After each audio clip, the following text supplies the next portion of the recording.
Good morning and good afternoon, everyone. This is Mr. Ben Ready here with the mastermind, Cloud9 Tafikans, and we are kicking off Shine 2017 early this morning with round one pulls. Thank you for joining us on VG Bootcamp.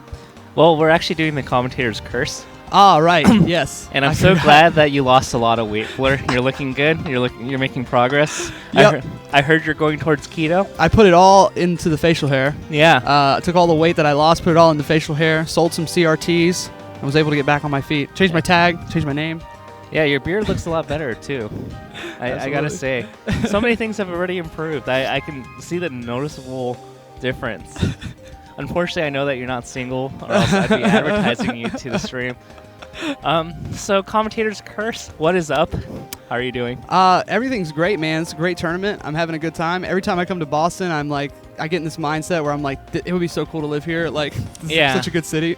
I mean, the harbor's right there. It's really nice. I think the weather has been phenomenal this weekend. Yes, it's been perfect all weekend. There's been no rain, no bugs, no humidity, nothing. But lobster rolls. And there's been a lot of those. I've already had two. I'm trying to wean off. Trying to stop it. I'm like, I can't do another one. Your wallet's crying. Yes, exactly. Like it's kind of an expensive area, but if you're willing to spend money, you will have such a good experience. Yeah. If you're willing to come up off of some dollars, you will have such good food and probably a good time. I have to apologize to C9 when I give my expense reports, but honestly, there aren't too many cheap options here. No, certainly not. I mean, unless you like 7-Eleven. Yeah. In which case, there's plenty of that. So hopefully, my expense reports are justified. There aren't many options here for food. Cloud9, I'm sorry. I'm sorry, man. Look up Google Maps. I'm not walking over a mile to find something else. Like a McDonald's or something like that. Yeah. Even the McDonald's here sell lobster rolls, apparently. And it's like $15 for a Big Mac. Yeah. Like, it's before tax, sir. You know, it's really funny. Speaking of expensive areas, so near Twitch, it's in San Francisco, and they have a Taco Bell. And, growing up Taco Bell, you're thinking, you can get a lot of great stuff for like $7 or less. Right. Back in the day, like 15 years ago before inflation, it was like maybe you could 89-cent burritos, bro. Yeah, exactly. $15 for a meal. At Taco Bell. Yeah. Like a value meal at Taco Bell. That's what you would spend at a Red Robin for a very mediocre dinner. Yeah. If you want brunch in San Francisco, easily $30 to $40. Why'd you move out there again? I do not live there, but occasionally I do visit. Oh, right, for the Twitch offices. Yeah. So I guess yesterday we had some cool stuff. Did you watch any of the events yesterday? Not really. I did commentary for the early morning block, and then I was kind of wandering around checking out some of the other stuff going on here. I wanted to check out Icons, but they're not playtesting till today. Yeah. And then I checked out some competitive rivals of Aether, which I didn't even know existed. Yeah. I was just blown away by how many people showed up for just that. Did you see anything cool yesterday? I watched doubles and Cruise and TMG. Doubles was awesome, dude. I actually did see some Cruise stuff. Cruise was actually really hype for the portion that I got to see. Sorry, it kind of ran late, so I left early. But during that early part where there was just 20 crew battles simultaneously happening, and people were cheering for different crews, it was so hype, but such a chaotic hype environment. I didn't know who was cheering for who or who was booing who. It was crazy. I want to see more cruise brackets events for tournaments that can allow it, obviously, but it was definitely a really crazy environment. It's really funny in the beginning of those crew battle tournaments because you just have one person just sweep the entire team. Right. There was Cal. I don't know where he's from, but his tag is Cal, C-A-L. He's a super young dude. I saw him just 28-0 a crew, just by himself. He took no damage. Then he went into the next crew and got halfway through them before losing a stock. I mean, it was insane. It was an insane run. It's so funny. It's like Pokemon when your Pokemon are 20 levels higher than your opponent. It's just blasting through Oddishes after Oddish after Oddish. It's like Ice Beam. So that was pretty interesting. And for finals at least, it was similar to last year in terms of who made it to finals. We had the NorCal crew versus the superpower non-gods teaming up together. Right, yes. I almost feel like there should be some kind of not restriction on players that you can pick from in terms of their skill level, but maybe it would be more interesting to see more like a scene based, you have to pick people from your state or your expanded region or whatever. That would be really cool. But yeah, the NorCal teams, all the NorCal teams, even the C team did very well. Yeah. So that was pretty cool. They went with the region height they organized. But, I think it was pretty cool that, although we saw some super teams, like, we didn't see, like, Mango, Mewtwo King, Hungrybox, Yeah, we Leffen. didn't see anything that made us go, like, wow, Yeah. But it was pretty cool because I think Mango's considering it next year where Mango will take 4 of his homie subs and they'll play. Yeah. So, like, with just, like, whoever. Oh, man, that would be such a cool such a cool donation drive. I can see it already on Mango's stream. Yeah, man. Let's see. So yesterday there was Cruise. The top 10 Super Squad team got revenge on NorCal for last year because last year Dr. Z went in. Yeah, he did. I think it like wrapped up at like, what was it, like 1 in the morning this year, 1:30 in the morning this year? Something like at least past midnight. Yeah, it was rough, man. I remember I thought when I got back to the hotel, I couldn't believe they were still playing, but I turned on the stream and they were still playing. Not only were they still playing, it was like Nintendo and Hugs, I think, but like they showed the venue and it was like all the chairs in the back of the player cam were empty, so I thought the venue had closed and they were just like in there by themselves playing for the stream. Yeah. Then they kind of panned out and I saw there were some scattered people that weren't in the crews that were left over, but oof. Yeah. Talk about I think they closed the venue to most people, so that's why that was the case. Yeah. So it was exciting for the crews. Doubles Mango Mewtwo King versus Pew Fat. Yes. And actually, the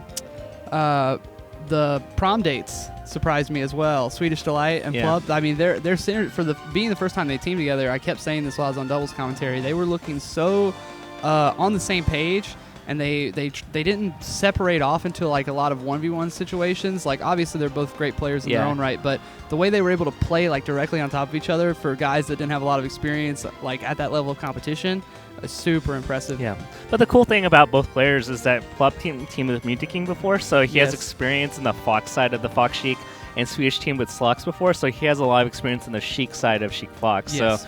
So, in general, like me playing Sheik with that team comp a lot, it's actually pretty straightforward on what you need to do. You just picture what Fox needs, and if Fox gets in trouble, you just kind of hit them. Right. So yeah, another thing that impressed me about that team was like Plub's ability to stay out of trouble. Yeah. I mean, he was just so highly mobile compared to the other Foxes I saw them playing.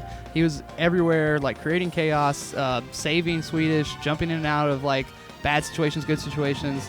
I was surprised they didn't do a little bit better against the teams that they lost to, considering how not close it was earlier on in that top 32. Yeah. Well, I think that's a team comp issue because double Fox against Fox Sheik I think is heavily in the favor of double Fox because like you kind of get in this awkward spot that Plub is really good at playing those 1v2s, but you're playing against Leffen and Ice. Yeah. And if you're the Sheik player in that scenario, you really can't do much consistently. Like any kind of hit, you only get one single hit and that's it.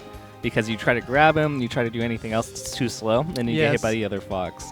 We were kind of pointing that same thing out about Wes, and when Mango was playing Falco, well, Falco's kind of relying on those like sequences to finish people off. You can't there's not a lot of times where Falco just comes in, forward smashes somebody, and they're taken care of.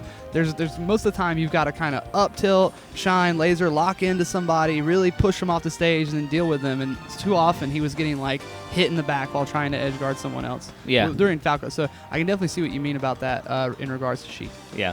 And then finals was pretty interesting. It was a mix of Falco Sheik and Fox Sheik versus Fox Marth. Yes, yeah. And PPU, did you see that save? I saw all their saves yesterday. I saw one save that was like he saved him with Shine at one point. I was like, I've never seen somebody get Shine Spike and live because they got Shine Spike by their teammate. And then there was one that was like PPU like ran out and forward aired. And then there was another one where he like I think it was like he just like naired like right below the ledge, and I was like, how is he gonna save him with nair? And then it just hit the soft hit. Yeah. And it just, oh my goodness, could not believe it, because with Marth, that's one of the things that I always like to point out to people that I team with when I used to play Marth, that it's very hard for me to save you. It's gonna be hard for me to go out there and really, really save you. But PPU made it look easy. Yeah.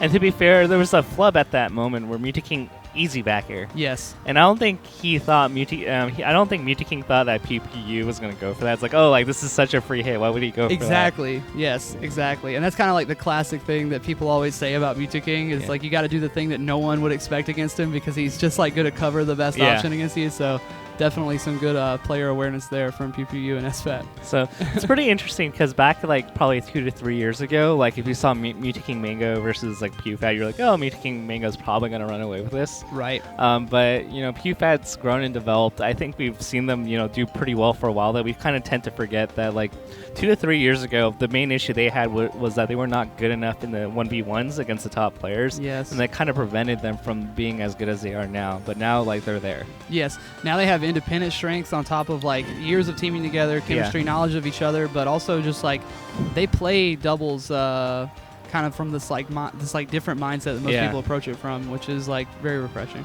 It's kind of funny because I always say like Pew like even in 1v1 scenarios, if it's teams, like he plays better in doubles for whatever reason. Yes, I agree. SFAT is more of like the star in singles lately. He's had those wins over HBox and stuff like that. Yeah. But PPU, man, when it comes to teams, he's like a different man out there. Yeah. Like I'm just like in my head, I'm like, why can't you just play this good in like singles? Singles, yes. Somebody else has to be on the line. Like he has to be like fighting for more than himself to activate that strength. Yes. So it's pretty interesting. Speaking of PewFat, they got a new coach in Bobby Siege. I saw that. Do you know anything about his background? Because I haven't really heard of him, and I've been around quite a while. So, per tradition of making your really good friend a coach, Bobby Siege actually has been behind the scenes with PewFat for a while. So at previous events, SFAT and Pew, they liked him so much that they would actually pay for his flight to come with them. Right. And so he's been a huge support for them. I know he's coached some Street Fighter V players before, and his dad was like a coach of some sport, so he kind of watched it growing up, and so he likes to see other people succeed, and he's been good friends with PewFat since like the beginning of when they first played Melee, like nearly a decade ago, so they have a long history. Yeah, and that's another thing about like coaching that people don't really like to talk about when it comes to, well, should we ban coaching here? Should we ban it here? Should we make it 30 seconds a minute? Yeah. Coaching is going to happen whether it happens within a tournament environment or not. Yeah. Even if it's just like you talking to like your friend who's better than you, or even your friend who knows a matchup better than you who might not be better than you. That's technically some coaching. You're growing, you're developing. There's no real way to prevent people from just talking to their friends and getting advice. Yeah, exactly. I think a lot of people like there's so many like I would say like mid-set coaching probably is like 5% at most of what a coach would do with their players. I agree 100%. There's so much that goes into it. I housed with Hungrybox and Crunch when I hosted Badminton Rising. I housed them, and the amount of like time they just spend outside of the venue, even getting ready and like kind of discussing and really talking through strategy and stuff is just mind blowing to me. Even when we were sitting there eating chicken wings, they were still talking about like what they're going to do versus this guy, and if we come up against this guy, and looking at projected brackets and stuff. So I mean, Crunch takes his job super seriously, and I think that coaching aspect of Melee is underexplored still, and like guys like you and guys like him are kind of pioneering this kind of field. So obviously there's going to be some dissent and like people who don't like change of any kind anyway. It's kind of funny because each player has different needs and how they communicate things. So like for example, PewFat, they have this like little group huddle with their coach. We're like, yeah, let's do this, and then go like, yeah, hands in, PewFat, on three. And then Mango and I are just looking at each other like, I'm like, do you want me to do that for you? Mango's just like, I'm tired. And he's like, no, okay, we'll do like a cheers beer chant before we play, and that's our version of Mango. Like we'll just be like cheers and like have a beer and take shots before you play us. So like with Mango, like we have a pretty good routine going. Like I understand when he needs a Red Bull.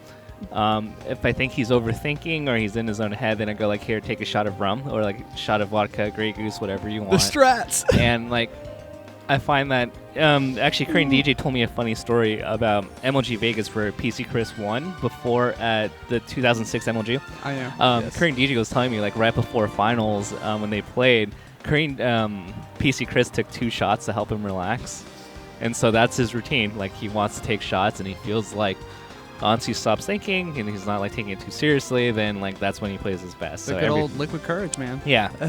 They've been doing it for ages, for centuries even, before a big moment. So for Mango, like my thing is just like, okay, like let's see, like he doesn't. The thing about Mango is that like he thinks a lot here, and he doesn't actually like say things, or he doesn't really like to share things with people. So I always ask him like a lot of questions, and I have to be very observant of where he's at. So based on how he responds, then I can kind of tell, reading between the lines, okay, like this is what he needs, or like he's never gonna listen to me for advice. So I go like the big discussion we had before SmashCon was what we wanted to do before Axe, and then the one pattern we had, or one thing I noticed, was that Mango wins game 1, and in game 2 he loses on FD, gets chain grab, gets really angry, and then tilts the rest of the set. So the big question I asked myself was, okay, how do we prevent this from happening? And I was like, you know what, like, you play, like, on FD, I know you try really hard, and it's really demoralizing to lose, like, to get chain grabbed or gimped. So, like, why don't we just go Mario? Like, you did pretty well with the character. Like, you're not going to get chain grabbed. It seems like you have a good time with Mario. The fans will love it. Like, I think this will help your morale. Now, the thing that I didn't anticipate was he got such a big lead that he got really cocky. And then he got so mad that he lost the 3-1 stock lead with Mario that he actually tilted the next game on Yoshi's. And I was just like, but then but that was a little kick in the butt he needed, because in game 4 he was like, I'm just gonna shoot lasers, like screw this. And then in game 4, game 5, he ended up winning. The reality started to set in on him. Yeah. I always say that Mango needs one set where he barely loses because of his arrogance and like his tilt emotions, that like it will kick him into high gear. Like there's always that one set every tournament where he wins, or he just gets tilted and loses completely. Yes, I mean, I think that definitely when it comes to people talking about what it takes to be a top level, high level player in Smash, consistency is like one of the best things, most brought up things that people talk about, and that's a guy who that's been his like biggest struggle in his entire career, is just like, how can I put this all together whenever I want to? I think like it's a lot of people. It's really hard for a lot of people to notice, but like I think the biggest thing is just discipline. Because like even when I watch like Hungrybox, and you kind of wonder like, why is Hungrybox not playing well? Right. I don't see the same level of discipline that he had at, let's say for example, Evo 2016, where he was giving nothing for free.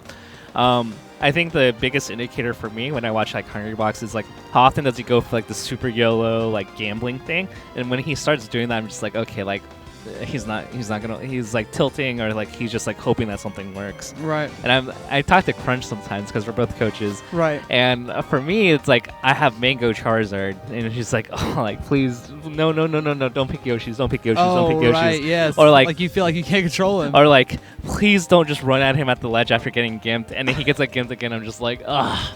And then Crunch's thing is that every time Hungrybox pounds, he's just like, why is he doing this? And he'll like get the pound once in a while, and then the Fox just texts and he's like, see, like this doesn't even lead to anything. And he's just like so mad whenever he sees Hungrybox do that pound. So each of the coaches, I feel like, have this like inner turmoil. It's like when they see their player do something, they're just like, like it's so. Yeah, absolutely. I used to coach little kids wrestling, and that is about the same deal there. Yeah. Like it's just like whether they're 28 years old or 12 years old, if you just see them do the exact thing you tell them not to do, like right before, you're like, we just talked about this. Yeah. I feel like every top player, except for maybe Armada, has like some gameplay vices that they resort to. Hungrybox, it's the pounds. Mango, it's just running straight at his opponent after he gets gimped or wobbled and just dying again within like the next like 5 seconds.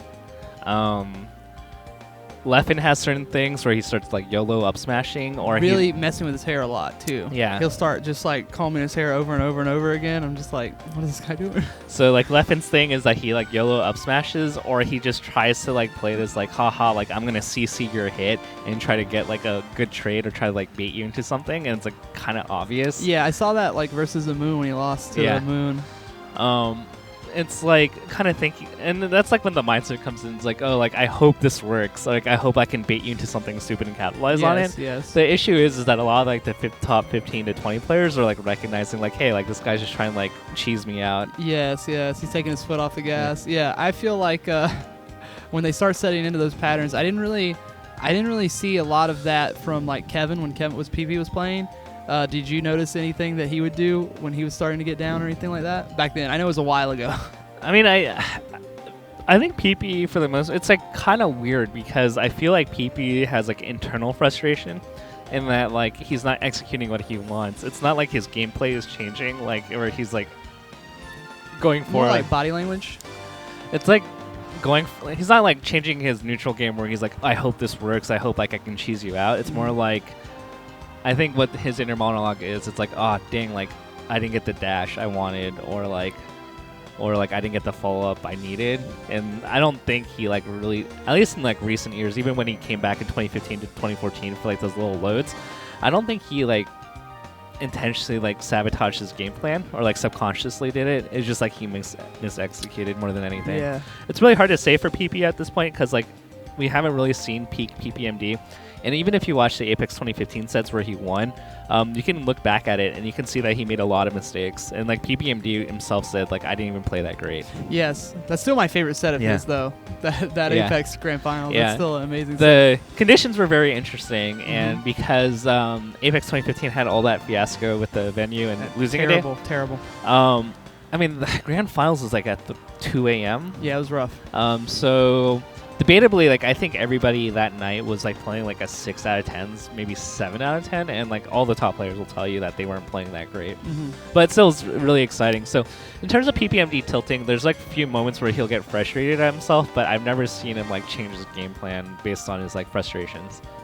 I think like the most tilted that I've ever seen him was Zenith 2013, where like Mango, they're playing Fox Falco, I believe, and it's FOD, and I think PP goes for a follow-up, and Mango ends up firefoxing above PP, and it just up Bs into him, and then like PPMG just commits an SD afterwards. He just like jumps off the stage because he looked angry. I'm not sure if he actually was, but that's the like head shake. The patented Kevin Nanny head shake starts coming out, and you just like. So in like my many years of interacting with him, I think that was like the most tilted I've ever seen him, but it never changed his gameplay. Oh man, they are having a hard time finding us a pools match, guys. So we're basically just podcasting right now. Yeah. Normally when I have people on my Smash podcast, Super Wavecast, I always ask them to basically quantify what do they love about Melee. Like, why are they still here after all this time? So we got some time to kill. If you'd like to say, like, what do you love about Melee, Tapo? I don't really know at this point. It's like you're an old couple, and like there's a bunch of little things that annoy you about it, but you just kind of embrace it. Like that's love, though. You bicker with it, but you're like, you wake up in the morning, you're like, why are you in Boston? You took a red eye, and you're like, I love you, Melee. That's like how I feel right now. Yeah. I'm like, I don't even know why I'm here on like no sleep. It's kind of those moments where you're like, you wake up, you're in a hotel, you didn't get enough sleep the night before, like you were saying, you're looking out, and you're just like, this is a strange place, stranger in a strange land. Yeah. And then you finally have that, like, it's late. It's usually later in the day when you have that moment where you're like, Melee. Like, it's like, finally, I remember why I'm here. Or when I'm in pools and I'm just like, it's kind of funny because like at SmashCon one year, it wasn't this year, last year, I looked at my, you know how you have like your little pool setup, there's like 4 setups for your pool. I see Ice Climbers versus Ice Climbers, Ice Climbers versus Ice Climbers, and the other side, Ice Climbers versus Puff. I'm just like, and I'm a Sheik main, I'm just like, looking at this, I'm just like, ugh. So my bracket that year was Puff into Ice Climbers into Ice Climbers into Ice Climbers, and that's how I got out. I was just like, you just felt like you needed a shower after. I was just so mad, like, and of course, you know, I got wobbled a handful of times, and I'm just like, why am I even playing this game? I'm like retired. I don't even want to play right now. Just looking away from the TV, just like wondering, like just staring off into the distance, wondering, and then you hear finally Popo down smash you, and you're like, man, back to the game. Just get back into it. Like, focus back in. And then something magical happens. They drop their wobble, and they're just like, yes, I remember now. I get to play Melee again. Yeah. But as you like, as they do their wobble, you're just like, it's like that sobering reality when you had one too many beers and now you're in your own head. I'm just like, what am I doing with my life? It's almost like Dunkirk. All you can hear is like the clock ticking, but it's like wobble hammers hitting you like. But then I watched like Mango versus Mew King, so I'm like, okay, this is like why I watch. Yes. That's exactly the most often that I have those moments. Like I get to experience them kind of in my own like scope of the game when I combo somebody super hard and have that moment where like I beat a top player in a friendly or something like that. And I'm just like, it's all internal. Yeah. But then I get to share it with everyone when we're watching like an insanely high level set of Melee. It's like everybody's packed out in the room and going crazy, and then you know in your head that people at home are watching and also going crazy. Yeah. And it's like everybody's sharing this experience of like this is as high as it can go. Like, this is as deep as the water you can get. Like, that's awesome. I think it's kind of funny because like it's like there's a lot of moments where I'm like, yeah, like I want to like start playing the game again. Yes. I want to like start my campaign to try to get into the top 100. That national fire, bro. And then like I see the realities of it. I'm like, oh, like oh wait, you have to work really hard if you want. yeah.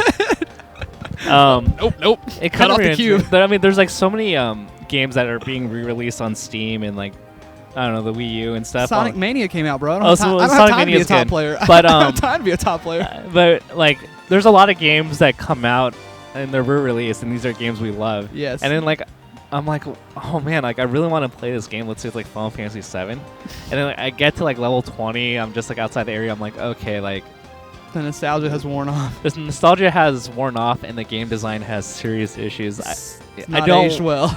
like every 5 steps I get a random encounter. I'm just like, oh my gosh, I don't know how I dealt with this. It's kind of funny how we have nostalgia goggles for a lot of things because like in every game I used to love, like I realize there's a lot of huge issues with the game. I can't Well, play Final Fantasy 7 anymore. People always forget the grind or the worst parts. Like, think about a roller coaster. Yeah. Like, people like spend a lot of time waiting in line for a roller coaster, and usually the amount of time you spend waiting in line, getting to the park, paying for it, all that stuff, the roller coaster's over in like 15 seconds. Yeah. People never like look back 20 years later and they say, oh, you remember that time we were on that roller coaster? That was amazing. Like, usually it's the stuff that's super hard that you like grind out. You just like phase it out of your mind and you just only remember that like super good part. But the Yeah. stuff that you just like work hard all the way through and you're miserable the whole way through, that's the stuff you look back on and you're just like, looking back, that was fun, but in the Yeah. moment So I can't play any like pre-Final Fantasy.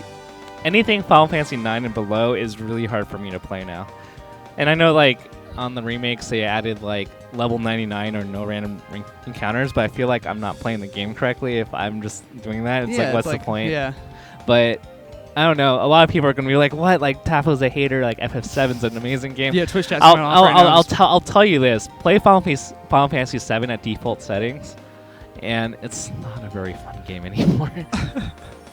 I mean, if Unless you like you're to like grind, a super nerd, there are some people out there who are just like addicted to like grinding out games. I mean, but like the materia takes really long to level up. Getting the golden chocobos, and there's so many. Don't things. get him started on the golden chocobos. Oh gosh, another Final Fantasy story. On Final Fantasy X, I got to 198 lightning dodges for Lulu's Sigil or whatever, and you have to get 200. And yes, then I just did this. I got to 198, and then I messed up, and I got so mad at the game that I just never touched it after that. I was just like, I think I spent like a good 4 hours trying to get it, and I think like getting 200 is like about an hour. That's one of those moments where I would be so happy I wasn't streaming. Yeah. I would just. Oh my gosh, Final Fantasy X I have a love-hate relationship with. I like the game. The story was pretty good. Didn't randomly add too many random stuff at the end of the game. What about Blitzball though? Blitzball's okay, although you can like heavily cheese and It's exploit like the game. polarizing. That's like the most Yeah. polarizing aspect of the game. People either love it or they Well, just despise it. I don't like that you have to play like a minimum of 45 games to get Waka's weapon. Yeah, that's a little weird. Yeah, That's so a that's little much. while the butterfly quest for Kamari wasn't very fun either. No, that's super grindy. Yeah. Chocobo racing with Titus to get his weapon was not very fun either. Yeah. I mean, Did you ever do that one where like you have the balloons and the birds? no, because when I was a kid, I gave up pretty quick on stuff like that. When I actually, because back then you couldn't just Google like how to get this, to get this. So I would just like read about it in the guide, and then I would be like, I'm doing all right without this weapon. So I always get with like so for Final Fantasy games, I'll get like to like the 6 to 8 hour mark, and I'm like, oh, like this is still pretty good. And then once I hit like 8 to 10 hour mark, I'm like, and then I stop. That's me. Much like getting that like fire after a melee major and like feeling invigorated. Yeah, about I'm gonna the game. be really good at the game. Like you get your like 1-ups and you're like, wow. 8 to 10 hours into net play and chill, Yeah. and you're done. I don't want to be a top player anymore. I'm Yeah. gonna go back to being an accountant I'll go back to Rocket Science, I guess. or Rocket League. Rocket League. I haven't played Rocket League actually. I have a friend Justin who's actually quit Melee to become a Rocket League player. Now he's like a pro Rocket League player. Oh, okay. So He made it. yeah, exactly. He was saying that we should get into casting for that game because it's like they need casters. They don't have any casters. It's just like if you're even remotely entertaining, you can cast that game, and it's like casting like a soccer game. Like just follow the ball and just say what's happening. That's pretty cool. What was really cool was so the Twitch staff for that game and casters. I talked to Nintendo about it. Nintendo and I catch up from time to time. He works for Twitch as a TO. They actually did a week-long boot camp for all the Rocket League commentators that were going to commentate like the circuit or whatever. Right. And they had Gun Run and other like personalities from other esports to teach them what to do. And I kind of wish they did that for Melee. Yes, I would love to attend that. That would be awesome. So you do like a pretty good job of like yes-anding. Like that's like a phrase in improv where you acknowledge what your opponent said and add to it. I find that for a lot of commentators, and Vish and I were talking about it because Vish also did improv. It's like a lot of commentators you'll say like, "Oh, that was really good positioning by Pew Pew," and then the other commentator just goes on a random thought where he could say, "Oh yeah, Pew Pew seems to be walling out here with this, this, and this," and then I could say, "Yeah, and then SFAT's feeding off of this and doing this, this, and this." And it's like, "Oh, like SFAT's getting a lot of damage here. I can see, like like just adding to each other." Yeah, and just helping people become more aware of kind of the meta of commentary. Like that goes a long way for sure. I'd love to like see what I could learn from those guys because I pretty much just like watch commentary or not necessarily listen to commentary, and I try to like kind of put myself in a situation where it's like, what would I say here or how could I say it here? But there's definitely like a lot of people that I feel in the Melee community. Oh my goodness, look at this. We have an update, ladies and gentlemen. Luigi is in the building. That is a very disturbing Luigi costume. It's probably the most disturbing one Imagine I've ever seen. seeing a doll like that growing up. Like you're like 5. Imagine coming downstairs in the middle of the night hearing a ruckus in your living room, and you come downstairs and it's just this lumbering Luigi. Have you ever had sleep paralysis? Yes. Once, many years ago though. I was very young. Were you at the point where like you started hallucinating like demon-like figures? No, I wasn't, but I felt like I could see just hands like pushing down on me. Yeah. I mean, we haven't even started commentating yet, Gimmer. Yeah. This Gimmer's talking to us. I'm not sure if... I have to play pools, but I don't know when my pool is. I should probably look that up. Gimmer's talking to us right now. So anytime you see a commentator just like look like this into like space, or they're going like this, chances are the voice of God is my rock is in their ears. ear. Yes. Yeah. I think I've only had that experience once. It's such a trippy feeling to be in sleep paralysis where like you're conscious but you can't move. I'm just gonna try to check my pool right here so that I don't get DQ'd from this tournament. But I think I'm at 3. Oh yeah, if you want to find out your pool information while he looks up his, go to smash.gg. And Shine 2017, I don't know what the slug is exactly, but it's probably actually on the page. If you're registered for the tournament, then all you should have to do is click on the notification beside your name right here at the top of the screen here. You have to show them more close. Go to the middle of the camera. Yeah, so if you guys actually see, this is Mr. Benray. This is my profile. It tells me that I have a match coming up. I can just click on the match right here. You didn't click it. Oh, no. You clicked... I did. Okay, so you click one upcoming match, not the fantasy link. Oh, and if you want to participate in fantasy, you can win a Smash GG or Shine hoodie. I am in J14. Which is at noon. That's at 2. So, Gimmer, I am good to go till 1. No problem. That gives me an hour to warm up. I don't think Gimmer heard us. He's not even wearing his headset. That's okay. I'll just give him the thumbs up when he looks back. We're just going to keep saying Gimmer's name until he gets... Okay, I think he heard us. And we just reached negative viewership somehow. We have? No, I'm just kidding.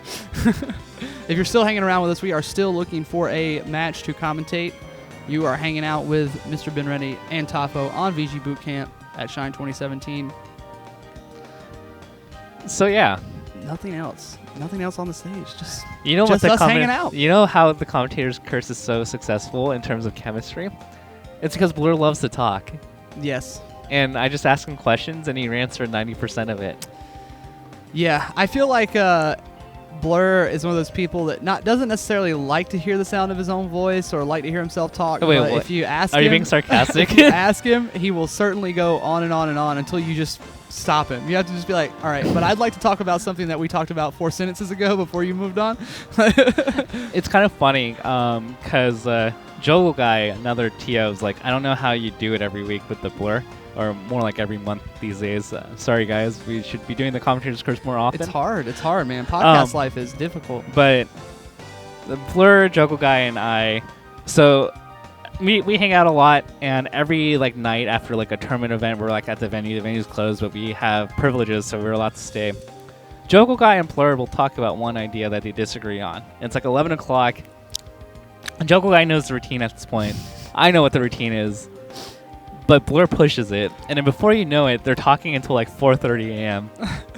And we're like, why do we do this to ourselves? It's just like a montage of you guys, like them arguing back and forth at the venue, then arguing in the Uber, then arguing at dinner. And you're just sitting there like slowly eating your dinner, just like looking into your plate solemnly. Like, and then Blur gets like super passionate. Yeah, he gets like fired up. And he's like, yeah, we should be doing this. We should be doing this. You know, yeah, the stream schedule, TOs aren't optimizing it correctly. They should be doing this. And he'll be going on.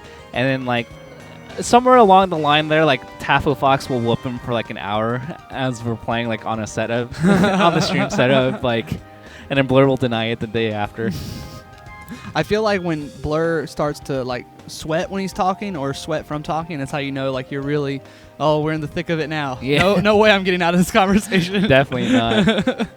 Yeah, it happens every time. It's like 4:30 a.m. I'm just like, why did I do this? I have to wake up like 9 the day after. To commentate, only to have your callback time pushed back an hour and then subsequently commentate. This happened exactly at DreamHack Austin, where I don't think I was called to commentate, but somebody told me to fill in the first block. They had no matches, and Blur and I just did the commentator's curse for like the first like hour. Yeah, I feel like we are doing the commentator's curse Super Wavecast mashup episode right now. Yes. Yeah. How can they find your podcast while we shamelessly plug ourselves? It's on Podbean as well as iTunes, Android, pretty much anywhere you guys already get podcasts from if you're familiar with podcast content. If you're not, you can always go to our Twitter, which is at Super Wavecast. It's like Super Wave Dash, but instead of dash, it's cast. And basically, we just talk to Melee players, and we try to figure out like why they're playing Melee. Why do they love Melee? How'd they get into Melee? It's basically a chance for people to like go and tell their Smash story, and then kind of like if they have any other ideas they'd like to hash out. There's no questions written down or anything like that. It's all just like conversational. We have a lot of really good episodes. My personal favorite, if you guys are looking for a recommendation, is either episode 9 with Hungrybox, I think, or episode 8 with Hungrybox, or it was right after his Evo win, and then episode, I think it's 13 or 14 with Daryl D at Genesis. It's just like me and Daryl walking around the streets of San Jose while he like just goes on and on about his Melee story. It's really, really good stuff. But we're getting to the point now where we're releasing episodes about once a month. I'd love to do like 2 a month, but like you said, it's hard to constantly be on that grind. Finding guests is hard. Finding things to talk about after you've talked about everything under the sun with Blur is probably pretty hard. I have TAFO privileges, so I can get people. Yeah, that's nice. That's nice. I don't like to do mine. I always like to do mine in person instead of like over Skype, so that also creates some difficulties. Like I just prefer the in-person interview. Yeah. But I'll probably start doing Skype pretty soon here, Doesn't so I can put out more content. Doesn't PPMD live in your town? Yeah, he does. Yeah, I mean, I see him every Wednesday, so I've asked him. You think I haven't asked him? He said that when the time is right, like much like every other response he's ever given me, when the time is right, he will make his appearance. It seems like I have the exclusive rights to PPMD Twitch interviews. Yeah, right now I feel like that's it. But he feels like the platform, I assume that he feels like the platform you provide is very specific for one thing. And I just know that with me and him, like if we just started talking, it would be like, because he was the guy who like basically taught me how to play. When I started playing in Charlotte, North Carolina, there was nobody else who played in Charlotte, North Carolina. That's a major city. There was like no one else. The closest guy was this guy, Dr. Peepee, who was like #1 in the state at the time. You'd have to drive 45 minutes out to the mountains to play him. So I would. That sounds so peepee like that you have to Exactly. drive up to the mountains. He's like meditating like this. That's what Like- me and this guy that I was trying to teach how to play, Brandon. We would make jokes like that about Kevin as we approached his house, because you just get so deep into the woods and up into the mountains, you start losing cell phone service, and you're like, Jesus, no wonder this guy only plays Melee. Like, he has nothing else to do. I imagine him like having bowled like this giant beard, like a Chinese It's, monk. Almost like Pai Mei from Kill Bill. Yeah, that's what I was thinking. I would get to his house, and we would go into like Kevin's mom's old house. There was like this greenhouse kind of thing on the edge of the house, but they got tired of growing plants, I guess, so they just let Kevin put all his video game stuff in there. So that's where we'd play Melee. And we would go in there, and he would just trash me for like 8 or 9 hours with like Roy. And that's kind of like how I learned how to play Melee. Like, he would just like JV5 me with Roy, and it would be like Pai Mei just like breaking people's bones and then just like doing the thing with his beard. That's like very much how I pictured him, but it's Kevin, so he's just like, man, that was a great game. You're getting way better. So I heard rumors that he's been practicing almost every day. I can not confirm every day, but he has been practicing a lot, and he came to BMR, and he played doubles with Lazar, and he was looking crispy in doubles, but I got to see him in action in some singles versus some really good people. Won't name names, but he was certainly duffing. I mean, I don't know if he's quite where he was. He might be there, he might be a little under, might be a little over. So what's his power level right now relative to, you know how Freezus is like, I'm only using 1%. Yes, exactly. Yeah, and I can't tell either, because when I see him play people locally, obviously there's a huge skill gap there. There's people in North Carolina that are really, really good players that are capable of going with the top 100 guys, top 50 guys, but when you get to that black belt level that Kevin is on, there's just only a couple guys that can really push you to test yourself. Yeah. And it's very hard for me to glean like where he's at as far as like overall skill from where I sit in the game, you know? So you're like Krillin, and you watch like Super Saiyan Goku and the other guy fight, and they're so fast that Krillin can't even track what they're doing. Yeah, but I'm Krillin after like his resurrection. Okay. Like, I'm definitely like not the weakest version of Krillin, if you could imagine that.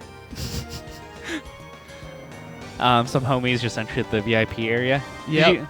So it's pretty. When's the last time you saw PPMD play other than BMR? I know that he was playing with Lucas and Smith, some friends of mine, last Wednesday. I mean, like I said, I'm really good friends with his roommate, Alex, and we have a game night every Wednesday. Yeah. So I go over there, and Kevin's always over there, and he'll be like, what's up? I'm like, not a lot, man. He's like, just practicing some Melee or watching some Melee. I mean, he's definitely still, in my opinion, he's still like 100% like tuned in. He's not like, it's not like he's putting off his return. I think he wants it, personally. That's just what I glean. Well, I don't know why he wouldn't want it. Yeah, I mean, I just see a lot of people online like questioning, you know, like, oh, is this going to be the time? It's gotten long enough to where people have stopped like really talking about it. So now that when he does come back, I feel like it'll be even more meaningful. Yeah. It'll almost be like when you watch like wrestling in the 90s and like Stone Cold's music hits, like with the glass breaking and stuff. They're like, oh my God, it's Dr. Pee-Pee. Like, that's how I imagine his return to Melee going. Oh! I heard character selection. We're getting Could somewhere. it be? Could it be we're getting some... We're not getting Kevin Nanny. We're getting Melee. It's weird how we were talking about PP and then Falco. Falco. Like, could it be him? It was almost like Stone Cold's music in it right then. I hear somebody warming up. So hopefully they're waiting for their opponent. I wonder if they can hear it, or maybe... Oh, it's Weston! Weston Dennis. It is Wes Balls, the man with the red controller. The crowd already starting to form, even though the stream just starting. One sec. They see Wes Balls up there. Oh, Wes Balls Falcon warming up. And at this tournament, they are using UCF, so it does minor touch-ups on dashback and shield drop specifically. Yes, and basically, if you don't know what UCF is, what's the U stand for? Is it Universal? I thought it was Universal or United, but the Universal sounds way better. Universal Controller Fix. So basically, it's the great equalizer that we've all been waiting for. You plug your controller. Oh no! Oh, these other two guys, not West Balls, are coming. We got tricked. We got tricked, but at least we have another match. We have a match to commentate, which we haven't had yet. But I am happy to say that it is time for the Commentator's Curse / Super Wavecast matchup episode to end. That Blur was so mad at DreamHack Austin when we commentated for an hour 45 minutes on Commentator's Curse, and we did one set in the 2-hour block. He was like, I woke up early for this. But we got KK and Puff. And Puff. We'll get this gentleman's name in a moment. No, we won't. I'm sure they'll have to fill it in eventually. Trusty Vincent, the stream guy, to help us. So KK against Puff. He's been, kind of hot and cold lately. Prince Abu has had his number, but I think KK took the last set. Funny thing is that Prince Abu got coaching from Armada, as in Armada gave him specific KK, anti-KK technology. Oh my goodness. And it worked for him. So if you ever want Armada as a coach, as if Armada's not good at everything, including commentary, playing doubles, and winning everything, he's also a good coach. Yes. I imagine he also makes like a mean sandwich, probably a good like souffle or whatever Swedish people eat. I'm not sure. Maybe some Swiss chocolate. I'm sure Armada has never done. He's good at furniture design too. Oh yes, furniture design. Let's see, house. If you need your house painted, he's a good guy to call for that. I hear he's never done anything that he wasn't amazing at. So KK, he's had a pretty interesting history with Puff. One of the early people to defeat Hungrybox at a national, I believe at one of the Apexes. Was really excited for that. He also beat Pee at ROM. Yeah. Former top 10 player in the world. Certainly. Yeah. I mean, been around a long time. One of the original Canadian threats to the U.S. Him and Unknown as well. Ninth at SmashCon. Is it last year or this year? This year. Yeah. Ninth at SmashCon this year. It's almost like we've seen him kind of return in the last year or two. Yeah. Definitely a really smart player. Let's see how he goes. And in this matchup, it's a lot of just kind of waiting your opponent out. And And my boy Legend kicking things off the right way with that epic rest. Good early start, actually. He's looking really good. Yeah, he was ready. Is he gonna make a legend out of himself? This would be if the first set we commentate after an hour of sitting here is a massive upset, that would be very cool. Okay, so one thing you have to be careful of, especially at the low percentage, especially we always say this for Sheik, is that if you miss space even when you hit your opponent, you still get rested. So your tilts, your jabs, even your down smash can get punished with the rest. So you have to be very careful about how you hit Jigglypuff. And sometimes they're willing to take the hit and then just rest you right after. But overall, seems like KK is getting his footing. One of the most important things about this matchup in particular is holding center stage if you're Sheik. And so you see KK prioritizing staying in the center for the most part. Now you were talking about forward tilt, jab, dash attack, obviously, grab, duck. They're all potentially bad, harmful for rest. But one thing I was wondering about is down tilt also punishable with rest? If you're right next to your opponent and you miss space, yeah. Okay. Also, if they're at low percentage, they can CC it and you get hit. Okay. So you have to you run the risk of getting forward smash, for example. It may not always lead to a rest, but you will get punished.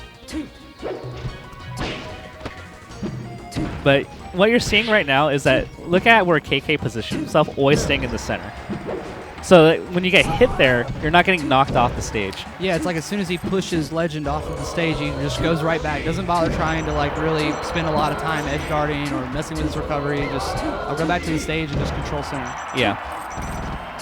So that's one thing you really want to ask yourself, because when you're in the corner and you go for a skirmish, if you mess up, you're dead. Especially if you're mid-percent, you don't want to be dying at 60, 70.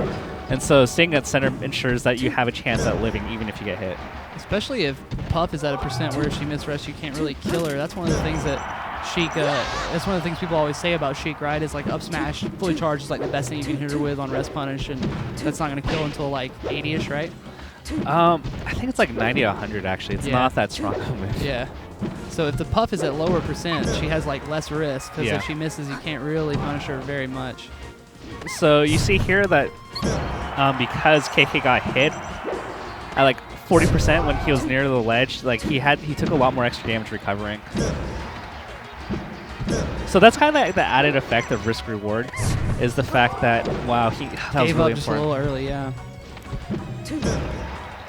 Wow, Legend's doing a really good job. He's finding these little openings, but he's just not sealing the deal. Yeah, that was rough because that was the second time we see him just get off a little early despite being under no threat. What Legend can do is just refresh his invulnerability. There's a timing window when Sheik weakens up B where you can just get off the ledge and press it again, so you cover if they go to the ledge, and you can also get them if they up B on the stage. So nice wave dash back forward air there. Yeah, good punish. This is a great first game for Legend. Never heard of him. But you can't sleep on pools anymore. It's not 2014. Yes, certainly. Like I was saying, the tools to improve are more widely distributed, and the tools we have to get better on our own is better than ever with net play, faster melee, 20XX, all of the things we have. And one of the things I have to say is that when you play the aerial game as Sheik, you never want to be in a spot where Jigglypuff goes underneath you. Wow, Legend takes game 1. That's really impressive overall.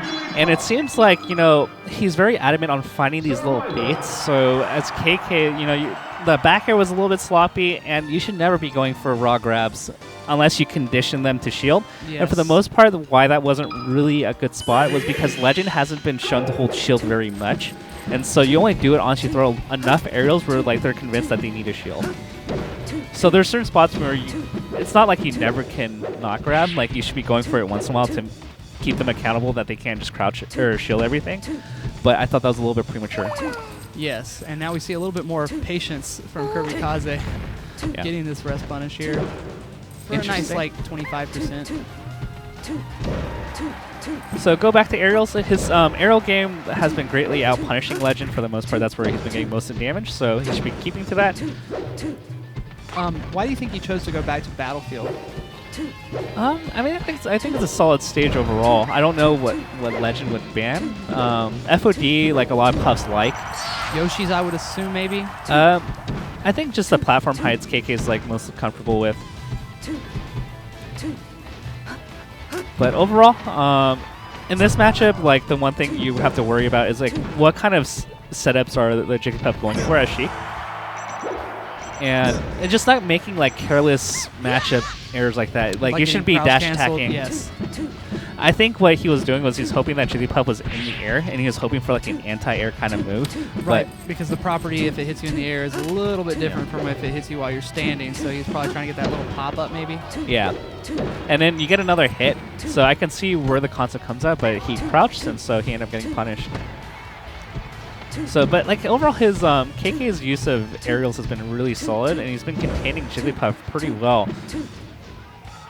So he just should keep that game plan. And I think like if it pans out, he should be able to win this. But like if he gets cheesed out by like a rest or like a crouch cancel, then this could easily sway back in the Legend's favor. It's kind of nerve-wracking though, like because you can add. Because each aerial adds about like 15 to 18 damage, and so it takes like 8 to 10 openings, and then one small flub or like just a brain flub, and it's tied or you're losing. Yes, correct. I mean, that's one of the biggest things that Puff has going for is that no matter how much momentum you have on your side, you can still be in danger of getting exploded. I got to point out, since we've been talking about KK a lot, is Legend's capitalizing so much on the crouch cancel, and unfortunately KK doesn't land on the sides. He gets a star KO, so he can't punish the Jigglypuff. It seems like Legend is, well, not Legend, more so KK is coming in at a time where it would seem like the percent is high, you shouldn't be able to crouch cancel, and it's like the last little bit of being able to crouch cancel. Like he crouch canceled that earlier dash attack at like 60%. Yeah. So, I mean, it's a little tricky because I wouldn't think that Legend, or like when I play against a Puff, I don't really think they're going to hold crouch cancel for that long. So what that tells me is that my down smash game should open up, especially at the 20 to 50% range, where if they're holding down and trying to abuse me that much, that tells me that if I down smash them and they hold down, I'm going to add 40 damage. So that's open for KK. And I've seen him not down smash a single time yet. But his aerial game's been great. Yeah. But there's no incentive right now from Legend to not CC. Every one of KK's moves have been fairly weak. Wow. And another CC.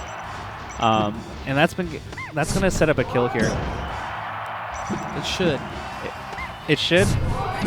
And it does. Yeah. KK on his last stock, he could lose this actually. This would be one of our first big upsets of the day. Yes. So this is right about the percent where CC doesn't work on most attacks, but like if you do a jab or certain attacks, I believe it still could work if it's misspaced or it's a weaker hit. Yes. The one good thing that KK's been avoiding are those pounds. He won Wow. 2-0 for Legend. Who is this guy? What a legend. Dude, That's that is a insane. hand-painted red controller. He played that pretty well. KK had control for most of the match, but Jigglypuff did what he needed to do there. He got the crouch cancels, and he found the few rest setups he needed. Amazing. I mean, that was so clutch. He was basically in kill percent. If he would have got down thrown there, it would have not been. Yeah. Oh, it would have been going to game 3. And then I have to point out that Legend recognized the spots where he could capitalize that hard, and Yes. that takes a lot of experience. It wasn't like a haphazard, let's spam up tilt, let's spam up air, let's hope it works. He was very calculated, and he recognized where he could put that in. Amazing stuff from Legend. The first upset of the day here on VG Bootcamp. Thanks for tuning in with Mr. Ben Reddy and Cloud9's very own Toffelkins. We are finally commentating some Melee for you guys. Yes. And it looks like we have Weston coming to the stage basically on the schedule that I have here. And it looks like he's going to be playing Groovy Green Hat, which is one of my favorite players. So I'm very excited to see this. Why is he your favorite player? He's one of my favorite players. One of your favorite. These are my top 5 favorite players. I have Abate, Groovy Green Hat, myself coming in at number 3, Blade Jello, and Bluigi. Those are my top 5. I'm starting to see a pattern here. Yeah. Luigi players always rank very highly in my book. I like seeing Westballs fight Luigi because of his past sets with Eddie Mexico. He's got experience in the matchup, but my opinion on Luigi players, especially as someone who plays Luigi, is that they all have a very, very different approach to Falco and Fox. And Groovy is someone I don't have a lot of data on in this matchup, so I'm interested in seeing how he does. And so far, continuing the trend that every Luigi main I've met seems to be really chill and laid back. Yes. I have not met a Luigi main that defies that trend. Yeah. People who aren't chill that play Luigi, they get about 4 months in and they're just like, I can't do this. This guy's too relaxed for me. And speaking of relaxed, look at Groovy Green Hat's hand resting accessory. That has to be some kind of technology from the Far East. All right. And Westballs, Oh, okay, cool. So are they just gonna do this to determine who wins the set? Like whoever has a better. oh, okay, interesting. Wow. That's like I believe that's a yo-yo glitch that he did. I don't know NES mechanics that well. I'm sure Typo could tell us exactly what happened. Wes is smiling. So are you gonna play Melee now, or like Wes? That was his hand warmer. He wanted to do home run contest. All right. So when I talked to Luigi mains, they said that we typically say like Sheik is a low tier killer or low mid tier killer, but a lot of Luigis I talked to said that Falco is actually much harder for them than Sheik. Why is that the case? Well, to be honest with you, I agree. I agree with them 100% that Falco is probably the character that I play the most against and hate to see the most in my bracket. But the familiarity with the matchup is good. But lasers are the biggest thing. I mean, what does it prevent Luigi from doing? Well, it's going to completely shut down your ability to dash dance. Really, the lasers are going to mess with your approach. Your dash dancing is going to suffer just like if you were Falcon or Mara, somebody else who's heavy relying on dash dance, but lasers are going to stop you from coming in with wave dash also. So if there's a wave dash out, or if there's a wave dash potential for entry for you, he's going to put a laser right in your path, which is going to stop you short. Now, the one thing that Luigi does have going for him really heavily in this matchup is his ability to punish Falco when he does make a mistake. Shine and lasers are going to be the wall that you have to get through to really get in there. What do you look for to get past it? Honestly, I get most of the openings I get are coming under the laser, and West is not the kind of Falco who's going to mess up his laser height very often, so you're going to have to look for other ways in. Coming in with varying your jumps and varying, like almost fainting wave dashing by jumping in place and baiting a reaction out is probably going to be his best bet, but you're going to have to be reliant on the Falco slipping up more so than imposing your will. I see.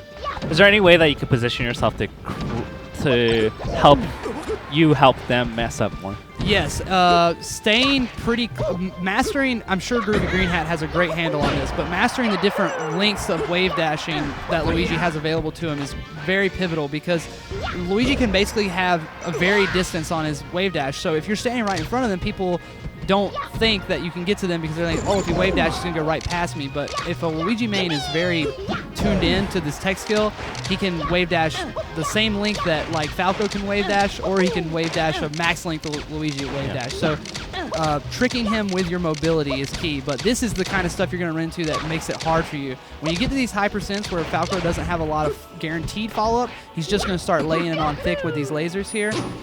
Oh, goodness. Don't know what that was supposed to be.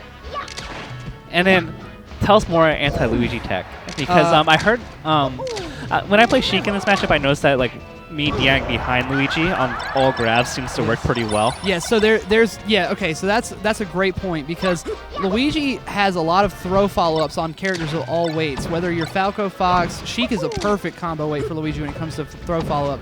It's always best to DI behind him no matter what character you are, because all of his aerials are really great, and the least horrible one to get hit by is going to be back air no matter what character you are.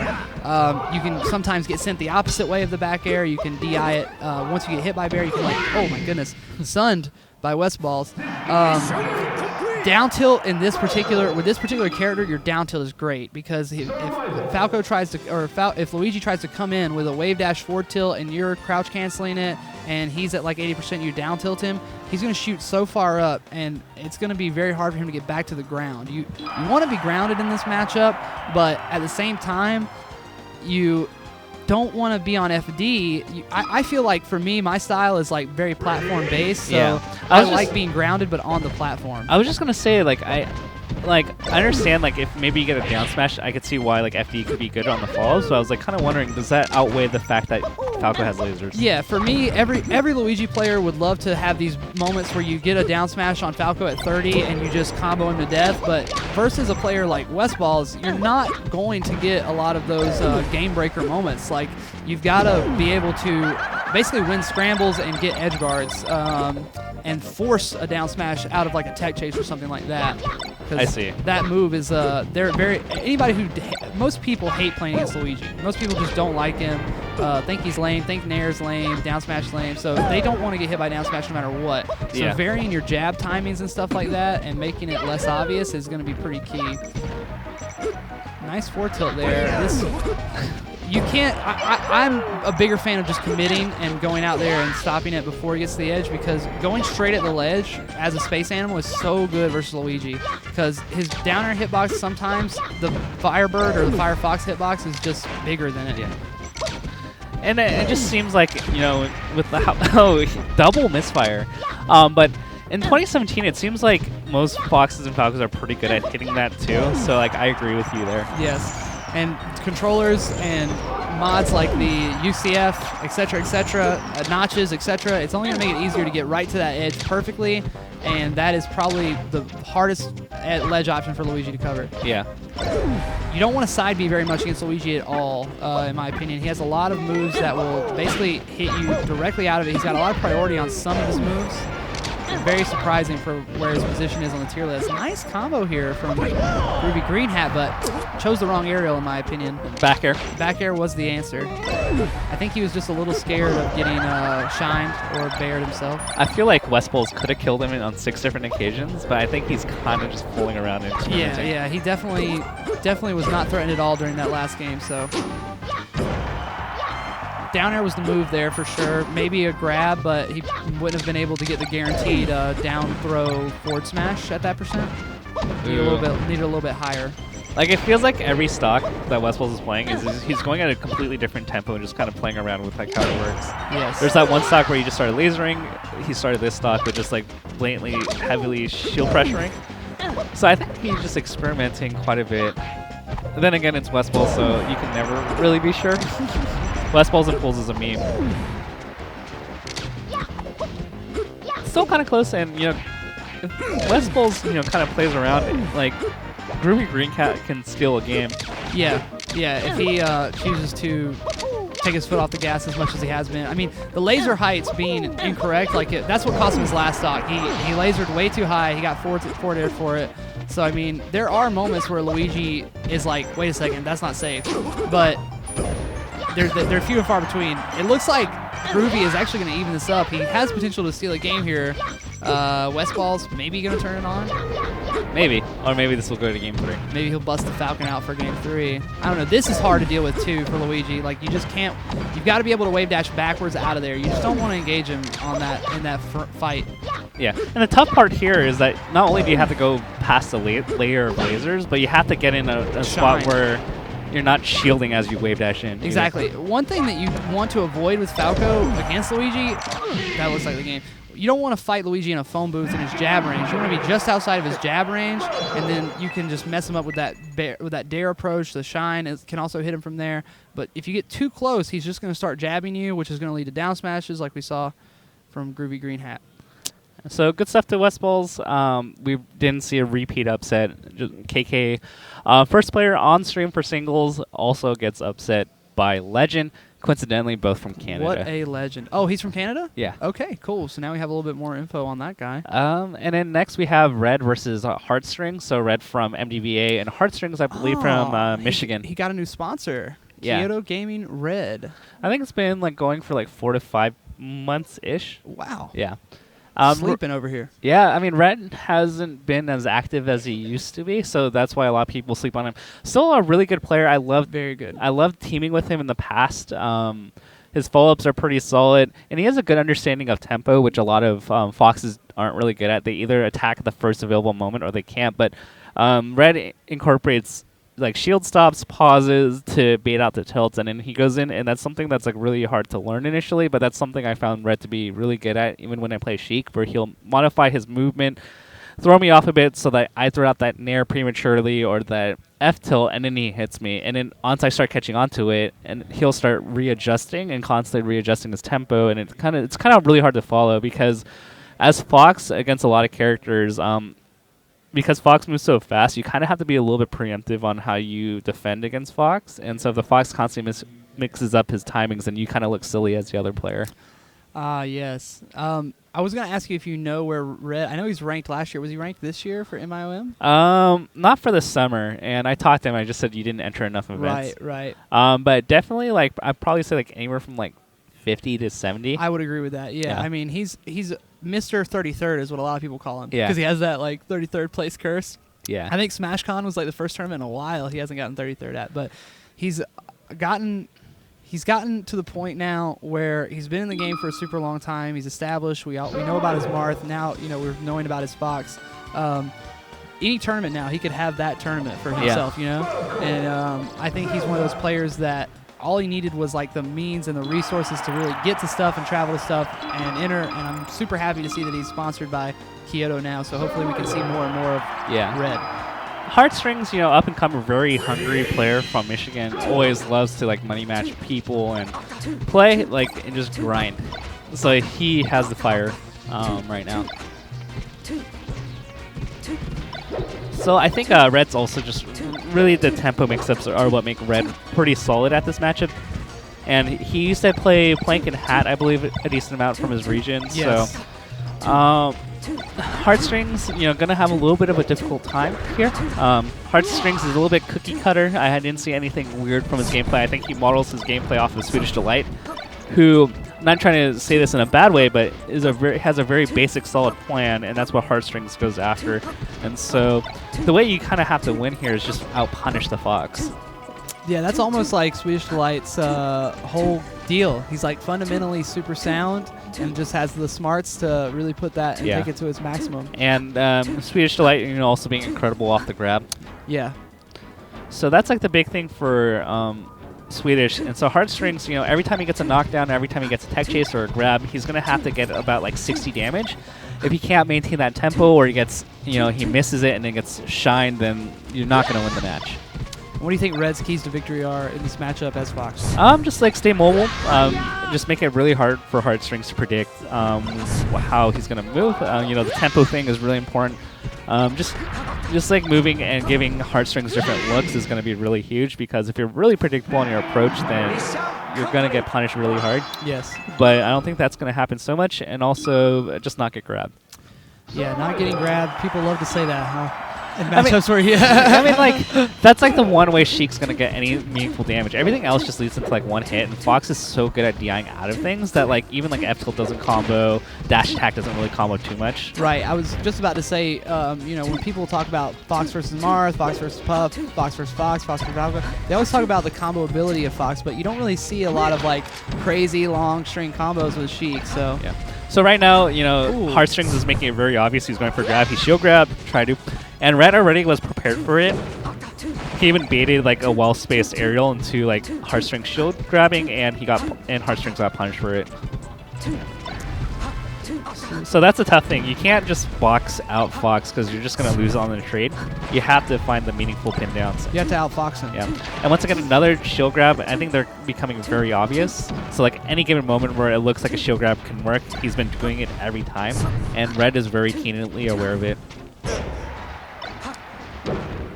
Tried to go for the longest Shine Bear ever. Yeah. The most far-fetched Shine Bear of all time. Yep. We've seen 2 grabs, and so this one leads into something a little bit more meaningful, so maybe he gets him off stage. Of course, you know, as Fox, once you get the down throw as Sheik at like 80, 90%, you can't DI in. It's a guaranteed follow-up. You have to DI away on the down throw, or else you get hit. The tempo change from the first stock to this stock has been pretty dramatic. Red, you know, going balls to the wall for like a split second to get that gimp, and now slowing it back down. That shine wasn't even necessary. Just a little extra flavor. Yeah.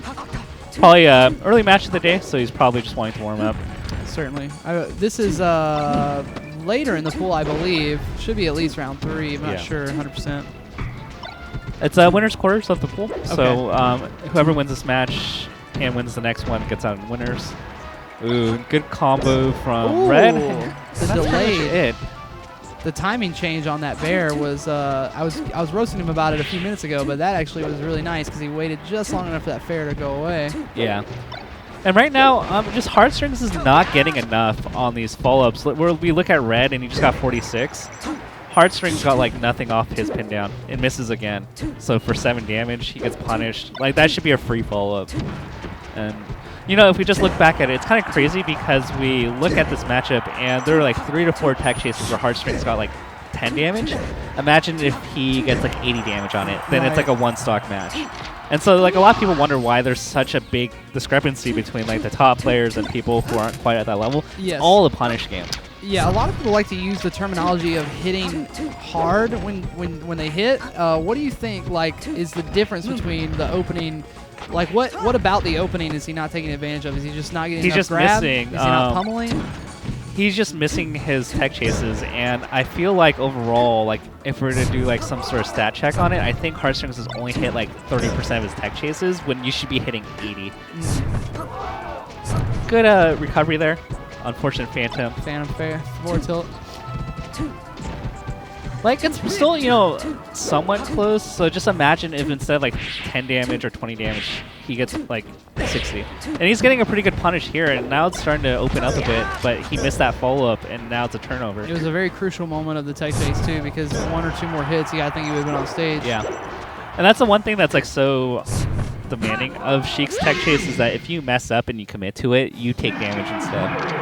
There are very few situations where that happens, where you miss a punish, and then now you take a lot of damage for it. Right, because you're usually on the other side by that time. Yeah. Yeah, because you're trying to mostly either cross people up when you tech chase them. You usually, if you're going the same direction they are, you get the tech chase. Yeah. So usually, if you mess up and you go the other way, then you're at least out of harm's way. Yeah. And like unlike other matches, let's say it's like Sheik versus Peach, and you like down throw, and then you don't quite hit the fair. You can realize that and then relent back and not overcommit. You still have position, and you're not getting hit. And that's like a big difference that a lot of people don't realize. Like, because Sheik's like down throw, it feels very oppressive when a person's like doing a really good job of it. You just feel like if you're Fox, Falco, or Falcon, you literally can't do anything. Right. But if you mess up, you take heavy damage, and that's like a redeeming factor of it. We go back to Battlefield, which is fine. You know, every Sheik likes his stage. And if I'm red, I'm never teching in plays because that's like the one thing Heartstrings has been looking for the whole time. But now we see this. This is like what he needed. Yeah, this is the kind of sequence he needs to have. And I didn't like that up tilt because it put him out of position to follow up. He should have just waited and reacted. There's no reason for that up tilt. And he kind of took a lot of damage for that too. Whereas Red's following up his platforms a lot better. I think if Heartstrings just reacted and did the fair, then, you know, Red would be in like edgeguard position, and this would already be the end of the first stock. Not sure if he was trying to pivot grab, but he certainly should have. He was in the right place, facing the wrong way.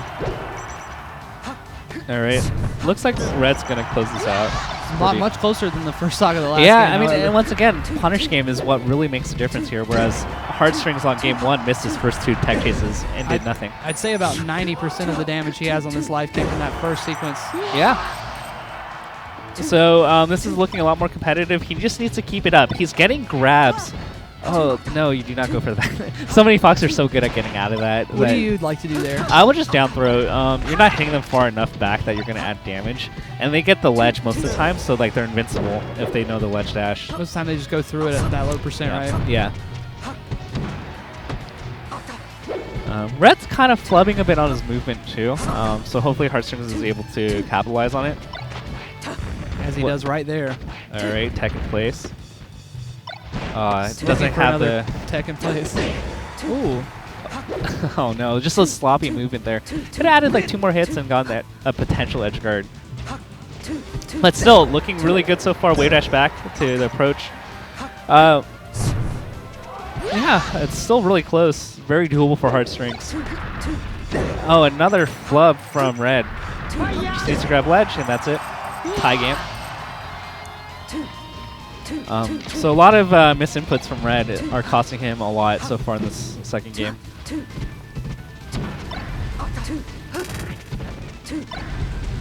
Ooh, another flub. Wanted the wave dash.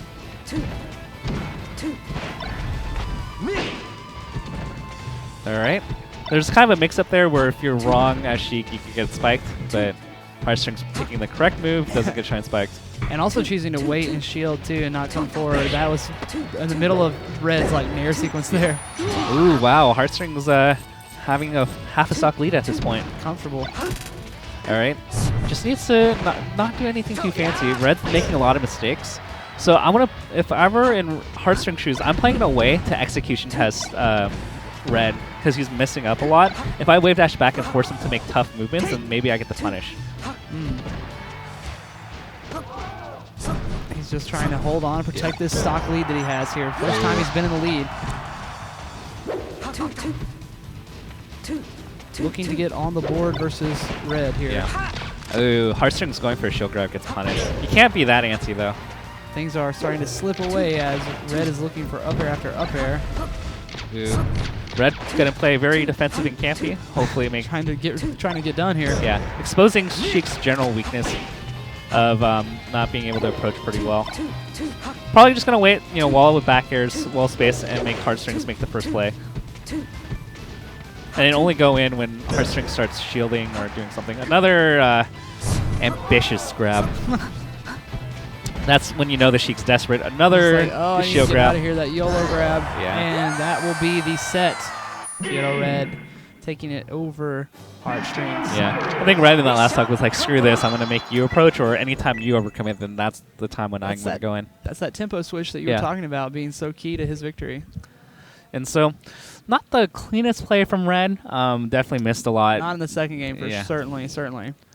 Next match is actually going to be pretty interesting. Now we're starting to see some pretty intense matches. So Pew Pew versus Nightmare coming up next. Yeah, that's going to be a good one. Nightmare was playing very well yesterday in doubles. I felt like he was actually the MVP of the EMG team with none. Yeah, he was doing a lot of work. They didn't get like a couple nice double kills. They did. Yeah. He got a couple of nice ones on stream, but I also heard that in some of the off-stream matches as well, he won some 2v1s. Yeah. So that's actually pretty nice too. Yeah. There's nothing better in being in doubles than winning a 2v1 when you're the one. Yeah, it feels so nice. You just look at your partner with that knowing look like, yes, we have done it.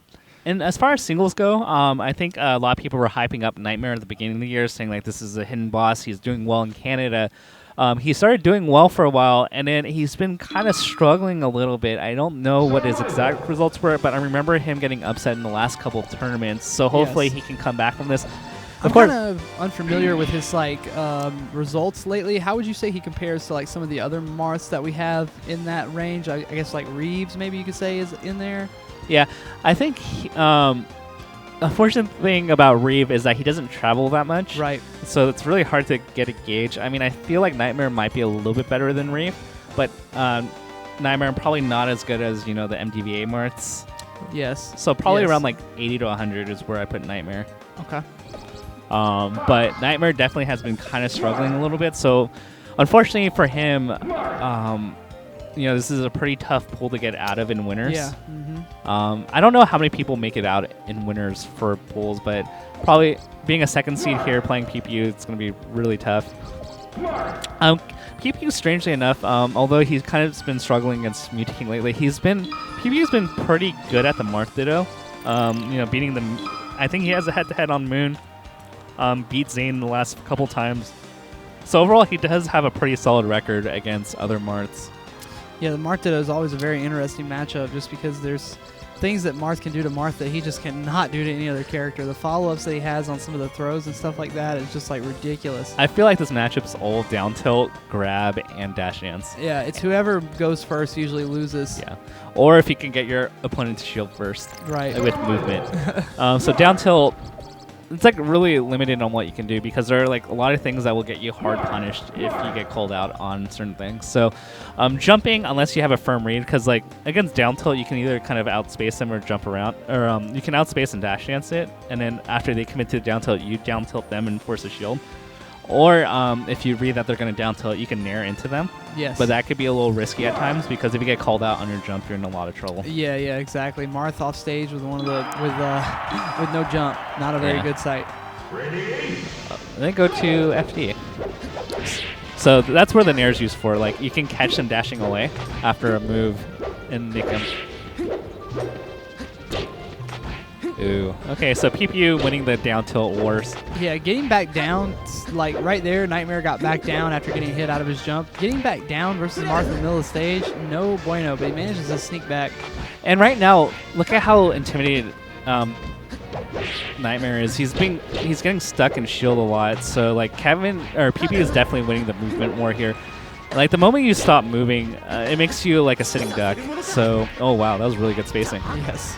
So staying mobile and not getting caught in shield is like really important in this match because the moment you shield, you're not in dash dance anymore and you don't have momentum. So the amount of area you can cover is really small and it shrinks. Ooh, nice combo there from Nightmare.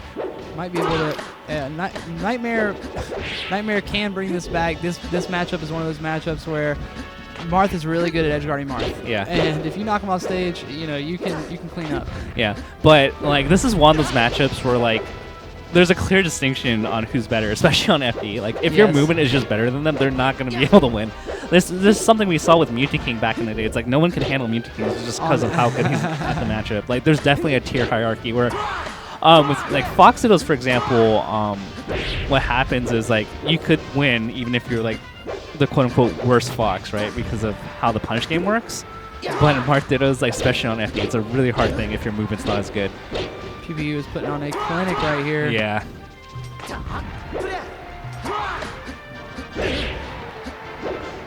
Definitely don't want to mess with Marth Dittos. And he's coming back to that sweet spot every time. Nightmare we've seen have trouble already hitting that sweet spot versus Marth. Yeah. So it's kind of tough.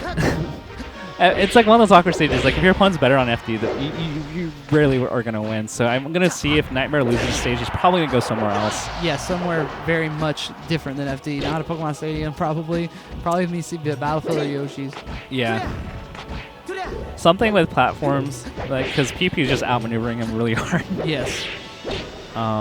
It just seems like PP is just one step ahead of what Nightmare wants. I don't really know like what good analogy I can give, but like just every one of Nightmare's things, like PPU's already ready for.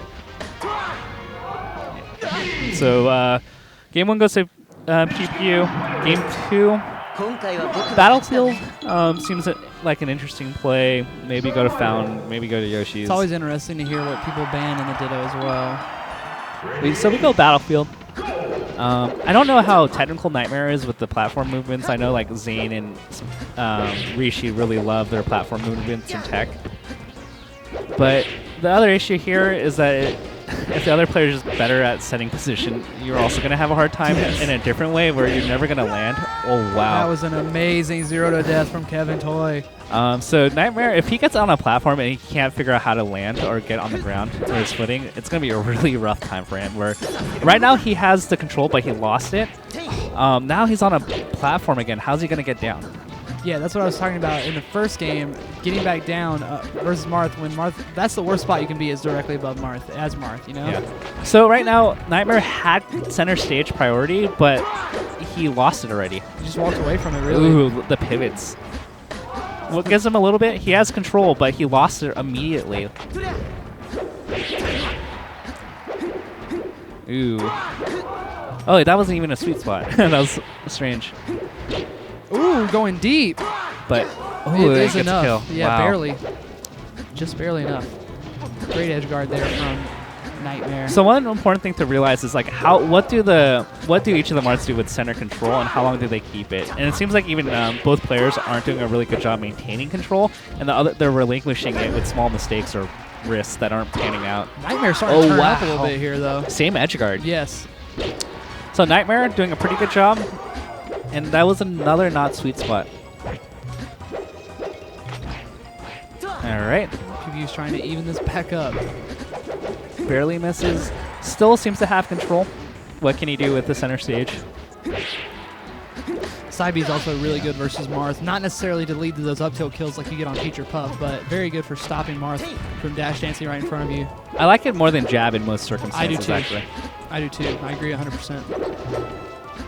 I think that's like one of the worst like moves in Marth's toolkit is the jab doesn't lead into anything, whereas you see a lot of jabs from other characters lead into like grabs, lead into up smash. Yes. Like that's the one thing I don't like about Marth's toolkit. I do like. I do not think it's his worst move. I think that his jab is good versus Spacey's edge guarding and stuff like that. You can create some opportunity with it, but in the center stage like this, I really like to see that side B as well. I just heard the bass on that tipper. I'm not sure if you guys can hear it at home, but it just sounds like intense. These are nice headphones. So right now, PP with a minor lead. This is a kind of scenario where if Nightmare doesn't find a kill, which is very likely with Marth, then PP can easily add like 7 damage before he dies. But let's see if he can get the edge guard. Ooh. PP still off stage. Nightmare thought about doing the back air again. PP spacing for it. And once again, wins the skirmish, and now we're at that 70%. We're going all the way up. And Nightmare having a hard time getting down. Ooh. Gets him with the net play F smash. Forward smash. Right? Oh, so yeah. Yeah. I've definitely fallen for that many times, where they just get up in place and forward smash. It's a nice mix-up because Marth sometimes has a hard time if you don't know the ledge. Ooh, is that it? Ooh, Nightmare. He went for it all. Let's see if it pays off. No jump, no jump. Oh, he let him back down to the ground. This is really close. Yeah, this is certainly very, very close. One F smash could do it. One forward air might be able I was to like do gonna say he's gonna do that forward smash again. stand up and F smash again. Nair sends him way off here. This is a bad this game right there. We almost saw Nightmare get on the board there, but PPU sealing it out with a 2-0, breaking minimal sweat. Good stuff. I think Nightmare capitalized on certain spots. The tippers were really nice.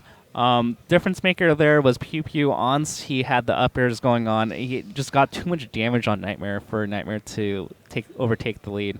Yeah. I mean, Marteto's kind of a back and forth. We saw a lot of momentum shifting in that set as well. Like Nightmare seemed like he had to control one moment, then just that one down tilt gets in there, or that one moment where you're forced to shield. Yeah. And it's like, wow, the other guy is suddenly like in control 100%. And I like the Battlefield pick as opposed to FD because it gives different spots and different interactions where on FD, like I like to mention, like the interactions you have are going to be very linear. Yeah. Like there's not too many things you can do, whereas platforms you have a lot more interaction and nuance to what you can do.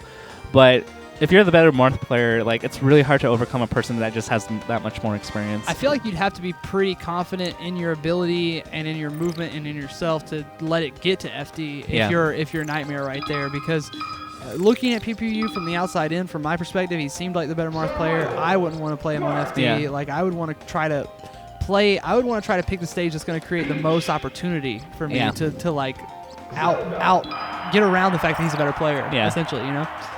Because when you're on the when you have platforms, you can kind of bail out of certain things. Whereas on FD, if they dash dance and they have control, like there's very little you can do to bail yourself out and reset the spot.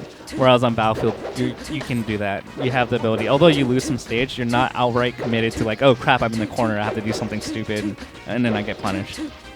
We got our next set loading up for you guys right now on the setup. We have Dark Atma and, of course, the Moon, the Misfits' very own. A budding personality in the Smash scene at last. Yeah. The Moon definitely stepping it up in the last 3 months, making many top 8s. I think overall he did have a little bit of a down surge where he like lost to random players, but I think those days are long past, and I think he's gone back to like being a top 12, 13 level player. Yes. Whereas, for a while you were kind of scratching your head and like asking like, Moon, what's going on? Like, you shouldn't be losing these players. So Moon definitely stepping it up.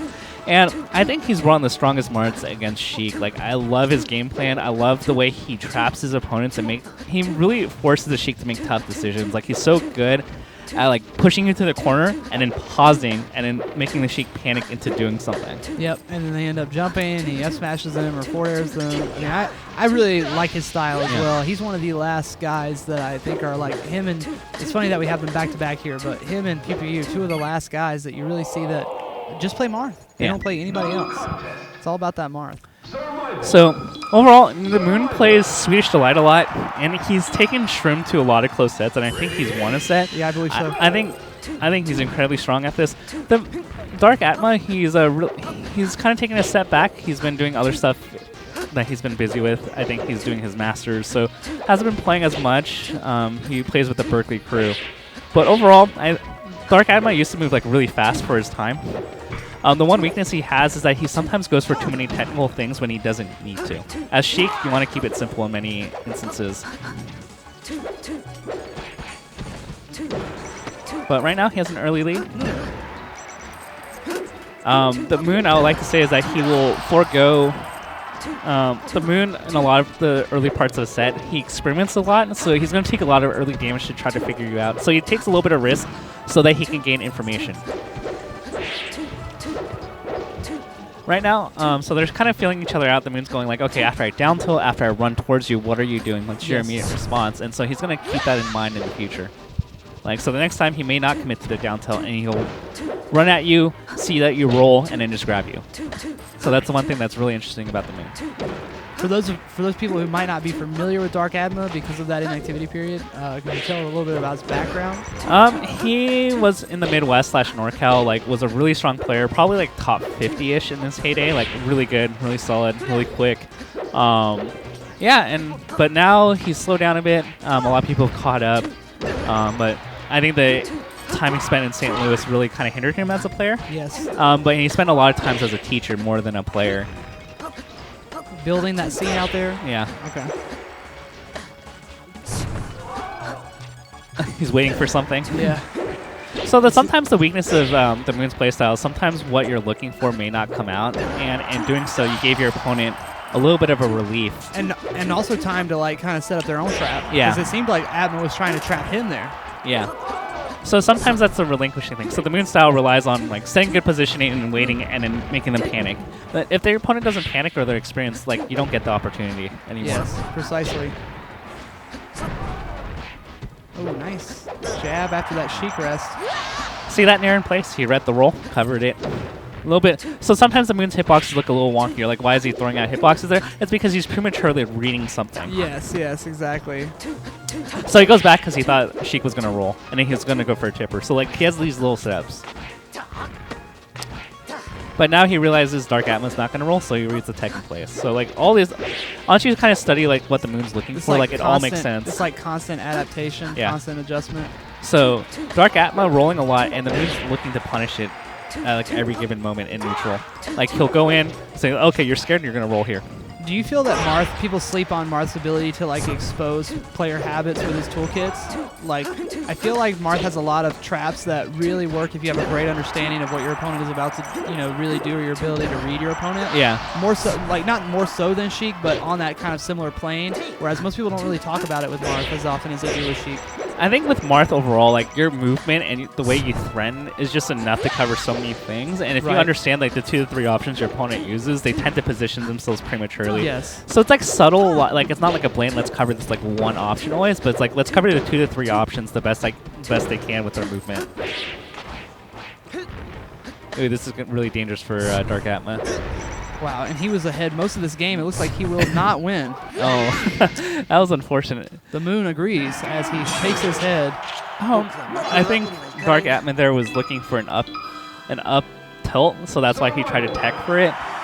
Moon going for a forward smash, so not reacting as quickly as he could because the up tilt and the forward smash have completely different animations. Yeah, and even if I'm gonna land right in front of Marth, I'd rather land there than on the platform where you're gonna get guaranteed tipper.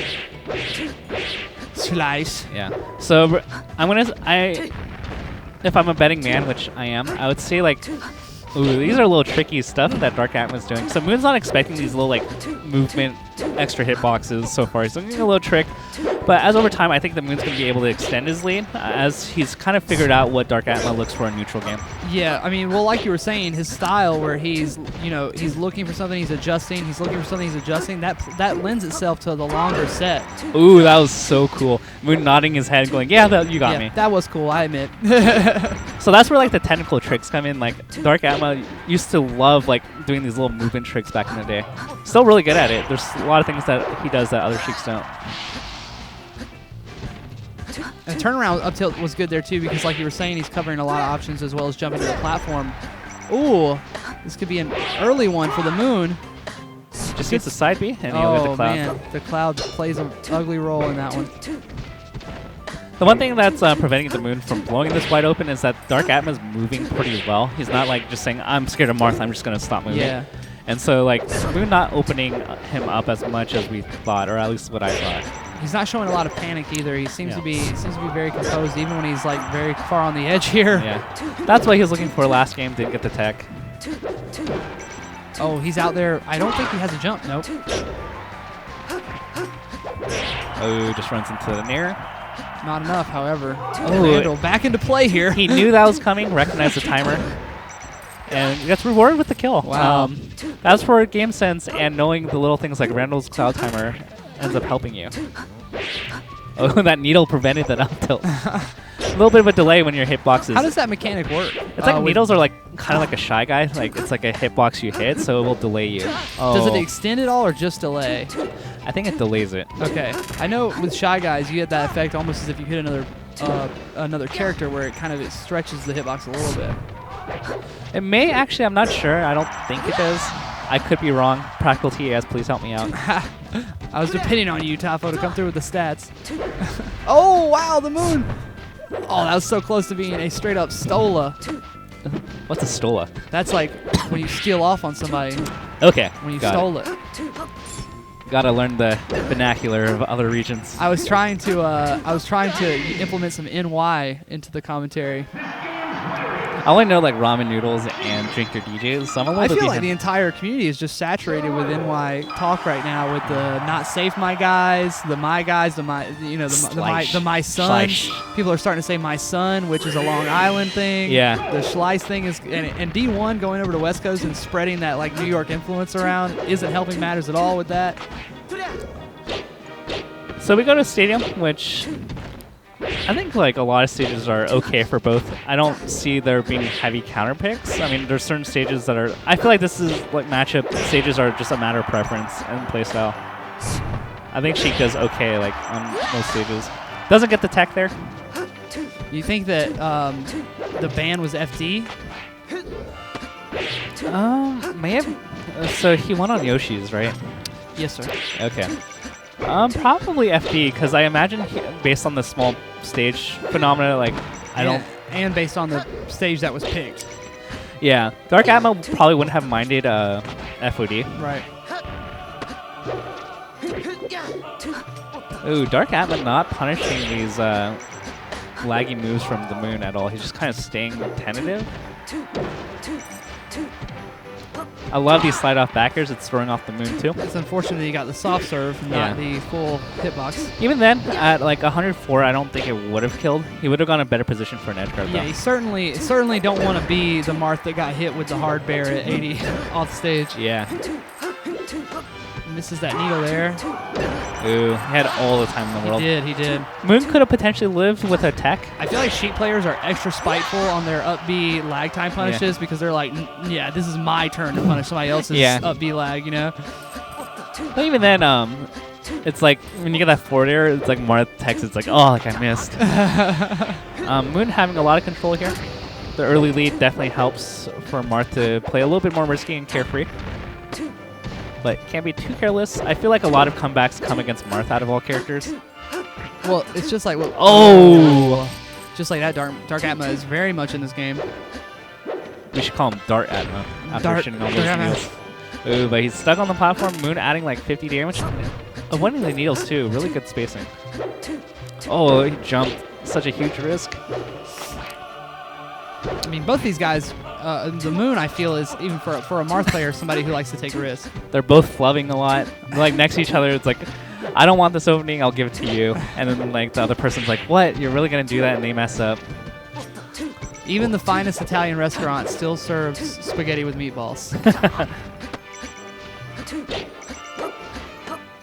Anybody is capable, as they say. It happens to the best of us. This has just been such a wonky, like, set.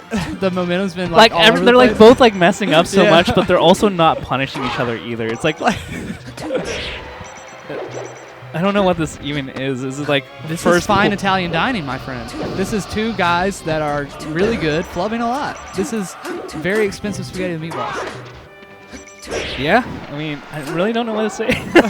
Like, I'm just like, oh my gosh, like, punish each other already. It's that pasta primavera. It's like when you assume that your opponent's good and like they're gonna do the right option. So when they do something extremely laggy, you're just like, wait, what? And then you also do something extremely laggy as a result of like you reacting to their.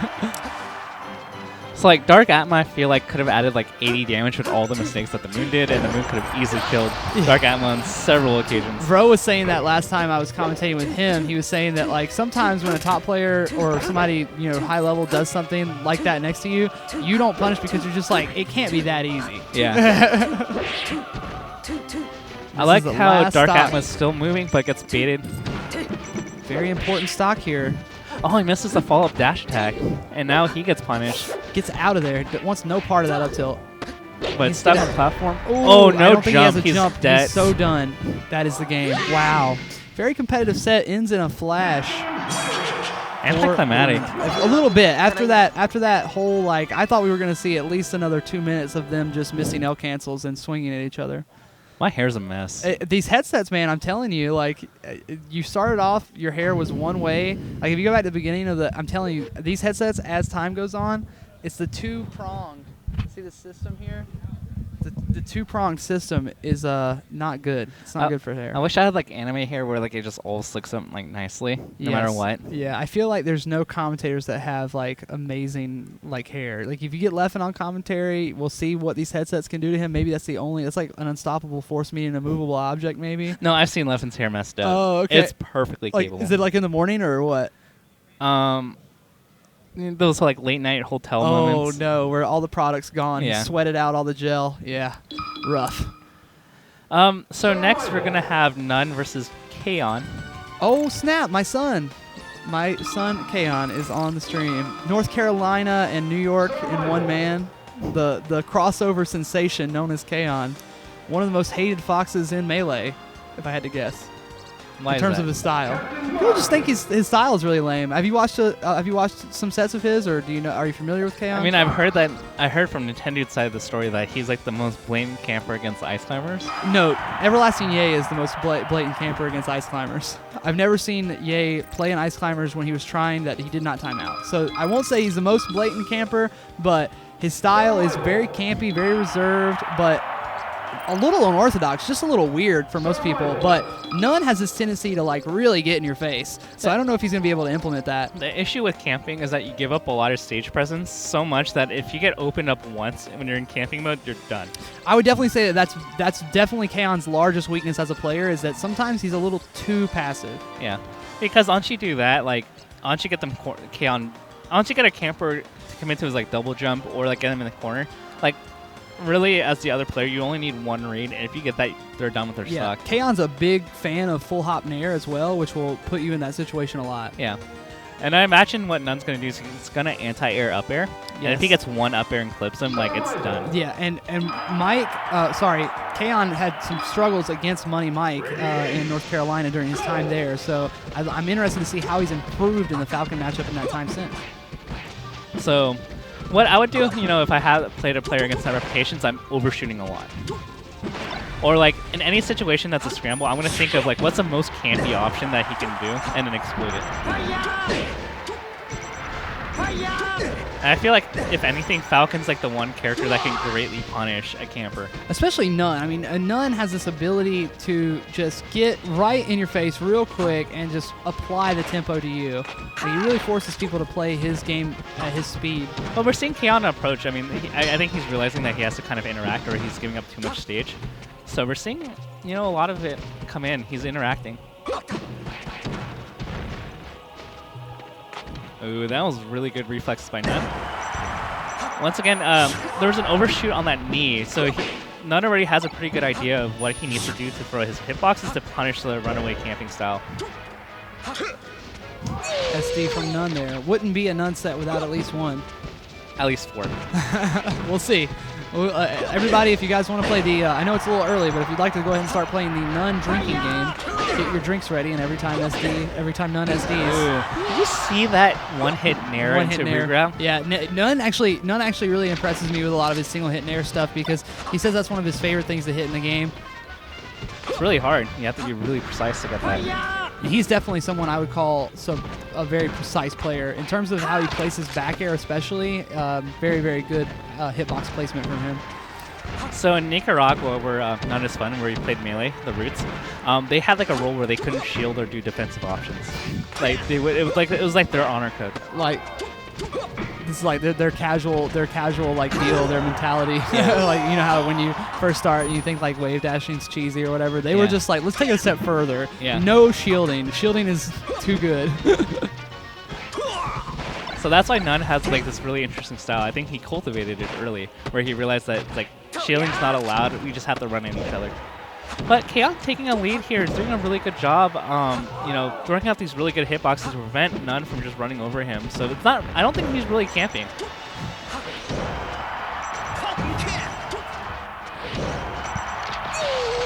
Kaon pulling ahead now. The momentum is starting to turn.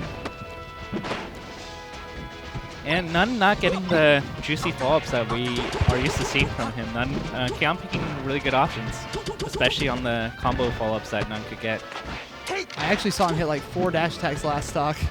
Dash attack is actually pretty good, and especially if you're playing against a person that jumps a lot, it flops them up in a way that you get a lot of follow-ups. Oh, full hop nair from Falcon ends up getting full hop nair by Fox. Ooh. This is looking like Kaon's game right here. It is. Gets up aired, and this will be certainly death. So it just took a little bit of time. We were just like, how's it gonna happen? So much hit stun. I thought he could have upbeat him there because Nunn's a big fan of that stomp upbeat. Oh, this would be a classic Nunn set here. Classic Nunn match if he won right here. I was about to say Fox could still make it alive. Oh, he's got to be so careful. Okay. I was about to say, Kaon, do not spot dodge whatsoever. This is the danger zone. Oh, Kaon coming so close. The moon giving this frazzled look in the VIP area. I feel like he got scared and like threw it. Like I do too. I feel like if they both had 2 stocks left in that scenario, Kaon wouldn't have played that. It's a hard situation to be in where you're the underdog and you're in that situation where you're actually winning and everybody's thinking like we were thinking right there. Yeah. This is looking like Kaon's game to lose. Like that's a hard situation. I bet if they had 2 stocks each, Kaon would have taken that stock first. Yeah, if you're not in the if you're not already in the mindset of just being 100% laser focused on the game, it can definitely deter you mentally. All right. Go to battlefield. He has the platforms that he can kind of slow down the pace to. The one thing I always get nervous about is every time a fox spot dodges against a running falcon, it's like you have a 50-50 shot of getting kneed. Yeah. Or stomped. So that's like one thing I rarely ever do against falcon. Even as Sheik is like I never spot dodge. Like I'd rather buffer roll or just nair in place, throw a hitbox, than throw a spot dodge. Yeah, I feel like your character has to have a really good spot dodge to make use of that versus falcon. Because if you don't read it correctly and they expect it, you're done. Like, especially if you're like at 40 or 50, you get like kneed or stomped, you're pretty much done with your stock. Ooh. Very different first game. Very different from the first game. Kaon not ready for that follow-up there. I don't think anybody would be. Deep samurai breath from Kaon as he leaves the invincibility platform. Still, he's, picking decent spots. Just none of these are leading to too much, although that leads to a kill. He's got to be able to kill Falcon. I mean, Falcon's one of those characters where you really got to get him out of there ASAP. 80, if you can get a shine, that's what he needs. Like just getting them off stage. Yes, getting them off stage is huge, especially if you hit them in a way where they cannot down B or they'll die. Yeah. But overall, Kaon's doing one thing that Kaon's doing a really good job is that if Nun's throwing out a premature aerial, Kaon's been ready to punish it with dash attack, up smash, and he's been doing a really good job at punishing Falcon. Except not edge guarding. Oh no. Kaon with an Unfortunato SD. Nun expressionless like always. Of course. None with the none pop off. I feel like to play Falcon you have to be, because like if you're so enthralled by like, oh I got this cool combo. Yeah. Like you're not gonna be good with Falcon. You take yourself out of it almost, yeah. That's why all these Falcons are like stoic. You have to be completely unfeeling and unnerved. It's like, yeah, I've seen that before, whatever. I've hit 1,000 E's before this one. And this is looking like Nun's game right here. Quick 2-0. It wasn't that quick though. I mean, yeah, there was a moment close. where you're like, ooh,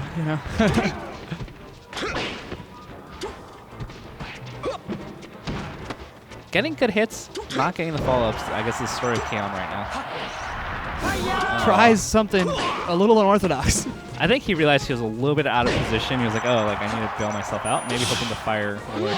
And Nun takes that 2-0. That second game with relative ease. After that first game, struggle bus. Struggle bus. Was late to the station. So good stuff to Nun. I believe that was winners. That was only winners semis? That was winners semis of their pool. Wait, Kaon was like the 4th seed of their pool? I don't know. Maybe. That's insane. That might be it. Where Kaon's the 4th seed of a pool. I don't know. We have to look into that. We're going to need to get some Smash private investigators on the case. I feel like that was winners finals. There's no way that like Base Roll versus Ryan Ford is the winner semis of a pool. Yeah, I feel like maybe they're a little mislabeled here, Gimmer, but it doesn't matter for us because that was our last set. Yeah. So good luck to the next guys with Gimmer's labeling skills. Thanks, guys, for tuning in to the first block of Shine 2017 with your boy, Mr. Ben Ready, and Cloud9's very own Topperkins. You can follow us right here and right here. Boom, boom. If you want to keep up with our escapades and adventures. If you liked our commentary, please let VG Bootcamp know. Subscribe, follow. All social media platforms, you guys know how to find us. We're out, I think. We had a great time. I had a great time. Did you have a great time? I had a great time. Yeah, I hope we can do this again. I'll see you guys probably at Big House. And we're out.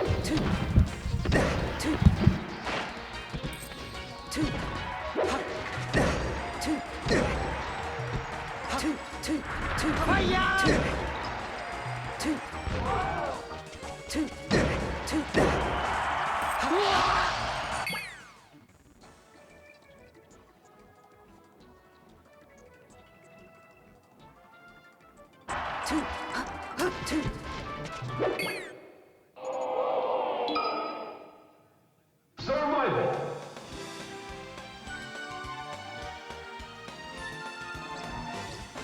Pikachu.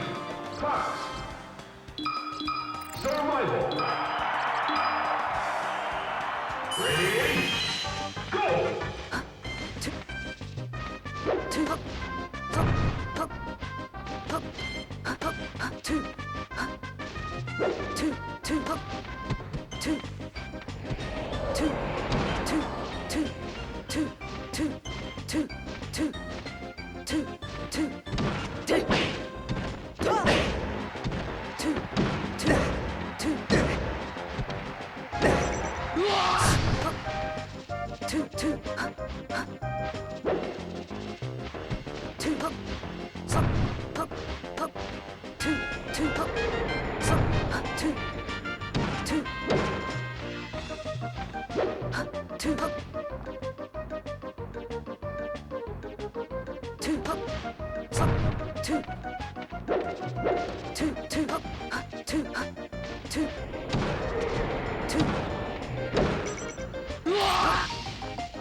Oh, I love playing Jetpack Joyride, but I never thought I'd be in it. Oh, hello there. You know, you could save even more coins by switching to Geico. Probably easier than this, mate. You're gonna wear yourself out. Geico. Switch, save coins.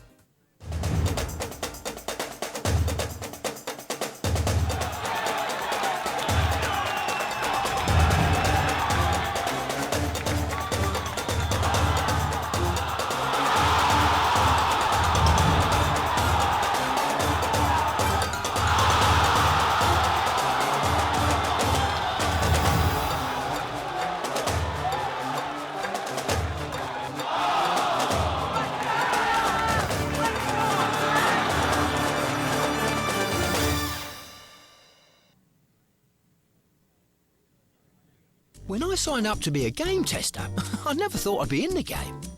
But while I'm here, I might as well let you know that you can save on renter's insurance with the Geico Insurance Agency. 'Cause you never know when you'll need it. Renters Insurance at geico.com.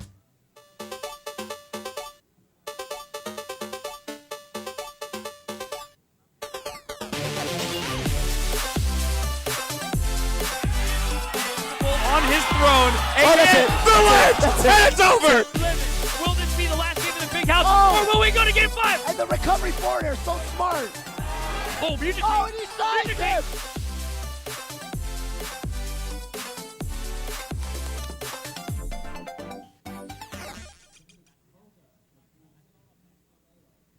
Hey guys, Gimmer the video game scientist from VG Bootcamp here. You have to use a move that's around 5 frames, or they'll be able to shield before it hits them. Wow. I'm surprised I actually did that.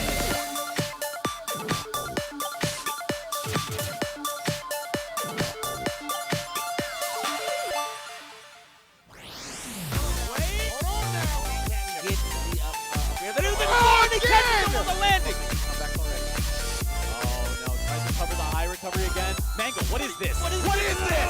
Oh no! Mango with the sick. No way! That was awesome. No way!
What's up, guys? Welcome back to Shine 2017. My name is Webbs. Joining me today, I'm Vro. I'm so excited to be here. I was here last year at Shine, and it was very hype.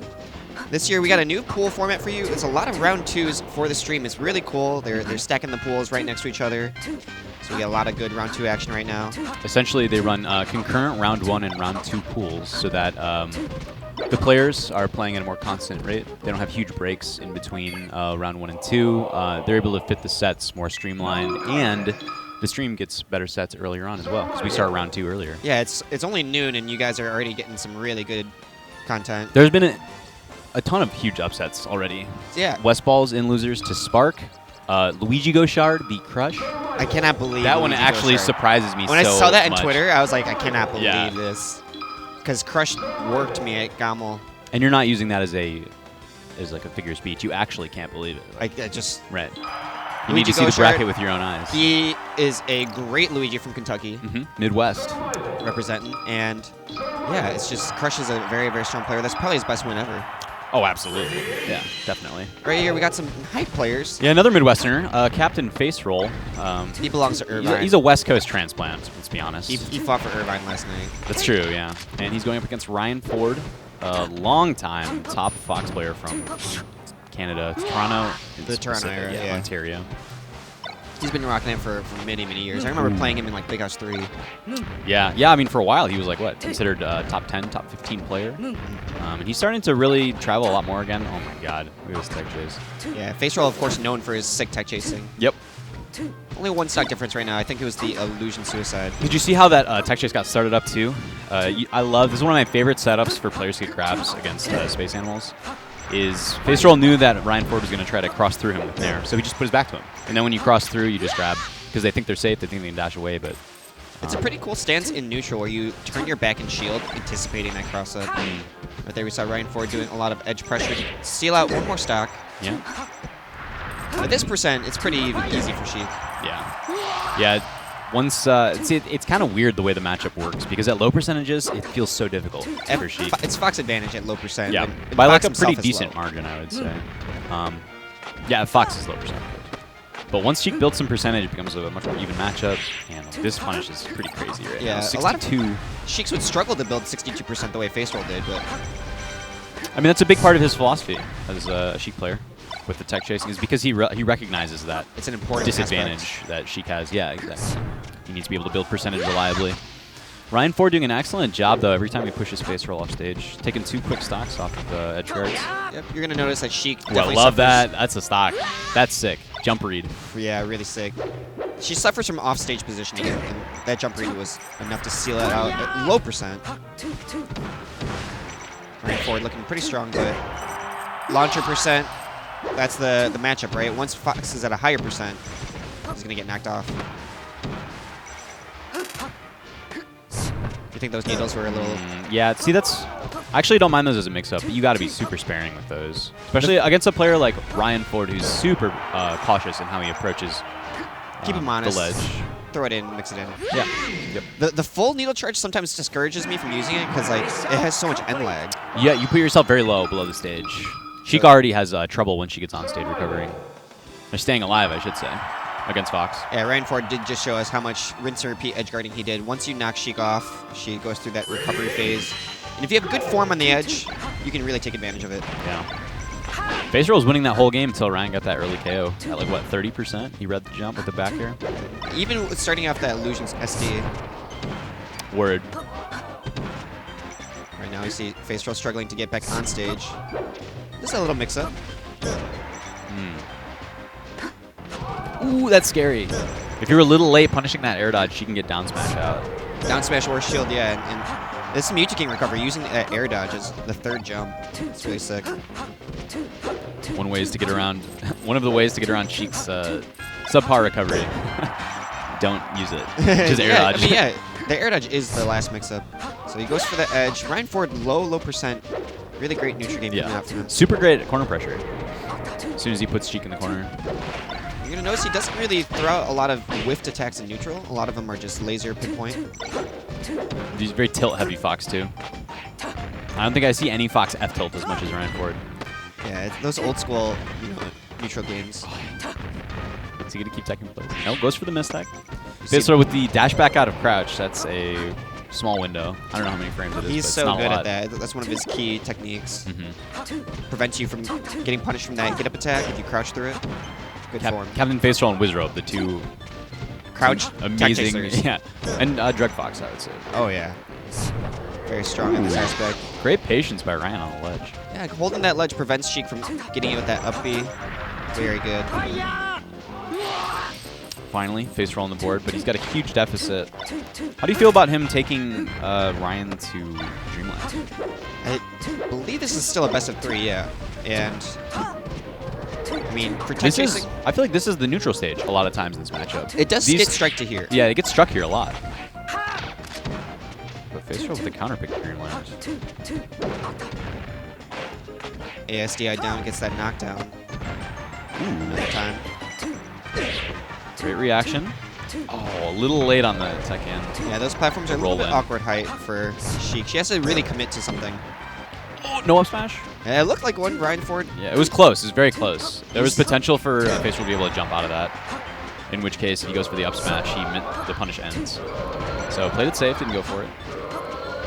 Face Roll is getting shined below the ledge a lot too, which is making it a lot more difficult. He needs to hold down.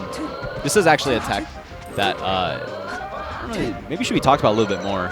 When you get shined by Fox, some characters, if they hold down and then release after, like right at the ledge, they'll snap to ledge very quickly. You don't want to hold down to miss the ledge, but it's actually really important that you snap to the ledge instead of flying past it. Mm-hmm. Ooh, read the roll. All right. 2 stocks. Kind of a big commitment necessary for Sheik to just kill him in a neutral, but down smash in the middle worked out. Straight KOs. Didn't even give him a chance to recover. Yeah, big back air, like it. In neutral, sometimes you have to just pick the right move like that. She was at such a high percent. You see this nice tech chase coming out. Yeah, Ryan with the tech and plays every time, just challenging Face Roll's ability to cover that. Sometimes He's tech not out. mixing it. Seems There it too is. slow, right? Yeah. All It's the much way easier to across. react to. Dude, Face Roll, he's about to even it up. I think, oh, what's for... No, try to reverse it. He still gets it. Yeah. Nice cleanup. I think he could have just gone for back air, right? Off that up air. I'm Or sure he dare. was thinking that back air wouldn't have killed, so let's go for some sick money. He's trying to optimize. Misses a tech chase. Hold needles go away. Now Face Roll, slight disadvantage. Dude, considering how efficient Face Roll's tech chasing has been this game, it's pretty impressive that Ryan is doing as well as he is. Because when he's getting grabbed, he's just taking so much damage. He is. So Ryan has to win neutral that much faster, right? Each time Griffin breaks open tech chase, he's going to come back and win himself. Oh, that tournament winner is going to be... And how many times is he going to up B at that height? He's eating needles there. I saw it 2 times that game at least. I love standing needle for that Once reason. first game. It's so low commit from Sheik to just... Oh, it's nothing for Sheik. Just throw some cards out there, and then you just bust 21. Just dead. That actually... You said throw some cards. We need an X-Men Gambit skin for Sheik. I in would 20XX. love a Gambit That's skin. my favorite. He's my favorite X-Men. Yeah, he'd be a great character. That would be so sick. He throws the cards. He has a staff. The bow staff is so good, dude. I love it. I am glad we share this love. I've always wished Gambit was in these games. He has that Nolan's accent. Right here, Pokemon He's Stadium. so handsome. He is. Rugged Southern. Pokemon Stadium is an obvious counter pick for Fox. She sometimes struggles on the stage because of how wide it is and how separate the platforms are. The thing about the matchup, too, is Fox just wins the counter pick war, right? He's got 3 solid counter picks he can go to. And depending on what kind of Fox you are, too, some of them are better than others. So it can be difficult for the Sheik to decide which stages to strike. First stage, Face Roll struck too, or the only stage I say. He really went for like a big low ground and big boundaries, right? So harder for himself to get killed and good opportunities for tech chases. So that's actually kind of fits that mold as well then. These needles are too good. Oh my god, take ledge. Face roll. He's going to die with dash attack. Dash attack KO. A little bit of a head shake from face roll, but he still gets the stop. Ledge dash is missed, and great punish from Ryan Ford. Yeah. I feel like he's always waiting when he needs to catch the air dodge or... His positioning, yeah, is extremely good. These full hop drills are actually hard to punish when you jump out of them. Face roll's just got to reposition himself. Yeah. He's having a little bit of trouble finding some space. Ryan doing a nice job staying on top of him. To be able to do that as Fox in this matchup makes it so hard for Sheik. Yeah, don't give her any breathing room. No, if you don't, it's difficult to execute, but if you got the chops, all of a sudden all the Sheik players are looking to avoid you in bracket. Yeah. They struggle with this matchup sometimes, but let's see if face roll try to get. He got caught by. You see that by Stadium? The transformation. The transformation They held cut him in off. place. It's like Ooh, high nair. Great wave dash back. Oh, this movement is going to get caught in a grab and nice SDI out. I don't even know if he needed SDI right there. It just looked like the up air may have missed. Oh, the movement, yeah. Ooh, I like that. Dash away, wave dash back in, shine. A really nice anti-approach option for Fox. Face roll, up tilt. It almost killed. I think he was just being very low command. I don't know. Just up smash or take ledge, or there's like 6,000 different things you could do. He only takes one aerial for that, but let's see. Face roll can use invincibility right here, and the rising down air. To read the full hop? Oh, There's a he six landed. zoning tool. Up air. Really well positioned by face roll. Dude, that full hop down air was so sick. On the side platform, too. Like, He just read the jump. yeah. Really good combo movement. Nice nair out by face roll. Oh. Goes for the upper instead of a shine. You know, kind of surprised face roll DI'd that off stage. Yeah, but no punish from Ryan Ford. You almost thought that rinse and repeat was going to come out. That's what I was scared of when he DI'd off stage, you know? Damn, face roll's so good at finding the smallest openings. Yeah, he plants himself on the ground and waits for Fox to land himself.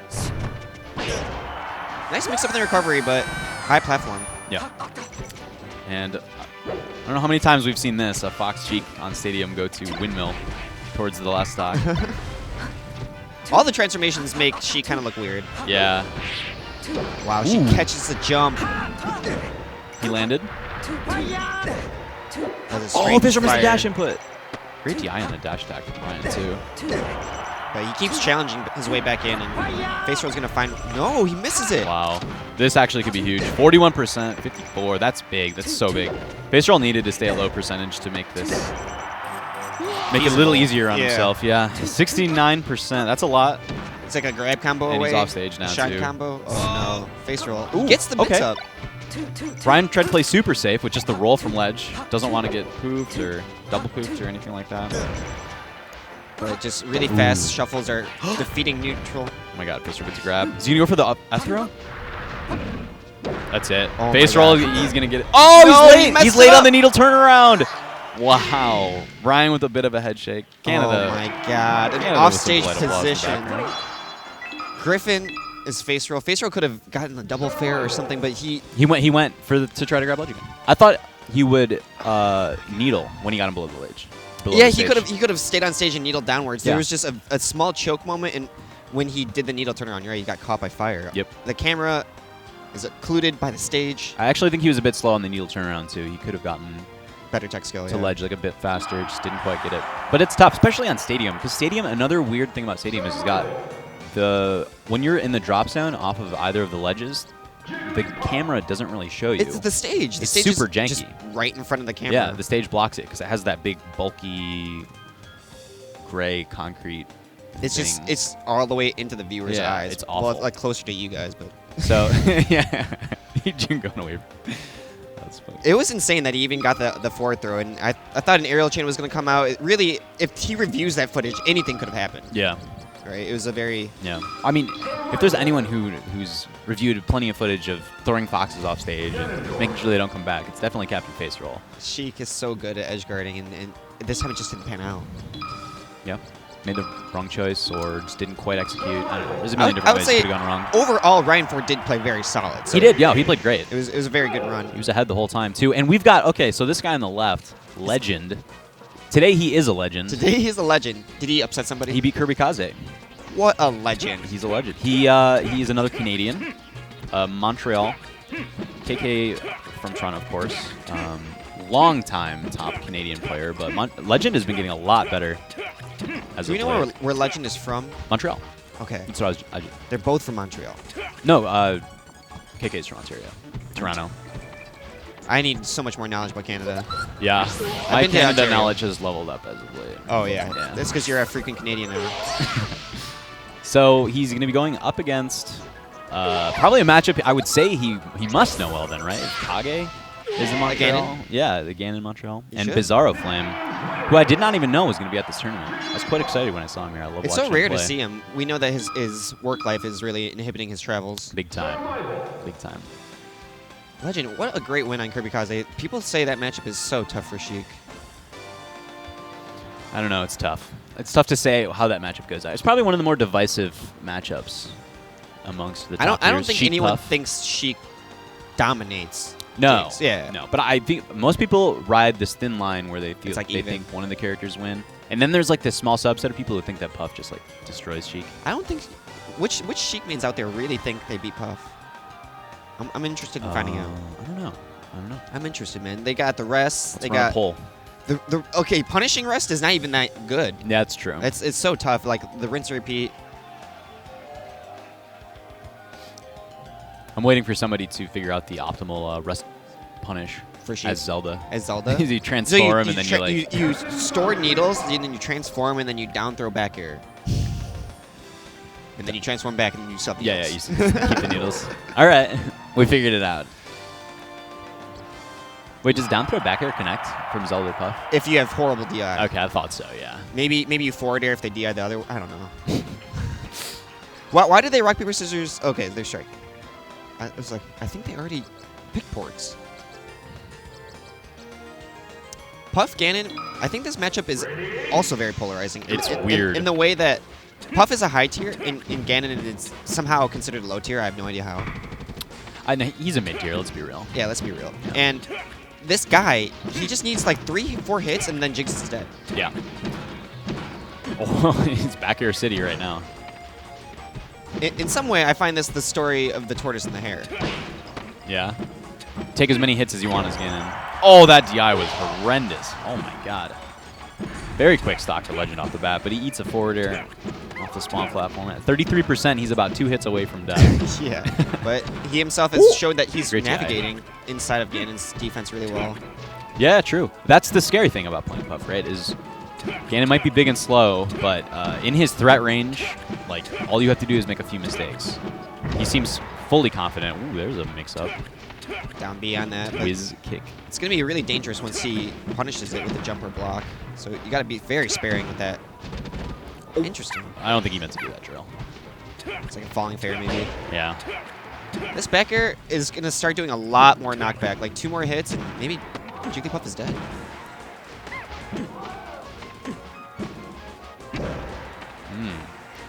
This is a tough position from below, but it's out. Oh, that little tomahawk. Now, we're used to seeing Bizarro Flame do some really sick combos. It's going to be a little harder to see in this matchup. Yeah. I would imagine it would be more about the hard reads in this matchup. I wouldn't be surprised if we see him do like a whiz kick off stage to try to like spike or To something. end the game? Yeah, something silly like that. Well, we'll see. Maybe It's possible. He's still down a very large amount. That early back air. Well, at 170, Ganon can actually take like a couple more soft hits. Whoa, even back air? It looks like the back air's stealing a little bit, so. No hard punish on the landing. Starflame trying to look for that ledge dash, it looks like. There you go.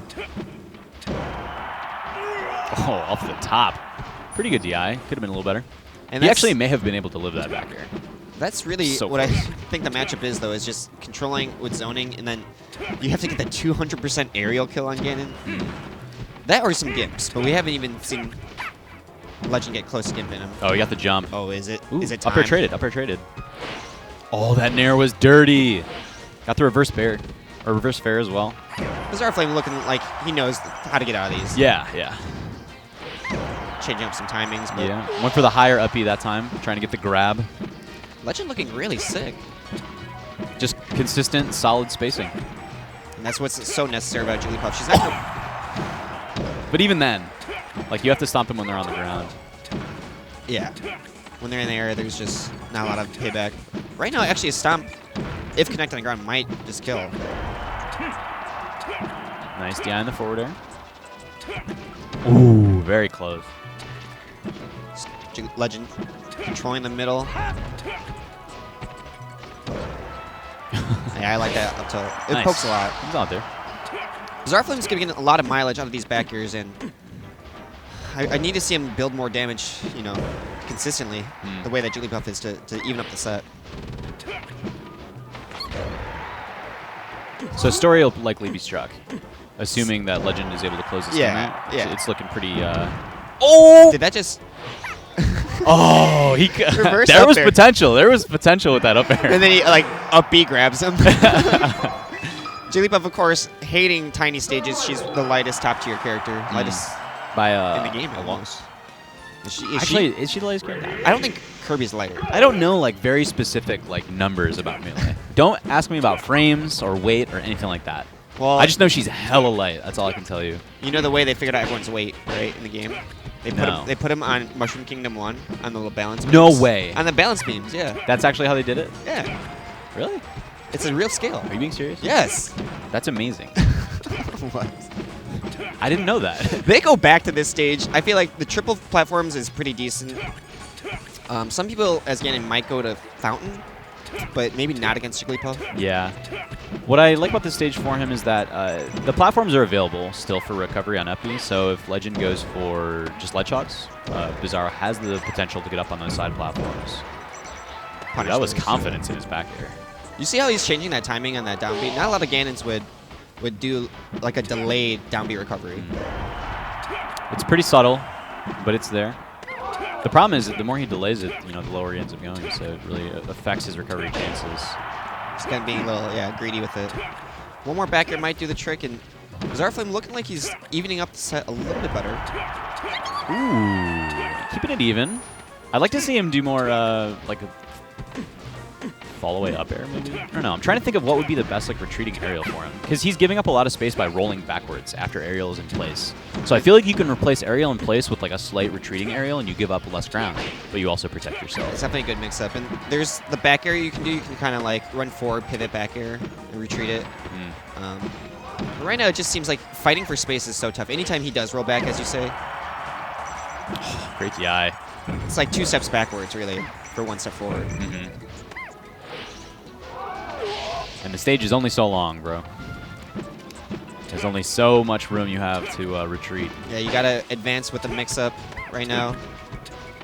Jigglypuff showing us really how to just navigate this matchup with zoning and controlling the middle. It's very impressive to me, because at any time he could just lose out to Mariel. Yeah.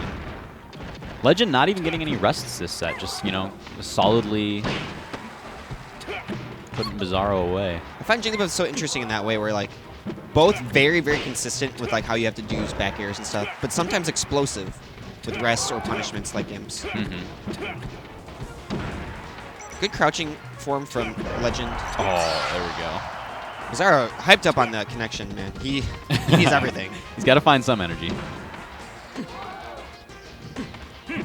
Oh, 100%. Not the tough. worst, but yeah. I don't know. That's pretty bad. He's been living to between 180 200 a fair amount throughout this set, so could have been like another 100%. It could have, yeah. He could have taken. Ooh. A lot of back airs connecting, and right now this is up to Jigglypuff to mix up her drift. Oh, he's DIing the up tilt well, at least. Second time he's gotten hit by it where I've held my breath. Yeah, everyone just gasps. It's okay. Zarflame. It's not the explosive damage that's really winning, right? It's like the inch by inch. Yeah. I guess that's kind of what defines a top tier, right? If you can be consistent with that character and they don't rely on only making No big cheeses read or- plays or yeah. anything like that. Maybe that jab looking okay, but no real good response to these bears. No. Ooh. He tried to get the reverse. Didn't quite get the spacing. Oh, there we go. Let's go, Bizarro. I like that. Waveland cross-up. Very stylish. There's a chance. Gets a grab. Ooh, 2 up airs? He's getting out of his seat for that third one. Yeah. How's he gonna mix it up? Doesn't look too phased. Okay. Keeping it simple as before. I don't think Biz DI'd that too well. He might just be able to edge hog. Clean 2-0. Legend being a legend, taking out a bunch of names.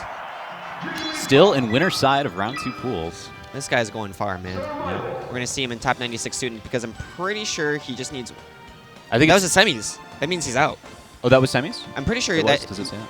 It says round 2 winners, semis instead of the quarters. Well, Exactly. assuming our wonderful knowledge sheet put before us is correct, then... It looks correct, and I did study the brackets last night. Oh, okay. So the winner of this makes it to top 96, and the loser of this makes it to the loser side of top 96. Oh, really? So both of these players are done for the day. Okay. Until the evening. Not for the day, because we're going all the way down to top 8 today. The evening is going to be so jam-packed with matches. It's the format for you guys at home is actually so wonderful. So it's just a bunch of round 2 matches, so a bunch of players that are top 100 or near top 100, and a lot of them right now are just semis. That means they're qualifying to get into top 96, whether they're going to be winner side or loser side. Looks like right now we have Luigi Gauchard. We just talked about him. Yeah, I'm excited to see him up on stage now, playing against another Look at Cody. East Coast Fox. What's going on, Cody? Yeah, he's sitting on the right. He's from Kentucky. As usual, he always wears the University of Kentucky logo somewhere on some piece of apparel that he has on. The Kentuckians are very loyal. Oh, I think it's on to his the pants state. too, actually, right? Yeah. Yeah. He's trying to rep Let's Kentucky. go, Cody. Beautiful state. I drove through Kentucky and Tennessee my road trip recently. Great. True, when you were going down to Georgia? Yeah, very beautiful scene. We have Red sitting on the left. It's another Kyoto player. How often do we see both true. Kyoto Back players? to back. Like, I don't even link them together that much because it's so rare to see them side by side. So we got a bunch of Kyoto boys for you. Kyoto boys. Look at Canada just chilling in the background. Mad chilling. Look at None. None. Got some green sunglasses. Dude, he almost lost in pools to a Puff. He almost lost to Nice Climbers. Yeah, what? Yeah. Who's now playing Puff? Nice Climbers plays Puff sometimes too. Yeah. Depending on the matchup, he switches characters. But it's a good spread. I think Nunn just wasn't ready for game 1 and he just lost. And then game 2 he got rested early and Nice Climbers blanked him so hard. So Nunn played super safe and super careful and long game 2, but he managed to take it. And then game 3 3 times. It was like Nice Climbers playing a win out here. We got Red, another Fox, as you said, from the East Coast. Yep, he's MDVA specifically. Many would consider Crush much stronger than him, so we can only anticipate Luigi Gauchard to have a very optimistic match coming up. Yeah, if he continues to play as well as he did. Although he is on stream now, and as much as we don't want it to be true, stream nerves are a thing. But he doesn't look too shook right now. Ooh. The mix-up with the Nair out of tournament winner. Yeah, both are kind of just feeling each other out right now. Yeah, you see this a lot at the beginning where people will get a lot of tomahawks or not too willing overshoots. to commit to that particular attack until they see the response, right? Yeah. Red, I think, is really Oh, known he got for the his- jump. Dang. That's actually kind of a bummer. He caught the jump with his jab, yeah. and then the shine pushed him off. Luigi cannot take that move, really. Shine? Yeah, Shine is really brutal to devastating. Luigi. Even the shine in the middle of the stage puts you to legend. What a read! Got him on the roll in, baited it out with the wave dash in. That's sick. That I was very wanted nice. to say that Red's strength, in my opinion, are his recovery. He has really good mix-ups in recovery. Oh, dang. He almost got going. Okay. And to really win this for Luigi Gauchard, I think he needs some solid kills. Yeah, he's gonna. When he has the Fox off stage, he's got to keep him off stage. No jump right there. And the double jump nair to recover. Yeah, the nair counter, the combo breaker. Sometimes it works, but all you need to do is wait it out, and you get shine. I will say Luigi Gauchard is getting popped up a lot by these approaching nairs so far. I don't know if that's as much as Red just picking great times to nair in on wave dashes, or Luigi Gauchard not crouching, holding down as much as he should. Yeah, and sometimes it just comes down to patience in neutral. It looks like Luigi Gauchard is actually attacking quite a lot. Down 2 stocks now. A little head bump. Yeah, I think he wanted to collide into the wall and not land on stage. Yeah. Right now, not looking too good. I'm sure he's beating himself up, saying, I can do better. Ooh. Okay. That was like mid-percent, right? Yeah, I'll take it. We'll take it. I'll take it. The pressure is a lot right now. Yeah. Nairs and shines. He needs to find out a better solution for when he's getting shield pressured in the corner. I wouldn't mind just seeing roll-in abuse. Oh, he pushed off stage as well. Luigi's roll in like that worked right there, but Fox can really punish it. I want to see how many times he can get away with it, really. Big nairs from Fox are really stuffing out any of these counter approaches by Luigi Gauchard. Ooh, there we This go. chop opens it up. I like what Red is doing, because even though he's at advantage, he's keeping it super slow. There are a lot of times right now where the Fox was just trying to pounce in, but you wanna play it the way you've always been playing it. Yeah. He built that percentage pretty slowly and consistently. Exactly. And whenever For the I fight two-stop. Luigi, and I have that lull like that, right? You have to remind yourself that Luigi's weakness is off stage. So he just played super safe, one back air off stage. I'm in winning position now. I think that was a story of the edge. A story of edge guarding. Luigi Gauchard picking a much bigger stage. Way harder to get edge guard here. See, look right there. He eats a nair. He's DIing. Not only he's DIing in on the nair, and he's getting popped. He's up getting by popped it. up, yeah. Should he just crouch cancel or even just take it away? There's He like could a slide away. you may be able to just DI away in like aerial or something. Great tech chase. That one sent down. Meteor. Oh, he almost got the tomahawk too. Great roll in by Red. Did jump? Good form from Red. Decent DI, not quite enough. Don't think anything really would have saved him from that up smash. Yeah, he had a little bit of time to charge it. Red getting so much mileage. What? Did forward air and Shine like clank? Is that what happened? Shine's invincible. I'm pretty sure nothing happened. Oh, scary. Abe Lincoln 1 cent. They just missed. I don't know. It looked like it hit. It was weird. Ooh, the faith to just fall to ledge. Oh, and he's late. But he gets It's it. a dare, though. He gets it. He gets it. Luigi's love to put that dare right above the edge. It's so large, and all the hitboxes send it's such an obnoxious knockback. Like he fades away. Ooh. I think he went for the misfire. Okay. I didn't realize he didn't have a jump actually. Great Luigi. spacing on these fadeaway aerials. Oh my god. That up tilt. What a freestyle. Use the cap paw in between. No jump coming out.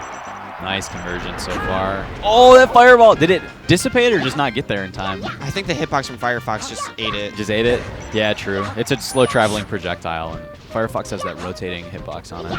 It's like a screwdriver? Like, what? No, it's like there and then not. Oh, okay, Yeah, okay. yeah. Sorry, that is kind of confusing now that I think about You it. made like a rotating No, it motion. doesn't. Neutral's looking a little shaky right there. A lot of wave dash up smashes, and Yeah, he's taking big swings. Red is Big very swings. confident. Ooh, there we go. You know what this is reminding me of? It's actually, well, not reminding me of. It's there's a fight tonight. Oh, true. A guy's gonna be swinging heavy, and another guy's gonna be patient. Yep. Waiting it out. Looking for his opportunities. Capitalizing. Making a lot of money. Red is really just hit and run, right? Just a few solid great hits. Nice tech. He hasn't committed to anything too strong. He's been able to build so much percentage on this stock. He might even take a 2-stock lead here. The slow roll gets it, yeah. And it's just, you do like a two-piece and you back off and you never get hit. And then when Fox needs to, you just put him off stage. Oh, DIing it. Oh, that time it worked. Okay. Dude, he does actually have to stop DIing in when he gets hit by those nairs, though. He's not taking these nairs very well, yeah. Crouch cancel him, DI out. I'm harping on it, but it's just like, that's where a lot of the free percentage Red is coming from. It looks like he's also just missing a couple wave dashes out of shield. Nice anti-air forward airs. Red has not gotten caught by that double hit tech trap once on the down B. No. All it takes is some good DI practice, but you're right. These middle aerials are working so good for Luigi. Ooh. He's Yeah, slid once he off. started like anti-airing the short hops exclusively, he's doing much better. He goes right back to middle stage, Luigi. Oh, he wanted the roll so bad. It was good though too. I love when people go for roll reads in those situations because they're playing so safe, right? You go back to center. Yeah, you have center stage. Like even if you don't get the read, you're not. Oh, he's not. I thought he was gonna die. Beautiful. I like that. That was a good aerial mix-up. Control definitely switched over to the middle. And a 2-0. Yeah, Red just doing up smashes and basic edge guards, and really showing the Fox players at home what you do to a low tier. Yeah. You add damage, Yeah. walk away. Don't try to go crazy on him. Don't I mean, the same. You don't goes have. I mean, you can for any You're high Fox, traction but you don't character. have to. Yeah. Yeah. Just you did a shine. Fox Luigi goes so far away. Very far, in fact. How are you supposed to do anything besides just piece together that damage, right? True. Well, you do the shine side B. With a full commit, right? Yeah. Just all the way in. Even if they go off stage, just follow them. Some DI issues too. Yeah. Right on the nair. Honestly, it looked like overall he had a pretty good idea of what he wanted to accomplish in neutral. In neutral, yes. Yeah. Yes. Punish game, decent. Edge guards, not great. We're talking about Luigi Wishart, of course.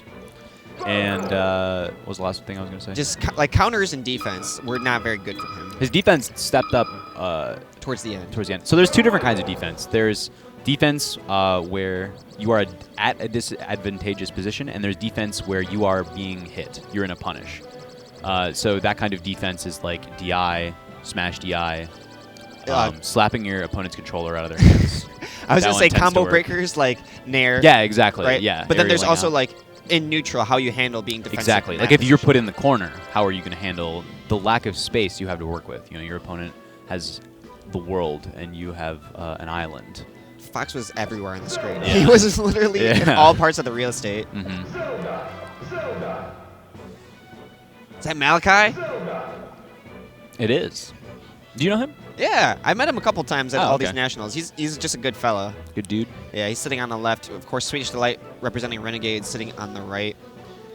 I like both these guys. Just happy, cheerful guys. Malachi represented Santa Barbara. UC Santa Barbara. Melee games. Pretty good school. Yeah, they're I decent. wanna know. Could you believe that Champaign got to grand Second. finals? They got second. You Yeah. believe they got there? Oh, well, okay. So wait, I commentated. didn't see. Oh, okay. So what happened with them against Berkeley? Berkeley was Dark Atma's team, right? Yeah. So what just happened was It was like Dark Atma and Wavebringer. yeah, Wavebringer did not carry as much weight as he could have. Yeah, he's a very good. Yeah, very he's good a very piece. strong player. But what happened is Blendtech counterpicked into him, and Deeks took 2 stocks out of him. No way. Yeah, Deeks took 2 went- stocks off him. Deeks went monster. I'm pretty sure that Deeks is one of the reasons they went as far as he was an Ice Climber player. Dude, you and need an ice climber in Cruise. yeah, It's a just Cruise Ice Climber player can really pick apart a lot of weaknesses, and they opened up with him. He took 6 stocks. Who did he beat first? Do you know? It was a Luigi. I like that. I think they like Wow. saw into it, but Luigi couldn't handle it. Yeah. He still got wobbled.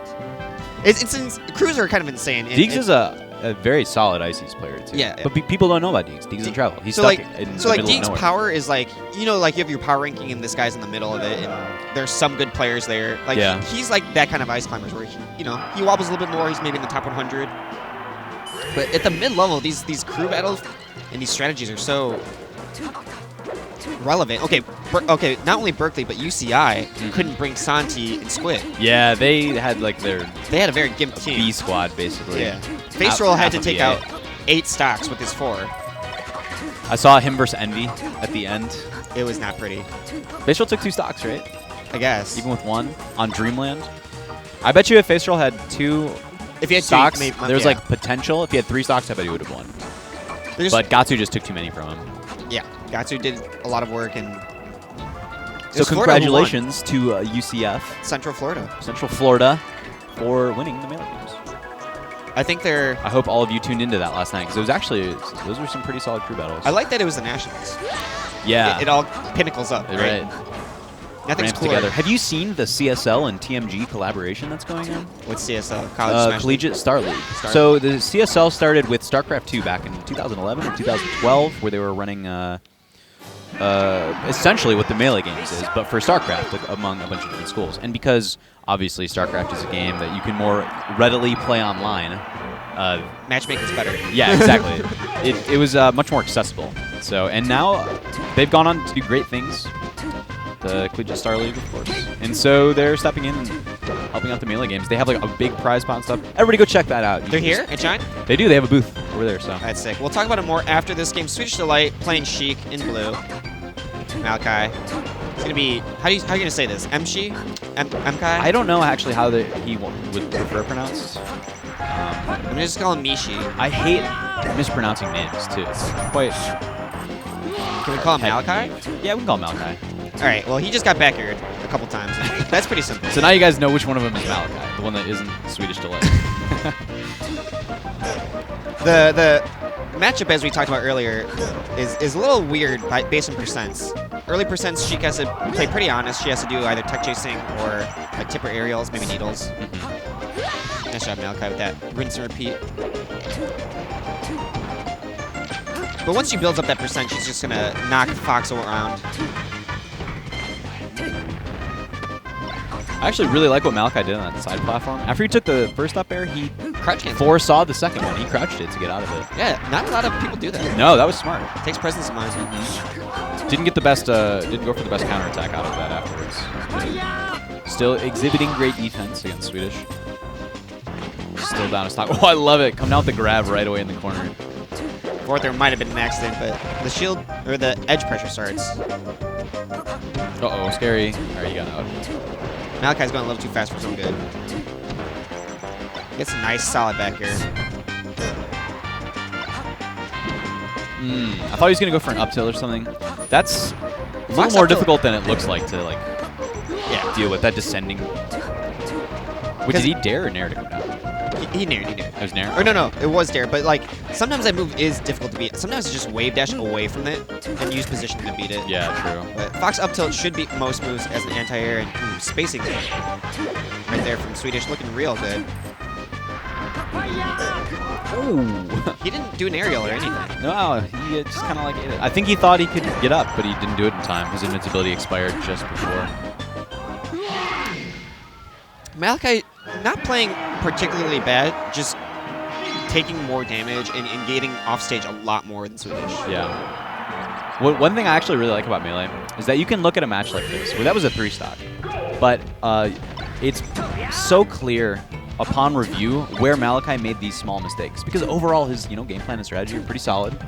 He's got the technical ability to make it work, the matchup knowledge, but little mistakes come back to haunt you when you play a player of Swedish's caliber. Yeah, this one little crack just unfolds into a chasm, and then your stock is gone. Yeah.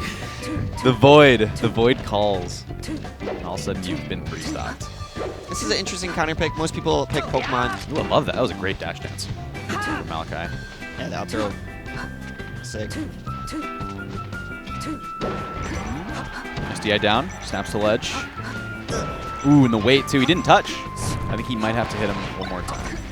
Yeah, that drill shine gives him the ledge opportunity, but Malachi picking it up. First stock for him. This is also an opportunity for us to showcase what we were talking about earlier with the different options for counterpick stages available to Foxes. Malachi opted to go to Story, whereas Pokemon was probably banned. For Ryan went to. Oh yeah, you think that was the case? I guess it's like a switch of bans. True, one way or the other. How did the Dynasty miss? I think for Malachi this is a very sensible counterpick with skill differences. And him being knocked off stage so much, you want to knock off Sheik yourself. Try to even up the number of times each character is being edge guarded. Yeah. Beautiful sweet spot on that side B, by the way. Really surprised that Swedish's back here didn't quite hit it. Swedish is always in a good position, but... Oh, no! He had the punish. He's missing just a few of these things, right? Oh.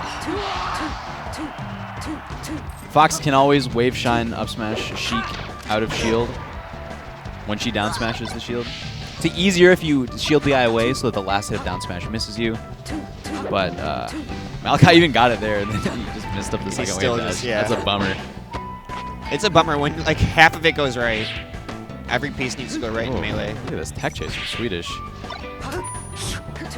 What a shorten. Very nice. Yeah. Messes up his shine punish. Malachi's right that back was in a fast. Fight. Yeah. That was fast. Malachi's recoveries have been sick throughout this game. Oh! Damn, that up air was just barely late. Getting a lot of blocks in. Looking good. Ooh, the full hop drill. I love that from Fox in this matchup. Very good. Sheik loves to throw out normals in place. Exactly. And So it's one of the better ways to deal with it. You just jump right over it. Yep, jump right over it. Gets the tournament with up smash. Malachi looking to take this to game 3. Malachi looking way more comfortable than game 1. And, oh my goodness. That down tilt. Handling the ledge like that. Invincibility, not the best use of it from Fox. Only 14%. Oh no. 16. So much damage. It's just projectiles in the face. Yeah, it hurts. Damn. Malakai's now resorting to lasers. Like, he hasn't done it all game. He's Oh! What? He got it! Not the best DI by Swedish, actually. To DI on the second or the first up air to the Middle? To the middle, yeah. You don't want to give him that top platform to launch off of. You want to keep going off stage, but that was a clean triple up air though from Malachi. That's Fox on that stage, man. Like, yeah, that's true. Sometimes Cheek just dies. It's like nothing you can do. Like, oh my god, I ate all of them. Dude. No smash DI. All right, Malachi does not strike Fountain of Dreams. What would you strike here? Well, you would strike Fountain. I would strike Fountain. Probably Battlefield would be my secondary strike. Nice tech chase coming out from Swedish. Oh no, he's catching with the DI. I call Swedish like the intuitive Sheik. He's not like that's what robot. Oh, how did it reverse? That was sick. Yo, no, Ryan did the exact same thing. Ryan did the exact same thing to face roller earlier. Remember, he got him with the high back air, and then it's not guaranteed, but you can run off and shine, right? Because they have no double jump at that point. All they can do is like hold away and then up the. Malachi really evening it up. That was so sick. That was very nice. Good DI too on that last up air from Malachi, but Swedish still gets the first stock. So what were you saying about Swedish in the intuition? That's just who he is as a player, as a melee player. Yeah. It's not just about his cheek, but it's funny too to hear his brother Frank talk about it. He's just so good. He's just like, I don't know how. He just beats me. Just happens. Frank being Mr. F, another solid player himself. The brother of Swedish Delay. The snare in the middle is going to set up for the edge guard. Malachi not getting that slight angle. Yeah, I like him going actually for the straightaway in that situation. I don't think it's that bad when you're that close to stage, especially. It's a good mix-up. Yeah, it's a very solid mix-up. So, and he hasn't really done it much. Great crouch grab from Swedish. Swedish getting a lot of damage off that. I can't believe those needles missed. Yeah, I think. Did he miss the short hop? I think he missed the full short hop hop needle. Yeah. Oof. The reaction. Yeah, nice delay on that back air. Catches illusion. Yeah. And now Malachi, after taking the first stock in pretty extravagant fashion. Yeah, I was going to say, a turn of luck. Yeah. Ooh, scoops him. Swedish showing how to build advantage as a stronger player, right? You just... Oh, no. I thought he was going to fall the ledge. Oh, DI out. It's over. Get slapped. And again. Smile and a fist bump. Malachi stole a game. He played pretty well. Yeah. That story game played very well. I think if he could play like that story game in more games, we could see him rise up very quickly. It's all about consistency. There were a lot of times also where Swedish just was positioned in neutral in such a way that Malachi kept on like reaching for him. And that's a really good sign of neutral that not a lot of players appreciate, which is like the ability to make your opponent want to get in. Yeah. Right? It looks like you're exposed or weak, but you're not. You gotta look like a delicious turkey on Thanksgiving morning, dude. You gotta look like juicy and succulent, and they gotta be hungry. They gotta want it. And then you pull it away from him at the last second, and you grab him and you throw him off stage and throw Gambit's cards at him if you're Sheik. No, I was thinking like a predator in nature, like. They like lure him in, and then they're trapped. I was thinking more along the lines of Charlie Brown, where she pulls the football away from him. He wants to kick the football so bad. The Fox wants that nair so bad, but he can't get it, man. Can't get it. Gets pulled away at the last second. Yo, we got Trillium coming up. Trillium, another Canadian, Ontario representative versus Calvar. Look at him sitting on the right. He's always freshly cut for these tournaments. Got Nightmare sitting in the back. You see him in the OVO hat. Canada has just decided to occupy the entire first. Yo, you got to rep your homies. One of the things that's really underrated for tournament performance or just happiness in general is like your friendly support. Yeah. Just having your homies being around you. You don't necessarily need them to be louder than everyone else when they cheer. You just need to know they're there, fall back to them, and hang out with them. Yeah. The journey is long and arduous, and everyone's trying to be the best or be better in some way, right? So you gotta have your friends to take them along your journey, and I'm not saying that just to be corny. It's not corny. No, it's true. Well, it's kind of like that Pokemon song where like you teach me and I teach you. Yeah, I mean that's like a trope. It's like a trope, like the power of friendship, you know. The power of friendship in such a way that it doesn't win stocks. It wins wars. There we go. I like that. The power of friendship is real, though. Oh, that's pretty freaking perfect. I remember one time I was commentating and I was watching Dart play. He does this. And he was like doing this, and I was like, oh, he's so Those technical. are easy. And I tried them, and they're not easy. What did you? Were you the one who? said it No. was- Somebody was like, they're not that hard, and I was like, oh, I'm sorry. No, I went home and tried it, and I can only get it like half the time. Was it you who was telling It's me that? probably- it's probably I think it was me. probably you because I'm pretty sure it was at a Chicago local or something. It's like, that's not that And hard. you were like, that's not that difficult. They're It is pretty hard. difficult. It is hard. I know what my mistake is when I do them. What's that? Is I hold B too long. Like, you can Oh, I literally see. just let go I see. instantly. Yeah, you have to do the tap. Yeah. This is a matchup we have not seen during our block yet, bro. It's Marth Falco. I'm a Marth main, and you're a former Marth main, so True. you know a lot about this. Yep. Trillium gets a lot of Marth practice in Ontario. I would say definitely one of his more solid matchups. Falco classically does pretty poor in this matchup, but you're right, he does have a lot of training in it, so we're going to see how Calvar deals with it. He double jumped, I think. Is that what happened? I think he just lost He caught his jump. He Yeah. just lost his jump, got back here. Yeah. Calvar, haven't really talked about him at all, but he's a pretty decent New England Marth. Got some good results, I'm sure. Can't remember any on the top of my head. Glad you know where he's from. I'm trying to keep track of where all the Marths are. Yeah, I've seen him at like Imams. How to pronounce that? Make money off Melee. The New England Weekly. Imams. That's the big one. The MMOMs. Okay. Right now, I noticed that Marth is swinging a little too much as counterattacks, and it's easy to fall in this trap, right, where you just want to fair him away. Oh! All right. Take that little combo. You want to elaborate on that a little bit? Yeah. There are a lot of times where, as Falco's comboing you, you're trying to counterattack, much like a Luigi Nair. Okay, I see. Right, with that fair of himself. But right now, I don't see him connecting a lot of counter hits or positioning well enough. Well, Marth is one of the few characters who gets as much as he does off of counter hitting like that. So it's up to Trillium to not get a counter hit, really. Yeah, too. yeah.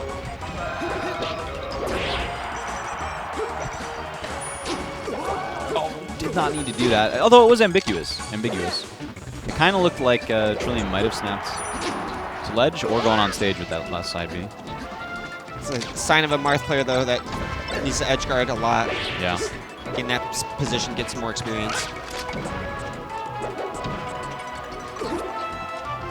I like the reverse. A little tricky. No, I dig that mix-up. That was kind of cool. So also, if you do that side B that turns you around, you can come back with back air. Yeah. Which reaches very high, so you can actually do it from below the stage a bit, reach up onto the stage, and then snap to ledge. We've seen afterwards. Smash God do this on Battlefield. Yeah, I think pretty it's sick. dirty. I really like it. It's pretty sick. Don't get caught underneath Battlefield. Too bad, though. Yeah, Bump your head. You have to have like a good disposition for it. Nice placement on the stage, and a lot of Marths are now finding the stage to be easier and easier against Space Animals. Part of the reason due to the wide ground, a little bit like. Oh, hey, he comes up with the dare too. Clean cut. stock. Yeah. Very nice. And I like he goes for the instant down tilt right away. You have to make your opponent respect it. It is possible not to get hit by the down tilt, and you got to make him pay for it. Ooh, interesting. Gets away with it. I honestly don't think that's good ever. I use up B a lot. I use it as Dragon Punch. No. I meant in that specific situation where you're not getting like a strong hit, but you're just doing it because you're afraid that you're about to get hit. So you're doing it preemptively. Oh, did he get the? Oh my He got the air god, dodge. that was sick. Trillium, bad ledge dashing, and now how are we seeing Calvar with 2-stock lead? He's getting the edge guards. That was the lowest nair too. That was a great nair. Dash dance grab, love it. Catches the bad down air approach. Get up tech finally stopping this. He's doing still it. doing See, it. I don't like that at all. What is that? I think he hopes for the hard hit, but he's not even at a good percent, right? Falco's at like 50-ish. Yeah, maybe he knows something I don't. I'll leave it at that. So far, I think both of the results speak for itself for why it's like a bad play. I don't think I have to. Nothing came out of it. Oh, let's go. Nice down air positioning, and Calvar looking so much more confident than game one. Yeah, big 2-stock lead. Oh, reacts attack in place perfectly. Great shorten though. Yeah, shorting was so necessary. Yeah. Onto the platforms. Calvar pretty comfortable here. Nice DI towards by Trillium on the up tilt to prevent any follow-ups. Getting out of that corner with wave dash out of shield. It's such an important technique. Oh, Catches got the jump. Oh, a little early. Oh, that was sick. It's so sick when you get double fair like that. Yeah. There's so much hit stun. Right. He tipped that second one like perfectly, right at the end. And those combos get me on the edge of my seat when the character's being comboed on the edge of the camera. The camera's like chasing you. Yeah. Yeah, you can barely see where it's going to be. But you especially Tips. as a Marth, you've just felt it so many times. Yeah. Whoa, that down smash was actually sick because of that platform height. Oh my goodness. Truly, I'm counterpicking to a small triple platform stage. Yeah, yeah. He's going to have to be careful because I feel like Calvar is going to be swinging a lot. Catches the roll in. Did he ban Yoshi's? This must be it. Perhaps. Calvar! Oh, he has got the reads. Yeah, that was sick timing. Dude, I love these the double jumps that Calvar is doing to ledge, too. He doesn't double jump near ledge at all. Falco's love to throw out that F tilt. If you stick your head anywhere near it above the ledge, that's just stock. He's very composed on his recoveries. Truly, I'm not looking too good on the recovery. Or the edge guard, I should say, against. Oh, my God. Canada in the background trying to pump their man up. Yeah, trying to hold him through it, and that air will seal it out. There we go. I got to say, back there, that up tilt, you never want to DI that up tilt off stage. No. Stay on stage, man. SDI that in as hard as you can into the stage. Truly. Hit on the reaction. Yeah, he's getting some damage now. See right there. That down tilt comes out, but not even close to hitting Calvar in the great recovery. This Calvar starting to look a little. Oh, that Phantoms. That Nair Phantoms. First hit of Nair Phantomed right there. It would have shield poked. Shield poke would have been so good, but we're back to neutral again. Oh, okay.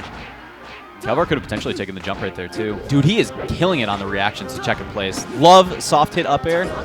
Such a good combo starter. And oh, my God. Trillium is getting grabbed into and comboed. Are we watching the same set as we were game one? Game one is a different person. It's a different world. This guy for warmed Calvar. up. He's got the gears greased up. Somebody brought him some WD-40 in between games. He's like, I remember how to kill this bird. Ooh, he's got to be careful, though. Don't want to be too aggressive when the Falco's on top platform.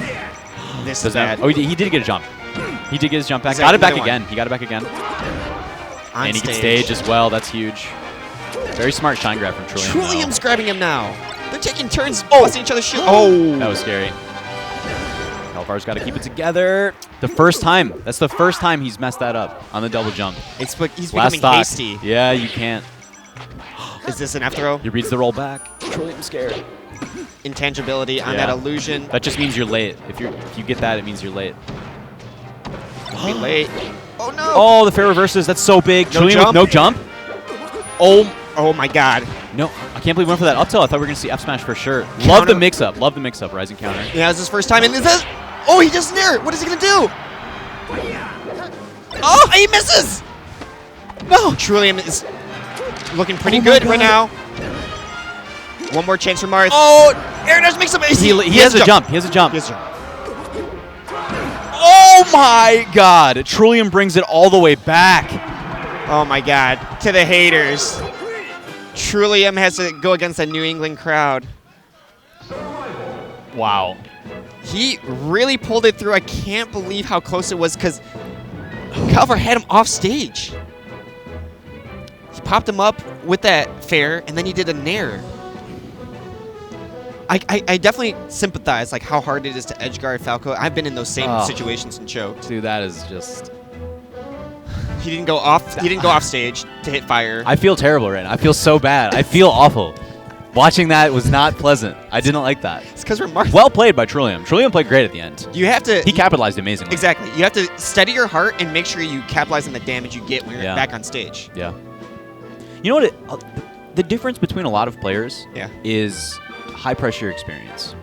Yes. Trillium travels quite a bit. Yeah. He goes out of region. Calvar, I don't think I've ever seen him We outside haven't seen of. him at too many I nationals. personally have not seen him outside of New England. When you miss So- a near win like that, you need a lot of experience to calm yourself down, and it didn't seem like he was. He double jumped instantly. Yeah. It becomes very easy to become hasty. Yeah. Damn. Well, I mean, he played great. He did. He did. Until the end. Calvar, you But he did played like a great. complete 180 Yeah. in just how dominating You know what the were. thing was, too? Game 1, he was just blocking lasers. Just block lasers all day. Grabbed a ton for it. This happens to me, right? Where you like mistime your power shields and Yeah. you just feel on the bad end the whole time. Taking a laser on shield is generally not the greatest. No, right? no. If you're power shielding it, then you're fine. It's like, okay. What's funny Even is then it can be bad. what's better than shield is literally crouch cancel the laser. Like Yes, you're actionable at least then. You're not a blocking. little bit better, yeah.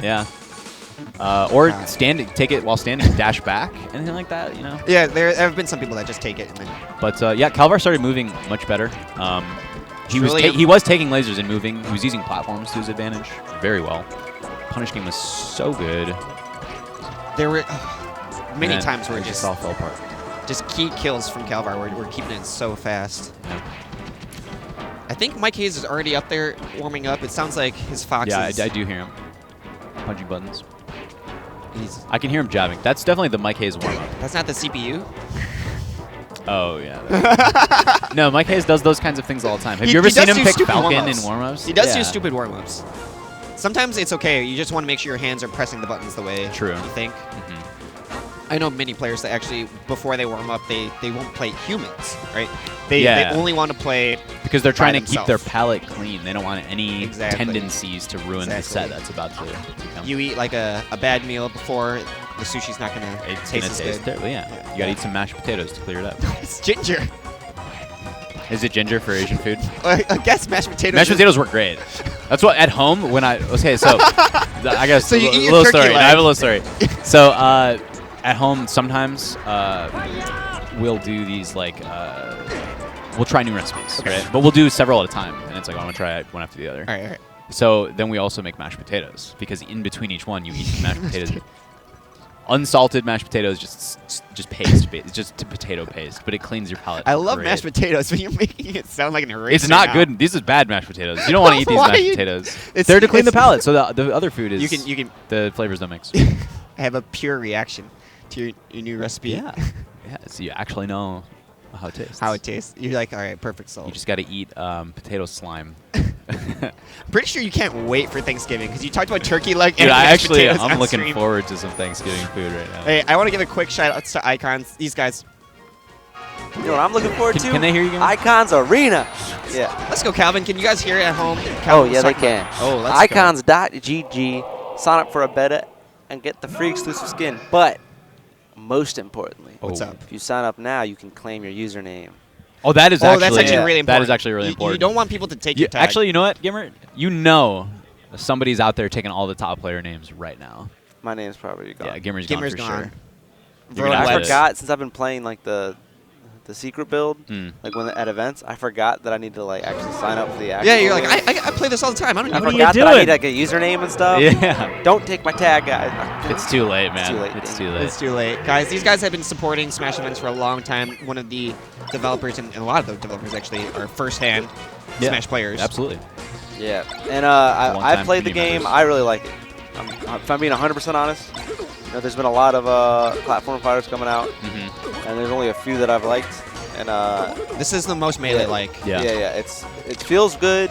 Obviously, it's in alpha, so they're working on the animations, the lighting, the particle effects. Yeah. But it feels really good, and the potential to have a Smash game, a Smash-esque game, like a platform fighter with the Riot model, where you just constantly add characters and modes, and that's The sky's the limit, huh? Sky's the limit, The sky's baby. the limit. so sign up. Yeah, guys, the social media is on the bottom, and we're all really optimistic and excited for a developer to work with us Gimmer, to is make this, a Smash game. the build ever now? Is that the same one they had at Evo? No, this is different. Different build? All right, that's the one It's I always played. updated. SmashCon build was really smooth. I didn't get a chance. There were Yeah. really big booths at the Smash Con. I was booth. unfortunately not at Smash. Bros. Oh, it was I didn't get so an opportunity fun. to check it out. Gims, your brother's trying to... Yeah. So we were gonna switch out commentators, but Fendi kind of messed up. So you guys are still commentating. Let's go. Let's go. I enjoy commentary, and I hope you guys are As enjoying do I. ours. I enjoy commentary with you, bro. It's because we're home away from home now. True, we are both Chicagoans on the East Coast. Trillium and Calvar, that set was... It was a ride, dude, because I thought it was Dude, I actually straightforward. was like at the end of game one, I was just like tuned out. Yeah, I it's was like, like, all right, okay, yeah. Trillium, Yeah. good player. I was surprised. I was actually surprised Trillium was watching because I know Calvar is a solid player. But Oh my goodness. Yeah, it panned out a little differently than I thought it would. Very, very good set. So we were trying to switch out commentators. I think that means we're also trying to find the players. It sounds like one of them's actually blipping and blopping. And the other one is not blopping nor blipping. So this is a CPU. Unless he's doing it on a setup somewhere else. One of them should be Mike Hayes. One of them should be Younger. Do you know Younger? I've only seen... I actually, if you quizzed me on like random tags and mains, I would have said Younger's a Falco. You're right. But I don't know anything about him. You just were guessing based on his tag? No. I've seen either his name in okay, a so VOD you had or- some previous. Yeah. All right. I mean, dude. I thought just based on the tag Younger, you were like, yeah, he's a Falco, of course. No, there should be a quiz though. We should just give everyone That'd be fun. the list of names I and like see that. how many you know. What character do you think that Max Ferrari plays? Max Ferrari? Yeah. Does he play Sheik or Falcon? Not Falcon. I know, right? Surprising. He plays Falco. He plays Falco, yeah. All right, well. I've never met this person either. I so know. like, Well, I was just doing it based on tag. That was the idea. Okay. I know It's for a blind fact quiz. You've never met Max Ferrari. all right. Younger goes to Northeastern University. This is Boston. Yeah. Yeah. Okay, I'm learning more about the scene. He's around the. I don't know if it's Boston, but it's the area. No, NE is like. Is it Boston it's proper? like less than 20 minutes away. Oh, Yeah, okay. Yeah. All right, cool. I had a friend who went there and. Okay. Oh, word. But recently he's been in San Diego for some reason. I don't know why. Job or. I've just seen him at their Home? locals. Okay. Yeah. All right. I don't know anything about these people's personal lives, just their melee lives. Okay. We have. They're both blipping blopping now. No contest. Mike Hayes sitting on the right. Beast coasting it up. Look at that. I like the colors. Not everyone has No, actually, the different East Coast colors are dope. I don't like the sleeves on that jersey, but everything else about it, I'm a big fan of. I'm a big fan. Mike Hayes looking clean cut. Wearing Nooch Fox. Yeah, I for some reason know Younger as a Red Falco. He's like a Florida person or like a. I don't associate him with Florida at all. I know about him West because Coast he's or- like, is he number 2 at Northeastern maybe? I'm not sure exactly. And I've seen him at the San Diego tournaments too. So. All right. Mike Hayes showing us some great dash dance neutral game. When you play this matchup, tell me your favorite moves. As Fox? Yeah. Better be the first move should be the same in my head. Drill. Oh. Mine is back here, but tell me about drill. Oh, well, okay. I actually never think about back air in a matchup because it's good in every matchup. So I don't It's like associate 0. it specifically with them. I think I try because Okay, I'm just okay. like, yeah, you just know that back air is just like if you get stage or control or you put your opponent in the corner and you just spam back, it. yeah. Back air. Like, it's incredible. It's so good. All right, then tell me about drill in this matchup. Drill in this matchup is pretty solid because Falco is trying to CC punish you all the time. Drill does not allow that to happen. And I'm not trying to talk about going drill into a full follow-up. It's like cross-up drill is super good because it locks them in place during the drill too. And you can dash away and then whiff punish as well. So like there's a lot of different ways to utilize drill. I think it's an excellent move. I love how you say lockdown because in the Space Animal fights, they're moving so fast that you need a better picture of what's going on. Yeah. Yeah, no, but if you're ever able to hold your opponent in place, that's so big. Movement is so incredibly important in Smash. The number of options to think about just dramatically decreases from standstill, right? Yeah.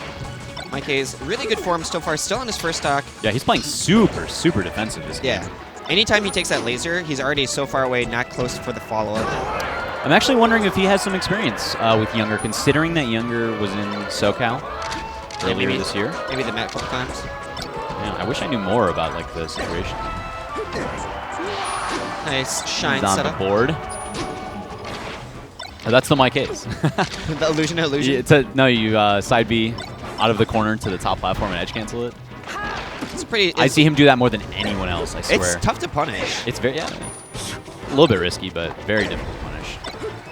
Younger, having a little bit of trouble continuing platform combos right now. Now they whiff. He wanted it. And that's the difference between like an experienced player and a player that's hoping for the best. You don't go for too many reads like that. Yeah. Dude, Mike Hayes is using the Thanksgiving analogy that I used earlier. He's making himself look real delicious. Oh, great shine. He's putting himself at these ranges where like Younger thinks he can hit him. He's like so close. Yes, and it's really important for Falco because of the way he positioned himself, because of the way that laser kind of telegraphs an approach. That was sick. That was nuts. I think he tried to like nair. I thought it was an Armada Shine. It was way too late to be an Armada Shine. Yeah. I thought that's why I was thinking. Okay, he's trying to like nair to like trade or something. Armada Shine. Was like, oh, that jab may have saved Mike. A little early on the down air. Yeah, some Falcos use laser in that same position. Ooh. Right there. Ooh. Oh, Short. wow. Very, very crucial. You gave him the stakey leg, and I think Mike just bopped his head. Oh, he let him back. Take that. Younger, yeah, you need to cover that. No, okay. So actually, do you want to talk about that? The chillin' dude? Yeah, where you do the round shine. No, I think it's super good. I think it's an insanely good mix-up, especially when you're having trouble edge guarding the other spacey. So, and this goes for both Fox Falco, but it's from Fox's perspective. If they're mixing up incredibly well, you're not, as Falco, getting those high lasers to force the Fox low. Or no, sorry, I'm thinking of it the other way. You're thinking of the other way. Yeah. But with Falco, what I'm saying though is when still he's out there, stands. it's hard to reach him, right? But when you like run off with that hover, you have the ability to hit high and illusion. Is that what you're getting at? Yeah, because you're holding yourself in place at like stage height still, but you're like threatening him. And you can react pretty easily to go back to stage if you need to. You can take ledge. Mike is tacking on so much damage from this one punish. He loves it. It's very strong. Yeah. It's almost like he knows we wanted to see more of it. Ooh. Oh, great. SDI. Yeah. I mean, it's actually not that difficult for Falco to SDI Fox Jab reset. You just hold up. You just hold up. Yeah. That's why Westballs is so incredibly good at it. His SDI is so sick. Yeah, overall, Westball's SDI is amazing. But, like, in that specific instance, he's not doing anything outrageous to get the jab reset SDI. He's just like, yo, I'm going to hold down, I'm going to shine. Some of the amazingness, though, of SDI doesn't come with just, like, reactions, but just consistency. That's he true. Always SDIs this. It's so hard to hit him, you know? Dude, have you ever seen Armada SDI Falcon's first hit of Nair? He does not miss it. He's on the ground every time. Yeah. It's insanity. Take the move good, guys, and then you're counter-hitting them. Younger's starting to lock down neutral better, but every time he looks confident in approaching after laser, Mike Hayes has an answer. Yeah. Super cute wave dash back down tilt by Mike, too. Love the mix-up there. Great way, especially when you're in the corner. You don't have a lot of options. It's pretty damn difficult to punish. You just wave dash back into whatever little space you have. Sometimes that was insane. But sometimes, even when you wave dash back as Fox, you grab the ledge and you ledge dash. And all of a sudden, you're invincible. Like, it's funny, we're talking about corner stage position and everything. It doesn't actually matter for Fox. You get on the corner, you just come back. You're fine. Really great shield and positioning. Oh, we got the jump. My case is up air, and his just general cleanness on punishes has gone up so much in the last year. Yeah. Wow. He did a lot of hovers. Yeah. I'm gonna start labbing that into my game because I suck at especially edge against guarding Falco. I suck at edge guarding Falco. I always try to do the very like safe refresh downward angle forward tilt to cover ledge. Oh my god, on stage, that's how I know. safe you are. It's so dumb. You can't do it every time, but I do. Hold the ledge and make him do something. Yeah. That's one of the better ones. That's conservative. So, Vince, what's the word? Is it time to switch over commentary? He's not the man to ask. Yeah, he's not the man.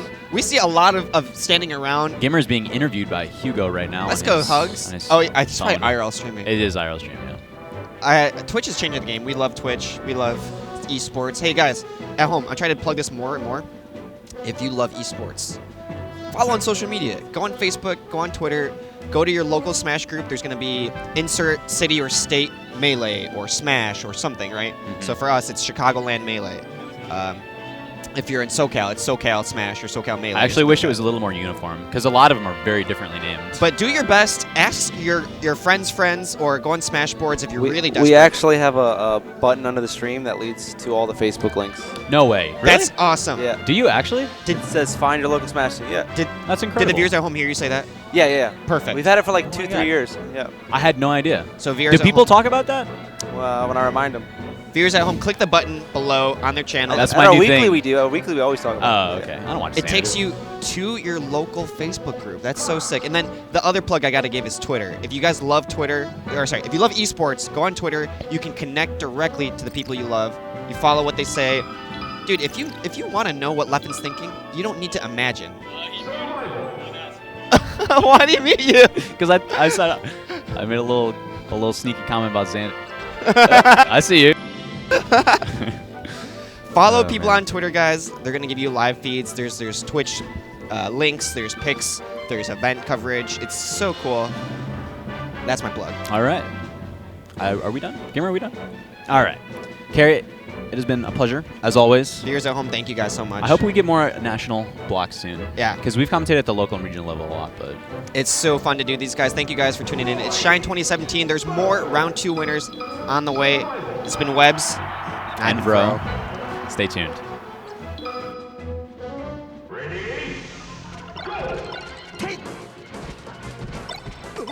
All right.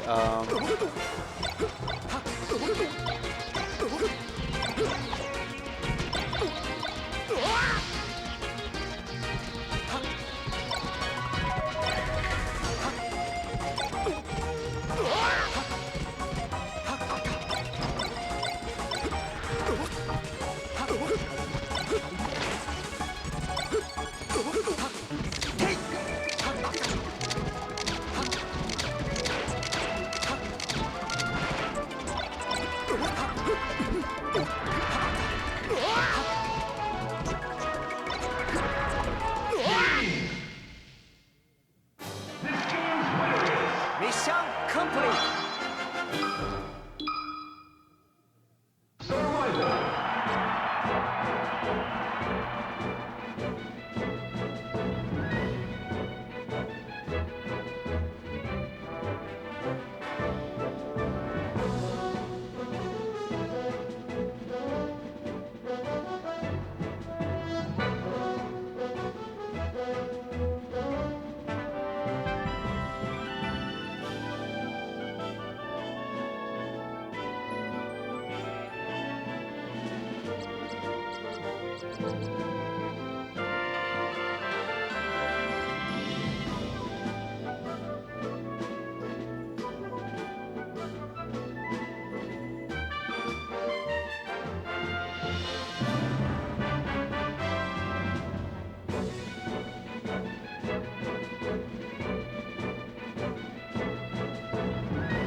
Hello and welcome back to Shine 2017. I'm here, I'm Flambeau, I'm here with Jackzilla. That's right. And we're going to do some melee singles action. Yeah, we're going to be in the singles pools, and just so you guys all know, even though on the schedule it says like, oh, we're just in pools, this gets to the point in the bracket where you're going to actually be seeing some legitimate matches. We've seen some crazy upsets all day. I think, Crush losing to Luigi Gauchard. Oh, wow, really? We saw West Balls go down to Sparks. KK losing to the Montreal Legend. So there's been some sleeper picks that have been coming up really strong here, and so we've got a cool schedule for you to see if we get a little bit more of that. On stream right now, it's looking like we have Ice from Germany rocking the Fox versus Bones from the US of A rocking the Falco. And he's apparently a New England native that then became a Philadelphia implant. Oh, yes. It looks like they're actually going to go right into it from the beginning. Yeah, no handwarmers here. God bless. Ooh. Feels so good when you get that initial opening on Falco, because playing against the defensive Falco from behind can be really tough as Fox. Oh, and that kind of sucks for him right there. He misses the timing on that back air, gets clipped a little bit. Ooh, could be a big punish. Yeah, so that was like 60% and then 50% openings from Ice. Really, really destructive punishes on Falco. And actually, Ice, if you look at the TAFO stats, Falco is probably his hardest matchup. He was like 1-17 versus Falcos over the past 2 years. No way. It was, and most of that is Mango, to be fair. In games, he was 1-17, not just in sets. But of course, that doesn't account for non-top 100 data. So he could have a really good hold on the matchup at a mid-level. All right, nice laser. He's going to be able to get the edge guard right here. Forward smash. Yeah, nice and easy. Doesn't think too hard about it and does exactly what needs to be done. Yeah. 62% on Bones, so not a lot of budget for crouch canceling. Ice can go in pretty freely. Oh no, that shine sent him at a terrible angle. Yeah. Easy. Yeah, the easy stuff. And Bones kind of struggling to get a hold in neutral. People like to think that Falco, has an easy time because of the lasers, but Ice showing that he has no problem weaving his way in and out and getting his openings. Yeah, and if you're lasering predictably, it's no better than most other kind of predictable options in Melee. Right, once you know what's coming, it doesn't matter how good it is. That was actually huge for Bones. Only 17% on him, and he evens it up. Throw him up, get a platform tech chase, maybe two, not quite, but still my man is in there, holding down the fort. Okay, Bones just kind of fishing around the platforms. He's gone away from the laser game because every time he's lasered, Ice has pretty much been able to call him out or power shield. And that transition has worked really well. He's keeping it a lot closer than he did in the first two stocks. Oh, in the face! That was so risky. I'm surprised he drifted towards center stage instead of continuing that edge guard. That could have been a stock. It definitely could have. I'm surprised as well, man. I don't know how he does it. Oh, yep. No, snuff out the candle. And that's the thing, dude. When you position yourself to cover the Phantasm and then also make it so that if they up B, you can react, that's what happens. The air dodge recovery, the last man's resort, but he's still stuck in the corner versus Ice, looking to close out this game one. And there we go, gets a little bit of a dash chance, holding his shield, dashes back, but gets clipped. I think a little bit of a shield poke right there. Okay. Should be able to bring it to last stock from the splits, and he's got 66%. Once again, Ice opens up his lead. Yeah, but Bones definitely keeping a lot closer than some might have thought. A little bit of a tech flub on his opening there. That was probably it. Yeah, especially since Shines can be a little bit difficult for Falco to get sometimes. It's supposed to be his high damage conversion. Yeah, wow. Yeah. Ice with the crazy weight. Just like jumps in front of him. Waits for our man to throw out an option. Right? It almost looked like that shouldn't have worked, but hey, he got that up there. No retaliation. But we're going to see game two where he takes him. I don't know. He seemed to be a little bit more on the patient side. Yeah. Yeah, I think it's tough to to get a hold of Ice once he has the read on you and he has that early lead, but I think we saw some good things from Bones rather. When he started to move away from the laser game and kind of use fewer lasers more intelligently, right. I think he did well, but he still dropped punishes, he dropped edge guards and openings. He just wasn't as good at getting big, long kills as Ice was, whereas Ice could get, like we said, 60, 50% off of a single grab. And that's kind of the juice you need as Falco. If you're landing a shine, you really need to convert that into a lot more damage, because otherwise it's going to be a while before you get another one. And it looks like a little bit of a chain grab to a tech chase coming out from Ice. Yeah, 28% to start, but he still keeps the opening. Ooh, nice shine out of shield. Oh, shine forward air. And if you're DIing in on the forward air, that's like a free 30% for Falco. Okay, you're going to get a nice conversion. Goes for a falling up air, but since Ice had a weird angle down there. Where you going, dude? Oh, the tech off the edge into side B. Ice is like, listen, I've messed up against Falco in my life once or twice. I'm prepared. And that's kind of that preemptive stuff, too. He was already going for that tech from the moment he had W right there. Ooh, I don't know. That was kind of sus, that laser. Yeah, maybe did the splits there. Shows the acrobatics. Right, does a single laser from ledge. Interesting. Gets clipped by the back air. He might be dead yet. Ice gets that nice and easy. The moment he hits Falco out of his up B, just drop down back air. Yeah, Bones seems to like panic a little bit when he gets the opening on Ice, and he uses unusual options that don't make sense than even the bread and butter easy stuff. Right, and I know sometimes people say, yeah, well, those DI mix-ups, but then there's also just doing the wrong thing. Ooh, that fade back from Ice, making him able to grab the ledge without getting hit by that down smash coming out from Bones. Yeah, 164% on this Fox. That is a big budget for a stock. It definitely looked like Bones wanted the space to kind of work around Ice here, but his aggression hasn't been... Okay, yeah. Okay. And I like that Ice respected there on that down air that he wasn't able to, I think, Bones SDI'd away, and so he respected that and shielded. A lot of Foxes would go for the shine anyways and get punished by Falcos. That was good presence of mind from Ice. Oh, gets the back throw forward smash. It's kind of super cheesy, but... There we go. All right. Guess that down Give him a there. little cheese. Give him a little cheese. I mean, that's definitely what he needed because... Welcome to America. God bless. God bless. Oh? Oh, God bless. DI.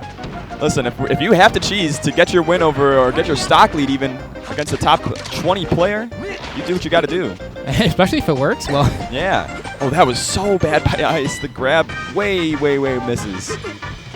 Right, there we go. We got all these crispy shield drops coming out. Yeah, he's getting a little bit more composure, but Bones is fighting much better in these scraps. Yeah, now Bones actually, in the lead percent-wise, might be able to finally get his first edge in the set, but that forward tilt barely not catching that air dodge. Yeah, when you see the lower-seeded player or a guy you never heard of up against the top player, you don't really feel like it's a lead until they close it off. Right, So exactly. now we got Bones. Now we need to see what he does when he takes the full lead against Ice. Because I have many a times in my career seen this exact same scenario, but closing it out is always the hard part. Because in pools, a lot of times top players will play a little lazy, not super warmed up, and then they wake up. Yeah. Some player challenges them and forces them to use their brains and look at the screen, you know? Iron Bones putting on a little bit of pressure, unable to get an opening though. Light shields. Ooh, yeah, that laser, not quite the best one to use There there. goes the lead. It's just like that, right? It's gone. Yeah. Well, we'll look back on this day as the day you almost had a lead on LG Ice. But I actually do like what Bones is doing here. He's not over-committing to anything that I can see thus far. Not throwing out any This random is smash such attacks. good. He is shoving Ice into that corner, but Ice, shine out of shields out, one of the most excellent options against Falco. All right, there, go down there, gets a shine. Oh, Sends him this back. is your moment, Bones. You got the up tilt. Oh, the Phantom. Oh, God, no. Okay. You can tell he's getting a little bit nervous. He really just wants the game to end. But this is real. This is 100% on Ice, and he's been not touched this stock. Oh. Bones. Game 2. Baby. All right, so now, maybe Ice really does have just a Falco problem. I don't want to put that out there, but the statistics are on my side. So, you got to be careful when you're criticizing, but... We're going to see if... So good. 'cause he did have Dreamland there, kind of give him that space to get a lot of those openings. Yeah. And just keep him alive longer. I don't know if any other stage will give him the same benefits. Yeah. So Ice's counter pick. We'll see if he wakes up. He actually wasn't getting those big punishes we saw in Game 1 and Game 2. So either better DI from Bones or, Ice kind of closing himself off. I'm just looking at these players' faces right now. Nothing. It's just cold faced. Just get me in there. A lot of thought going into the counter pick. Look, it might be Pokemon Stadium. It is indeed. Yeah. And I like the pure color. There we go. All right, so now what's going on in Bones' head? It's like, well, I have this game. I just got power shielded twice. Right, nice. Goes for a down throw. Little mix up. Does it again. And he gets two. Oh, you can't do it 4 times and the spot dodge comes out. And it's like ice question. Ice is like, fool me once. Shame on me. Fool me twice. Fool me 3 times. Shame on me. But fool me 4 times. Shame on you. Shout out to George Bush. Shout outs to Georgie W. Oh, doesn't get that down smash to connect, but out of the way. Still putting on that pressure, throws out the back air, holding center really well. Ooh, but gets clipped by an overshot in air. The beauty. Ooh, jab dash attack and an up smash. Yeah, that'll do it. But Ice looking near death percent versus Bones here. One strong hit from back air and neutral air will send him off stage. Yeah, you can see him. He's just kind of fishing for it, holding that platform side. It's like, come on, come to me. I don't really want to commit over there. But Ice, he's content. He doesn't really have to go over there. Remember that last stock of game 2? Bones took almost no damage. So when he needs to lock up versus Ice, he has the tools to do it. We'll see if he can do it on Pokemon Stadium, though. All right, there you go. Gets a shine. Not able to kill him off of it. Second chance at life for Bones, but he did get hard knockdown. Get up attack, saving his life once again from another potential hazardous punish. Yeah. Ice extending his lead. Love the back air to catch these tournament winners, but Bones has really got to get his ledge dashes in. Jesus Christ, Ice does not stop. Ooh. No, he's melting my man Bones. He takes a moment to stop and think. Comes down with the laser, says, all right, I just need to close this one out and get a Falco stock. Tournament winner from Ice as well. A lot of spaghetti. Yeah. Oh, nice. Just had an SDI to land on safe. Yeah. I think down smash there is a little bit safer against opponents who are ready for the down air. All right, gets a shine. Hard knockdown. Ooh, misses the grab though. That jab pushed him all the way off stage. It's kind of nuts. Ooh, Ice is mad. Ice is going in on Bones right now. 162% like we said. Oh my god. Ooh. Just the one laser. See ya. One last stock for Bones. Is he going to be able to 4-stock Ice? And it's looking grim. Come on, I believe. Is that it? You believe? I believe. All right. We got faith and we got skepticism here. Shine 2017. I'm skeptical. You think he's going to get the JP though? I don't count lasers. That's done. Lasers are big. Oh, almost gets a shine back here. A little off with the spacing. Goes for the back throw, forward smash again, and then Flutter Hush is off stage. Hey, man. You know, sometimes you got to go out your own way. At least he can be known as that guy, I guess. Yeah. He's like, Ice didn't even beat me game 2. I beat myself. I mean, sometimes that's actually the truth, though, isn't it? It is the truth. Did you really get beaten by the player on the other side of the screen, or did you beat yourself? Damn, deep thoughts from Flambeau and Jackzilla at 3 p.m. here at Shine 2017. But we're going to be going into some more Melee coming up. Next up, it's P1's Duck repping the Samus in the USA versus Zealous 5000 on Marth. There were extensive friendlies between Leffen and Duck back here yesterday, and deep discussions on whether or not Marth Samus is free for Samus, free for Duck, free for Marth rather.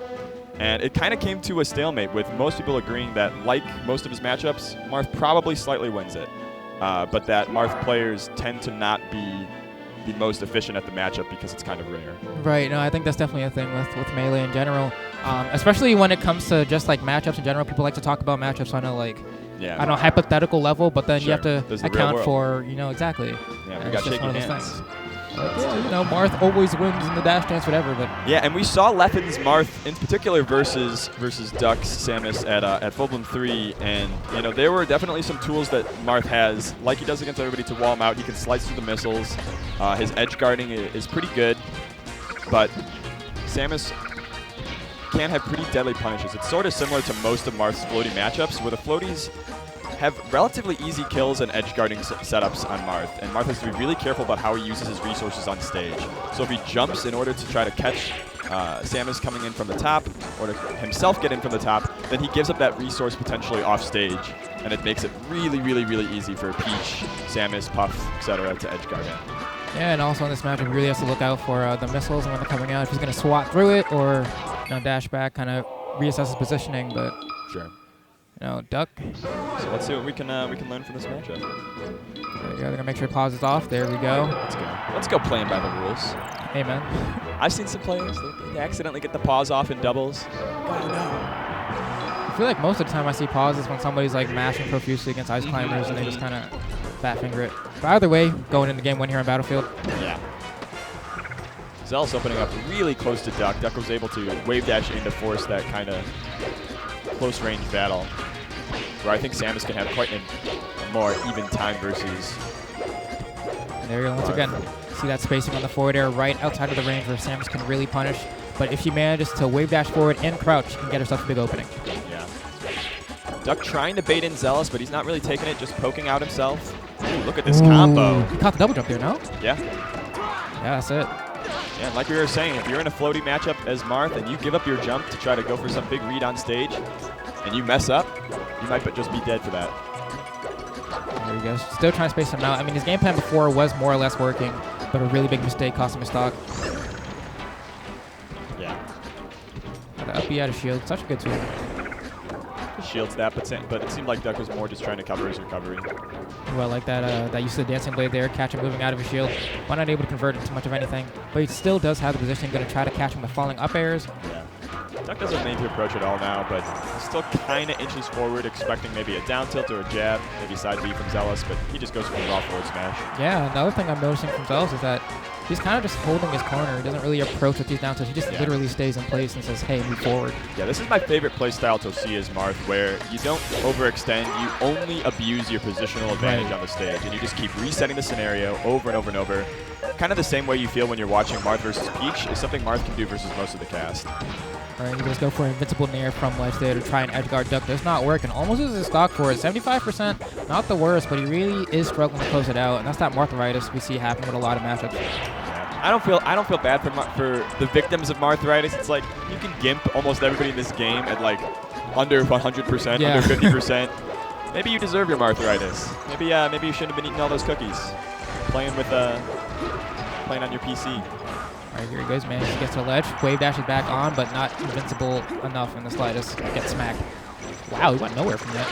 Yeah, that's super predictable pattern on his side Bs, but he knew that if he tried to fast fall and avoid the projectile, that then he'd be below the stage versus Duck. Wouldn't be able to make it. Ooh, but a tipper forward air looks going to kill at 228%. Finally managing to get the first stock, but at what cost? At what cost? 229%. How much of your mental sanity used? But Zealous was cheesing on the cam. He's like, this is my life now. Yeah, true. There he goes. I pick up the sword, and I have to swing it a lot. I actually like what Duck does there. He throws out that dash attack to kind of get through the down tilt spacing that Zealous has been throwing out, but not quite working out this time to get stuffed. Sure. Ooh, forward smash catches him. Not a tipper. Downer out of shield, the I'm a cool Marth classic. Yeah. Also one of his very few out of shield options overall. It is good. It is good, but it's definitely one of the more fun things you can do as Marth. For sure. Especially when it leads to a hard knockdown, sometimes you get a tech chase. Feels so good.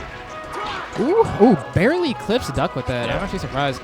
So Zealous definitely learning from his earlier recovery attempts that if he's going to get killed not going low, then you might as well just go low and actually force Duck to try to cover that anyways. Yeah, and then sure enough, we're going to see Duck throwing out those up tilts to retaliate, but missile beats him in the face, says goodbye to his third stock. He's sitting on the last one in this game one. And look at how Duck just like danced outside of Zealous' range. He kept going out as Zealous took over the stage, but then Duck comes back with a vengeance. Yeah, Duck throwing out these grabs a lot more now. Doesn't seem to be too scared, and he is at a high percent. He doesn't really feel like the risk is too much. Great up tilt, but at 150%, it's still not enough if you're not tippering it. He's going to grab the ledge. He's trying to hook up. Yes, he did get the sweet spot. It's so hard to tell on Battlefield sometimes. Yeah, I like what Zealous did earlier, where he went out there and tried to back air Duck. I think that you might as well take the risk. Your game's not looking too good right now. You might as well try some new things. Yeah, especially when you're this far behind. Sometimes Mars don't want to risk it because sometimes they get clipped by like the bomb and lose their double jump. Oh, hey! Oh, almost. I like the attempt, right? Yeah. That was one of the things Esam was telling Duck when they were talking about the Marth matchup. He's like, just go out there and neutral air. Just go out there and hit him. Stop messing around on stage. And it definitely works when you're willing to give up a little bit of your more conservative mindset. Right. Yeah. It's kind of that same way that sometimes Peach do fall down back air, or Fox would do the same thing. It's a similar idea. You have to recognize when things that seem risky in normal scenarios are actually relatively safe, and that's one of them. When you have a 2-stock lead and all you're doing is neutral air. All right, he managed to get himself a can combo. 0 to death. Locking Duck in that corner. Oh, wow, I can't believe that whiff. Down again, gets a dash attack for his troubles, not too bad. Don't know if it was worth the risk of a grab, but hey, it landed. Oh, I can't believe that grab didn't hit. Duck so smart on that dash attack, threw the shield just far enough that Marth couldn't do a shield grab. All right, catches the double jump right there. Oh, this is again looking like stock That's one. a wrap. Duck, why are you holding in? You're right. You're 100% right. Why are you holding in? I think he thinks that he'll be able to hold in, get dunked, and then be able to recover from the very, very bottom. Yeah. But Zealous is waiting just long enough where the spike is going to send him too far for that to be a possibility. And now he has a 2-stock lead. And the biggest thing there was catching that double jump with the forward air. I really don't think Duck was expecting for that to clip him, but it's kind of the game sometimes. Yep. If everything went the way you thought it would, well, it'd be a completely different game. Everybody would be amazing. Melee would be no fun to watch. Yeah, true. There wouldn't be levels anymore. Oh, Crouch cancels the up B, but isn't able to get a punish, but manages to get the papaya smack and tries to get back on stage. Yeah. Throws him up. Tries to catch him. He's got a little bit of a juggle. Oh, yeah. These bombs to mix up the timing. Really smart. Yeah, because that's the thing, too. Like, he knows he's going to do the bomb, but just knowing when. Yeah. He catches him with the back air. Double jump to the ledge. Last and Zealous has been really struggling in this position. All set. Duck locks up that corner. He throws it down. All right, gets an air. And I think the thing that's really struggling for Zealous is that when he's getting missiled by Duck, he opts to short hop instead of full hop, and it ends up catching him on the way up. I actually would like to see Duck do more offstage nairs when he has Zealous in his corner. Right. But he is playing from behind, and now with a significant deficit. So maybe that conservative play style is what he needs to slowly, steadily inch his way back into the game. We're going to be seeing some ledge play for a little bit. Zealous making his way back on a stage, but having to get through the missile wall. Oh, Zealous was ready to go out there. Ooh, reacts, or maybe he just knew. Great dodge. Excellent recovery. And see how he saved that jump. Right, exactly. He's going to go after forward tilts. Go for the up tilt. That is the most clean sweet spot. You can actually pull back a little bit on your left thumbstick when you're doing a Marth up B, and it gives you a slight greater distance. And that's what Zealous seemed to be using there. All right, he's going to be able to get the edge guard. Ooh, gets on stage, jump nair. Yeah, that'll do it. These Zealous recovers are quite good, but like we said, Duck looking to inch his way back to this game. He isn't near death percent. Yeah, there's the up tilt. Yep. But it would need to be a tipper, up tilt, forward smash, maybe an offstage forward air or neutral air. He's been getting so many grabs, though. I don't actually think he's been punished for throwing one. Maybe once, but otherwise he's getting his mileage. Yeah, low percent versus Marth. You don't have super great follow-ups, but you do get the positional advantage, and that's what Duck wants here when you're trying to make that slow and steady comeback. It's more important to have constant stage control. And there it is. Yeah, I mean, there wasn't really too much Zealous could do there. He tried to wait it out, tried to bait Duck, but Duck just grabbing the ledge twice. Yeah. And suddenly that 2-stock lead, Duck has worked hard to find his way back to this game. Zealous opening up strong, though, on this last stock, looking for the game 3. Oh, man, just tech off that forward air. I like it. Doesn't pop Duck up. Duck just wave dash forward tilt, wave dash forward tilt. Yeah, that's like that's the Samus go-to, right? Yeah. Best spacing tool she has. Kind of hard to punish sometimes, too. Oh, and right there. Ooh. 3 or 4 different missiles just coming out. Great delay there. But this is Zealous in his most struggling position. Yeah, this is a game that started off with very quick 2 stocks taken from Zealous, and ever since then, Duck has been slowly climbing back. Great DI on that down smash, and double jump to the ledge. But this position, we've seen it every single time this game. Duck used his jump there, but Zealous was unable to get the read and call him out. He goes for a forward smash, goes for it all, and now Duck has his prey off stage again.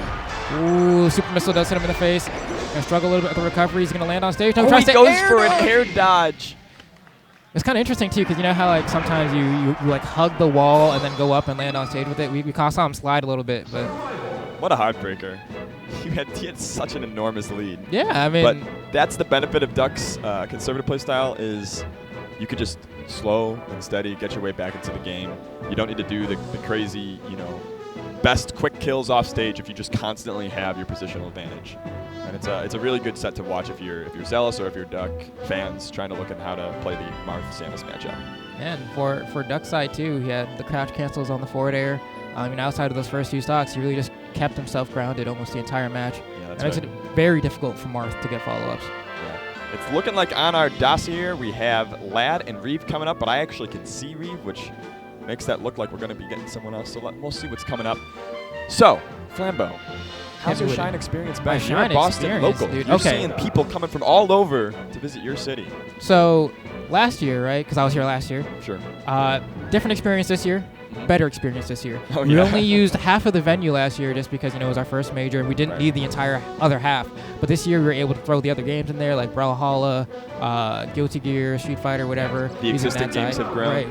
So it's been a better experience for everyone attending, and for new attendees, they still have their fun with the lane brackets. I personally just have fun talking and meeting and networking with all the people because you don't really get that option too much if you're a New Englander. You have to travel out of state, so this is that one chance for us. Networking, for those of you at home, is the business term for making friends. Yeah, making friends. Yeah. I love making friends. Look, yeah, we all love making friends. That's what the Smash community is all about. And events like Shine definitely, when you kind of put the beacon out that we're going to have a quality event, it's going to be run well, it's going to be spacious, have an excellent schedule. I think that's what gets people to come because they know that they're not going to have to stress about the tournament itself, and they could just focus on playing, enjoying each other, and growing the community.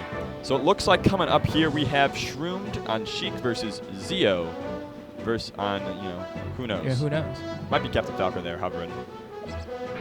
Dewan McDaniels. Dewan? Got the Energy. VIP badge on. McDaniels. Oh, yeah. Listen, me and you got we got VIP the badges. badges. I actually feel very uncomfortable whenever I get a VIP badge. I'm like doing pools commentary. maybe I'm like a marginally important person, but very is a little bit. Maybe I'm just an ip. Well, let's find out about two VIPs right here. They're on stage. They're the reason you're watching Melee. Shroomed and Zio in pools. Yeah, and definitely we've seen this matchup 1,000 times, right? Oh no. Oh wait, okay, yes. Can we recover? Not oh no. Yes. Baby. All right, I guess I'm going to down smash. Does he have the edge guard? Not quite, but he is holding the position. Clips on an up air. Is going to try to get that knee soon enough. This is an excellent opening from Zio, and like we were saying, a lot of times these top players will be sleeping during pools, and they need these good players to shock them into playing better and playing more clean. Ooh, okay, I like that down air, but great DI from Zio there. I don't know how we knew. Yeah. There's a stomp. Wow. Really cool duck there. Shroomed actually avoided Zio's counterattack with his duck and then was able to get a down tilt of his own. All right, reads, I guess, like maybe a dash attack or roll in with that stomp there. Doesn't get it. But Zio still kind of doing his best to maneuver around the platform. But nice anti-airs from Shroom. Yeah. He's waiting for that shield drop, that mem card enhanced shield drop from Zio. Oh, yeah. God bless the universal controller fix. God bless it. Upper up air. Going to get the double. And Shroom is likely dead if he gets the edge guard correctly. Yes, there we go. And that's Zio with his full stock lead and still with a good amount of momentum. He's dancing around these platforms, keeping Sheik honest. Wow, that stomp hitbox. That's kind of the thing. If you get that double up air, if they DI too far away, they're likely not going to make it back on the stage. And if they don't, well, you get a second hit. Yeah, that's true. There you go. He comes down with a back air. That's another neutral air, but not spaced to perfection, and he's going to get tech chase for it into a nice down smash, getting him off stage, and a back air to clean out the edge guard. Yeah, only 25% on Shroom, so taking this stock right here would make this game even. But the cleanest recovery with an air dodge. Zio looking smart. Say clean out this edge guard. My man makes it back. When you get that moment of wait, when you're like, oh, he's gonna hit me no matter what I do. Yeah.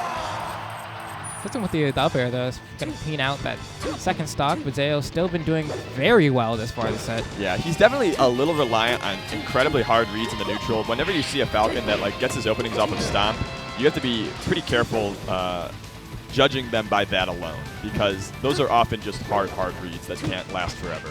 Yeah, that usually shows the difference between the different styles of Falcon players too, right? Some of them are more on the reaction side, and then we have players like Zio, likes to put the foot out and see if he gets anything. That was really smart by Shroom. Do you see the little weight he did with that platform in between his pressure on Zio's shield? Yeah, it really made it tricky for him to know what to do. But he does manage to get a grab. He's going to go off stage. He's going to double jump and air dodge back on, and reverse forward air from Shroom. Covering everything there. Right, throwing out some back airs. All right, Zio's lead evaporated and Shroomed looking like he's woken up a little bit. All right, he finally gets a grab, but isn't able to get a punish off the tech chase, which is kind of unfortunate for him. It's really what he was looking for, and now he's just trading hits with Shroom. Yeah. Unfortunate, too. He got hit by a weak dash attack there. Had he been crouching, could have definitely got a grab. Shroom is so great at adding delays in between his actions. A lot of people are just kind of go, even on Sheik, or they'll add platform movements. That's kind of the plup style, so you're constantly throwing out hitboxes. Shroom does a much more deliberate, let's react to the other guy. Right, especially Falcon, right? He's definitely the easiest for Sheiks to kind of react to that tech roll. Yeah, I'm sure the other Sheiks are much more reactive against Falcon than they are relatively in a good matchup. He's pretty easy to follow. Oh no. All right, dash dance into shield. Manages to catch Zio, but Zio getting a grab. Doesn't get the up air though. Second time now. He hasn't been able to get a platform follow-up. Yeah. He covered tech in place, tech to the left, possibly missed tech, but not tech to the right. There goes the afro to a forward air. And a Falcon kick, but he's not going to make it back on stage. Yeah, that'll be game one. Going Shroom. That was looking good for Zio for a second. Yeah, it's a lot like what we saw with Doug versus Zealous 5000. We're like, he got the lead. But slow and steady wins the race. Winning neutral interaction after neutral interaction, having better punish game. Even when you start off with a deficit, you can come back. And here's the Shroom to Marth at play. We've seen it more and more and more used as a counter pick on certain stages versus characters or different players in general. How can you blame it, man? Just look at the way Marth covers those platforms, the up air. Makes it very versus easy. Captain Falcon, maybe you can blame him. That's a quick kill again to Zio, but this time 91%. Yeah, the fall down sex kick just really gets Marth on recoveries. Sex elbow. Yeah, sex elbow in this stage, right? Yeah. Oh, gets a grab. Tech chase. Ooh, down tilt to cover it. It goes for a platform cancel back air, and that actually ends up getting him clipped on the way down. Yeah. Took too much damage in that first stock. Shroom only need 1 or 2 wins there in the second stock to bring the matchup back to even. Ooh, I love that dash dance, though. Completely getting Dewan confused. All right, so Dewan teching to the left. Zio's going to have to start looking for that. Shroom has done that like 3 or 4 times. All right. Ooh, good DI. He's not going to be able to get that conversion. Is he going to die for it? Yeah. And he got a little too greedy. Yeah. Doesn't matter. Yeah, Shroom holding left on that thumbstick. And Shroom, I feel like, is probably arguably considered to have the best DI out of most top players. I've seen, yeah, that was one of my earliest tournaments that I ever went to in Melee, the Chicago tournament. A lot of unstreamed tournaments because it was really a garbage event. And Shroom would live to like 180% on Fountain of Dreams after ridiculous combos that would kill any other player in the game. I mean, you just see how deep he was in the blast zone to recover from that double up air. Yeah. I think it comes a lot of hit from his long experience with Doc. Like, if you're going to be a Doc main, you better know how to survive. Zio, the one that's getting sent to the nether realm right there. Oh, gets a reverse knee. Last stock. Cookie cutter, and Zio's been keeping it really close this entire time. Yeah. See if he's able to close one out. He's gotten so much mileage off Raptor Boost. I guess Shroom just hasn't caught on to the pattern of it yet. Yeah, he's looking for that game 3, and Shroom with the up tilt. Oh, nice grab. Zio's opening and off stage 2. He's got him below the edge. Oh, he gets clipped.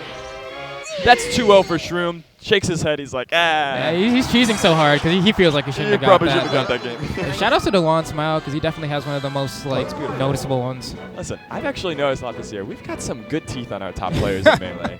Like, we got so many good cheesers. It's a good time. It's gonna be a while before they're sponsored by Colgate, but Colgate sponsored. Listen, we've already got Geico. Oh yeah, Save true. 50% more counter insurance.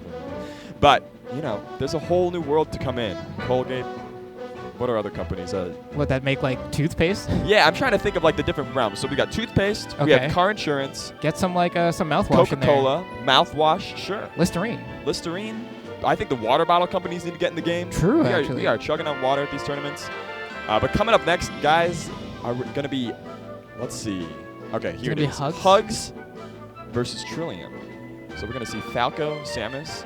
Trillium been making waves this year for sure, as one of the young upstart Falcos in the year of the bird, which 2017 seems to be shaping out to be. If it's not the year of Armada, I guess. Yeah, sure. But just about every other year is the year of Armada. And then we're going to see Hugs. Oh, looks like that's not true. Oh, yeah. It's going to be the round we hyped up earlier, Lad versus Reeves. Okay, so I see they changed it a little bit. Either way. Yeah, change it up the order. No problem. I know you're gassed about Reeve, right? Let him know. Yeah, I got no bias, but I am the biggest Reeve fan of all time. Reeve, his best wins have been, he's a Midwestern Marth player. You might have seen him on Mango's stream doing crazy combos. He was doing combos that were so ridiculous that Mango would be like, dude, just kill me. Stop doing these. You're getting too crazy. You're like, just kill me. Stop doing these combos.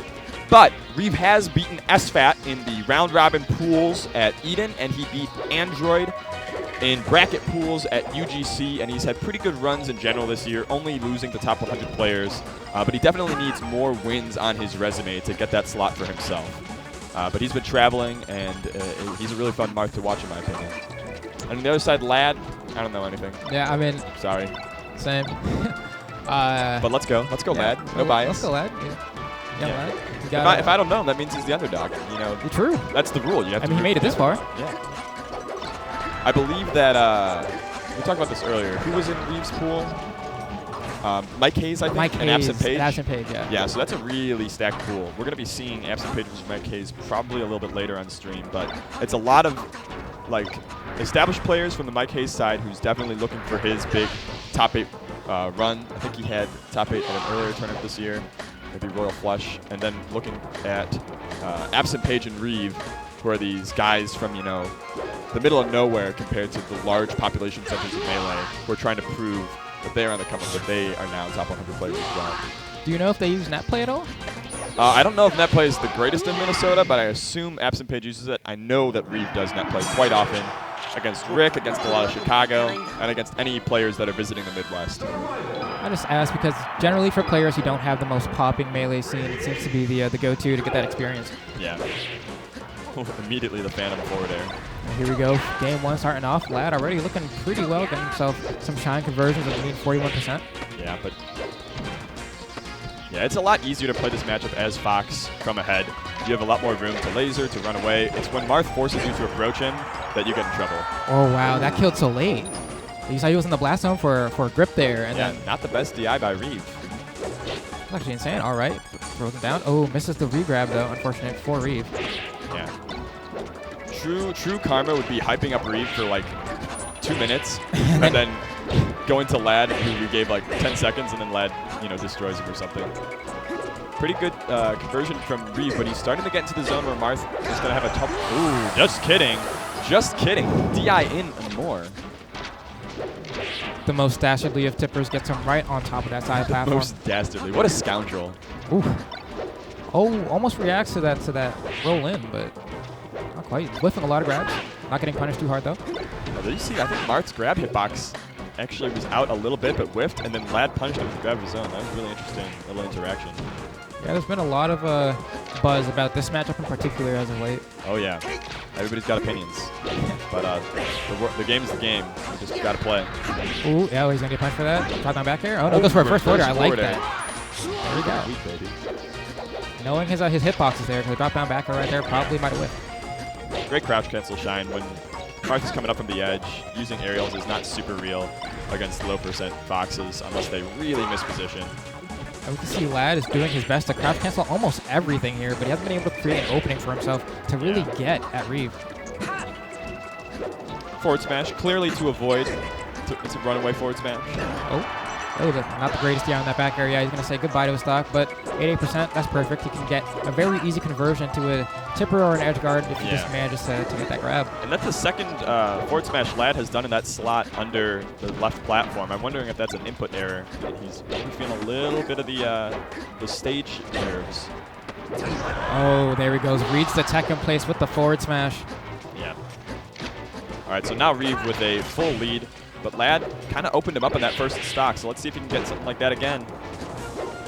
All right. Goes back to the ledge. Nowadays, the ledge isn't as scary as it used to be for Foxes. Rolling in, and Reeve tracking this guy down on the platforms. He's got him up at the top. Oh, that weight. Ooh, that pivot was kind of crispy, though. I was hoping something else was going to come after it. But when you pivot, but it's not the right thing to do. All right. Oh, I thought he might have been able to get it down here right there. He's going out. He's always going to go out. Oh, wow. What? Just barely making it back on stage, and Lad has his shot now. Reeve in the corner. That was kind of unfortunate for Reeve, because a lot of the time when Mards do that get up attack from the ledge, it's to cover when you're going to get back on stage. Yeah, but that's definitely one of those moments where you're like, why didn't Reeve just like grab ledge, stand there, down tilt, do the basic Marth edge guard stuff? It's because he always gets out there. That's what, when Mango was playing him, he's like, that's a moment. Like, just chill, dude. You had me. Just kill me, dude. Yeah, you just kill me. Stop trying to kill me your way and kill me the way that'll get you the W. But Reeve gets that W anyways, game 1. Let's see what Lad can do. He had great moments in that game. Yeah, no, he definitely did that game.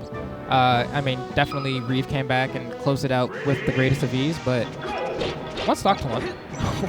The charge of that forward smash. That is the we don't do neutral start classic from Marth on the left platform. Ooh, goes for the forward tilt right there to get him off stage. Yeah, that was a double forward tilt. Oh. Where's the DI? Doesn't quite get that forward smash, but another chance to convert. Looking at these custom combos, but he can't quite get the forward air to connect. You know, there's very few bloopers in the combo videos where you see all the times that they almost got a sick combo. Right. I think my favorite thing is when they do like a sick combo, but then they beef the edge guard, so they cut that part out. Yeah. They leave out the part where they don't get the stock. That's like the non-top 100 player combo video classic. For sure. Oh, these up tilts. The DI mix-ups. Oh, he was throwing out the forward, gets in there. Lad trying to work his way back and gets another one, but good DI from Reeve to get out there. Oh. Ooh. Yeah, if you are constantly holding down and ready for that tech, the back air comes out pretty quick. And if you're not quick after that, you actually can kill yourself with that back air. So you got to be careful as Fox when you're teching. So he actually did have a good chunk of defensive options on that edge guard. Still managed to die, though, because Reeve did have the awareness. But right now, he's desperately trying to land a shine, and... There we go. Just simple and clean. And that was a little extra right there. But a little extra. All right, gets onto the other side. He's going to be able to recover. Nice. Yeah. When you do that kind of edge guard versus Fox, you basically force the Fox to do like a kind of stat check where if they can't sweet spot, if they don't have that in their arsenal of recovery options, they're going to die. But if they can sweet spot, Fox is having a good time. Oh, no. Oh, and an air dodge, too. That's a shame because he almost got the cheese he needed to make this an even game, but that's kind of how the risk goes with situations like this. You either risk it all and get ahead or even fall in this behind. case. Yeah, the rat race. Raise him up. More platform follow-ups. We've been seeing a lot of these coming out from Reeve. Please. Walks him down, though. Yeah. See how Reeve will often mix in little pivots, little back dashes inside his approaches. Makes it so that Lad has to keep guessing. Gets a sheer grab off of that. Forward from off stage once again. Ooh, nice grab. Gonna go down there. There you go. That's all right. And that's Reeve 2-0 versus Lad. Yeah, first game definitely looking a lot more similar in skill level, but then second game, not so much. Second game levels. The gap widens. The gap widens. Yeah, but that's a pretty good match for Lad. I think he could definitely go back and look. That's to me the judge of these kind of like seed 1 versus seed 4, or seed 4 versus seed 8 matches. It's not did I win or lose. It's what did my loss look like? Can I lose better next time? True. And then eventually you'll get the win. But that's the grind in Melee. Is you got to take a lot of L's. Just have to learn from losing, and that's the thing. A lot of people, they kind of just get frustrated, don't really critically think about how they got that L. But I do think the great thing about majors as opposed to locals or whatever is that you really force yourself to have that thought about why didn't I do better. Yeah. I think at the local level, it's pretty easy to just be like, oh, I had a bad day. Oh, it's just there's going to be another one next week. You can create excuses for yourself. And, excuses are the enemy of improvement, despite what Twitter of the top smashers would let you know. So here we go. Oh, we got a little ad. Yeah, we have Icons. Combat Arena. Game is pretty fun, I've heard, from people who tried it out at SmashCon and other tournaments. Yeah, I played it at SmashCon and EVO, and even between that time, there were some significant improvements to the game in the visual department, but it feels actually really good. I've played a lot of the kind of Smash adjacent games, the cousins, and Icons definitely was in that upper echelon of those games. Felt pretty good to play, so make sure to follow them on Twitter, Facebook, Reddit, Twitch. Catch yourself some gameplay of your own. Get yourself a free exclusive skin for signing up for the beta. That's Kid right there. I'm pretty sure he's the guy with like the fox shine, right? Yeah. A space animal named Kid, who's the goat. He also. Ooh, crap! I'm so sorry, guys. Also, if you sign up now, you can get your username and reserve it. Oh, so we just got a message from the Gint. Oh, they can hear me. They can hear me. Oh, okay. I made sure they can hear me. Okay. Whenever it's ads up and I talk, that means they can hear me. Oh, yeah. Just for the ads. The best chill in the business. Let them know, Gammon. Let them know. So get yourself your own username. If you don't want to be like my Twitch is TwitchJackzilla88, it's because I was late to the game. I could have just been Jackzilla. And right now you're going to have to face that same problem if you're not fast with this icon stuff. Even if you're not, planning to be top 100 in this game, get your name, dude. Or steal someone else's to make them mad. There's probably 1,000 different variations on Mango already taken. We're going to hold it hostage. Ooh, looks like right here we have an ad for Too Hot to Handle. I'm pretty sure that's sponsored by Panda Global. Yeah, you see them right down there. The TGL Trail to be held at the Miami Beach. Or no, maybe there's a Miami Beach after party, that's what it says. And an on-site casino. Yeah, Miami girls, they're unforgettable. 10K pop bonus, baby. 10K pop bonus. Man, Melee. You're making some money in Smash That's now. what I'm saying. What happened to the good old days? Yeah, Right, I guess those are now. Yeah, the good old days are whatever you're in right now, and once you get to the future. And subscribe, of course, to the channel you're watching right now, VG Bootcamp, bringing you the Shine action, Super Smash Con action, all these great majors throughout this summer. And you get these amazing emotes. Look at that VGBC AMSA. Like, that to me is worth $5 right there. Same. Look at Gimmer, dude. That Gimmer emote is one of legends. The amount of times we've seen memes made out of that face alone. Yeah, every time I'm commentating with Shakespeare, people are like, "Oh, it's the 2-bit, it's the knockoff Gimmer." But you know, there are many great beards on bald men in the Smash community, and you can definitely rock your own bearded bald man in your emotes. Yeah, we got Gimmer and Apostle. Yeah. And of course, if you don't want to actually shell out that $5, but you've got yourself the Twitch Prime, you should definitely be using it on a Smash channel, if not VG Bootcamp itself. I think that this integrate when Amazon bought Twitch, I was like, well, that makes sense for Amazon. They're trying to like compete with Google, trying to be everywhere. And it was actually such a surprise to see that they just did a feature like this where they're like, you already were paying for, you know, this Amazon Prime feature. We're just going to give you something for free on top of that for virtually no reason except to get you to use this product. So cool stuff.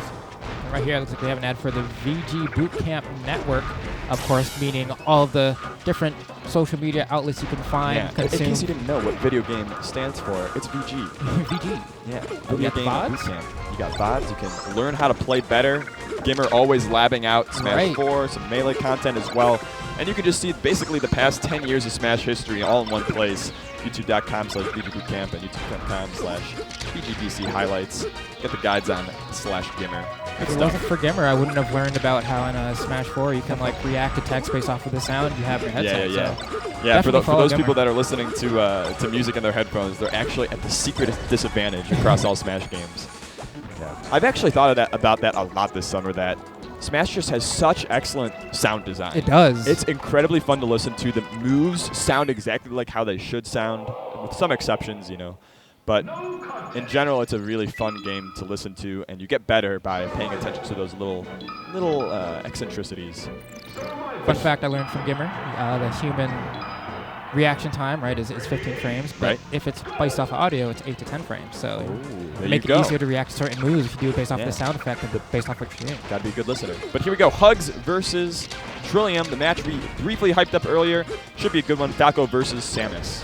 Already Trillium landing a good chunk of damage, getting his shine conversions, and keeping Hugs at bay, not giving him too much space to throw out any missiles. Yeah, what is it today? Every time the lower-seeded player in these pools has just opened up on the higher-seeded players. They are ready to go. They are ready to brawl. I feel like that's generally just like the case when this happens ever. It always seems like they start off with the lead and then the adaption comes through. Yeah, they're hungry though. There he goes. Kind of lets him get back on the stage for free there. Yeah, if you're nervous about edge guarding Samus, usually what you'll see players do is they're like, I'm not even going to try. I'll take my center stage and I'll run with it. Especially as a space animal, you just don't want to end up in that hard knockdown situation because you're, oh god. Oh no. You should be able to, if he didn't get caught by that up tilt, he could have made it back, but he makes it back anyways. Yeah, burns Hugs. Not even the best range on that move, but it does have a pretty strong hitbox that's difficult to contest at times. Yeah. Down smash reaction. Rolling in versus Samus. Oh, that missile just barely missed, but Hug's still able to cover one of the options, but not two. Yeah, he was way too slow at that wave dash to the edge there.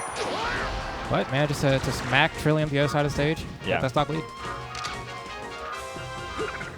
All right. Hug the platforms a little bit. Crouch cancels 70% of that forward air and gets thrown up. Hug's not afraid to grab. Oh, missile to the face, and more flames coming out. Hug's lighting Trillium on fire with this stock lead as well. Insane just combo. Yeah, I'm surprised he didn't up B there. Yeah, he was thinking about it. Sometimes that'll happen where you realize what the best option is, like after you should have used it, and then that thing gets stuck in your head, and you use it at the wrong time. It's one of the interesting like mental problems in Melee that you have to overcome, is getting addicted to a certain move or a certain option. And right there we see Trillium does SD trying to do the ledge dash right there. Unfortunate for him, but happens to everyone at every level of Melee. Even the best fall down sometimes. In fact, the best had to fall down to get to where they are now.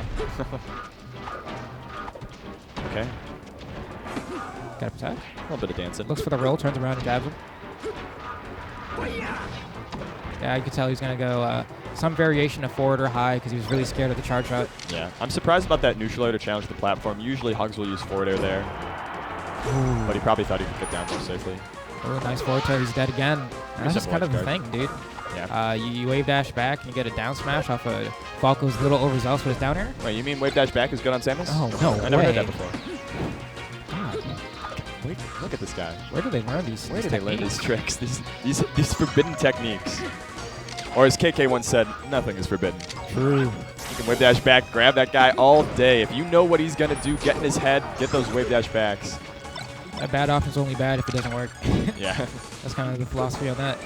All right, catches him with the wave dash out with jump in air. Getting a very good read on where he's going to come down, and Trillium is scared to throw out the down airs now. It feels like he's going to get wave dash into some sort of punish. Hanging on the edge. Look at that. Trillium doesn't seem to know how to deal with Samus on the edge very much. A lot of fear there. All right, nice. Gets a down air out of that. Gets a double dip. Yeah. Baby. And part of that is because he's on his last stock. He doesn't really have the budget to take risks, but it's definitely a rough look. Definitely like that shine grab right there, because we did see the shine itself whiffed, but the grab. Yeah. I feel like you could tell very quickly if a player is going to be able to beat a Samus player based on the first edge guard situation. Because there are flowcharts, there are ways that you can force Samus to use resources, adding shines, adding down tilts, even holding the edge in the right timing. But Trillium didn't super try a lot of those. So I want to see this game a little bit more experimentation on the edge. Yeah, it always seems like, I know, Falcos in general always have kind of the offense game plan down more or less, but then when it comes to the defensive stuff or the holding your position, they kind of crumble a little bit. Down here. Nice. Gets a tech chase. Yeah. Hugs, keeping it simple. That's the other thing. Can't do that down air too high on shield. As I say, keeping it simple, we get the bomb there. Trying to use that top platform a little bit to help him come down at different timings. And this is all from Hugs rolling. One of the worst rolls in the game, Samus's roll. Jesus Christ. It makes you really, really tiny, but it is ultra slow motion. Yeah, this looks cool, right? If anything. Looks great. Oh, wow. No punish on that Phantasm. Kind of surprised. Ooh, manages to catch him with a down smash right there. Yoshi's for you. Yeah, he eventually got the punish because Trillium just kind of in fear held shield. Hugs poking him out. All right, crouch cancels, gets himself a shine to an up air, not too much percent, but 30 is something. It's definitely something, but Hug's able to respond in kind. Ooh, that down air was definitely not going to work, but... Yeah, see that? It's like, he's doing like box edge guards, just or Marth, Sheik, everybody else in the cast. Just clip him with that down air, but Hug's playing too close to that sweet spot. Oh! Bye-bye. Nice shot. Yeah. You already know. Yeah, it's just... I don't know. When Hugs is on the edge, it's more or less free for him to get back every single time. Yeah, now it's not free in stage positioning. He's still Trillium is taking center stage. He's doing things that still keep him in an advantageous state. He just can't extend it as far as you would like to see. Ooh. Oh. Falls on with the laser, Hug shields it, tries to jump out immediately, or maybe even get shield poked, and then gets smacked by a force smash. So that's one of the reasons why this counter pick is so good, and a strong choice for Trillium is, if he can't edge guard Hugs, then he just needs to kill him earlier with these good combos, and that's exactly what Yoshi's delivers for you. Ooh, tries to go for a little bit of cheeky bomb pressure. Gets his shield relatively low, but unable to quite hit him. Yeah, Hugs covered, I think, a jump up B, and Trillium ended up going low. That's a full stock lead going into the last stock. Hugs looking to go forward on the winner's bracket. All right, way dash back. Coming out into play once again. The Samus special. Manages to up B in reaction to the short hop. He's actually been really, really good at reading Trillium in the neutral. Sometimes Trillium's punishes are much stronger than Hugs, though. That's what's keeping him in this game, but man, Hugs seems to be in his head. It looks like Trillium's resulting back to the gun a little bit more. Yeah, man, it's got unlimited bullets. Shoot it. But that's the thing also with Yoshi's, is that if he starts to go to the gun, he'll go to the other side of the stage and just start throwing out missiles. Yeah. Ooh, catches him jumping once That was such a weak nair. He could have crouch canceled that. Oh, wow, he got the jab reset. Trying to hit him with the turnaround down smash, not able. Flanking shine. Trillium gets his opening. Ooh, tries to get a little bit too tricky with the movement. Again, the roll in punished by Hugs. Cool angle. Trillium hasn't really gone high that much in this set, so works out there. Oh, he's cheeky. I don't know about that angle either, but he definitely wasn't that way. Maybe he just said, all right, this isn't He's like, yeah, this is going to hit. So I may as well just get myself down safely. Ooh, jab. Ooh, too much. Perfect sweet spot with the tether, though. But a nice forward smash by Trillium. That hurts. It hurts. But Trillium at 100%. This is pretty much an air territory for kill. Yeah. What'd you say? What did you just say? I don't know. A couple words. Good All words. right. Yeah. Trillium and Hugs. Fun set to watch. Definitely follow these guys on Twitch. Trillium's stream has been lit as of late. He's been looking over. There was a stream where he was like looking over old videos from the days when our gods were like 14, 15 years old, and it's pretty funny to watch his reactions and talking with some of those players in chat. And Hugs, of course, the legendary Dream Daddy streamer. But he's going to be going forward in the winner's side of the bracket after a pretty good performance against Trillium. Luckily, I don't see anyone in Hugs like Samus face paint at this event, because that definitely was the thing you started. Oh yeah, with the full body paint. Oh god. Listen, if you need your fans, everybody's got to have fans. I feel like if you have that like 10% of the audience that's just die hard on your side, it can get you through any amount of hate, any amount of adversity. Well, I guess maybe not. Yeah, right. It didn't work. So besides when it didn't work, it works every time. And at the very least, it keeps people doing what they love. Yeah, that's right. So coming up next, we have Absent Page versus Mike Hayes. Mentioned it earlier as something that you should be on the lookout for. These guys in the same pool as Reeve on the other side of the bracket. And Absent Page, the man from Minnesota, trying to make his stand here in the Fox Ditto. So you do think they're going to do the Fox Ditto? I think they'll start off on the Fox Ditto. I think if Absent Page gets bodied too hard, he might switch to Sheik, I believe, was his alt, right? I think so. But we'll see. Absent Page kind of likes to experiment around with many characters. But I think it should be an interesting set. Here we go. Can get them. Probably might be a slight hand warmer. Maybe, yeah. Looks like they agree with a hand warmer. Gotta get those nice toasty. But the other thing is they got 1 minute on the clock. After that, DQ instantly. Mike Hayes. I didn't realize he had tattoos. There's some things I learned when you go to events that I would never know otherwise. This is the first time you see him in short sleeves? Maybe, yeah. Maybe. He had that Obey jersey for a while. I'm pretty sure that was short sleeve, but whatever. Looks like he's on his... Man, he's got tattoos. Yeah. He's got the slick haircut. Maybe he's tweeting out to his followers, hey, I'm about to be on stream versus Mike Hayes. Is he doing the option select?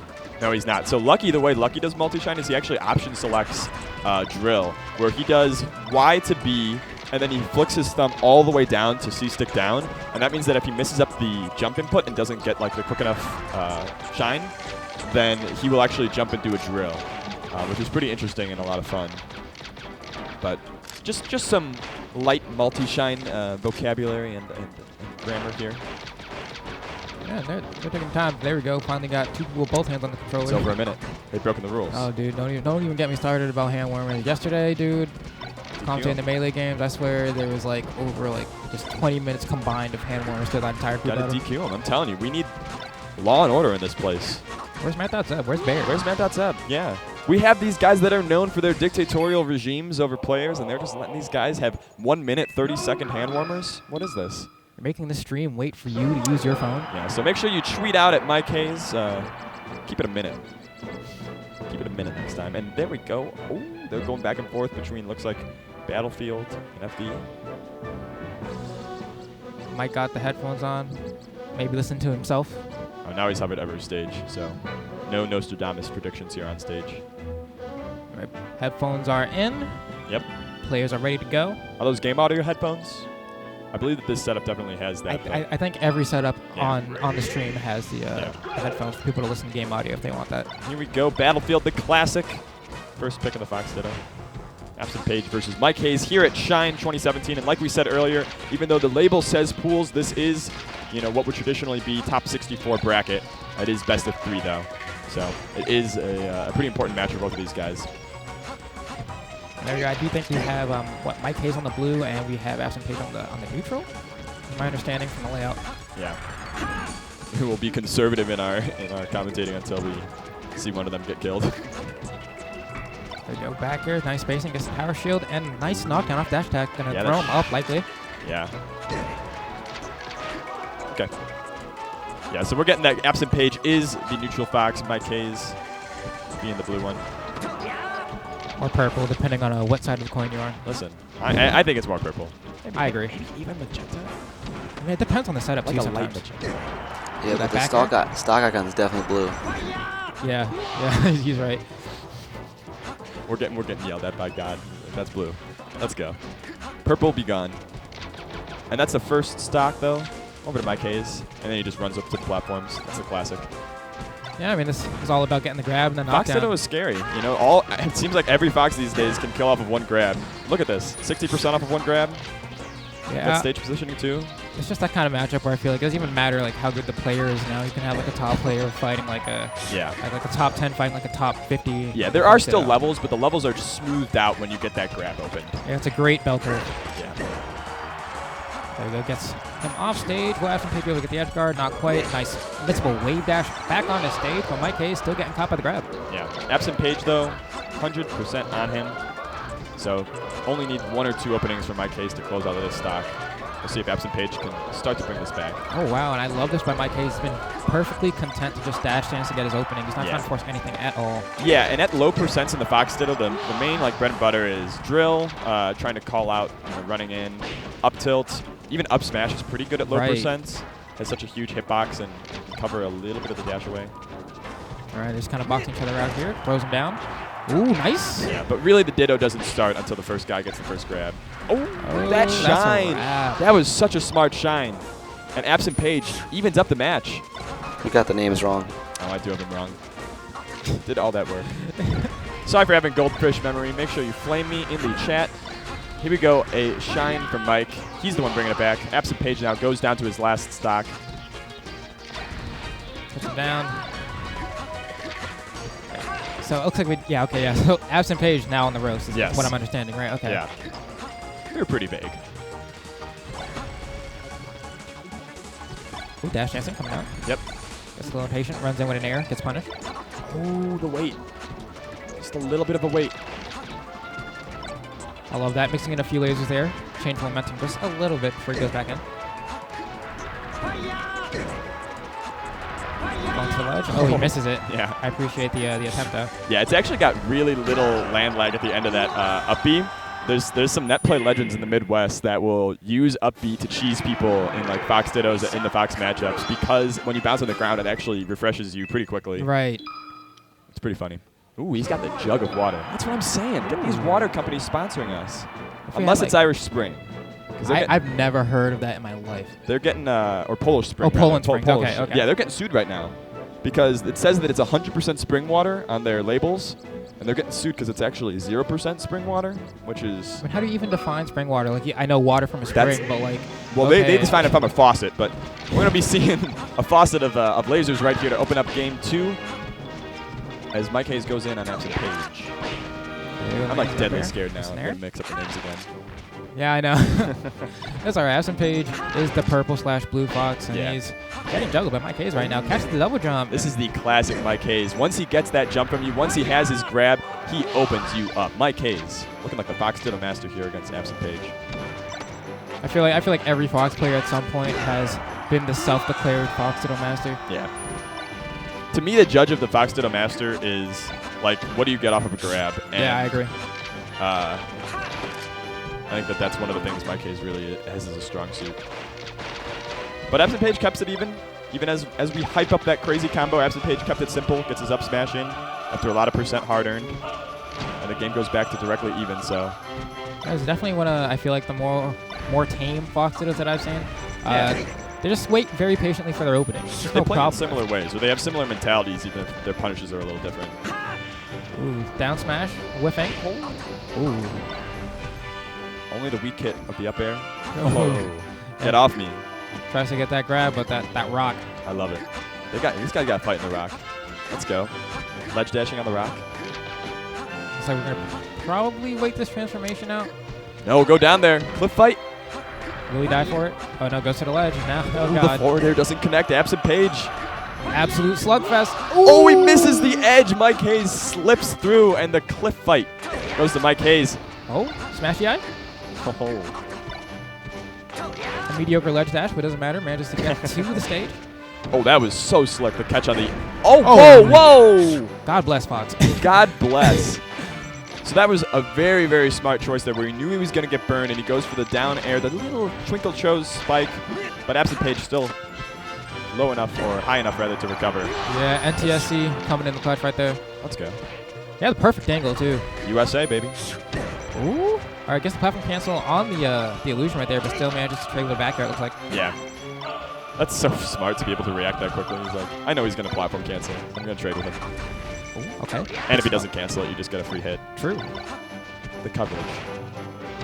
Ooh, wow, I love that. Goes for a little bit dash dance and immediately turns around, comes with an air, catches Absent Page, or not Absent Page, catching Mike.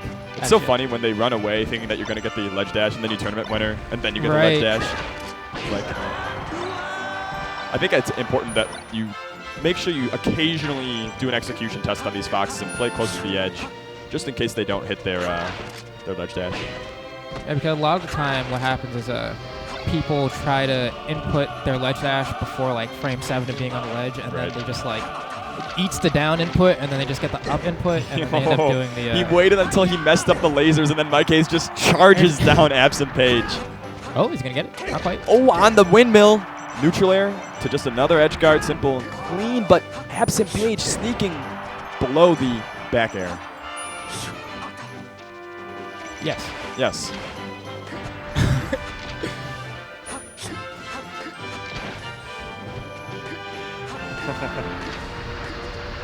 Oh, Absent Page is blue, guys. Yeah. in case you guys were confused, Absent Page is indeed blue. Oh, okay, okay. You're saying it right. Yeah. Let's go. Let's go, Dittos. All right, back there once again, send him off stage.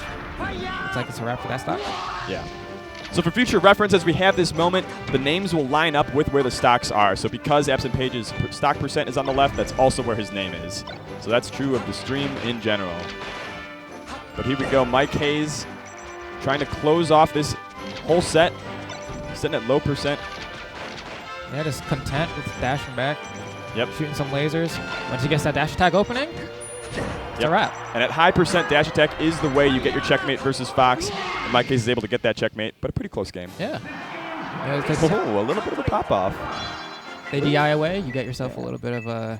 little bit of Mike Hayes. Ooh, look at that. Hyping himself up.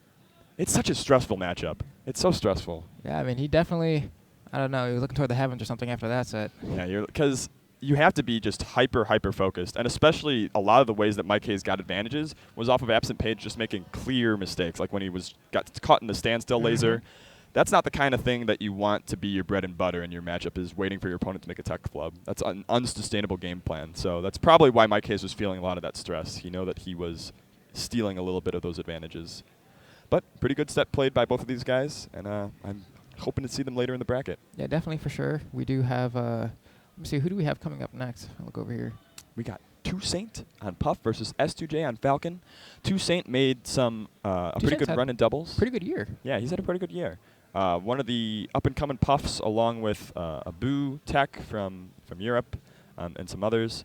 And S2J has actually been known to drop sets to Puffs besides Hungrybox. He lost to Abu at Full Bloom. And that's probably the only time he's played a non-Hungrybox Puff. Oh, yeah, maybe Tech in Europe, but I'm not sure about that match history. So I wouldn't be surprised to see this be a close set. It's a tough matchup for Falcon. Like many of the cast, Puff can edge guard Falcon exceptionally well. And in the neutral, it's kind of tough for Falcon to get in. His grab is nerfed heavily versus Puff's crouch. So it should be interesting. There you go, Johnny looking the way Johnny does. Always has that kind of smug look to his face. I think he's chewing some gum or something. Yeah. But Coach Bro probably hovering off somewhere off camera. Yeah, where is Bro? Whenever Tempo is playing, he's nearby. Yeah. At Super Smash Con, he was in the player cam for just about half of top 8. As Axe was doing ridiculous stuff versus Hungrybox. Oh God, that was such a legendary set. Hopefully we see more of that in the future. For but sure. looks like we're going to Battlefield for game 1. We're going to see if they have a little hand warmer. Maybe, maybe not. I don't know. I've seen this matchup on varying degrees. My side looks like they are going right into it. Going to try to get out those up airs and stomps are really the big conversion tool for Falcon in this matchup. Yeah. That is one of the nice thing about Falcon versus Floaties is even if he's edge guarded by them really well, he can also kill them at a much earlier openings and stage positionings than most of the characters in the cast. Right, he gets that fade back nair. If it clips them, he can run knee. And if he is able to get a grab somehow. Yeah. He just blew him up. He just blew him up. That top platform knee gets a lot of people sometimes for a double jump knee too. He's on the top platform. Oh, tries to throw out a stomp, gets stuffed. Yeah, and if Toussaint isn't able to avoid these grabs, then that becomes a really, really easy proposition for Falcon. But there's that first wall of pain coming in. S2J had no escape. Yeah, that's kind of the problem. You hold in, you eat more backers. You hold out, you can't make it back. It's pick your poison at that point. It's a checkmate. There he goes, trying to throw out some up tilts coming from Toussaint, trying to see if he can catch Johnny jumping, hopefully get himself an early rest. Ooh, roll out. Johnny run to the platform. Ooh, dab, reset, rest. Nothing coming in from Johnny, but a big, big elbow to even up the stocks again. Good DI by Johnny going off the side. That was very, very dangerous right there again. Almost got himself another one. This is a close game. Triple up air. Yeah, Toussaint now off stage. He himself DIing in a little bit too much versus the wall of pain from Falcon. And of course, Falcon doesn't really have the best tools to deal with Puff on the ledge. Yeah. So he just kind of has to hold center and wait for it to come back. Yeah. Ooh. So one of the interesting ways that Wizard plays this matchup is he waits to do the down throw knee setup until pretty late into the game. He kind of holds on to that card so that his opponent won't get used to DIing it correctly, because you could avoid it relatively easily as Puff. And so like against Hungrybox at Smash Rivalries, he didn't use it until like the very last stock of the last game. Very good set between them two. If you haven't seen it, make sure you check it out. Yep. That was during the last legs of Yahoo Esports, right? Here we go. S2J on his last stock, but it's Toussaint at 141%, a knee and an offstage up air. Yeah, back air might do it too. Oh, there we go. Ooh, on stage up air. Got that strong hit. Ooh, wow, manages to clip him once again. That's kind of how it is. Soft knee, and Johnny takes stage positioning and the percent lead. Oh, he gets the stop read and the knee to follow it up, but no death coming through to Toussaint. A breath of life as he tries to come back. Johnny perfectly content with doing his best to hold center, just throwing out hitboxes, waiting for Toussaint to approach him. Yeah, that was such a huge read. Johnny was really in the pits of potentially losing. Toussaint trying to make it back. Comes down with an air, not exactly the best option Puff has when coming down. Very easy to contest. But Johnny locking up. He's like, I'm not going to try to edge guard you. I am holding onto center stage for my life. Oh, hits him with a single hit in air. Gets crouch cancel though. Oh, just rolling out of these. Wow, that was such a big risk. Ooh, he's living 121%. Yeah, takes that one tick of damage from being in the magnifying glass. You're going to get burned. He goes for a dash attack, but does not have nearly enough percent of Johnny for that to not be crouch canceled. Off the top. That's the first game to S2J. That was in the tempo storm. But Toussaint's not a bad performance. Yeah, not at all.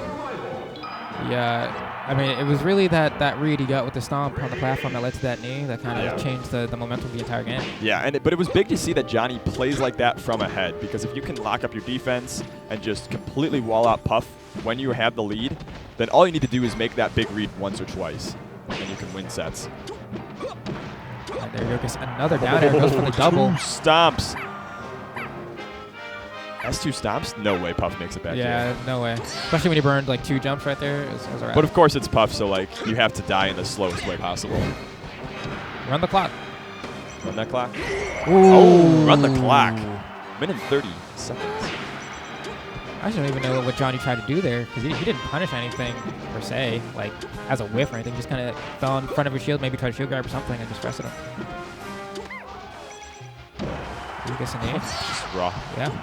Yeah, Toussaint is actually challenging S2J's space pretty aggressively with these pounds, occasionally with the neutral air, and he's getting destroyed for it. There's no ifs, ands, or buts about it.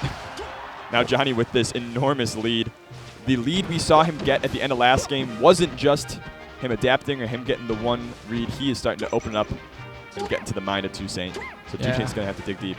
Becoming increasingly easier for him to land these stomps, and Jesus Christ, Johnny taunts off on him, says this is so easy now. He taunts back. Gets read like a book. Gets read like the book he is. Put it away, Toussaint. There's the pound, and he's not going to go out like too much of a buster potentially. Doesn't even get that stock. Doesn't even get that edge guard, though. Johnny's still feeling himself here in Game 2 as he tries to close it off versus Toussaint. Toussaint goes to the ledge, sitting at 109. Tries to make his way with a fair into center. God. Forward smash. That'll kill him. Manages to get one Johnny more must hate Puff. Johnny must hate Puff. He's like, yes, I'm destroying this Puff. I'm destroying this cheese. I mean, there's been so many times where, I don't know, people would say Johnny's been lamed out by Puff, right? Where it's just for sure. Like, It's like the sets I was saying. Like he's constantly having trouble versus Hungry Box, having trouble versus even a Boo of late. And, you know, it's nice to win one against somebody who's still notable and still a good Puff player. So yeah, pretty good play by Johnny there. Both of them were laughing that entire time, so I'm glad there's no animosity between the two. Yeah, I mean everybody's an S2J fan, even the guy who's getting stomped kneed over and over and over again. I mean, he's one of the few left of his kind in terms of Falcons. They're dying. So if you're at home and you're trying to help you know, an endangered species, go adopt a falcon. For only $1 a month, you can make a falcon live again, dream again, live again. S2 Falcons. Coming up next, we do have other games to commentate for you guys. We have GHQ Kells representing Chicago and Fox versus LG Ice from Germany representing Fox as well. Kells also has a Sheik, but he said that Ice beat his Sheik the last time they played, so he's pretty sure that he's going to be doing the Fox Ditto. Fun story about Kells. Kells cosplayed as a homeless person yesterday because of some communication errors. He believed that he did not have any space in any room or hotel, so he was like, well, I'm going to roll with the punches. I'm adaptable. I'm the king of Chicago. I got to go be with the people. And so he has a big, long, wholesome post about how much he learned about what it's like to be in that world. So Kells is gone. Serious? Yeah, he went on a spiritual adventure yesterday in Boston. I'm dead serious. He was literally homeless yesterday because he didn't want to call us. Okay, I mean, I guess people have their own ways of dealing with things. Hey, man, that's what I'm saying. Kells is a humble king, a philosopher king. He's a thinker. But Ice, coming through from Germany, you know, he's not here to make friends. He's not here to bow to any king. He's not here to bend the knee. There go Kells. Yeah. Got that Super Saiyan blue, that Goku Vegeta I can't see from here. Yeah. But it's one of the two. Yeah, Kells is the kind of guy where he can kind of beat Goku. Anybody and lose to many, many people as well. He's sort of not to I don't mean this as a diss, but a lot of times he is playing for you to lose rather than for him to win. It's kind of similar to how Mike Hayes won that earlier set, where he waited until Absent Page made mistakes and then capitalized really, really hard on them. Kells is kind of in the same mindset and vein. So definitely a great way of playing, especially if you're ahead. Yes. It makes it just a lot easier for you to just kind of wait out, see your openings. Yeah. Capitalize when you need to. Yeah. That being said, like Ice, when they get going, when the juices are flowing, these guys can both be really, really aggressive and technical foxes. Okay, so ledge dash, 1 or 2. All right. They're going to get this game finally going up. It's going to be, what, the second Fox Ditto we've seen? Yeah.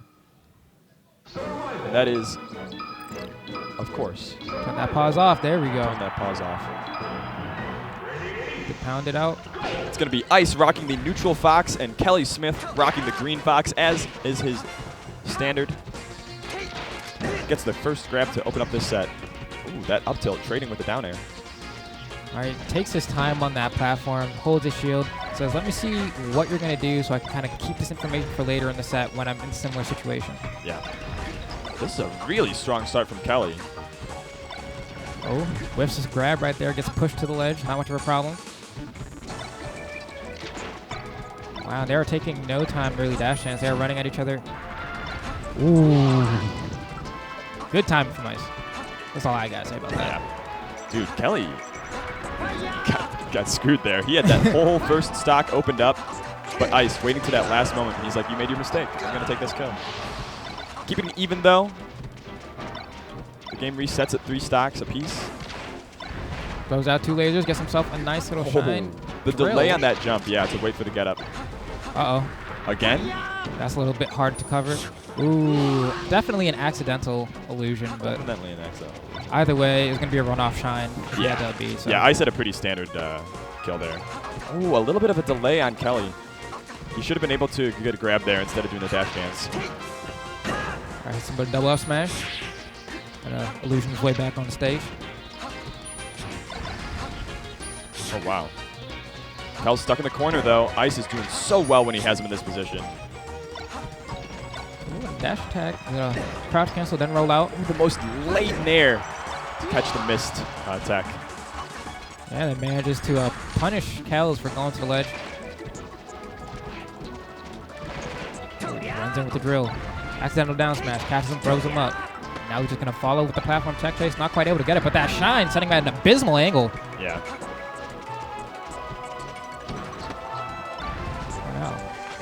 Ooh. But misses the shine. He still is able to get the back throw off. Catches him on the top. Oh, just a little bit too late. Kelly misses that punish on Ice. Ice looking now at a 98% Fox. And a pretty... Oh, where are you going? God. Where are you going? Yeah, gotta shake it off. Gotta do that Taylor Swift, but not the new Taylor Swift. Oh, old Taylor Swift. I haven't even heard the new Taylor Swift yet, but I heard. She is not shaking it off anymore. She's mad. The old Taylor Swift is dead. We're gonna see if Kells is able to kill the old Kells from Game 1. Keep it a lot closer against Ice in Game 2. I guess the grab.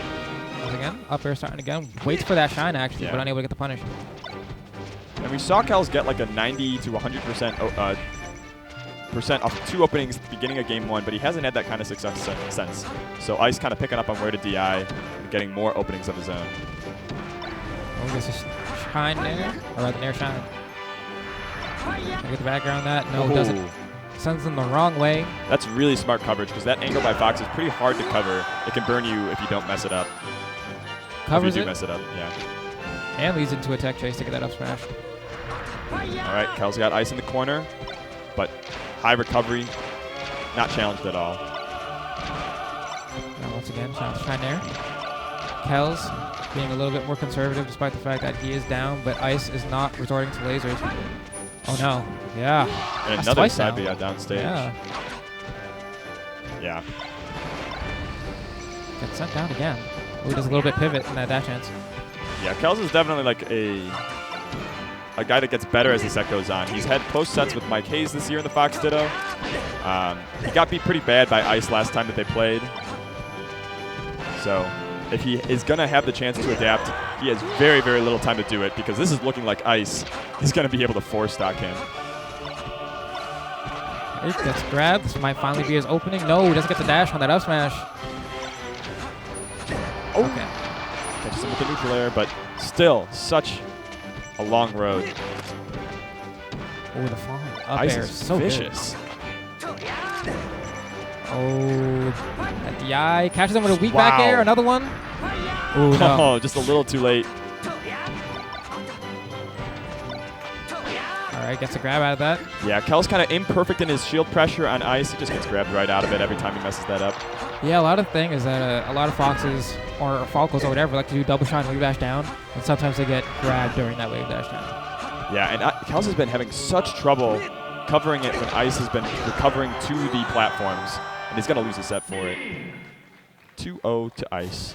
But whatever happens, Kels very explicitly has a place to sleep like a normal human being tonight. Oh, yeah. He wasn't on like the streets or anything, but he definitely had a Jesus-like experience amongst the people, but it did not inform his gameplay versus Ice. Yeah. Ice is like, wasn't dude, enlightened enough. Yeah, Ice is like, I had a queen-sized bed, I had people waiting on me, I had a wonderful, wonderful, wonderful time, and I had a lot of sleep. He came into that match a little bit more prepared, and probably the better player given their set history. Yeah, that looked pretty convincing by Ice, I do have to say. Yeah. Do you know if he stayed at the Yotel?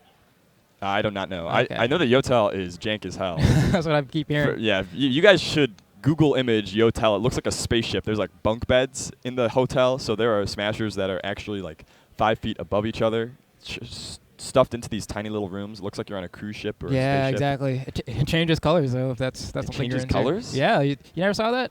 Apostle put out like a tweet man. where it's Boston just, is he recorded swanky. it and Boston it's just like is- you like press a button, it changes like red, green, blue. I don't know. Yeah, Boston's a cool city, and Shine 2017 has been letting Boston represent itself pretty well. So it's been fun to watch.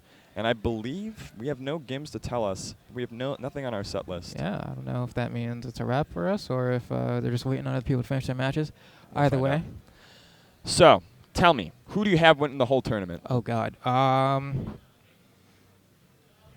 I'd like to see Mewtwo King win it, I think, this time you're a big around. Mewtwo King fan? I don't know if I'm a big Mewtwo King fan, but I just kind of like the variety of having like different top talent, just kind of take events one at a time. Yeah, it's kind of, it can get a little stale when just it's one player winning over and over and over and over again. What I will say, though, is that if Mango does manage to take it, I don't think there's any argument for him being number 2 after that. And I think it's tough. I'd want to do like the stats analysis. because Hungrybox has won many, many, many more tournaments, but he won them in kind of a shorter time frame and they were less prestigious. Right, exactly. So it's kind of a measure of consistency and beating 1 or 2 or 3 great threats versus Mango's wins, which are, as of yet, fewer and farther in between, but against better threats. Exactly. The head-to-head is so important because a lot of times people want to be like, hey, this person won tournaments, and winning tournaments is important, but also like the head-to-head with other players, like, oh, if I lost a tournament because I lost to Armada, I can't believe him and Mito King actually teamed. That blew my mind too. That's how you get like 7,000 extra viewers in doubles, is just have the 2 most popular players just team together. I actually think the reason that even happened was because we had all of doubles run on Friday as opposed to it like bleeding into the other events. And 12 p.m. pools instead of 10 a.m. That helps. So if you're at home and you want to watch good Melee, you got to be keeping on this dial. Is that the right? Keep it in your browser. Yeah, I'm using like 50s television terms. On the dial. Yeah. Well, I mean, the other thing is Gimmer, of course, is always on top of everything. So he already has all the VODs from the Melee games and doubles instant up uploads on like the VG Bootcamp VODs channel. So if you want to check those out, go ahead. You can see past broadcasts, some of the fun stuff. Me and Jake had a block yesterday, and in it you can see Plup and Swedish Delight playing their Samus. Both of their Samuses, so there was a 4 Samus match. I saw that match. It was pretty nuts. You can see Hungrybox with a 1v2 and a classic early bracket Hungrybox pop-off.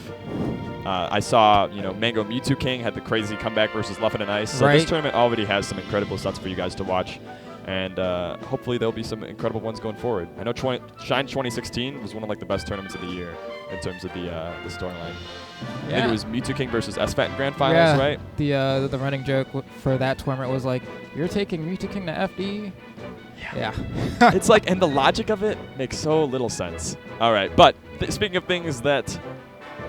no, there's no segue there. Yep. Speaking of things that don't make sense, me and you are going to be leaving. Yeah. But it makes sense. The schedule has ended. We are now caught up. Everything is exactly as it should be. And you're going to be hearing some more commentators, possibly Tafokins hovering around. Yeah, we'll see. Tafo around. You guys have some good talent, some good Melee coming at you. I hope you guys have enjoyed. Myself, Jackzilla. Me, Flambo. Flambo, you can follow us on our Twitters. You can flame us in the Twitch chat. You can let us know how you think we did. We're always trying to improve our craft and give you guys a better product as we go out to these tournaments. And we hope you guys enjoy Melee. Yeah. So have a good one.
I love playing Jetpack Joyride, but I never thought I'd be in it.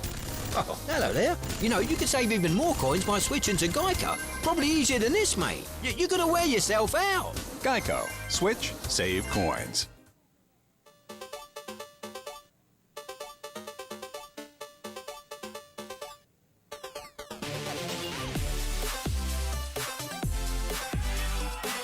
On his throne, and that's it. the ledge, That's it. and it's over. Will this be the last game in the big house, or will we go to game 5? And the recovery forwarder is so smart. Oh, music. Oh, and he signed Music. him.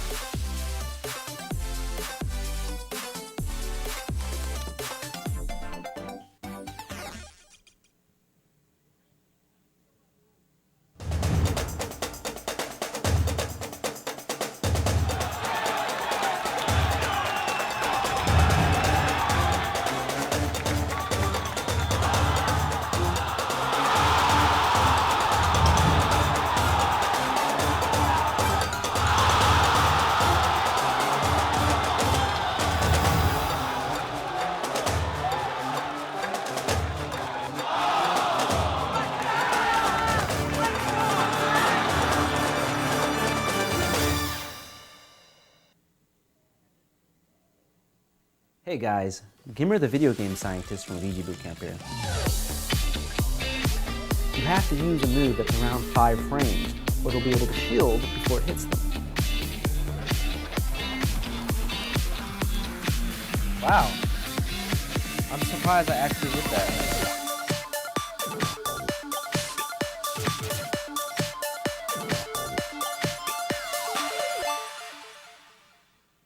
When I signed up to be a game tester, I never thought I'd be in the game. But while I'm here, I might as well let you know that you can save on renter's insurance with the Geico Insurance Agency. 'Cause you never know when you'll need it. Renter's insurance at geico.com.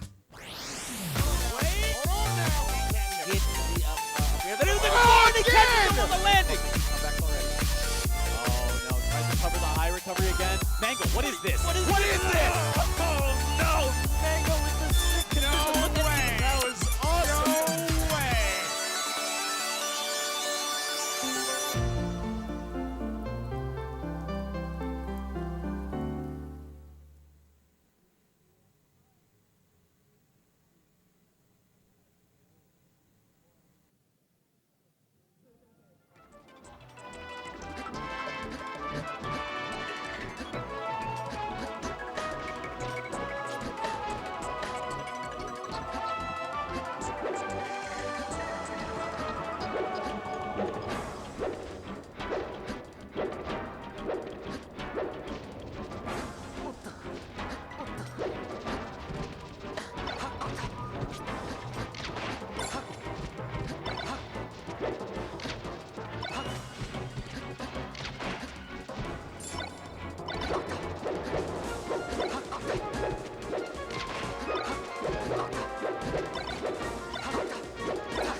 Yo, What's up, man? everyone? I'm not supposed to be sitting here right now. That's the opening. That's the opening, but welcome. Let's go, Shout out to Zoo. Shout outs to Fendi and Zoo. Because he can't say I never did anything for him, dude. He's in pools right now. It should have been I Harold. walked up in the crowd and I'm like, yo, let me watch Fendi and Meds. You know, I'm big chilling. And Fendi's like, then Fendi's like, wow, yo, Brandon, we need you. Brandon, I'm like, wait, get back here. Are you serious? No, I wasn't supposed to commentate at all this week. And I'm in For Mr. the Mayweather people. fight. For the 'cause people, dude. You're commentating for the my people. pool starts, top 96 starts for me when the fight happens. So it's Word. like, I think the fight happens at like 9 p.m. and then Yeah. top 96 like 7. all right, and it's not going to be right away either. So we're jumping into this. You just said that Meds will probably solidly beat him. There we go. And you know, it's not a knock on Fendi at all. It's more like Meds plays with Ty and other Taj. hella good Marths, and I've seen Meds is like oddly underrated. I think we'll see though. Oh, Okay. yeah, he's pretty underrated. But if there were a matchup that Yeah. if there were a matchup that Fendi could do it in, it's probably this one. Yeah, Down tilt? Fendi definitely is. Fendi's super good at the My boys are cheese. winners too right now, Spicy. man. He's making waves. Oh man. Oh, that was risky. Yeah. Oh. Up tilt or no? Up air. No, he's not. He's like, yo, you might SDI it. Oh, that was a good quick up B. Prevented Meds from getting that edge. This matchup, obviously, one of the connoisseur matchups of melee. I don't even know if I use the word right, but you know, it's a highly played matchup. Two of the Definitely. best characters in the game. Definitely. There's definitely. debates on this matchup if Marth wins it. There's heated debates started by one man. My boy Big Left, he's right. He was over there a minute ago, but Yo. counter? No, he knows Okay. what he's doing. He's All on right. stage for a reason. Word. This is what, round 1 winners? Round 1 winners? No, this is round 2. This is round 2? Yeah, Fendi out here, bro. Okay, all right, Yeah, Fendi. I wonder who he won to. Who He beat the Peach Oh, round 2 already. pools. Is that what you mean? Yeah, it's Gotcha, round gotcha. 2 pools. Yeah. Word. But Meds doesn't care. Meds is talking about, look, I'm seated first in this thing for a reason. Yeah. He's out here by himself. I've never seen him at a tournament without Axe. Shout out to Axe. Dude, no AZ behind him? Yeah, man. I've never seen, like, no power. Oh, that's and the Fendi. cheese. The cheese. That's the Fendi, baby. 4-stock Fendi. The one forward smash. Dude, that down throw into down tilt. And then they forward come back. smash. Oh, man. Oh. He killed him in like 20. Oh, he's going to do it again. The Fendi. Oh. That's the Fendi smash, dude. Oh, my God. Never seen he's so hyped for cheese. He's so good at it, though, dude. Oh, my God. That's his thing, dude. That is 100% his thing. Yeah. Okay. But, okay. Oh, that was kind of sick. The shield pressure. Oh, he's looking for it. He wanted it, but Meds is like, look, man. Damn, dash tag up smash on Alright. Marth? Okay. Meds bans FD. I would imagine so, yeah. Still 2 out of 3 I think right now. Fendi goes Yoshi's. Yeah. Let's go. Cheese I'm Central. reading my boy. Let's go. Oh, is he gonna do it? Nah, it's too low percent. Dude, that's hella funny. You like came here to just like watch Fendi, and then he's like, get on the mic. Get on the mic, Wall. Fun, dude. Damn. Oops, esports, my bad. It's cool, dude. You weren't supposed to be here. Nah, you can say whatever you want. Nah, Gimmer will kill me, dude. No, he won't. He's not even on the sticks. Gimmer is nowhere to be found. His headphones are not on. He's having a conversation. Everyone spam the chat with whatever you want because Gimmer is not at the sticks. But speaking of who's struggling on the sticks right now, my man. Oh, you went for it. Okay. Meds though doing a pretty good job, man. He's just getting like not falling into any of Fendi's traps. He's just waiting and baiting and getting a lot of back airs. A lot of back airs. Yeah. Oh. Oh. Okay. Oh. That's good DI. Oh, he went for it. Should have waited just a little bit longer. Oh, Fendi. Damn. Side B up smash? That was 2007. That 4-2. Oh, that down air was an interesting choice. I guess he wanted to get him back on the platform and continue the combo. Fishing right now. But Meds is like, yo, dog, see me. Yeah. He's fishing and Meds is like a whale. Yeah, man. It's Meds over. is not having it. Oh, down tilt a little bit too late. Yeah. That's his thing. Oh, man. Oh. And he's actually destroying him low key. But low-key. Yeah, like, Low-key. On the counter pick if too. he doesn't get this kill, okay, there we go. Yeah, not There's great hope. DI. Not great DI on that throw, but Jeez, I'm Fendi. Up there. It's like literally, he's gonna have to rely on the cheese. Oh yeah, dude. He's bring gonna have this to back back. throw everything. He's gonna have to. Oh, the spot dodge shine, the combo of legends. Yup. The truest of combos. I like that. You waited for the shine a little bit. Okay, Ooh, Fendi. that was a sick up air. And I respect that. Oh my goodness, dude. Peace. That was a fast quick set. 2-0. Damn. And Meds goes further in the bracket in the winner side, but my boy Findy's still alive. He's losers, but you know. Can he make it to top 96? I think he did. No, not no, yet. he didn't. You're right. He didn't. He The didn't. top 96 starts at 7. So Yeah, no. So Meds he has to play Smuckers. Oh, Meds and Smuckers? Yeah, that gets in the top 96. That's a good. That's a rough. good match. Dang. No, I think they're guaranteed top 96, but like it's the debate Determined. on winners or losers. Sure, that makes sense. It's pretty crazy, dude. Yeah, No man. one's safe, dog. Dude, there's already been like what 2 upsets? Yeah, Wes and Zayd, and, Spark, and Legend like ripped through some Legend. people. He beat KK Yeah. if I'm not mistaken. Some Luigi beat Crush. Some Luigi from Kentucky. Yeah. Oh no, Luigi go hard. Yeah. Luigi My go shark. boy, go shark. Yeah. Go shark. Yo, Luigi's definitely going hard out here today, dude. That's Someone- crazy. I think it was Ipengu came up and told me, he's like, oh man, Crush lost to a Kentucky Luigi. That sounds mad weird, dude. Kentucky I Luigi? played him. He's good, dude. We played. I mean, he bracket has to be rounds. good if he beat Crush. I have my headphones on and the foam's falling out, so it looks Oh. super ratchet. It's all Sorry, good. guys. It's all good. What is it, beats? Yeah, they're beat up. They're beat up.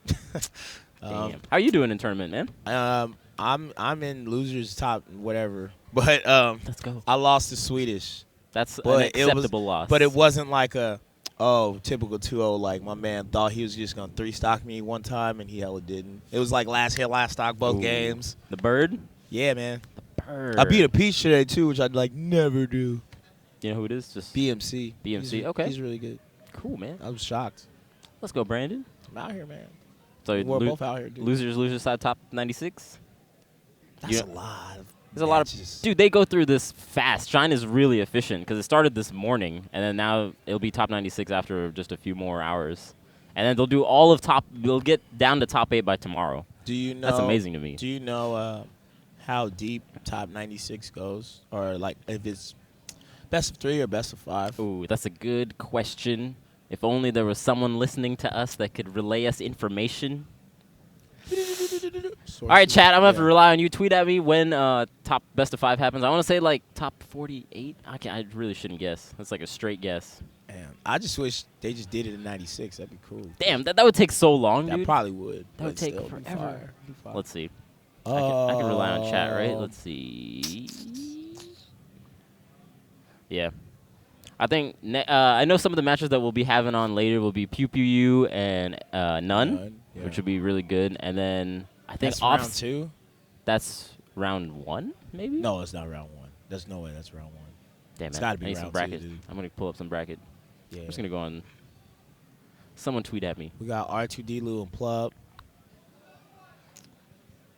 R2D-Loo is also R2D pretty good. beat Riley then. Okay. That's pretty good. Crazy. Riley Beat's good, man. Yeah, man. That Peach. Meds. All right, I'm pulling up the bracket. Fendi, Kels and Ice. Kels and I think Ice they also would be played good. already. Ice had a interesting set with Bones earlier. Oh, where? Yeah, Bones took Wait. top 96. 96, best of 5. Oh, Oh, waffles. Dude, that's going to take forever. How are they They doing wouldn't that? isolate it so hard if it was. It'd be weird. Like, I don't know. Maybe. Damn, we made it the best of 5 part of bracket. Let's go, baby. All right, Zoo needs to hurry up. And finish He's in pools right now. I know, man. Which it seems like an oversight on the scheduling aspect. Yeah, man. You know Zoo was going to make it this far. Come on. Yeah, man. Yeah, so Bones and Ice had an interesting set. Bones took a game off him. It was looking kind of shaky a little bit, and then game 3, Ice just came through. Gave him the hands. Gave him the hands, dude. Dude, no one is safe. No one is safe. I saw Judge Jason and Pew Pew. Judge Jason? Judge Jason. That game went to game 3, and then Pew Pew kind of rocked him the third game. But it was like, it was a close call for sure. Dude, it was yeah. definitely a close call. It's hard out here, man. Everyone's It's good real now, on the especially field, on dude. the East Coast. I feel like the East Coast like floor might be better, low key. Yeah. I think just their average player seems better. Yeah, dude, than the West Coast. Like, West Coast has more like They depth play- as far as like the top, but like They play like safer too, as like a whole. optimal dog. Optimal, yeah. The optimal East, baby. Come on, guys. So apparently we're gonna have Rick and Mango up. Rick and Mango. Do you know who Rick is? Yeah, Rick's the god. Rick is the god, dude. He's from Indiana. Best player in Indianapolis. Okay. Fox player. Damn. Yeah, he's really good. Oh, you're in the same pool as Ice and Bones, actually. Oh, word? Yeah.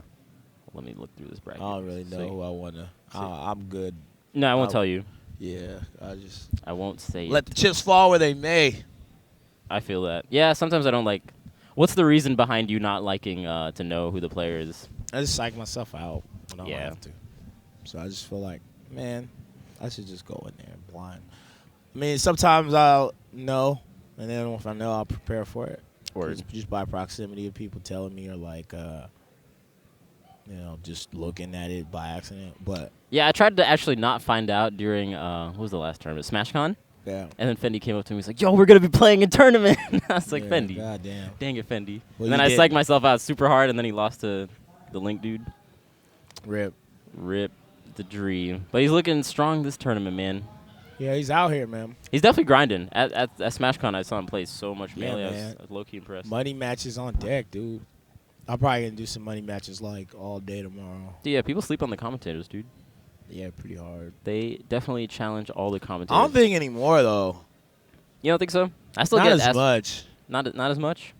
At least for me, not as much.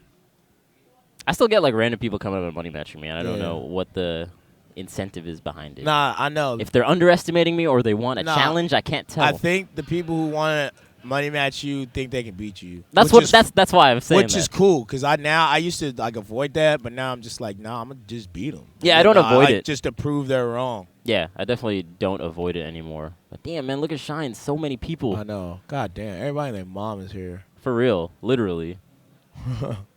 It's a lot of heads. I actually like Shine a lot, man, as a Yeah, tournament. Shine's dope. It's by the water. It's all like nice and scenic. You got some good food. You got good seafood out here. Yeah, man. I had a lobster roll this afternoon. You try one of those yet? Nah, I need to. It's good. You should have a lobster roll while you're watching the Mayweather fight. Too bad I won't be able to watch the Mayweather fight. You can, dude. I'm sure it'll end by the time we can go see the final round of that. Dude, by then, like, McGregor probably lost already. Or he just did a miracle. Who knows? You think so? You got money on Mayweather? I don't have money, but if I had to pick a winner. Be Mayweather? I mean, He's yeah. the more seasoned boxer for sure. I mean, he's a boxer. Man, McGregor's not a boxer. Yeah, I don't understand this, man. It's So, we got Leffen versus Connor next. Means Leffen versus Connor? Connor beat Swift. So we got Mango and Rick, then Ooh. Leffen versus Connor. Actually, Leffen versus Connor would be fun. Yeah, Connor the man. kid. Connor the kid. I wonder when he's going to change that to Connor the man. Connor the father. Connor the young adult. Yeah. Definitely no longer the kid. We got some kids in the scene, though, now, man. They're definitely coming up. Like, Spark is pretty young. I feel like he's going to do so well in the next few years. Zane is pretty young. Big kid. He's from New York. He's like 15. This would be a great age to be. This era of Melee. Yeah, If you were, like, coming up right now. Just life in general seems better. I can see that. Like, dude, we were like teenagers and young adults during the recession. Yeah. Yeah, definitely. Definitely. Yeah. It's hard out here. These guys, they're like 15 prime. Yeah. You know. It's just so much easier to Prime time. learn stuff, too, is how I feel. Yeah. Right now. Yo, is there like a match on cue? Is Zoo can D1 like hold the fort down for your boy? Cause I love VGB. See, I love the stream. Shout out to the chat. You guys are amazing. Even the ones who spam stuff. Oh, yeah. There's no mods right now, man. Or there probably are mods. There's just no one on Shout the out sticks. to all you guys, man. Yeah. Shout outs, Thank you, chat. Press 1 in the chat just Ooh. because it'd be funny to see a bunch of ones like straight no back reason. to back. No reason. See, I knew this was going to turn into me being here I'm for sorry. hours. I'm So after sorry, this Brandon. set, I'm actually leaving. It'll be the 'Cause solo I'm fish. not gonna stay. Like, I'm not gonna leave if I know. I'm gonna do Zoo's whole block. I mean, honestly, you should have Fendi hop on. He's the commentary manager. But he's still in pools. You're in. Oh, okay, yeah. I guess you're done. I mean, I'm done, but like. We got Tafo in the crowd. Get Tafo up here. Yeah, I'm about to dip after the set, but I'll commentate the set for you guys. Homie Brandon. Yeah. Holding down the fort. But we got Mango versus Rick, you said? Yeah. Rick? Okay. Should be fun. He's beaten a lot of good people before. He beat me before. Oh, yeah? Yep. I got the run back, though, so we're straight. Okay, We're okay. even. Where at? Smash and Splash. Smash and Splash forward. Man, you're going to hell in tournaments right now, Brandon. Yeah, Let's man. go. How was air for you? Pioneering. Air was amazing. Yeah? Yeah. Dude, I need to go out there. I've only heard good things It's about like probably one of the best tournaments your boy has ever been to. Yeah? Yeah. What about it did you like? The atmosphere. It's just like super homey, man. Word. It's not as like try hard. Yeah, and just like, you know, yeah, you're tight knit, like in a way like they value like quality in different ways. So like how people experience things is more fun. Like they care about that more than like the outer stuff. Like how it's presented and stuff like that. Okay. Like it's more about the experience rather than like all the fluff and the flash. Right. Gotcha. I'm not saying that other tournaments don't have that, but Air's like really good at creating the atmosphere. Okay, that's cool. But we have the quintessential Fox Falco, Rick Mango. Oh yeah. I saw Rick just beat a Peach. Pretty solid. Mm-hmm. So this is still round 2 pools. Okay. Mango, of course, needs no explanation. Of course. Probably the favorite going into this, but you never know. You never know nowadays, man. Yep. But Rick plays his matchup quite a bit. I like his Fox because he's aggressive, man. Yeah. He's not the full hop back air up tilt type. He'll like just run and shine, you know, hit your shield with something hell crazy. See, like double shine. He Yeah. just goes in, dude. You don't care. I feel like that style is not as seen nowadays. You know what I mean? Nah, it died down because It's we just realized that you can just shield and then it beats it. Yeah. And there's a lot of risk to doing stuff like that. You know, if you're not on point with your pressure or not on point with too low percent to get too much. But still in a good position. But yeah, it's just like if you're not on point with the stuff you're doing with your aggression, you'll eat like a shine backer out of shield. Sweet. Yep. Oh, yep. Thanks, Lauren. Thank you. But Rick is double laser? No, Mango, flip that. Oh, dang. He died tight straight battle, into his man. hands. Tight battle, dude. Yeah, it's pretty close. Being pushed this hard already. Oh man. No one's safe, dude. Yeah. I saw Leffin tweeting about how hard round 1 pulls are, man. It's crazy. That's if he's having a hard time in round 1, no one's safe. Yeah, for real. I didn't know that. That's crazy, actually, to hear. I mean, he's right, though. Like, and then Wes tweeted out something like, oh, man, I didn't warm up because I didn't think I'd have to fight someone so good this early. Yeah. Something along those lines. Oh, yeah. The Wesh. Yeah. It's like that, man. It's hard out here, dude. Can't sleep on no one. Oh, dude. Rick is, like, going hamburgers. He actually had, like, a really solid position there, but that was a quick side B for Mango. He did the YOLO, like, jump out there, though. Oh. Ooh, gets clipped by the get up attack. Yeah, and he missed that backer on the platform there. He's That could not have been big. falling for, like, Mango's laser game. It's crazy. Most Foxes just get bodied by it. And as I say that, Oh, my he God. gets too stuck. But for the most part, like, yeah, that was super close. And he wasn't really, like, he was in Mango's face the whole time. Yeah, that last time he needed to, like, side B or do something else because he was, like, right at that height where the laser was just going to clip him and then go down, and Mango saw that, just down aired him. Rick going back, I think it's a good choice, man. Oh, Mango laser the wrong way. The delay on that neutral air. Oh, no. Oh, wow. Surprised that up smash didn't hit, and Rick didn't punish it. Good thing about Mango, though, is his floor is so solid, man. Yeah, even if he's playing kind of off, his average is still so crazy. Right? Even his, like, below average is so good. And Oh, that, no. No. No. Oh, what the? Did the edge cancel into the weird down smash? I don't know what's going on. Oh, he shined out of that. Up smash? No. Drill, grab. Oh, he has the right idea so many times, but he's just not quite there. Yeah, I know. He's like a half-inch away. Yep, see? Yeah. Rick's up. Rick is like, yo, I don't care if this is Mango, dude. I'm trying to get this W. Yeah. He's playing like it for sure. Yeah, it doesn't not looking like he's too scared, just like slightly off on his execution. But that's a stock. No! Okay, he made up for it. The extension. The What? combo extension. You know, we've seen Mango come back from these, as Mango would say. He definitely has. I don't think Mango's playing like his greatest, that's for sure. But still keeping it within contention. For sure, for sure. Still up a game. So yeah, that's the important part. He's got some wiggle room. Yeah. Man, these up tilts that he's getting against Mango's lasers are so good because it trades with them sometimes, but then the Calco's popped up. Right. And Mango's being like pretty aggressive with his lasers right in the range of an up tilt. And you don't see too many Foxes do that. Oh, these lasers! Yeah, that was a good. That's the side B he needed that last game. Ooh, that should drop. Yeah. Okay. Peace. Rick on the last stock. I mean, as obviously you guys can see. Right. Okay. Ooh, but no! You need to grab ledge, my man. Just grab it again. Yeah, Okay, man. He made that way more complicated than it had to be, but he's extending these edge guards. Can Rick get on the board? That'd be kind of hype. Oh, there's no platforms. This is actually super bad for Rick right now. Wait a minute. This could be actually really good for him. I thought he was going to jab reset into If he gets a knockdown, he might be able to do it. But that DI. Oh, no. The hardest read. He definitely wanted that, like, obstacle, but dang. That's too bad. And that'll do it. Mango with the quick 2-0, and he moves on. But I will be swapped out. Yeah, I was really supposed to be here in the first place. Thanks for doing it, man. But nah, Appreciate it's it. all love. He's sorry, a homie. guys, He wasn't supposed to commentate at all this weekend, but he came on. For the greater good. Nah, I'm down to fill in for people if they need it. So shout out to Zoo for just being good at the game. And shout outs to Gimmer and VGBC in the chat. All you guys. I will see you guys around. Dog, your shadow game is too good. Yeah, too sometimes it's too but good, till next time, Vish.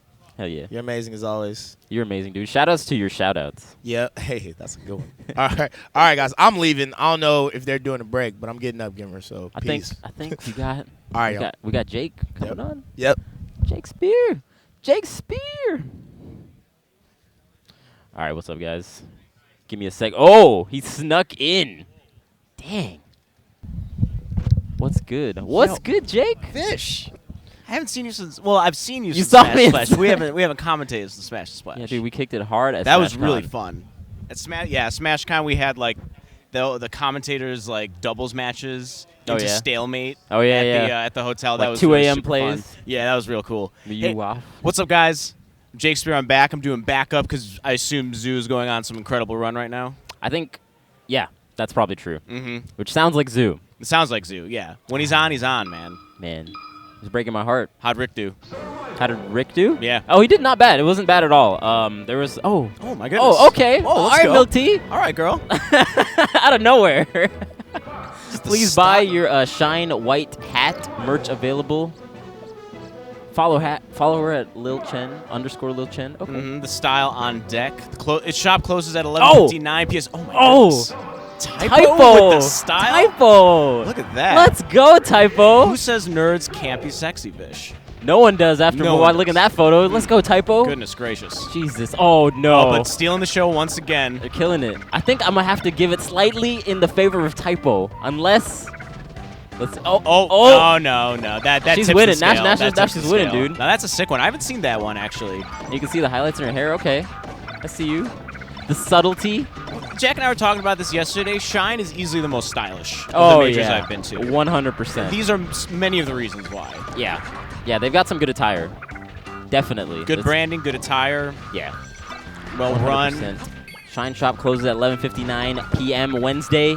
Get your merchandise, and maybe you too could be a model for Shine Series. If you can dream, I'm sure Typo never thought in his wildest dreams that he would be modeling. And No, here he is. He was just building controllers in his basement. Yeah, man. 10 years ago, and then you would never expect that to happen. Of course not. See, if you're in high school and you're worried about like this nerd thing that you got going on, follow through. Just do it. Just commit. Just commit to it. Yeah. Well, we got Plup, R2D-Lu. This is going to be an interesting match. You know, Plup is obviously Oh, very Samus. well versed. Oh, sorry. Yeah, Plup is very well versed in the Fox matchup in this. It's always nice to see Plup Samus going on. I agree. Okay. Okay, nice so far. Just maintaining space. R2D2, though, tacking on the damage, shooting the gun.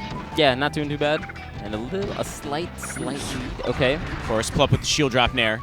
Of course. Loves them shield drops. Doesn't matter what character he's playing. Shield drops on deck. Oh, what a grab. Always an application. Beautiful grab. God, Samus's grab is low-key tilting because it feels like you can react to it. Right. But when they mix it up properly enough, it'll get you. He's one of the few characters that has like a Randy grab, basically. You could just kind of randomly grab. It's not used in the application that most other characters use it, so it kind of exists on its own plane. Yeah, and you can be like kind of a bit far away, obviously, too. So it's definitely tricky. Ooh, and up smash, unfortunately, a horrible move. Yeah, sadly, especially with all the Shy Guys, you have like a million years of hit stun. Yeah. Or hit lag. Yeah. Ooh. Man. Got to the other side of him, but R2D2 just kind of stays in his shield correctly. Bails with an up smash. Wow. Wow. That grab covered roll as well. A huge wow. Big wow points on Plup there. Oh. It's gonna wall jump. No. Oh, gets back on. Yeah, the thing with that is you have to keep shining Samus. Yeah, once is definitely not enough. No. See, that's not enough. Might get 2. Oh, the wall jump back Wall jump back air, smooth. Yeah, and Samus has the recovery options for days with that tether between the wall jump and whatnot. Oh, man. Yeah, R2D2 is like trying to get a lot of pressure in neutral, but then, like you just saw, Plup just waits for the right time, and then just does something simple as a jumping nair, or nair out of shield. Right. Ooh. Oh, that's big, and the DI is not the greatest. He hit him with both moves somehow. Missile and up tilt. This is looking... Again. Oh, boy. I didn't even... Dude, this is so much more one-sided than it seemed going that right first away. stock. He blew right up. And it was super wave. First try. Amazing.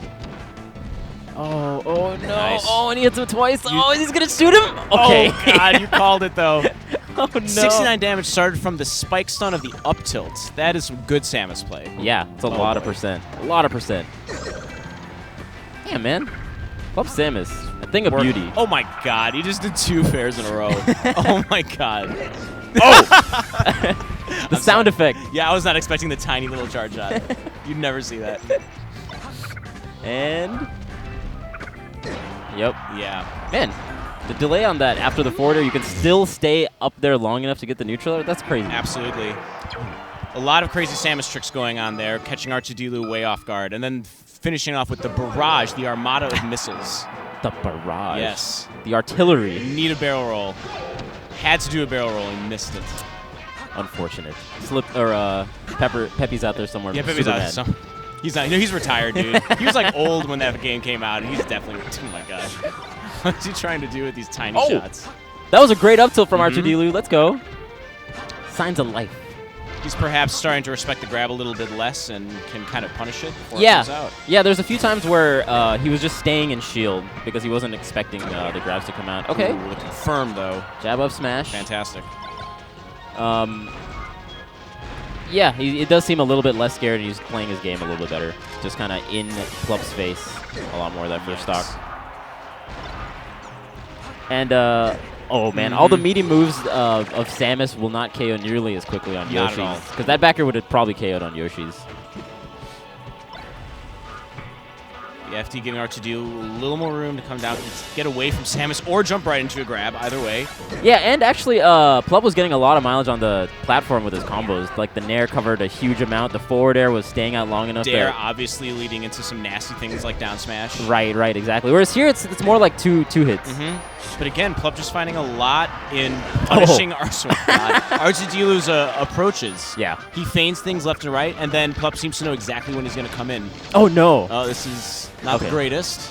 But he only eats like a small back air for it. Oh, what is this pressure? Oh.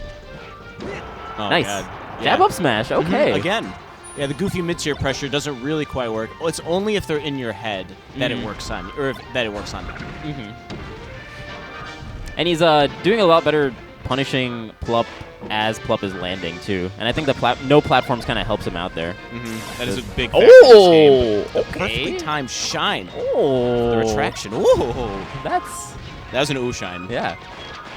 Ooh, points for R2D. Yeah, that's hard to get. You have to kind of get that right on the money. Yeah. Or else you find yourself in not the greatest position. Because it'll clip you and then you fall down and then you'll just do some nair. Yep. Keep you down there. Oh! Catch him with down tilts.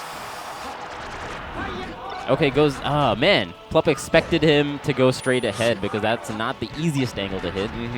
But R2D got those. Oh, my God. He is super mad about that dash tag. He's not having no. it. Oh, my God. Down angle forward smash to catch the legs. Oh, what an angle! What an angle. From that high up, that is rough, and he nailed it. Yeah. Okay, super wave dash again, first try. Samus says take note. 100% accuracy. Oh, he could have got a bigger punish off that, especially after the grapple. Definitely could. Oh, punishing him with the up tilt, not very safe on shield from that close. Oh, this is a scary position. 400. He doesn't. Yeah, Plup really wants that down smash because it'll send him back so far, and then he has this charge shot too. On deck, yeah. So couple just missiles and charge shot. Yeah, yeah. Oh, pokes. Oh, but that was the perfect opportunity for it. Yeah, it really was. Okay. Oh, nice. Game. Okay, takes a game. R2D. Man. I think, yeah, the lack of platforms definitely reduced the optimization Samus can get on her punishes. Yeah, for So sure. he just found himself getting a couple hits and then R2D getting back on stage. Yeah. That one shine he did was primo. Oh, man. Okay. And Dreamland. Yep. Okay. Standard counter pick. Makes a lot of sense. Platforms back into play, plus the survivability of Samus will be pretty big. Absolutely. Those jab up smashes will have to be even higher percent for those to work out.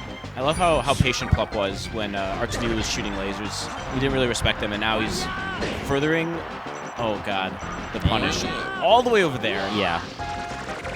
Oh, no. Okay, taking a second, realizing what he did wrong there, which I respect.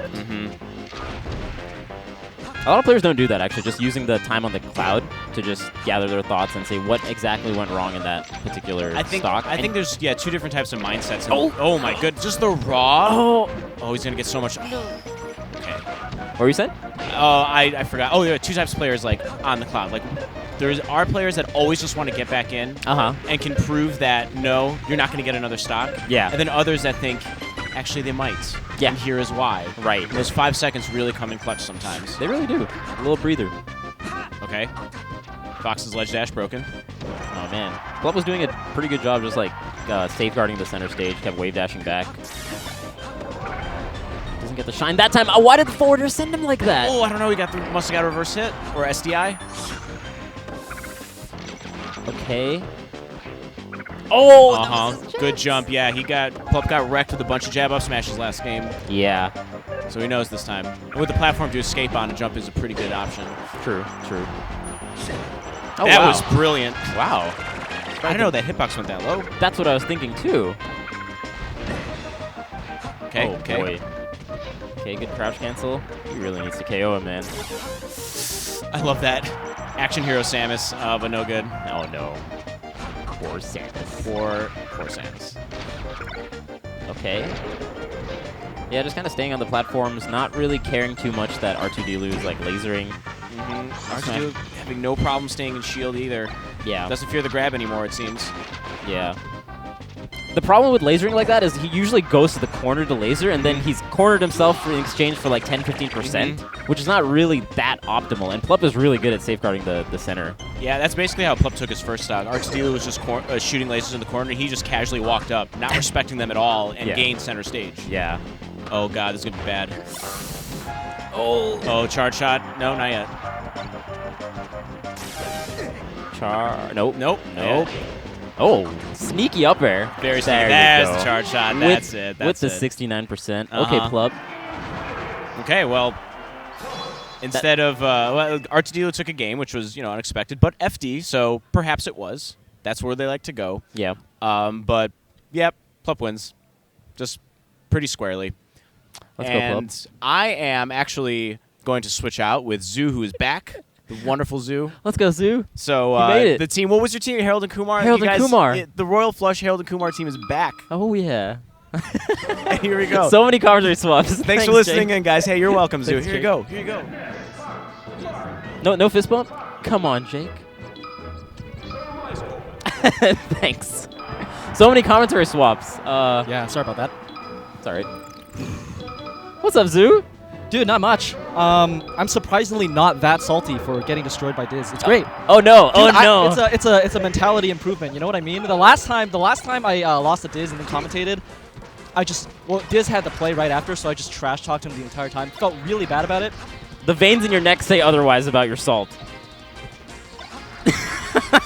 I'm not mad about this kid. Oh no! And that's it for Harold and Kumar. Join us next time. Yeah, Royal Flush Part 2. So you're still in losers, yeah? I am in losers. Thankfully, the pools are set up so that winners finals plays, and then that's it. So I just have to be part of top 96 losers bracket. Oh, okay. So yeah, there we go. So ooh. So you made it into top 96. I did make it into top 96 loser Nice. side. So feeling pretty good about that. Nice jacket actually. Now that I'm looking at it much Thank closer. you. You too. Yeah. Boxer Zoo. I actually should have waited for that. Waited to say that when the camera's actually on us, but That's okay. That's okay. Nice fox, Leffen. Oh my god. Nice fox, Connor. Let's go, Connor. So this is actually super interesting to me because Yeah, this Connor the match- Kid is amazing, and Leffen is obviously really good. Yeah, he's a god/god slayer. Right. I don't know what the Consensus term is right now. Yeah. Will he never become a god? And he'll always just be a god slayer. How does that work? You can be both. Can you? Yeah, you can be a god slayer. You can be a god and still slay. A god slayer and still wait. And then still be a god. Slay gods. You can be a god and also go still slay gods. Yeah, see, there we go. We got both. He's wearing multiple hats right now. Kind of like how many sponsorship he has. Dude, Leffen's nuts. Yeah. All right, so Leffen versus Connor.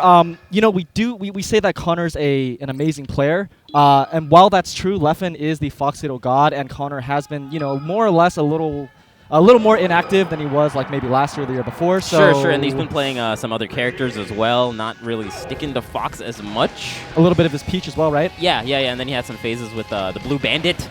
Oh yeah, the Sheik. Yeah, I actually really like the Sheik, which is interesting to say. Okay, but yeah, you were going right into it.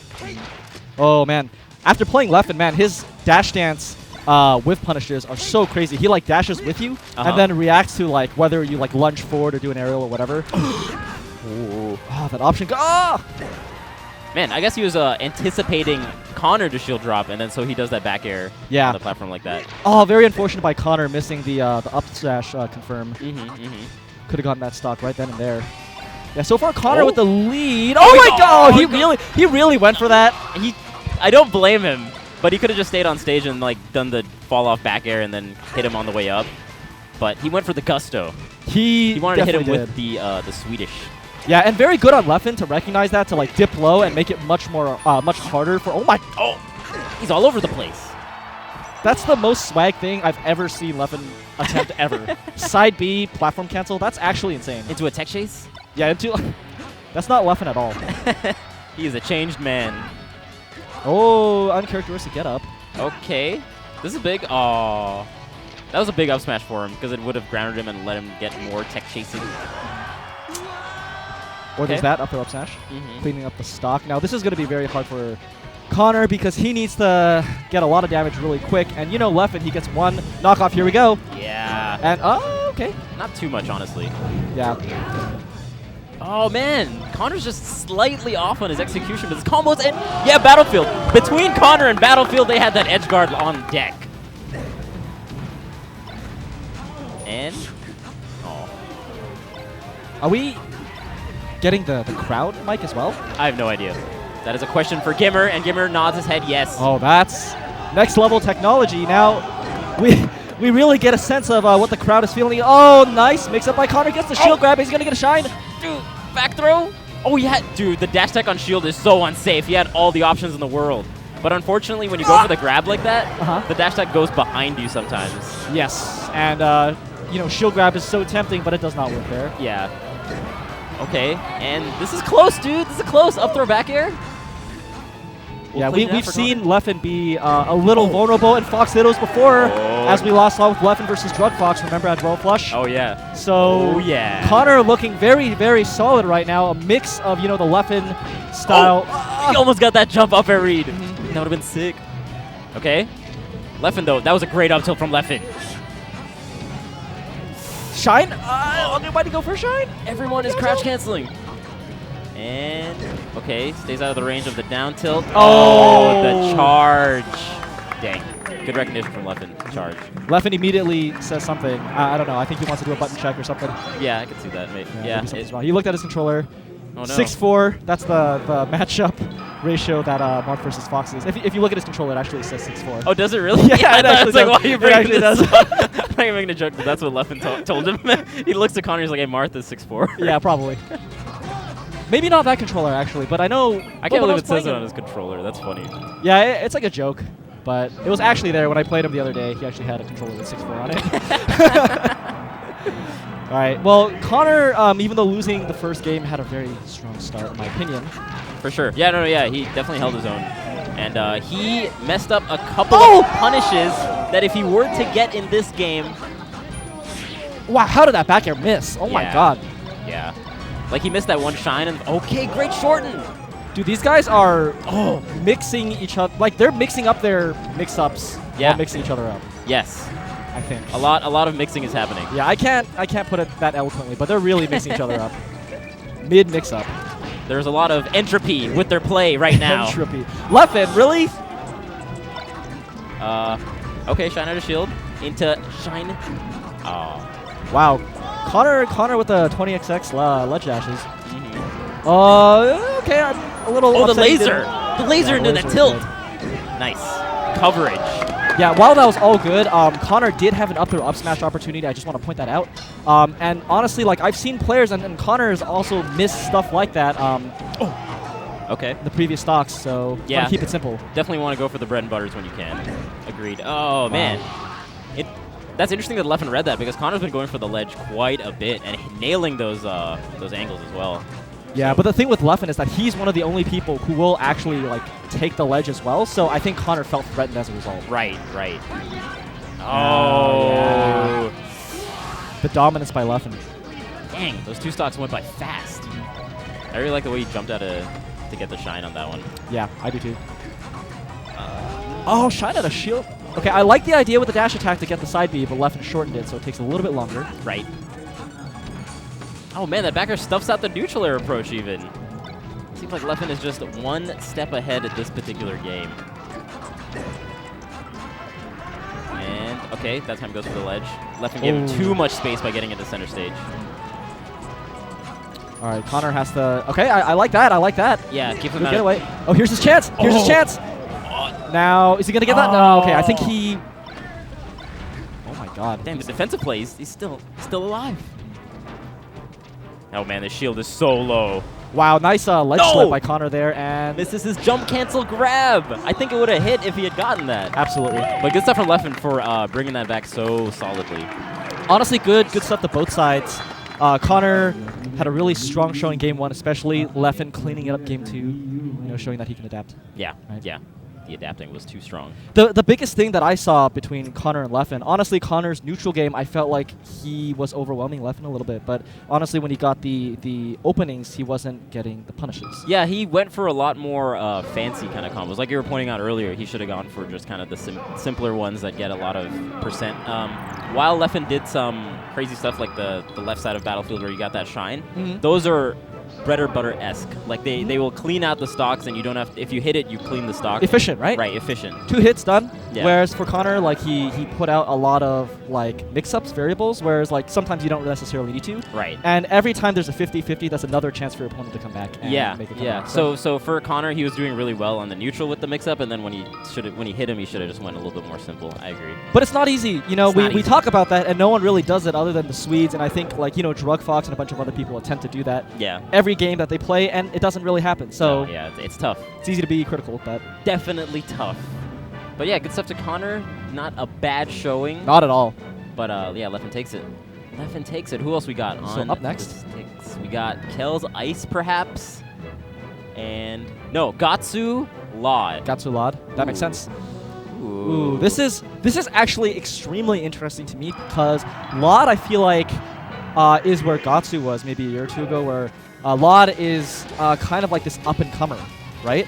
Yeah, when we say up and comer, we mean like breaking into like the top 30 area, top Yes. 40 area. Yeah. That's what I mean. Right. Yeah.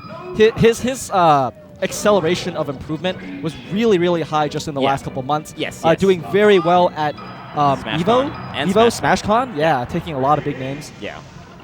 And yeah, I agree with that. And I haven't seen too much of Gatsu, to be honest. Exactly. So I'm curious how he's been in terms of his gameplay. I saw him at Smash and Splash, I think was the last time I watched him play.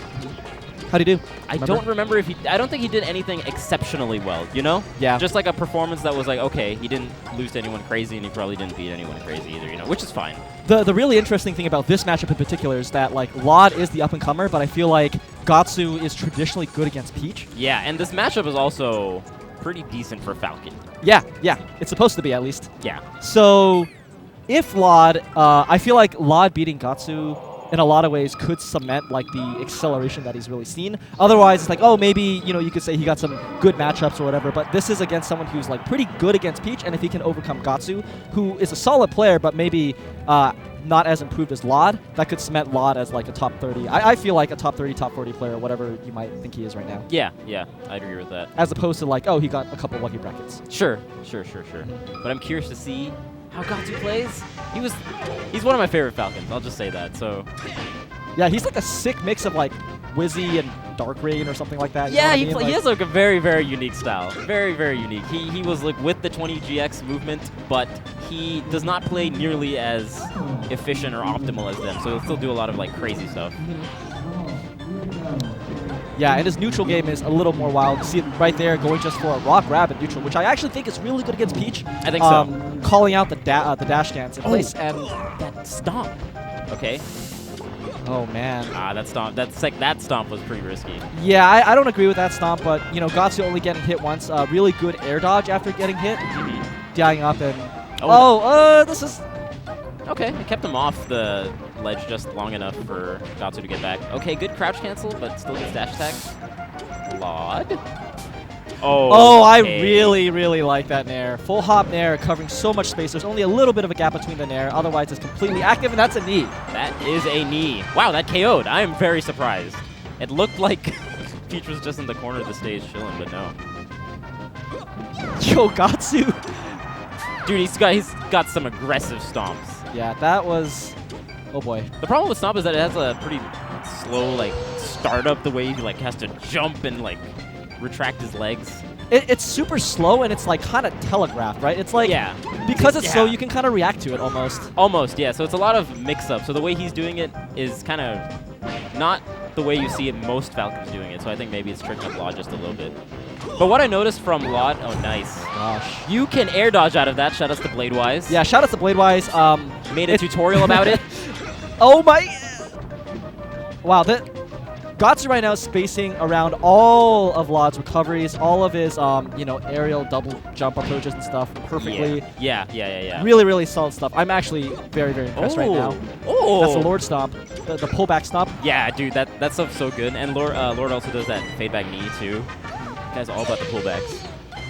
I like that edge guard there from Laud, but it might be a little bit, little too little too late. Is that the expression? That is the expression. Okay. Oh!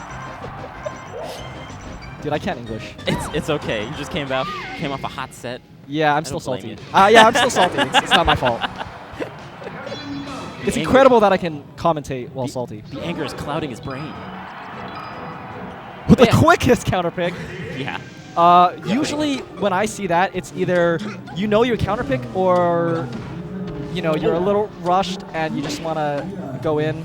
To me, it looks like the latter right now. I feel like Laud looks a little flustered. If he's dead... Oh, my God. If he's dead... Falcon's too good.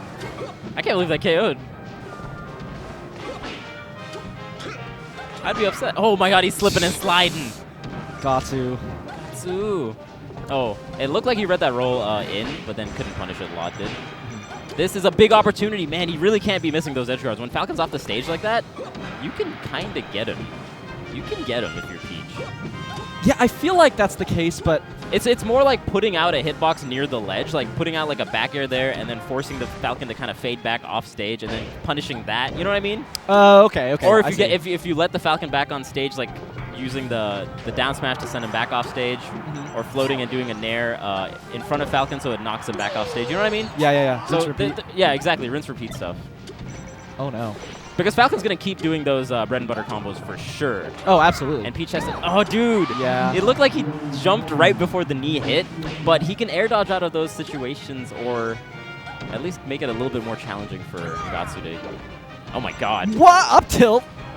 That's a good DI mix-up, doing the up tilt, because if you DI up and away like that, the apex of the up tilt gets him. Absolutely. Oh, man. And what? I guess Lod thought he was gonna get kneed, and that's why he DI'd in, and that ended up leading to another up air knee. I really don't know if that knee is a true combo. That last knee he did after the 2 up airs. It looked funky. Yeah. I don't know why that knee hit. Again, I think Bladewise would have air dodged out. Oh, Bladewise, man. Got out all these. Okay, but Signs of Life from Lod. Still not out of this by any means. He's got pretty much a full stock. Yeah, watching this, I feel like this is not Lod's most comfortable matchup, if you know what I mean. Like, yeah, I would agree with that. What you said at the start of the match actually makes a lot of sense. Oh. Now,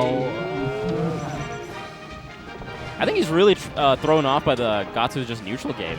Because Gatsu is just doing all these full hops. He's like running neutral airs right in his face, going past him, getting in front of him, and then the stomps in place, the stomps at him. All the platform movement? Yeah. Oh, see, he's waiting for an air dodge or something, and Lot still doesn't do it after the down throw. And that... Okay. Oh, the shield drops? Dude, he's covering everything. Oh, that was so unfortunate. Wow, that's it. Yeah. And Gatsu, okay.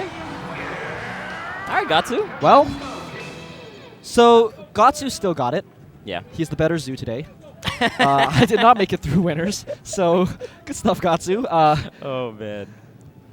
And Lod, despite losing to Gatsu, it seemed like that might have been like a matchup, like uncomfort, a little bit. Yeah. There's not really like a huge real Falcon in MDVA, if I'm not mistaken. Yeah, I think that's the case. I can't think of one. Maybe Money Mike, but he's Georgia. No, he's Georgia, right? Yeah. So I don't know. Yeah. So and even like Gatsu's playstyle is just so much more aggro than MDVA players might be used to. Absolutely. Just like the stuff he was doing is actually unsafe in a lot of ways, but it's aggro, and if you're not ready for it, it'll get you. And then a lot of little things like the DI on the combos, like, I don't know, Yeah, Lod hit like a DI up a lot of times, whereas like, again, the example I use is Bladewise, and again, if you want to like watch good DI combo from a Peach, like watch what Bladewise does. He oftentimes gets like a smash DI down and a DI away, and he is like nowhere near going to get comboed. Yeah. Icons. Sign up for the beta and get an exclusive free skin. Go right to now. icons.gg. Gimmer looked at me very menacingly, so I had to. We had to. I know. We scared, got dude. the signal, Gimmer. I was scared, man. Follow them on Twitter. Follow or like their Facebook page. Subscribe on their Reddit. And follow their Twitch. There we go. All 4. That's really hard. That character right there is actually a goat character that has a lot of Fox's kind of moveset in terms of he has like a shine, he has like laser kind of gimmicks, he has like up smashy kind of movement. I feel like if also, yes. Yeah. Sick. Oh my god. Oh no, I gotta do that right now. Actually, so. Reserve your username? Dude, everyone's gonna... I shouldn't have said anything! Someone's gonna do it. They're gonna get... Everyone get every variation. Poor Zoo, Rich Zoo, Average Zoo, Wombo Combo Zoo. Yeah, if someone wants to do that for me right now, I'll give you like $5 or something. I don't know. Dang, $5. The come up. You look very disappointed. This is like a poor Zoo moment. This is exactly the kind of stuff that like you know what happened? No. So I was supposed to commentate at 4 p.m. right? Yeah. And like so I had a pool. I was actually supposed to play Lod, I think, originally. Okay. And then it turns out like my commentary block and my pool overlapped, so I got moved into a pool strictly with Ice Climbers every single time. Oh my god. Your favorite matchup? My favorite matchup. I gotta learn eventually. Yo, look at Milk Tea in this sick Shine hoodie and shine hat. We already spazzed out about this, but I guess you weren't there, so let's spaz out again. Dude, oh my god! Oh my god. Milk Tea is a designer and a model. Oh, she designed the stuff? No, she's not. She didn't design the stuff, but yeah, isn't that... You can design your own clothes and then wear them? That's meta. Dude, maybe That's- she did that's design super- it. I don't that's know. super meta. I don't know who designed the Shine logo. Could have been Milk Tea, honestly. Is Typo on there? I want to see the Typo one. Oh, Typo killing it, dude. Dude, he be shield dropping his clothes now. Like, shield drop modding his clothes. Look at how good he looks. You can see the Mute City underneath it. Can you see that? That's sneaky, Typo. I see you, Typo. Let's go. The marketing behind the marketing. Yeah. Oh, man. Let's go. But really, it's about that hat. Yeah. Featured product, Shine Black hat. Yes. Are we good, Gamer? Was that good? Gamers, are we doing a good job marketing? Alright, he nodded. Sick. The one nod. Oh, let's go, Milk Milk Tea. Tea again. And hers says Smash Sisters. I didn't notice these things the first time I saw it. They're so sneaky. Ah, the shirt under. Yeah. Nice. Smash Sisters. I love this photo too. Honestly, the depth of field is perfect. Sometimes, you know, you have too much depth of field where the back is like way too blurry, but this is just like perfect in my opinion. Yeah. Milk Whoever the Tea, photographer is, Amos. Nakarami? Yeah. Amos is such a sick name. Oh my Amos god. is a good name. Ooh, the faded Shine logo. Oh, yeah. Available at smash.gg/shine/shop. Nice. Shop closes Wednesday, midnight Pacific. So many S's, dude, on the screen. Smash, Shine, Shop closes Wednesday, 11:59 p.m. Okay, and the players on screen right now are, if I had to guess, is Big Foig and Transcendence. What is a big foig? I don't know. I guess we have to start by asking ourselves, what is a foig? Yeah, I have no idea. Right. Foig. You think it's an acronym? Maybe it's like part of his name somehow? It's actually strange enough that I have no guesses. Yeah. Foig. Well, we got a huge foig in Transcendence. I think it's he's saying fig with like a Boston accent. Foig. Big Foig. You got a big Foig over here. Is that a good guess? How long have you been here, dude? I've been here too long. I flew in this morning, dude. How many like lobster rolls have you had? Only the one. Okay. Only well, the one. I guess that's enough. That is enough to get fully acclimated into the Boston accent. All right, so I wonder who they beat to get here. Yeah, I don't care. I'm rooting for Big Foig. Blue Falco, let's go. All right, I'll take Transcendence. Yeah. Because that name is actually pretty filthy. Yeah, no, Transcendence is a great name. It really is. He sounds like a EDM artist. Transcendence. And next on the stage, Transcendence. State of Trance. Oh. So. Not quite. How do you feel about this matchup? Because I know how Brandon feels about Falco Sheik. I want to hear what you have to say about it. It's hard, man. Who do you think wins? I feel like it's even. Okay. I feel like it's even. Falco players. I think it also, it's one of those things where like it depends on the level of play and it depends on like the play styles and stuff, but like both have the tools to combo each other very hard and to kind of negate each other's neutral game stuff. So the thing that Brandon was saying is that out of shield play for Sheik is very hard to contend with because of near out of shield and how fast it is. Yeah, but Shine Grab strictly beats near out of shield. Okay. So I think. So it's all about like mixing up. Yeah, it's all mix-ups for sure. Gotcha. Now the tricky thing that I have trouble with is that when she gets a knockdown, it potentially is a guaranteed death with all the reaction tech chasing stuff. Yeah, and then the edge guard as well. Yeah, I could see that.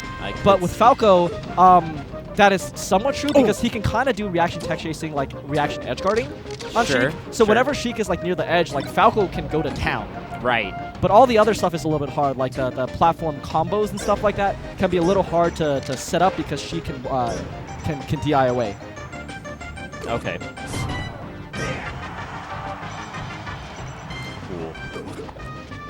Now grab a ledge. There we go. Sneaky. Foig with a fresh edge guard.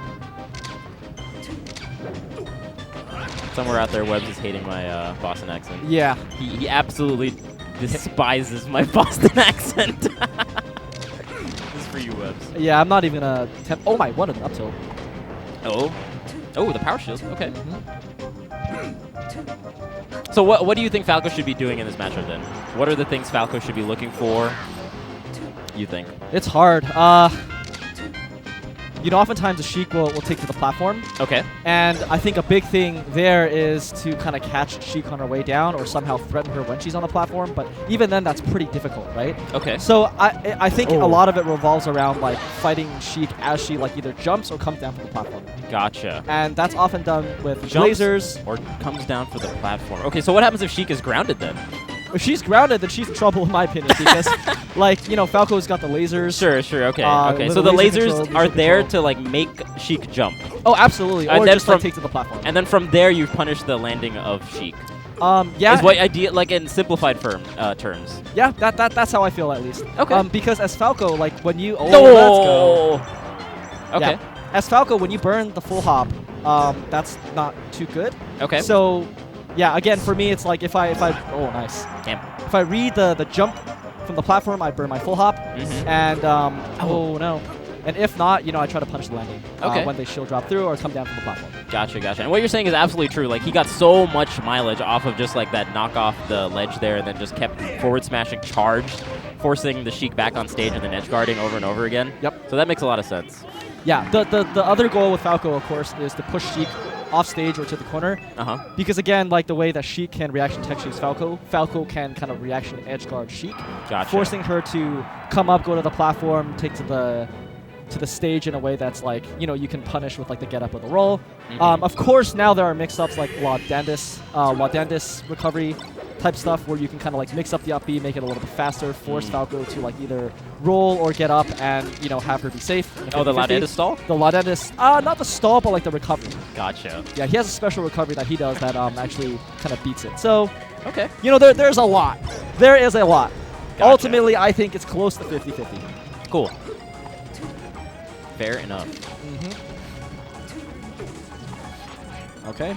Shield grab, let's see. We haven't actually seen a reaction tech chase so far from Transcendence. So. Yeah, I think that's like what you were saying is like a big part of this matchup. So if Sheikah's not doing a lot of her punishes on point, then the matchup becomes kind of skewed in Falco's favor. Because it doesn't seem like Big Foig is messing up too much of his combo game or his edge guarding, you know? Right.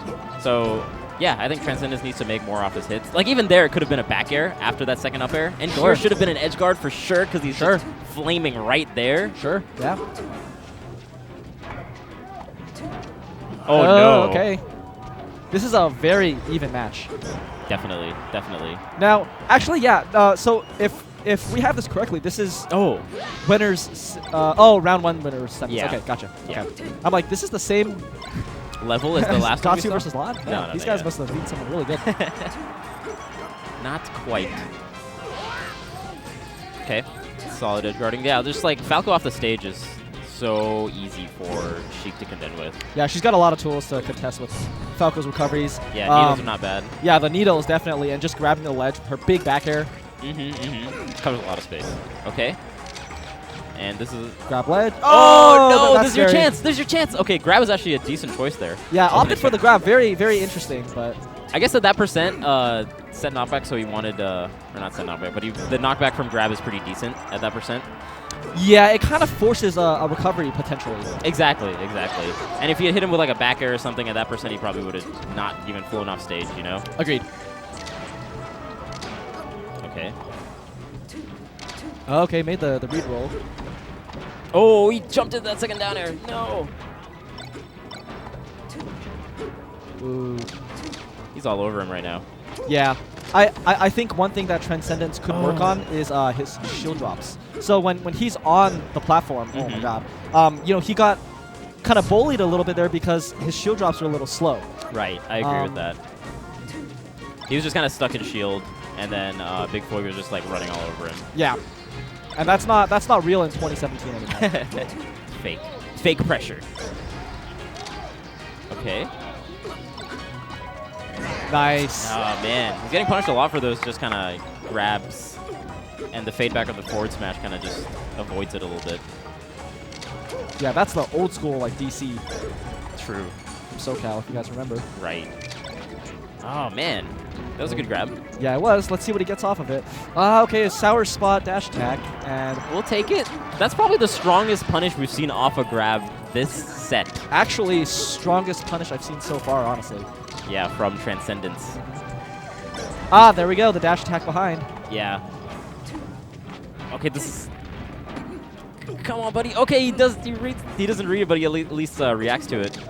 Doesn't commit to anything before the spot dodge. Okay. Oh, okay. Back throw. This is a. Oh, that was actually a really good air dodge from Foy. Oh, okay, barely misses that forward smash. I like the idea, though. Jab grab.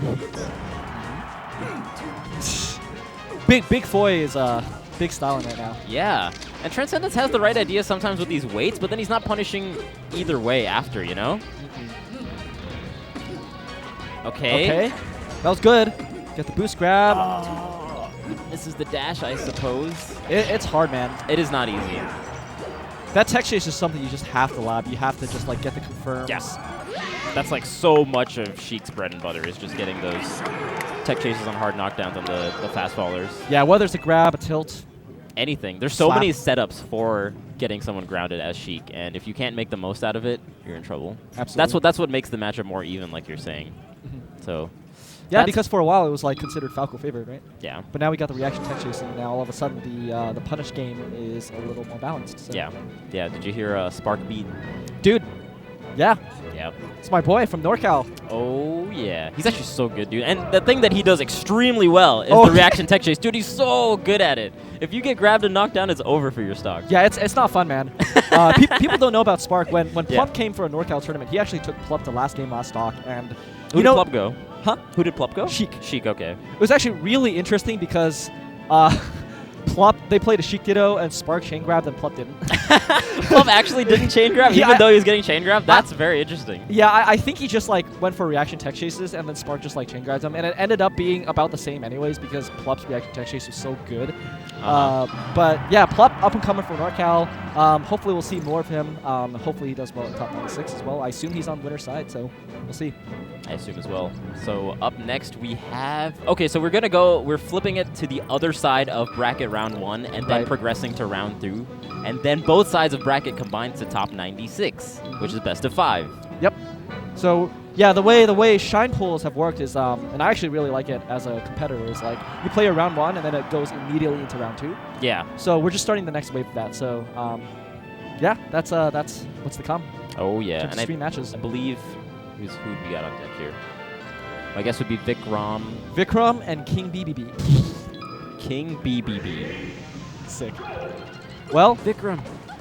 I know that I have heard of Vikram.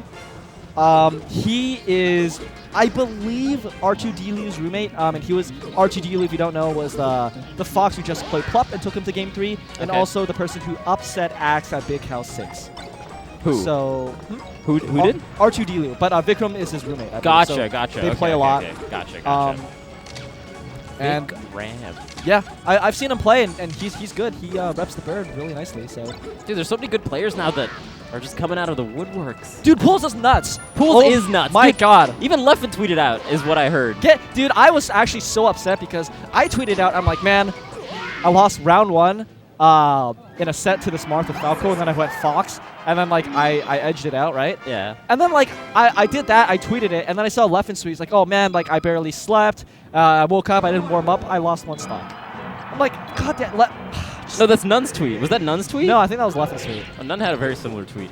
I hate top players. I wish I was a top player. One day, Zoo. One day. Dude, you're a top player. Shut it. You're more top than me. Is that the right use of that word? You're topper than me. Well, we got Vikram versus King BBB. Right. Speaking of like top down, Falco is going to do a lot of that against Peach in this matchup. Yes. Oh, I like that Nair on shield. He spaced it in a way that he couldn't really get shield grab, but King BBB didn't even go for the shield grab. Oh, damn! My God. Hey, Vikram. Oh no. Yeah, okay. And yeah, sometimes that just happens. Like if you're a Falco player, you have to be very aware of like when you hold down, and especially when you're like full hopped or whatever. Right. Yeah. I think a big part of this matchup is the up-down stuff with Falco and also Peach kind of countering that. Because if you imagine like Falco kind of, oh, is that it? Man. That'll do it. Wow, Man, quick comeback. Yeah, what? Oh. Dude, this is a fight. Okay, I really like that float from King BB floating right above the lasers. That is the optimal float that you want to do as Peach. Bread and butter. Definitely. Oh, he killed himself. No! Yeah. Battlefield. Why? Now, while I think Vikram's initial aggression was really, really strong, I would prefer if he slowed it down a little bit. I mean, he has to because King BB is keeping up with his pressure. So you Yeah. have to do something different now. Yeah, and I personally feel like unless you're super competent in this matchup, you're better off like playing more of a laser control style as Falco. Okay. And if Peach initiates, oftentimes she wins those trades. So I don't know. We'll see what work or not for Vikram. Right.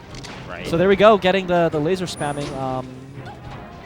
Yeah, it didn't seem too bad. I mean, he ate a neutral for it, unfortunately. He should do it probably a little bit further away, I would imagine. Agreed. Yeah, he was way too close. Yeah, good full hop getting out when he was cornered.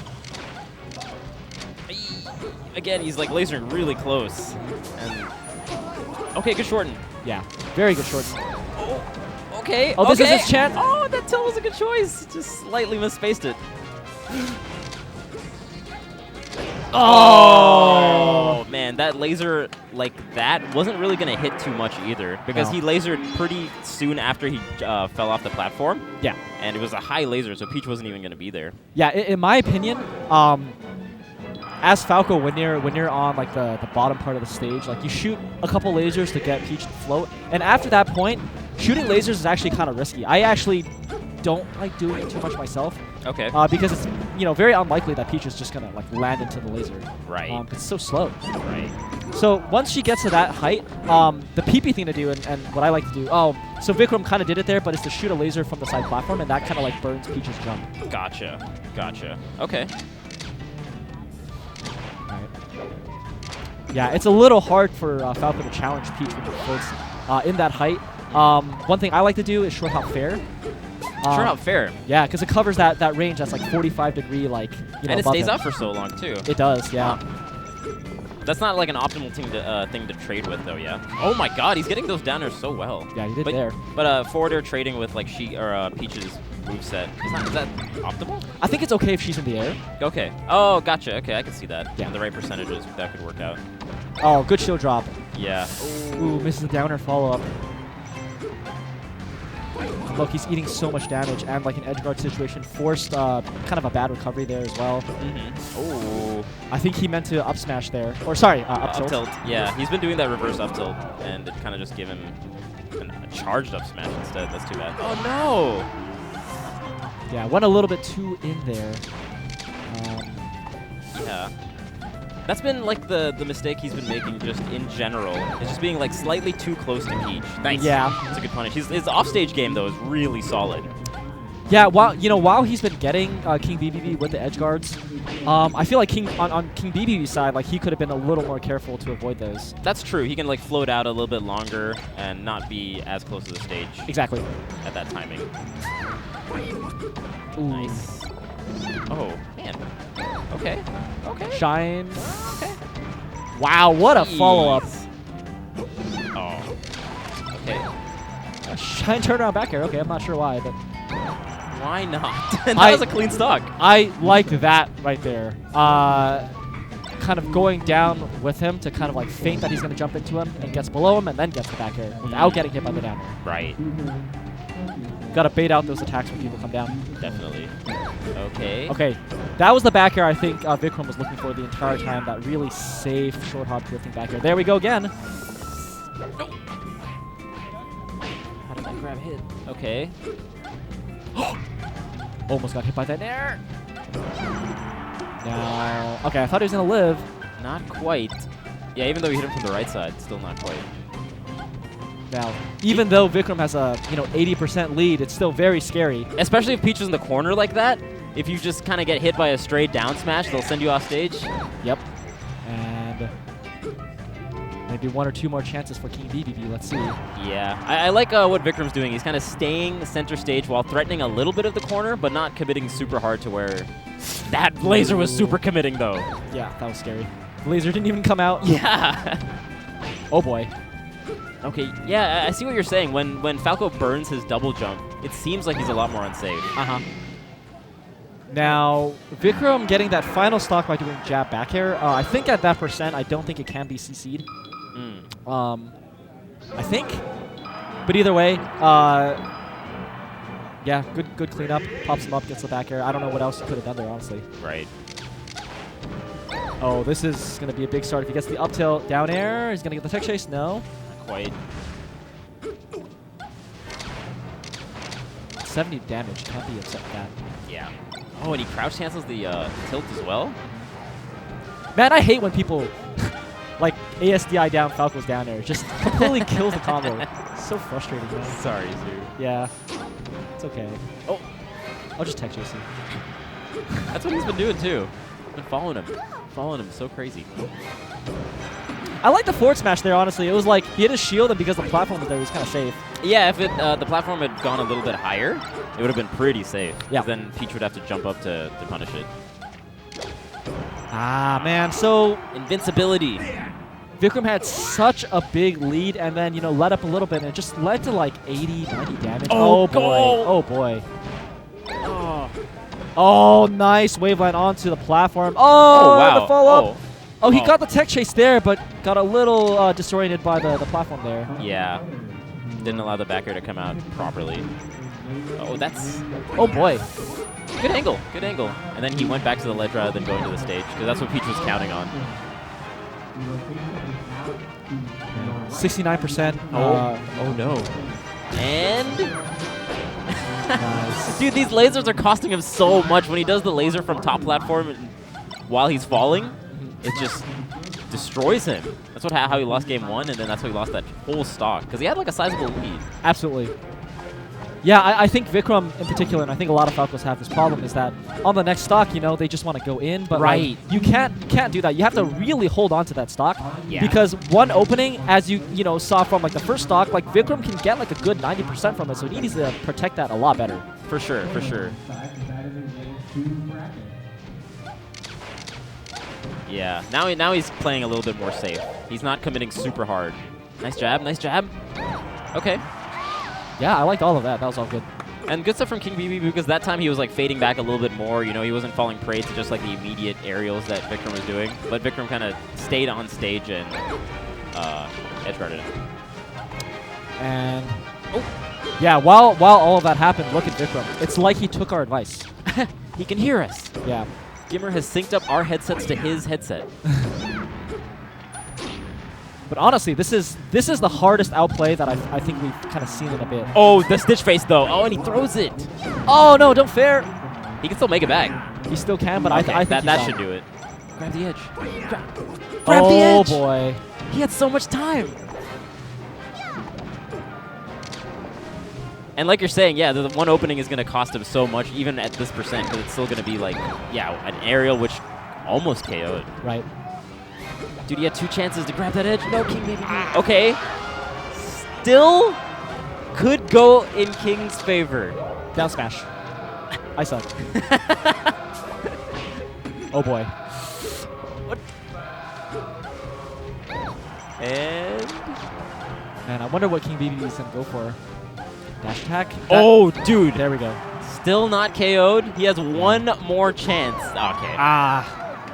Yeah, great DI and great, you know, will to fight, honestly, by King BBB, being down quite a lot that last stock and getting pretty heavily outplayed. Yeah. And, you know, still taking, you know, still throwing out those dash attacks because you need to. Yeah. Right? You need to if you're going to get something started. You need a strong opening. And just couldn't get it, unfortunately. Yeah. There was just, on that left side of FOD, he had 2 chances to grab the edge during his edge guard sequence, and he just let him back on. It was heartbreaking. Yeah. Unfortunate. Oh, man. Yeah, you always regret those when it's like, oh, it's a guaranteed thing that I could have gotten, and then you miss it. And then they come back and they do like 70 damage to you, and that's just like lingering in your mind. Right. Yeah. All the time. Yeah. All the time. The confidence definitely goes away, and all the momentum you had, if you had any, gone. Right. You're going to second guess, like, the next time that situation comes up, you're going to second guess it. The idea of like, oh my god, that's like 80% and more is going to be in your mind. And the other person then gets also like a lot of confidence, like, oh man, like the other guy messed up, like, you know, this is my chance, I'm gonna go in. And then we go into last stock with like a good 100%. That's a nice feeling. going to last situations. But it's hard. Yeah, that was still. Oh, I guess that was loser side. So King BBB is out. Oh, it was. Advances on. Wow, that was first tournament life. Oh no. Okay. Oh no. And then up next we got Papa Zondo versus Pig. Let's go. Let's go Pig. Dibs on Pig. No, dibs on Pig. I got Pig. I called dibs first. You know, zoo in Chinese is like the same word for pig. God, I don't have that kind of technology Yeah, with you my got name. you got nothing, dude. I really don't have any reason other than I said dibs. You can be Papa Zondo. And Pig is such a cool tag. I know. What do you want me to say? You cheated, dude. This is cheating. I hate this. Papa Zondo, let's go. Prove my boy Zoo wrong. So Zoo means pig? So it's kind of like one of those there situations. So my last name, like, it's like a different word, but it has the same like pronunciation as the word for pig. Oh, sure. Gotcha. Yeah, like gotcha. Jew is like pig. It's like very. It's a common word. Yeah. Jew. The more you know. Nice. Thank you for that. Now Yeah? I know how to say pig. Yeah, right. It'll come in very handy. Can I Oh get man. some Dude, I love Shine so far. The first thing I noticed when I walked in was, man, the carpet's blue. I wonder if they got that specifically because it is Shine. Ooh, I don't possible, right? know. I can't remember what the carpet was like last year now. But seeing all the stylistic choices they've made, I'm not surprised. Mm-hmm. I wouldn't be surprised. Okay. And Pig is the puff. Papa's onto the fox. Pig is the puff. Jab? No. Oh, he kind of assumed that the jab reset was going to work and went for the forward smash anyway. So far what I'm seeing from Pig is that he's very, very comfortable doing his full hop back airs, short hop back airs, back air mix-ups in general. Okay, so he went for the tomahawk. I think he went for that in the first couple exchanges, but missed it. Oh. It seemed like Papazono had the right idea, but then he second-guessed himself and jumped away, and that allowed for Pig to get that up air. Oh, no. And... Okay. Oh, nice dash attack. All right. Dash attack covered quite a bit of vertical distance, too. Kind of surprised. Using pounds to limit the invincibility of Papazondo, and not the best DI either. No, Yeah. Papa, no. So I do want to point out that up throw rest was actually really nice by Pig because he got the up throw, and then he kind of shifted his body so that he'd be on the left side of Fox, forcing the rest to throw him to the right. Yeah, I see kind of what like you're that. doing. It's Yeah. a very, very subtle mix-up. Yeah, he is turning it around. But yeah, to get that kill, especially at that early percent, that's exactly what you want to go for. Right. Great on Pig. Really, really good. Now the counter to that is, so if you're not sure what the mix-up is, you just DI up, and that'll give you like a pseudo survival DI regardless of the direction. And so you can bank on that if you're at low percent. Gotcha. But if you're at higher percent, obviously you have to make the read because otherwise you might die. Yeah. And typically it seemed like he was going, if he's on the right side, it looks for he's looking for the rest that goes, knocks you off on the right side. So you can kind of maybe even bank on that kind of aspect too, because if he goes for the reverse rest and sends you onto the left side, you have a much higher chance of surviving. Yeah, exactly. Yeah, a lot of mix-ups with these sort of things. And the other thing, just like overall, what I... Oh, no. Wow. Oh, no. And he got him. Pig. Now is... Pig. Yeah, Drew with the rollout. Papa Zondo looks a little lost. I feel like, you know, his tech skill looks a little bit shaky. I feel like Jigglypuff is not the character that he kind of grew up learning No, I don't think how so. to fight, you know. It didn't seem like it, because like all those like kind of retreating back airs, even the short hop ones, he didn't seem to contest it too much, you know? Not He was at kind all. of just staying in that area and was like, oh, I don't really know what to do with this. Yeah, he looks a little lost. Yeah. And honestly, Puff is such a different character from all the other ones, like... Definitely. Oh boy. Fourth row.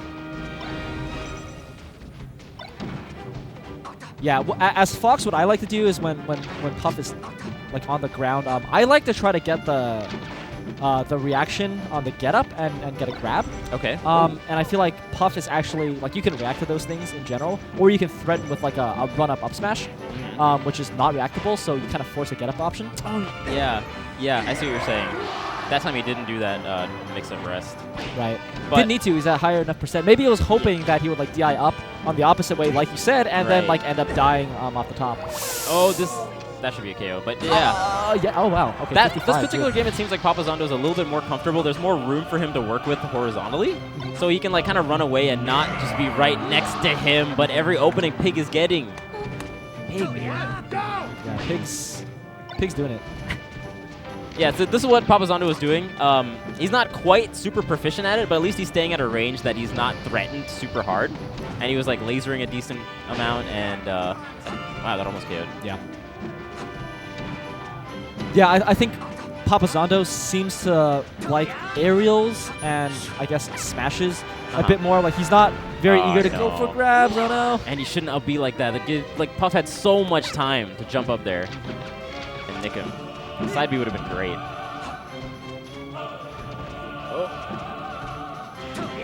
Ooh, this is quite a bit of an outplay so far. Yeah, even though he got that up smash, that felt a little bit random. He kind of just like threw it out there the way he did before, which he got punished for it before, and it just happened to work out that time. Yeah. Oh boy, that's it. Dang, that's it. You see Pig with the frame perfect sticking his hand out? Yeah. The frame perfect fist bump. Yeah, he knows. Man. Well, yeah, good job to Pig. Honestly, like dominating that set, in my opinion. That wasn't that close. Yeah. Agreed. He got a lot of pretty good rests, actually. Like, a lot of rests. Like, what, 4 or 5 rests at least? He got 1 up air rest. He got, like, 4 up throw rests. It's tough. So for Papazondo and the other Foxes out there who, struggle with those difficult matchups, like, well, not difficult, but maybe just, like, different? Different, yeah, for sure. Definitely different. No up throw up air. No up throw up air at all from Papazondo, which is, like, a big deal in that matchup. Kind of just...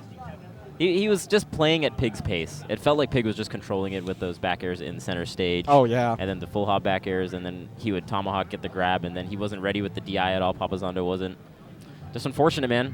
Just unfortunate. I think what you said is exactly right. He just didn't seem too proficient at the matchup, not terribly comfortable at it. So he's trying to like figure it out as it goes. Yeah, and usually that doesn't happen, right? Most people don't figure things out when you play someone, because it's like you have 10 different things that are kind of being thrown at you. If there's one missing thing, maybe 2, 3, sure, not 10, not 20. Yeah. I think in that matchup in particular, it's like if you're not really sure what to do, you have to kind of look at the criteria to win, obviously. So like, how do you get the kills? You start there and then reverse engineer it. Like look at Mango, he gets up smashes, up airs, and up throw up airs for sure. You go back from there. So yeah, while you guys think about that, we're gonna take a quick break, and we'll be right back.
Andrew Stellar, please come to the entrance. Andrew Stellar, please go to the entrance.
Could I have the following Melee players to Station 17?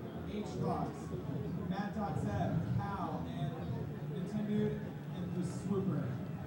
Thank you.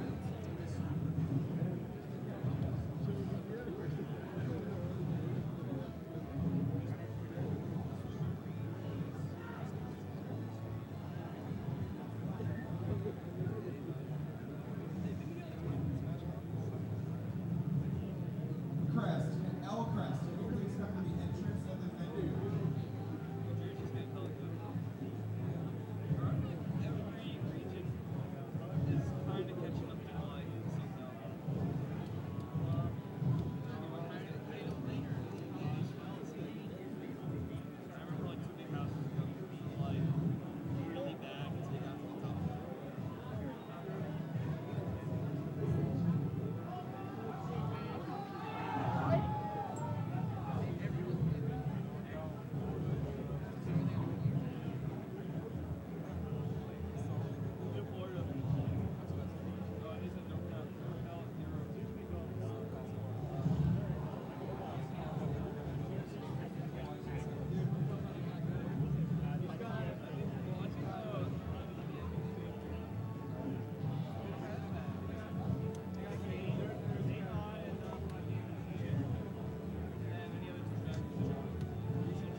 Oh, I love playing Jetpack Joyride, but I never thought I'd be in it.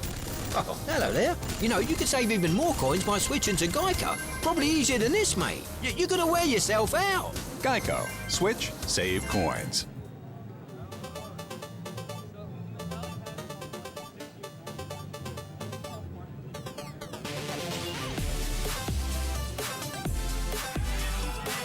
On his throne, and that's it. the ledge, That's it. and it's over. Will this be the last game in the big house, or will we go to game 5? And the recovery forward is so smart. Oh, music. Oh, and he signed him.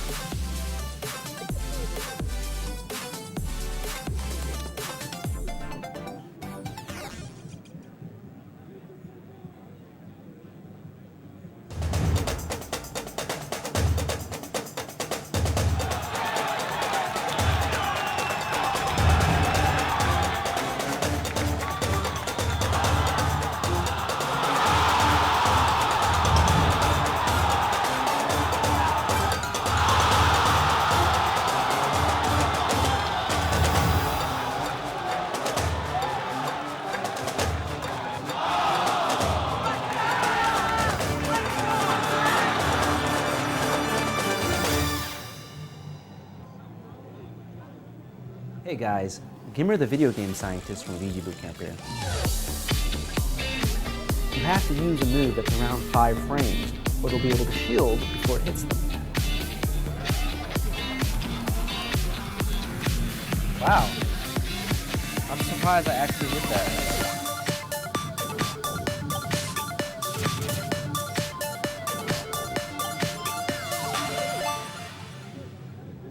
When I signed up to be a game tester, I never thought I'd be in the game. But while I'm here, I might as well let you know that you can save on renter's insurance with the Geico Insurance Agency. Because you never know when you'll need it. Renter's Insurance at geico.com.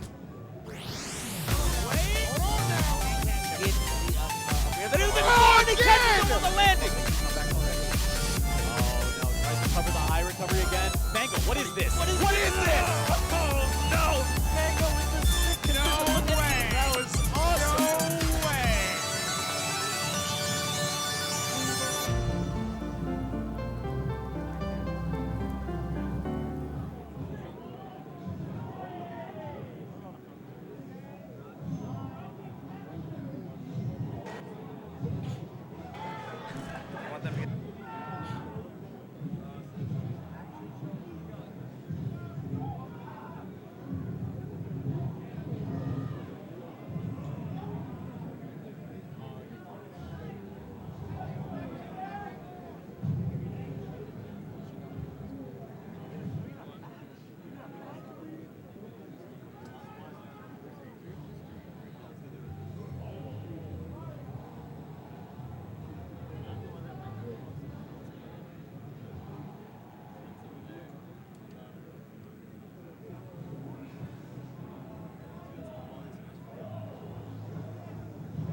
Alrighty guys, this is Gimmer on the mic. You already know what it be and what it do. What's up, Calvin Lofteners? Taking a page from Jake Paul's book. You want to get some emotes right now? Only $4.99 a month. Support us on all of our hard work so we can upgrade our equipment, upgrade our team, make things bigger, make things better. Every day, bro. We stream every day. So if you want to help us out, you can subscribe. Or if you have Twitch Prime, you can just subscribe for free every month, depending on whether or not you remember to do it. But if you already have a Twitch Amazon Prime account, you can just subscribe with Twitch Prime for free. So it's pretty cool. If you like Calvin Lofteners, ooh, shout outs to Mark Revival for that Twitch Prime sub. Or do you guys prefer scientists? You know, since I'm the. Oh, shout outs to Shanatu and. Wait, he's straight. Oh my goodness, you guys are going crazy. I love you guys. Scientists? Or should I just not call my audience a name? Maybe I just shouldn't. I think that's a little overplayed. Calvin Lofteners. I don't think that would work out. But if you'd like to Twitch Prime, you know. VGBC Network, youtube.com/VGBootcamp to show us some love. That's where all the VODs are going up right now. Highlights are going up daily on youtube.com/VGBC Highlights, and I put up a video about once a month on youtube.com/Gimmer. The content I put up is always good. I am confident in that. That's one thing I'm confident in. Let's go subscribe if you like 90% Smash 4, 10% Melee content. Big Melee video coming out next month though. Anyways, this merch, I'm gonna be 100% honest with you guys. The merch at John is the best like merch of any event. Like, it's ridiculous. This picture of Milk Tea in this hoodie does not do that hoodie justice because they covered up. Whoever took the picture covered up the back part, and you can't really tell that that's like a sewed on Shine logo, and the back of the hoodie has like the Shine logo all a part of the actual hoodie, the part that goes over your head. It looks really freaking good. So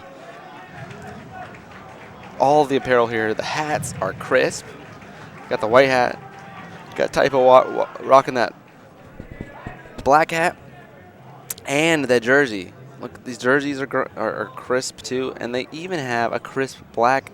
This is one of the only non-zip hoodies I would ever wear, dude. Shine is killing it. Go to smash.gg/shine/shop. I'm serious. Like, this apparel's gonna go quick. Closes at 12 a.m. Wednesday, or 12 a.m. Thursday, EST. And you know, I'm required to push this merch, but I am not required to push the merch as hard as I am. And the reason I'm pushing this hard is because I actually really dig it. Like, it's dope. I mean, everybody has their own opinion, but I think it's good. I think it's crisp. I think those are all the ad stills we have right now. Let me see if I got anything else.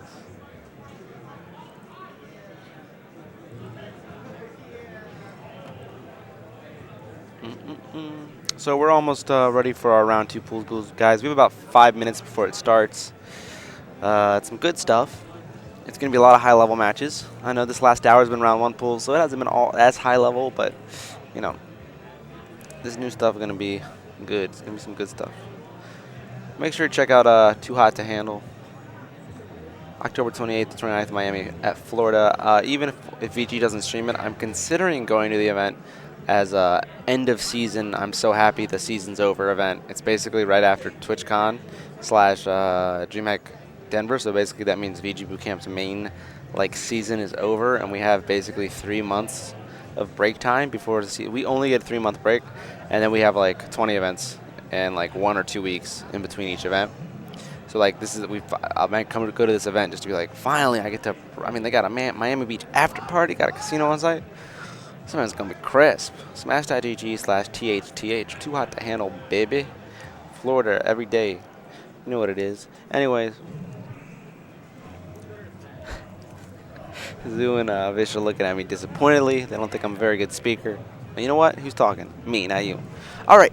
Like I said, like 4 minutes maybe. You know what? I'm gonna put Zoo and Vish back on. Yeah, I'm gonna get these guys back on. We should do that. All right, only I can hear them, by the way, so just letting you guys know. I'm about to put you guys on. Tell Vish to put his headset on. We about to start, guys. All right, I'm cutting to you guys audio. Just your audio is about to turn on in 5, 4, 3, 2, 1. Hello. Your audio is on. The stream can hear you. Hi. All right, what's up? I'm out. Yo. Whoa. Welcome back to Shine. That was very ambiguous. I can't tell if we're actually on stream or not. And that's obvious. That's obvious. Okay. Oh, okay, cool. Just want to make sure. What's up? Apostle's talking to us, but we can't hear him, so it's kind of awkward. He's just staring at me right now. Which brother do we listen to? All right, round 2 pools. Welcome back to Shine 2017. Round 2 pools are coming up. Yes. I'm pretty excited for about that. Yeah, me too. I'm so glad they gave us a break. I'm feeling a lot better now. Dude, yeah, I flew in this morning on a red eye at 8 a.m., played at 10 a.m. pools, then they put me on commentary for a 3-hour block. It's not very forgiving. Yeah, it's not, but But it's fun. But it's fun. The fact that honestly that we can do something like that is actually pretty incredible. Because like, we've known each other for like a decade.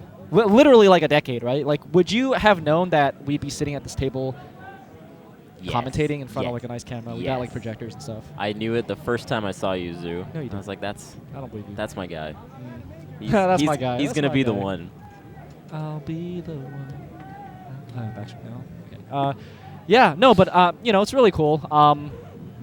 A lot of work goes into the broadcast, the preparation. Like, honestly, like, there's so many people competing at this tournament. Yeah. And, like, every single, like, pools is actually nuts now. You can't sleep on anyone, and I feel like anyone who's, like, competing at Shine, for example, has put in, like, hundreds, maybe thousands of hours into this game. It's ridiculous how much work How many hours do you think you've put into this game?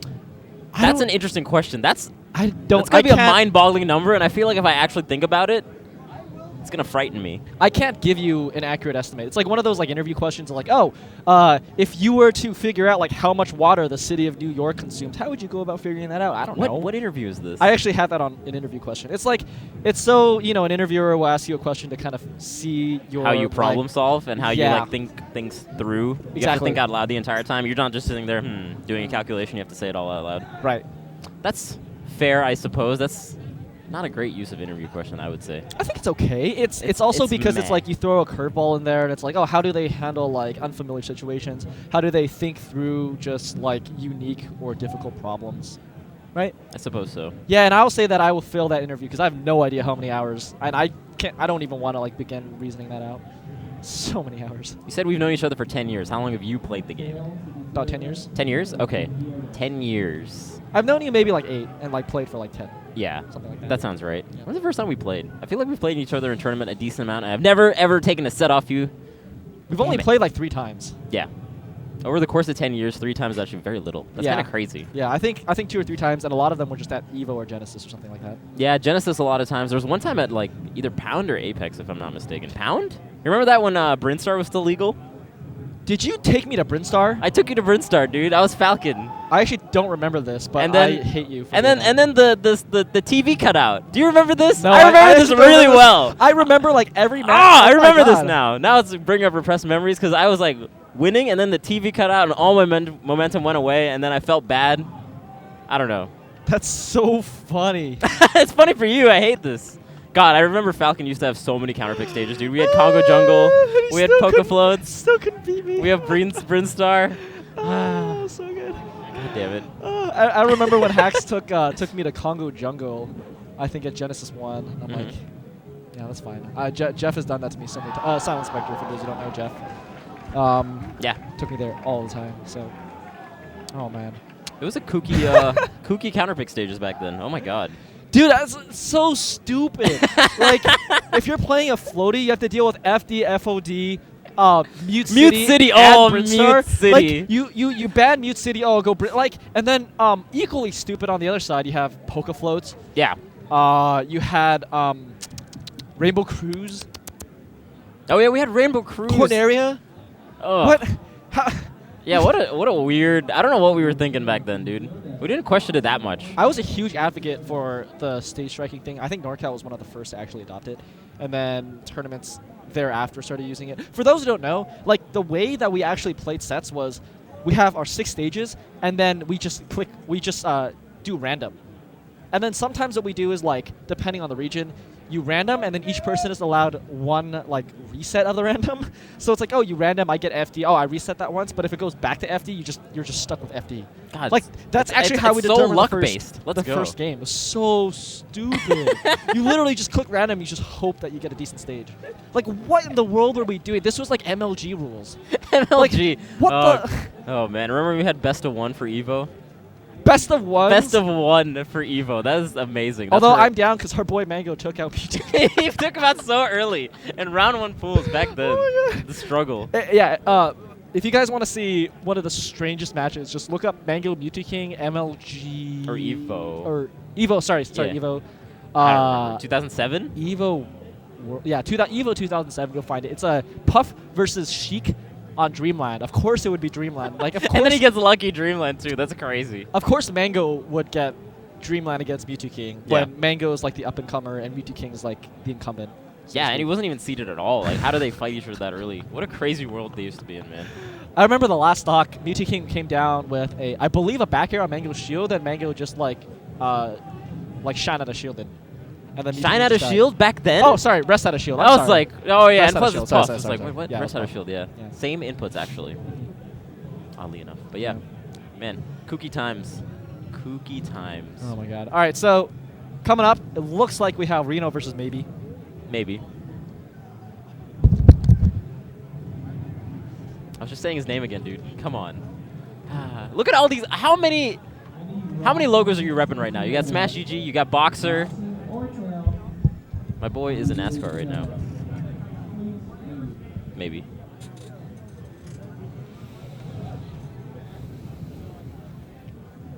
Breathing intensifies. Oh, Reno versus Maybe. Let's go. Let's go.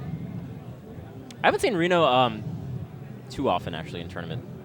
Yeah. Like, I haven't seen him play in tournament too often, so I'm curious to see how he's been. He's been switching back and forth between Fox and Sheik, and it looks like he's going Fox here according to this data sheet on my right. And Maybe is a Peach. Maybe's. So, you might recognize Maybe because when Hax started playing on his box, he was oftentimes in grand finals against Maybe, and Maybe was beating him. Ooh. So, if you guys saw Hax versus like a Peach, that's where you Peach. saw Maybe. That's the Peach. That Peach. So, okay, looks like Reno's going to go Sheik, which I actually think this is a much better idea. I think so too. And plus, I think Reno Sheik is strictly better than his Fox. This data sheet is wrong. Darn you, VGBC staff. Again, Gimmer's not here. Well, I mean, Gimmer can hear us. I think he has, like... But he doesn't care. Set up. I don't know. Whatever. It's okay. We all make mistakes. Some more than others. Yeah, some more than others. That's what I was thinking, too. But yeah, I agree. This is just better for Reno in particular. Much more stable matchup for sure. Yeah.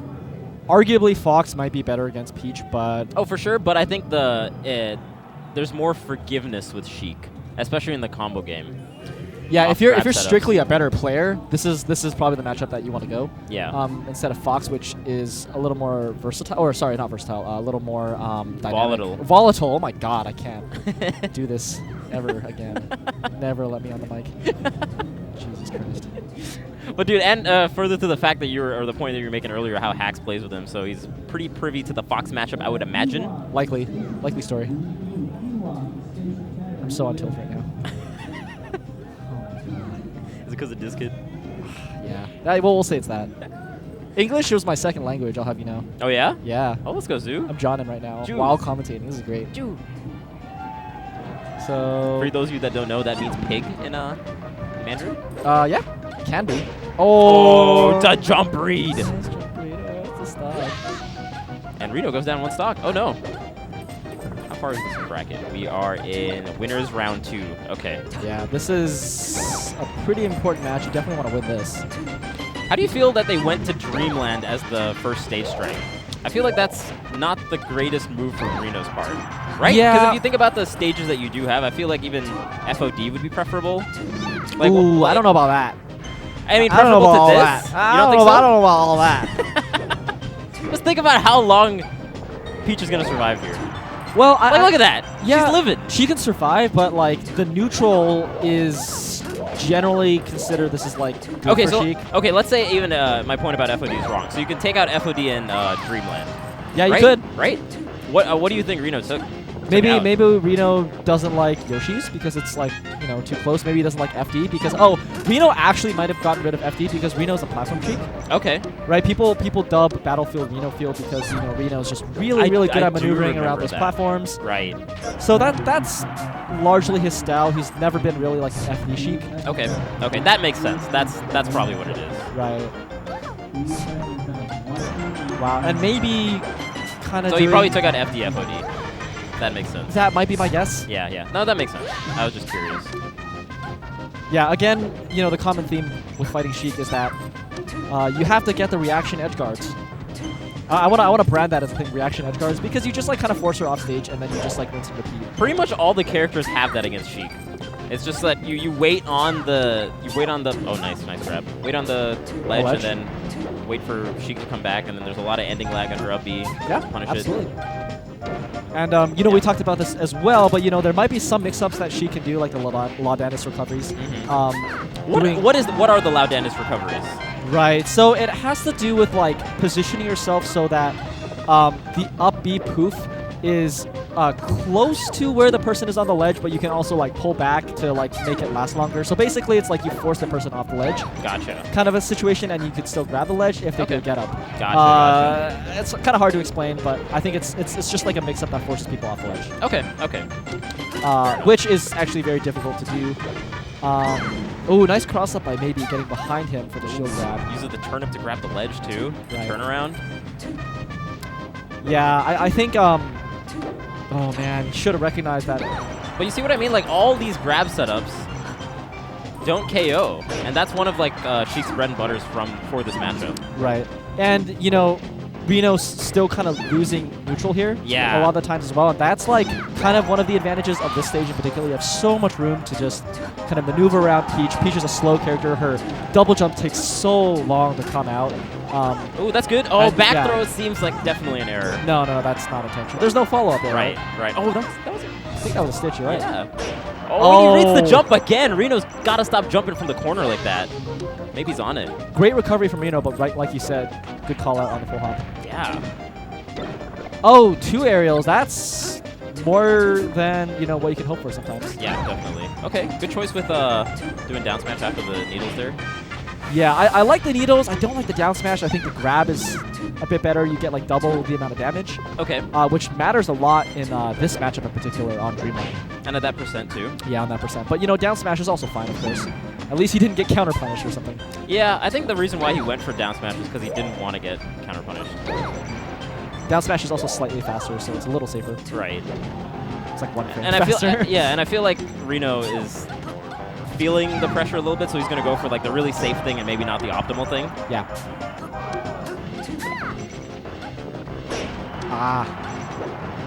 That. Oh my God! Maybe you're nuts. Yeah. The one thing you were saying, Reno was giving him a lot of space, and this stage gives Reno the ability to kind of be around maybe as in a larger radius. I think the problem with that is that maybe he's getting a lot of turnips as a result. Oh, so Reno needs to like close the distance just a little bit so that maybe can't pull out those turnips as easily. And in this position again, in the corner, it doesn't seem like Reno's doing too well. That time he managed to get back to center, but it's a little hoppy. And this is nice. He doesn't go for the down smash because he knows that you can crouch cancel him once to get back on stage. So he goes behind him, gets the back air. Yeah, very, very possible. Oh. Now, what's Reno going to do? Is he going to... messes up the recovery. Okay. Reno's laughing. Oh! Okay. Okay. Oh, no. Reno. Yeah, this is also really interesting because I feel like maybe he's like... He kind of owns New York, I think, a little bit right now. I mean, assuming, you know, he's like doing all the nebs and stuff. Okay. And Reno coming from New York, and Reno kind of being in that position before, it's like maybe he's, you know, like the next generation of like a New York player. Oh no. Yeah. So I wonder if that's on Reno's mind at all. I feel like, you know, if I were facing someone in that situation, it would be on mine. Oh, playing like a player from your old region. Kind of, right? Yeah. And it's like the new blood, kind of like. You know, I'm sure maybe was around during the time. You can't be this good in a short amount of time, or maybe you can. I don't know. Doc kids are crazy, dude. Yeah, I mean, I don't know if maybe was around, but his. Maybe. Oh, Reno's going crazy. Well, and I think I like that the choice from Reno. I hope he keeps on this aggression because it seems to be working out a lot better. Maybe he seems to be making the nice. That's the platform movement you're talking about, the shield drops. Yep, absolutely. Yeah, I think the aggression is working out a bit better for Reno. I think he was playing a little bit too safe on the Dreamline match. Yeah, not really getting much started a lot of times. Because Peach is pretty slow. Oh no. Oh, good roll read. Good roll read. Man, he's really getting. Oh no, he's really getting Reno off these corner situations. That time he didn't jump, but he got the roll. And Reno needs to be a little bit less predictable in corners because that's losing him the entire stocks. Okay. Oh man, it's tricky. Nice. Well, he got the back air there, but you know that was a bit randy. I wouldn't expect to get that more times. Yeah, I really want to see Reno. Yeah, like when maybe down smash there, he could have confirmed that into a boost grab. Like, you really need to get the grabs, because that's where big damage is going to come from. Yeah. Yeah, especially on this stage. Oh my god. Okay. All right, Reno. At least you got out of the corner situation properly that time, which is pretty big. Oh, wow. That down air was so brilliant. Yeah. Oh, good down air by maybe on the other side. But no smash DI from Reno. That is not really true. You can use those hits to get out of there. All the multiple hits from down air from Peach. Yep. I think you like hold up. Oh, what? Generally.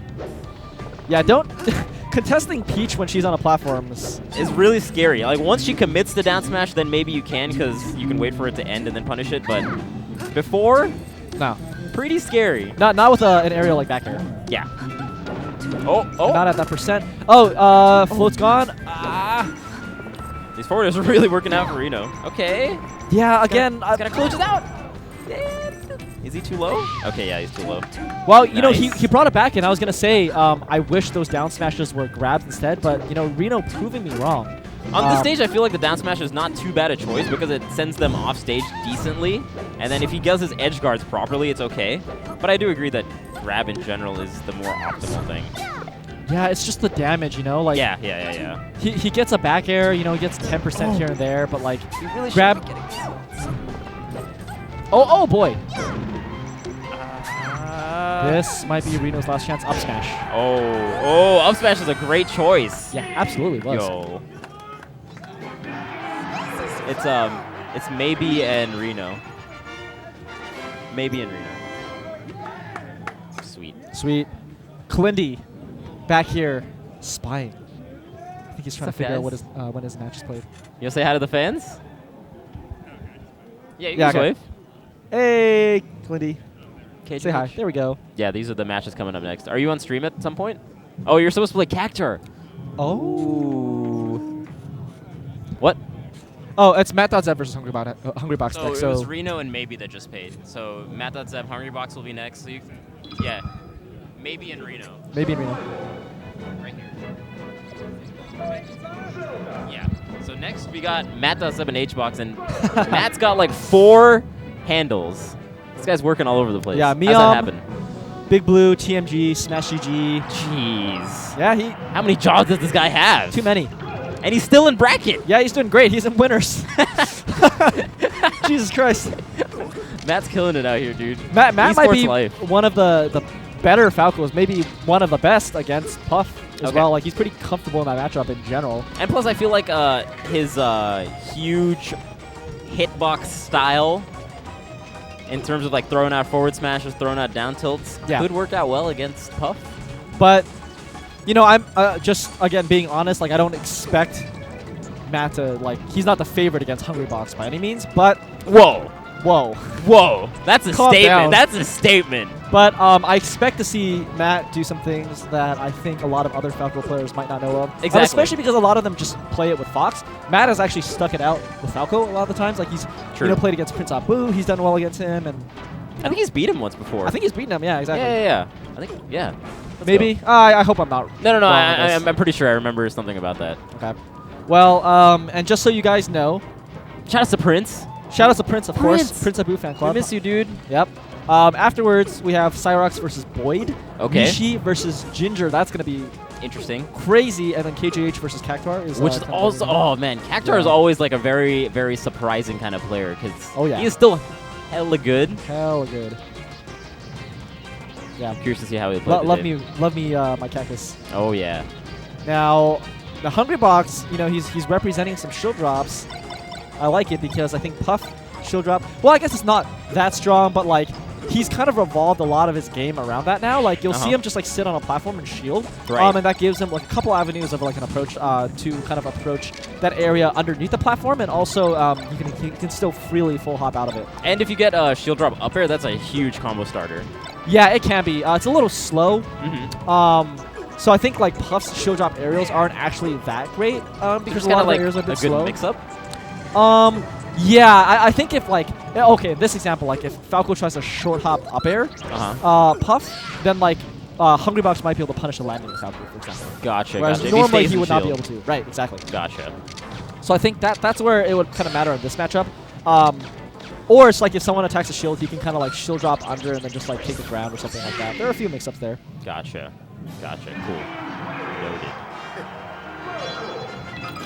All right, so we got the TO versus potentially the winner of the tournament.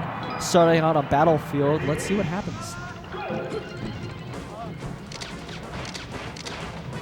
Now, I know Hungrybox has expressed that he doesn't like fighting Falco, that he finds it really annoying at times. Okay. But, you know, traditionally when I see him kind of fight Falco, it doesn't seem like he has too much trouble, so... Yeah, I can't really remember a time. It's been a while since a non-like Mango Falco has beaten him. Or PP, really, right? Yeah, dude, it's a long time ago. Yeah. So while he says that, he's definitely dominating that matchup. Oh! Like we're saying before, that is some stuff that you would not see other Falcos do. And down tilt is such a great kill confirm on Puff. Yeah, I do want to say that was a little surprising to me because down throw, I'm surprised Hungrybox didn't know that you can just like hold away and you can slide off. Because no one does it! Yeah, but I feel like Hungrybox should have known that. But, you know, regardless, Matt got the kill, which is really good on him. Obviously, you know, I think Hungrybox has more experience fighting Falco than Matt has fighting Puff. Sure, I guess. sure. So, oh boy. Oh, up smash is great. Oh, is he gonna rest? Okay, he's going for. I think he might be dead with a forward smash. The charge still not quite enough. So it's actually a good trade for HBox. Yeah, that is absolutely good because HBox is still quite the contender to take this kill right now. Oh no, and he's dead. No. That sucks. That sucks for Matt. The turnaround. Oh man, it looked so good for a little while. It really did. The get up attack, I think Matt intended to crouch cancel it. Oh, the Roaring! There's really not much Falcon can do. He has all the time in the world. It's like, I will just taunt. Okay, that was a really smart up tilt. Caught HBox approaching. Good anti-air. Oh. I'm kind of okay with the taunt, but it's like... What do you think he should have done? Charge forward smash? No, I think the down air shine was great. But Matt didn't follow up afterwards. Yeah, okay. But yeah, so the taunt didn't really matter too much. Well, I think the taunt was just representative of like, oh my god. That's crazy. That would have been so sick if that was the last dog situation. That was the most Matt.Zeb thing I've ever seen in my life. What's wrong with you, Matt? I've got a tournament to run. Let's make this quick. I don't even know if that was intentional, really. Like, if he meant to kill himself. I don't think he meant... I don't know, dude. Yeah, it's hard to tell. Who knows? No one can claim to understand what Matt.Zeb does. No. He's too crazy. Oh, power shields. Oh, and the jab reset. Okay, you're just going to go for it. Oh, you wanted to run off back air?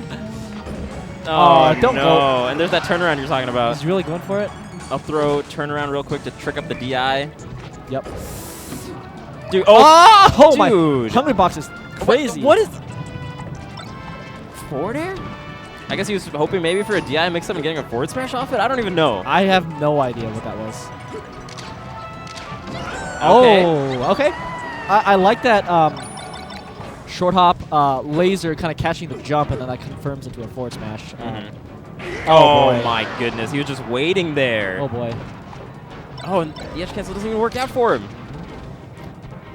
I think something crazy is about to happen. Okay, I'm a liar. How do you get that grab? CC grab. He was on the other side of him. Oh, man. All right, that was fast. That was really fast. That was quick. Quick work. And he looks... Oh. Yeah, an unfocused. Unfocused Hungrybox looks at us. Did he? Is he coming into focus? Okay. Yeah. Hungrybox strikes back. kind of the popular sequel. Mm-hmm. Now, obviously there was some up throw rest there, but like let's talk about. I think there was a CC grab. Mm-hmm. At the end. At the end, that's really good. That's actually crazy because it's like you CC. And then, like, it's a different amount of hit stun that you have. So, I don't know. Maybe Hungrybox just has really good timing, but you have to hit Z. And usually when I try to do that, like, I end up, like, light shielding. Or, like, if I do it too soon, like I end up light shielding, so good timing on him. Maybe he has a way to like buffer it somehow. Like I think like if you crouch and then like maybe you walk forward and then Z, like that can help it a little bit. I don't know. I think it looks like it was pretty instantaneous on that last one at the very least. But yeah, that'd be interesting. Yeah, it's really good timing on him, honestly. But yeah, Matt looked like he was doing some decent stuff the first game, and then he ended it with a lot of style. Unfortunately, ate one too many up throw rests. Almost no DI on any of them, and then DI. And then he got like a pound on one, and then he didn't tech at all, so he just got the jab reset a couple times too. Those are mistakes you can't be making on Hungry Box because he'll take those. Not at all. Oh man. Yeah, you can't really let up on Hungry Box either, but you also can't play too stiff. So it's like, what do you do? What do you do? You just have to be really, really good. He had some good kill from like the first stock where you got the down throw, down tilt. That was pretty surprising. Out of nowhere. Yeah. Out of nowhere. Again, I do want to reiterate that that is not like true in any sense. I think as Puff, you can just DI off and slip off.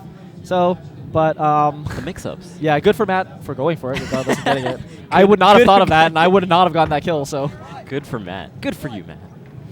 All right, so up next should be Cyrox versus Boyd. I have seen the name Boyd, but I do not remember. Ice Climbers? Oh, Ice Climbers. Okay. Do you know what region? It says USA. It's not helpful. Yeah. No. Somewhere from the US of A. Correct. But oh man, that will be interesting. I haven't seen. Have you seen Cyrox play against Ices? Yes. He recently lost to Bananas. Oh. At, I believe, a DreamHack. Oh. No, not DreamHack. Clutch City Clash. Okay. This year's, I think. Gotcha. Huh. And I have seen Cyrox, in the back practice against Ice Climbers. I think against Nintendo and others, and I think that matchup is specifically on his radar. Okay. I think Cyrox, in an ideal world, his playstyle should actually lend well to fighting Ice Climbers because he's very aggressive. He's very in your face. He likes to take a lot of opportunities to, put out aggressive approaches. Right. As long as he doesn't mess up any of his technical approaches. Yeah. It'll be okay, because it's such an unforgiving character, Ices, So if you mess up even a little bit, they'll take that stock for free. Absolutely. So if Cyrox doesn't mess up, it's going to look really, really one-sided. But I'm curious to see how Boyd handles it, because he's pretty good. Me too. Yeah. Pretty good. And this is round 2 winners, so definitely have to beat some people to get here. What do you think about Cyrox right now? Because I know just a couple months ago, he was the guy that everyone talked about, And, he had some really good runs. He, I think beat Westballs a couple times at Locals, got really close to him. Beat a bunch of other good players and all that. And it seems like he's kind of slowed down a little bit. He's kind of struggled against some of, not mid-tier players, but, different matchups. I think that's usually the struggle, right? That, though, actually, I was talking to him a little bit about it at SmashCon. Oh, great. And it turns out that the thing that he's feeling nowadays is that now that he's on everyone's radar, it feels like people are studying him from his perspective. It feels like people are wanting to beat him, whereas before he was kind of like this up-and-comer and didn't mean too much.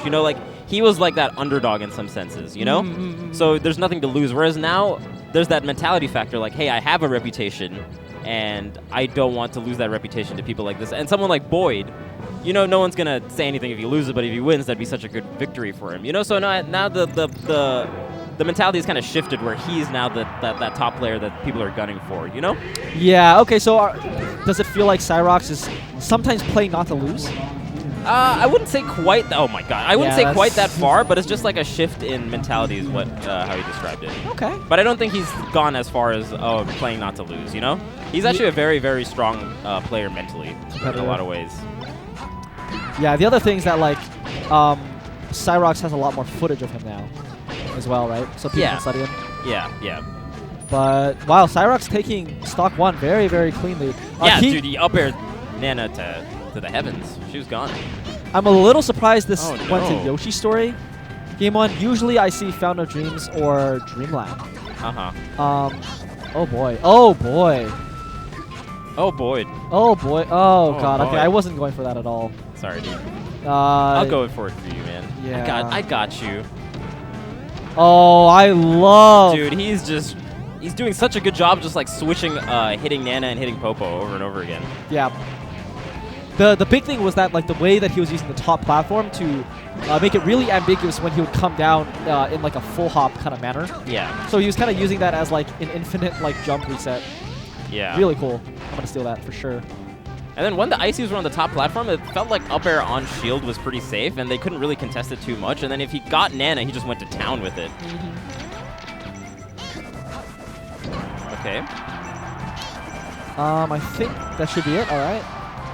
Nice. Solid lead. Wow. Good ledge stuff, honestly. Oh, he's trying to read the approach with that up air from Boyd. He's staying a little bit more grounded, is what it feels like his shift in gameplay is. He's not going to the top platform there because he saw how heavily punished he was. Whereas Cyrox, but now that, good DI out of the down throw regrab, or the down air regrab. Yeah, that was a little strange. A little bit of a reversal there. Oh, nice mash. Oh, great DI. Okay, Cyrox. Yeah, that was... Oh my god, Cyrox is not giving him anything. Cyrox looking like a TS Fox right now. Yeah. And, yep. Nice. That was nice and honestly worth it. Yeah. Fox versus Popo is not a great matchup. No. Not at all. Great up air too, jeez. And I like when he went for Nana, he did shine instead of back air. Less lag and allowed him to get back on stage a little bit. Yeah, he did this like really interesting shine stall and then like kind of drifted with Nana to get the shine. Right, exactly. Brilliant. And then he knew that Popo would have to like commit really hard to go out there on. Man, he's DIing all the setups from Ices. He's privy to all of them. Like, usually Blizzard nets Ices get one grab and damn. Cyrox? Wow, very, very clean game one from Cyrox against Boyd. It is, like you pointed out, it is interesting that they went to Yoshi's first, because that seems completely on Boyd for them to go there. I wonder what striking led to Yoshi. Yeah, he probably didn't want Dreamland, honestly. Then It seems like Boyd probably doesn't want to be camped. Yeah. And then going to Yoshi's as well from Boyd's counterpick. Oh, Nana. All right, Nana. Preventing Cyrox from getting a combo on Popo. Just jabbing her way out there. It's really important, honestly. Between that and like blizzard walls and like doing the little icicles. Oh! Oh my god! Boyd. Sometimes when Ice Climbers gets a grab and then when they do like the re-grab combos on platforms. Yeah, so re-grabs cool. and like when one climber does just something. Yeah, when they do like the 2-on-1 stuff and it looks like it's actually two different characters. Amazing. I have no idea what's about to happen. Yeah. It's so crazy. Yeah. No, Nana! Nana! Oh, that's nice. That was a good save.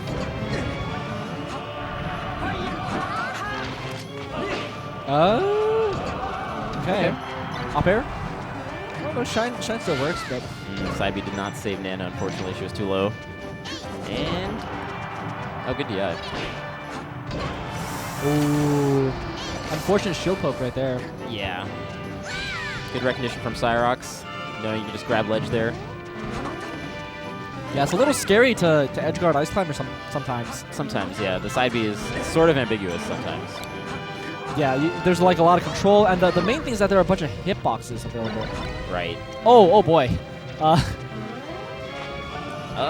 That's gonna be a stock, yeah. Okay, well that's wobble number 1. A little late. I think Boyd would have preferred to have a few more of those in game 1. Yeah, he had like one in game 1, and that's about it. It's like not. The thing is, Cyrox is doing a really good job getting out of all the setups. You know, like he got out of that down air regrab setup. He got out of like Blizzard, which usually gets people to grab. So it's tough for Ices to get that grab. Without it, what can they do? No that jab was a jab reset for sure. No jab reset into Nana dying? No. Yeah, Boyd's not gonna like that. Okay, down smash is okay. I would have preferred a grab, maybe. Let's keep the pressure on. Yeah, you have a few options because it's like... You can like do some slight tech chasing, especially on Fox. Exactly. So... I don't know what that ice block was for. Yeah, it's not too threatening, to be honest. Not at all. It kind of slows down your momentum, too. I mean, I guess maybe it's kind of like a Marth side B-stall, but... Oh, nice double shine. Oh, and okay, Ice Climber just split up. Oh, no. He's gonna... Oh, that was... He's the full charge forward smash and doesn't even KO Nana for his troubles. Dude, Nana's one of the best players in the world. Sometimes. She has her moments. Dude, Nana's... Oh, no! What is happening? Okay. Oh, Oh, wow. wow. The crouch cancel from getting hit by Popo allowed him to get the shine off Nana. Yeah, Alright, I think alright, Cyrox was going for like aerial shine to hit Popo, and Nana just happened to have jumped in. Right. But you know that happens sometimes. And okay. Wow. Still anyone's game. Yeah, unfortunately for Cyrox, that is, he's at 30%, which is kind of a scary percent to be at because that's when you have the most to lose. Yeah. Right? You're at that percentage where if you get grabbed, like, unless you do like a frame perfect mash, like you could get wobbled. Right, right. And a lot of moves will knock Fox down. See, again, the Blizzard he's just getting out of it. And any like hard knockdown could be a grab from the Icy's end. Dash attack will set up really well too. Oh, what a... He's doing such a good job DIing! No. Yeah, that was very strange because I think Boyd is going for like a reversal down air. Nana's the best player. Of course she's going to avoid it. Again. Is he going to get it? Oh, he got it. Wow. Run away from Nana. Okay. That'd be so funny. Down smash and then just DIs while he's doing the fist bump. I can That'd see be it happening. hilarious. I can see it happening. Good shot from Cyrox. Not too bad from Boyd, unfortunately. Just like 2 wobbles. A lot of his setups were just kind of mitigated by Cyrox just being one step ahead and keeping his eyes open for each particular setup. Mm-hmm. So yeah, you're definitely right. Cyrox did a great job getting out of a lot of those situations. It was really interesting, though, because Boyd ended up having 2 down throw down airs where normally the down air pushes them away, but they kind of like did a reversal. Mm-hmm. So maybe he had like the backup climber go a little bit too far. That's a little bit less commonly used. I don't know if that's actually a grab setup unless they smash DI the way it normally is. So I don't know. Maybe that was just like a stage or situational thing. But I think if he had done a normal one, maybe he would have gotten the grab and the wobble. So a little weird there, but yeah. That's the main thing that I noticed. Oh man. Next we got Rishi versus Ginger. Rishi, formerly known as Smash God. We don't call him that anymore. The player formerly known as Smash God. Rishi. We don't call him that anymore. Dude, all like the Indian players and Zayn, who's Pakistani, are just going with their names now. I set a trend. Just going with Vish. Dude, you are a trendsetter. Hell yeah. Let's go, baby. Let's go, Vish. I think he was just getting tired of the Smash God name, to be honest. Sorry? I think he was just tired of the Smash God. Smash God is an awful, awful tag. Smash God with a 0. With a 0. Jeez, what were you thinking, dude? Were you like 12 when you came up with that? He Smash may God? have been, all right. He may have been. Moly, Don't you remember your dude. first AIM screen name? It was probably something pretty bad. All right, it was. My first one was Red L Link. Okay. Because in Link's Awakening, you get to pick between a blue and a red tunic. And so I picked the red one because that doubles your strength. Gotcha. That's not too bad, to be honest. Well, Red L Link? Red L Link, because Red Link was taken. Oh, so you did LL Link? Red L Link. Red L Link. Like EL or? The letter L. Yeah, Red, so 2 L's. Yeah, Link. LL, yeah. Yeah, gotcha. Red L Link. My next one was Pig Mooner. Pig Mooner? Because Zoo. Jeez, dude. So Zoo, again, is like the... I think Pig Mooner's on the same level of Smash God. Yeah, it's pretty bad. It's pretty bad. Like, my Chinese name is like Zoo, which is like same pronunciation as like pig, and then the second part of that is like similar moon, so it was like Pig Moon. So stupid. All right. Yeah, well, so don't judge Smash God, all right? No, learn. No. Rishi. Let's go, Ginger.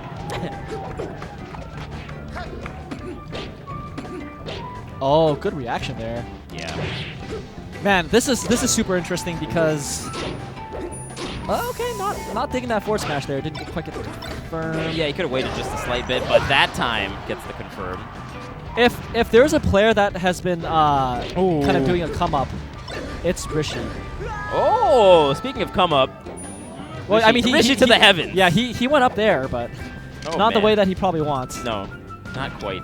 Oh, this is losers, huh? Because wait. No, this is winners. Sorry. I was thinking of Alad.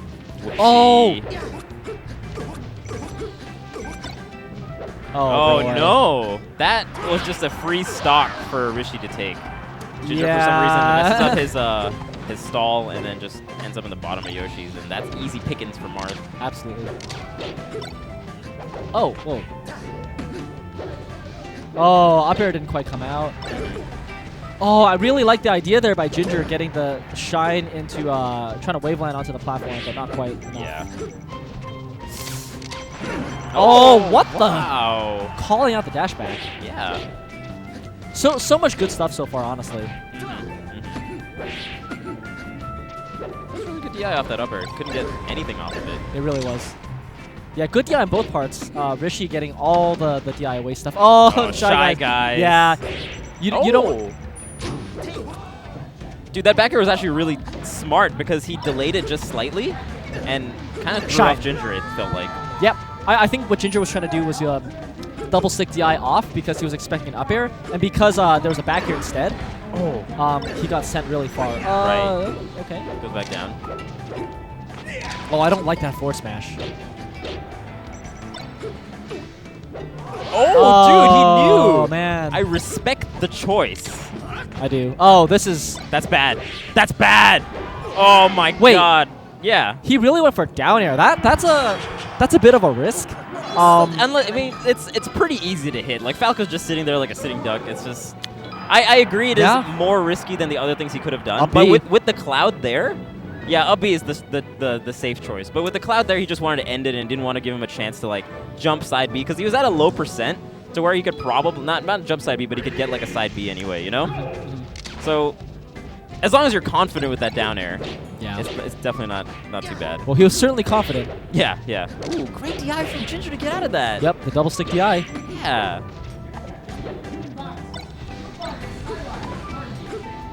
Okay. Ooh, yeah, I gotta be careful when you do your aerials. Dash dance grab. Whoa! Fast.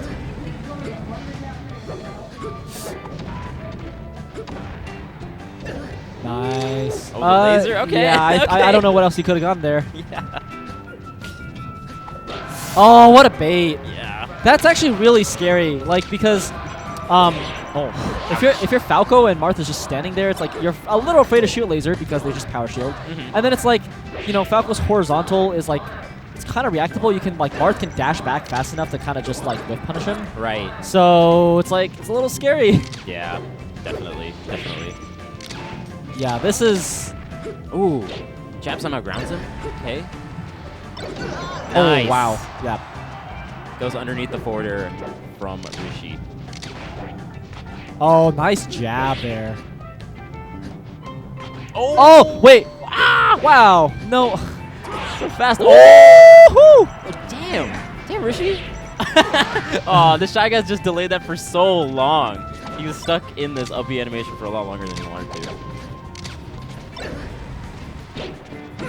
Okay. Up tilt. Oh. No way. Dude. Are you kidding me? These guys are destroying each other. Oh. I think there was a cross up there too because I think Ginger might have like crossed them up with the first shine so that it kind of breaks Rishi's DI as well. Oh, here we go. Oh, he misses the edge cancel on the downer. I think he could have followed with a back air. Okay. Wow. Okay, I think Rishi wanted the tipper there. For sure. Okay, still no jump. Nice. The cloud. Rishi getting a little bit too comfortable. Not on this stage. Okay, Nair's a good choice. Yeah. At that percent, it's going to KO most likely. I expected the Nair or like a weak up air. Oh, the intimidation. Yeah. Yeah. Okay, gets the nice regrab. reaction. Again. The no impact land. That's it. Oh my God. One more chance and down air again. God, he loves that dunk. He does. Man, that's really scary because on Yoshi's story, it's like those platforms are like mini FDs. Uh-huh. Yeah. Oh, and Rishi? What did he do? Wow, did he bow to the camera? What did he just do? He just did like one of a... Then, you know. All right, let's go, Rishi. He's showing us he knows what's up. Man. Maybe that's the emotion of the down air. Just the starting motion. Let's go, Rishi. Yeah. Oh my God. Honestly, so Ginger did some really cool stuff. Like all the shine kills he got off the top were really sick, especially that one with the double shine. Really Dude, he had like 2 of those. Yeah. 2 shine kills. It's nuts. Not easy. Yo, up next, I'm actually really looking forward to this. This is gonna be super interesting, to be honest. KJH versus Cactar. Right. Smash Practice Cactar. Smash Practice Cactar. And KJH. Sponsor KJH. Someone sponsor KJH. Actually, yeah. There's a lot of good players that are not sponsored right now, dude. Yeah, He's not KGH. sponsored, right? I don't believe he is so. currently. Yeah, he Go look at his Twitter right now. top player obviously, but he also puts out a lot of good content. He's He really a streamer. does. Fox Privilege series. I learn a lot even as like a Falcon main. Yeah. Yeah. Yeah, And, really good. If you are a brand, free agent. if you're trying to slap your name onto KJH. Oh, look at him. Look at KJH. Look at that guy. He's literally like a Dude. model. Yeah, seriously. How is someone not sponsoring him? Yeah. Crazy. Then we got Cactus. Oh yeah, he splites. That's right. Right, he's a coach. That's right. Sometimes Coach places Cactus. better than the actual players. How do we feel about that as a coach if you're doing better than the people you're coaching? Yeah. Super Sponsor him interesting. as a player, Splice. Sponsor him as a good dude all around. All right, so no titles. Marth versus Fox. I think they're gonna. Yosh. I think they're gonna warm up a little bit. Yeah, that makes sense. So I'm rooming with Cactus, and as far as we know, well, we've talked about it a little bit. I think KJH is not the most fond of the Marth matchup. Oh yeah, he keeps talking about how going Pikachu on it too. Oh yeah, The that Pikachu Marth would be interesting if it somehow devolved into like, dude, if these two keep playing, I can actually see like Pikachu DK. What? Because Cactus actually plays DK. Okay. Like quite a bit. Like I think he's just looking for opportunities to bust out his DK. Is that a counter to Pikachu? I have no idea what that matchup is like. I feel like DK loses in similar ways Fox would. You know what I'm saying? Like, in terms of, like, that weight, the comboing seems like it would be pretty similar, and then I feel like the gimping would still happen a lot on DK if you're Pikachu. But it's DK Pika. It'd be so fun. That would be pretty fun. That would be amazing. So if, there's no way KJ is going to go Pikachu this early. No I way. think he has It's to not- play it's it not a lot. ready. He's got to have to play it a lot more before that happens. Yeah. But I'm excited for the future. Yeah, the future, and I'm honestly excited for this match. Because what could happen is if Cactus's Marth isn't ready, Cactus could also go Fox, and might be a style counter, but Cactus has been known to 6-0 SFAT, 3-0 SFAT. Or maybe 3-0. Oh. Yeah, because he's beaten Dang. SFAT, I think, the last two times they've played, or two recent times that they've played, so we'll see. Okay. Very interesting color selection. Cactus not going green. Oh, no. This is a new Cactus. Wow, good spot dodge from KJH, kind of recognizing Cactus would go for that grab. Dude, I feel like KJH is going to level up super hard because he didn't know that all the top players look at their opponents while they play. So now he's going to start doing that, dude. It's a whole new Kalindi. Oh my god. So what, he just like... He looked at himself this whole Yeah, time. That's funny. That's actually a big deal. I'm not going to lie. That adds a little bit. Oh, what a tech by KJH. Yeah, KJH honestly doing everything to shut down Cactus so far. Yeah. Okay. Almost got the grab, but Marth gets pushed off. Yeah, Cactus looking a little shaky to start with. Ooh. Oh, the slip off. Another Again. slip off. He's slipping everywhere. Yeah, the defensive tech from KJH is really, really impressive so far. And Cactus doesn't really know how to handle it. And that's one of the strong points of Marth in this stage as well, just like all the heavy platform combos. But if he gets out of 3 setups, right, that's tough. It is tough. I agree. Now, oh boy. Oh! That's big damage. Huge damage. Yeah. And a good setup, too. He did the taunt crouch cancel down smash. There's a reason for The that. setup. There's a reason for that because if you get hit by the up B, the weak up B, and you're crouching, it Sakurai angles you. But so the way to actually get the down smash is to only ASDI, and the way to do that is to taunt, right? Because you can't crouch cancel, but you can still ASDI down. The other alternative is you throw a move first, and then you hold down. But that looks way cooler. And it's such Yeah. a bait, because when you see it happen, you're like instinctively think I can hit this dude. Right. Man, this is actually something that I've thought about. I never thought I would actually see it in a match. So Fox props to Privilege, Kalindi. dude. Let's go, Kalindi. Seriously, shoutouts. Yeah. I'm so impressed right now. Oh. Oh, he didn't get the double stick that time. Oh boy, that's it. Yeah. I'm still thinking about that. ASDI down. Yeah. This is something that we've tested. Mewtwo King actually has talked about specifically just up being to the ledge because people get Sakurai angled and people don't know about that. Right. They try to crouch cancel down smash it and it doesn't work. Right. Because you get put into a special knockdown. Or not knockdown, but like a tumble or like a hit stun type of thing. Mhm. So, I'm so juiced. So good. Dude, that's your boy Cactus, man. It is. I just want to see good play. You know what I mean? All right, like, all right. That was actually new and innovative, and that actually changes a lot. It does. All right, so here we go. Cactus going to Fox. I think Cactus really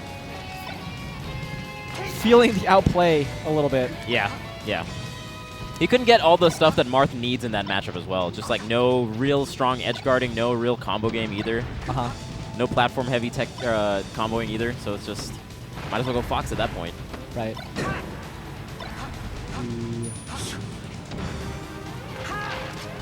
Oh, nice. Oh boy. What a turnaround. Oh no. He just does his shine turnaround back air just a little bit too slow and gets nicked by the up B. Okay. Dang. Yeah, KJH's edge guard's really costing him so far. Already 2 situations, another one. Oh, good. Yeah, good tech read by Cactus right there. And if this leads into another stock, oh, Cactus actually going hard. Yeah. Ooh, good anti-air shine. Stuff's up the back air. Okay. Ooh, ooh. Oh, he gets a grab off of the No, and he knockdown. reads the jump. Oh, and he gets another one. He has no jump left. Oh, and that's... Oh, my God. What a conversion. This guy. And, of course, he doesn't get the edge guard. So that's the narrative that we've been pushing so far. So The commentator's classic. blessing. The classic. Down.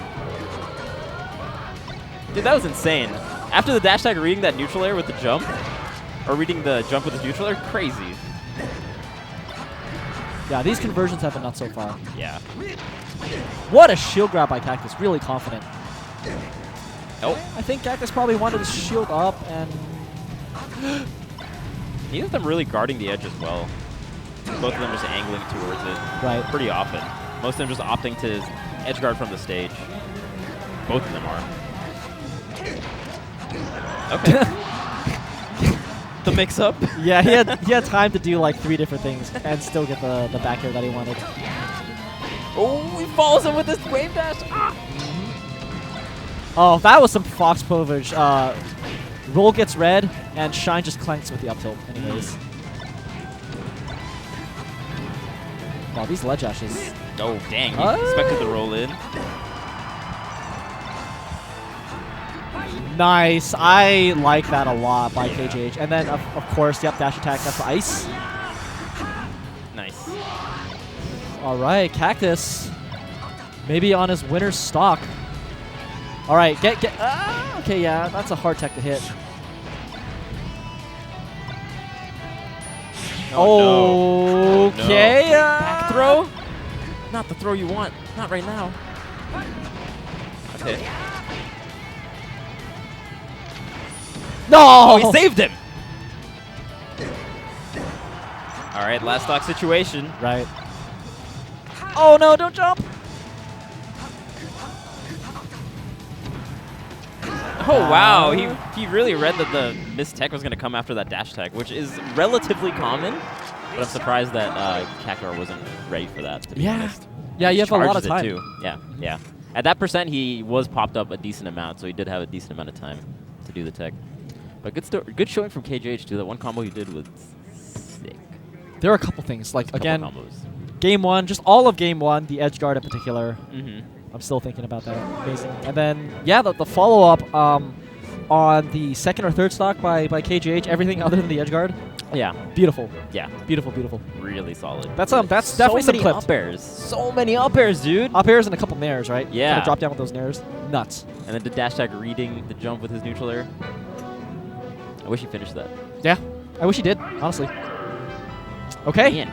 I think we might have one more set, which would bring us to our actual top 96 competitors at Shine 2017. We have Nintendo, Splice is Nintendo. Spy. I just saw Spy. It's Spy. Spy Nintendo versus Sonax. Yeah. Splice everywhere. So after Cactus played his match, now he can go coach Nintendo. Right. Exactly. The idea, right? Exactly. His actual job. Do you know much about Cactus as a coach? I don't hear it being talked about nearly as much as the other coaches. Oh. Yeah. You know what I mean? Like, Taffo gets mentioned a lot, Crunch gets mentioned a lot, and now Bobby is coach for CLG, and I feel like that was mentioned a decent amount. Yeah, at least for teams. I can shed some insight. So, Cactus, one, he's a pretty low-key kind of guy, so he's not one to kind of boast and talk about him being a coach. Okay. But so I'm again rooming with Cactus and Nintendo, and a lot of what Cactus does is just he'll help review tape, kind of help analyze different scenarios and different things that, like, you know, Nintendo or MacD might need to kind of work on. Okay. And also in general, just like a life coach, you know, he knows a lot about like the mentality stuff. He was like a big reason why the inner game of tennis and a lot of those things was even talked about like last year. He propagated that. I think a lot of that was him. I know like PP has recommended it, a bunch of other people, but I think some of that stuff came from Cactus. I might be wrong. But yeah, he loves all the mentality stuff. And, that's not surprising. He definitely strikes me as that kind of dude. Very cerebral. So, yeah, he does a lot, honestly, for Nintendo and MacD. Good. I'm glad to hear it.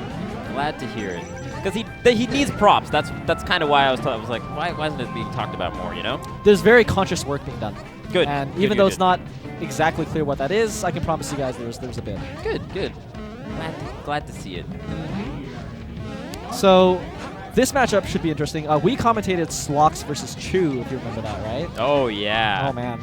Dude. So, Slox, as far as we can tell, seems pretty reasonable against Ice Climbers.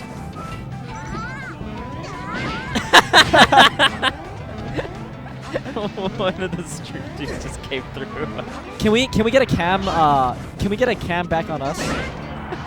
Just really quick, for the fans. We'll show them.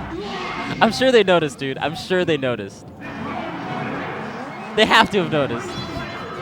I believe in chat. So you're a trickster, dude. You're a joker. Oh, poor Gimmer. Poor Gimmer. Dude, I want you to stick one of those on Gimmer's head. That would be the come Oh, up. that'd be beautiful. That would be amazing. If you can do that, I'll give props to you forever. And his headset's not on, so he's not actually warned about this Yeah, he right has now. no idea. He'll have zero idea. Do it, dude. This is your chance. Yeah, we just can like, figure something out. Just like pat him on the head or something. Ew. Nice. Why did you wince? Oh my god. You're not Just down. a weird thing to say. Pat him on the head. I don't know how else you could do it subtly. Bald head. Jesus. That wince from you, dude. Oh god. You're not down. Zoo's not down. There's no other way to do that subtly. There's, I feel like, or you can put it on like on a hat, or you can put it on the underside of his headset. If you can do a double sticky on the underside of his headset, that's the way. It sounds like your level of downness is higher than mine currently, so you can go ahead and. Dude, it's and not do my that for the thing. people. That's okay. If I had a thing, I would do it. Can I go put a bow tie on his head? That would actually be amazing. I'm gonna try to do that. I'll pat him on his head and put a bow tie on. Slox versus Nintendo. Anyway. Ooh. Nintendo. A lot pretty, of Yoshis pretty for striking. swingy so far. Wow, that forward smash just entirely missed. Yeah. Yeah, Oh, a he's lot of gonna forward get smashes for me. Where's Nana? Oh my, dude, Nana is honestly ranked #1 this year. Have you seen Santiago's tweet about like top 5, like ranked or whatever? Like Nana was like #1. Oh yeah. Arduino's was like #2. Armada's like #5. Oh man. Nice. I love Santi. I miss Santi. Santi needs to like get sponsored and play all full time. That'd be really cool. That'd be so cool. 100%. God, I hate Nintendo's recovery. It's so good. That side B is pretty hard to edge guard, like we were mentioning, because of multiple hits, especially if he gets on stage. Not easy. Yeah, it's really not. Like it kind of covers like the ledge, covers the stage, multi-hit, like decent landing lag as in like lack of. Right. So. Ooh, but Slock's doing a really good job of like getting clean hits on Nintendo, without getting grabbed up until that point. Yeah. You know, already putting on 60 damage, and not just to Popo, but also a lot of damage to Nana. So like, and that's you know, important because anytime he gets the hit on Nana, it's gonna send her even further. Like Right. that. Like look how much longer she took to get back, and now she's KO'd. Okay. Wow, getting the up air on Nintendo, very strong. I think all the Foxes have been labbing quite a bit, or at least studying this matchup, I should say, because they're not falling prey to like the few setups that Ices has. And then without that, it's a hard-fought battle for Ices. they don't have those certain grab setups to get them to wobble. It's really tough. And they're a lot better about splitting up the ices as well, just getting right in between them with shield pressure. And they're not. It doesn't look like the Foxes, at least the couple I've seen today, are that scared about getting into the fray of ices. And that's where a lot of ices' weaknesses lie. Because if you give them too much space, they're more likely to get a grab than the way these two have been playing. Oh no, Shy Guy's kind of. Oh, nice smash Shy down. See, exactly. It's like these would have worked last year. Oh, absolutely. And now it's just a little bit of damage. Yeah. Not with the stock. It's really nothing, honestly. And then just avoiding all, like staying outside the danger zone of Ices. Like he's outside of the dash attack and he's outside of the forward smash, which is all really Nintendo can do to sort of fish for or kind of like bait out, you know? Oh, nice bait on the roll. Yeah. Not just the bait, but the actual follow-up. Just lands on the cloud just cause. Why not? Wow, it really looks like Slox' Lapis matchup potentially. For sure, definitely studied it. Because a lot of like what Nintendo relies on, and even we saw it with Boyd, is that they're like reading your approaches haphazardly. So they'll throw out like up airs and whatnot, kind of hoping that you'll run into it, and then from there they can have a nice little combo starter. But if you're just waiting for them to do that, it's really hard for Ices. Yeah, it is. Oh, this might be. Oh, okay. Wow, he actually. Okay, I guess Slox didn't mash out in time, but. Yeah, it was pretty low percent. Okay, and suddenly it's even. This is like the story of like every Ice Climbers match I've ever seen. So let's see if there's a different ending here. Oh, that was actually a little scary. Yeah.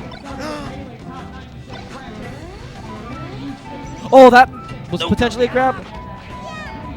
DI out of it properly. Oh, okay. Goes for the check chase. Nintendo respecting the fact that he. Wait, wow. No way. The raw grab wobble. Yeah, Nintendo was respecting the fact that he saw that the down air regrab was not going to work out, so he went for a tech chase instead. And then now just gets the wobble. Yeah, dash attack grab. Fox is playing so well, man, but that's the Ices. If you get those couple of setups, it nets you so much. You can't let it up. But here's the thing, right? Here's where the dynamic changes, is because with Slox, you know, he had a bunch of openings, and he kind of follow up on them okay.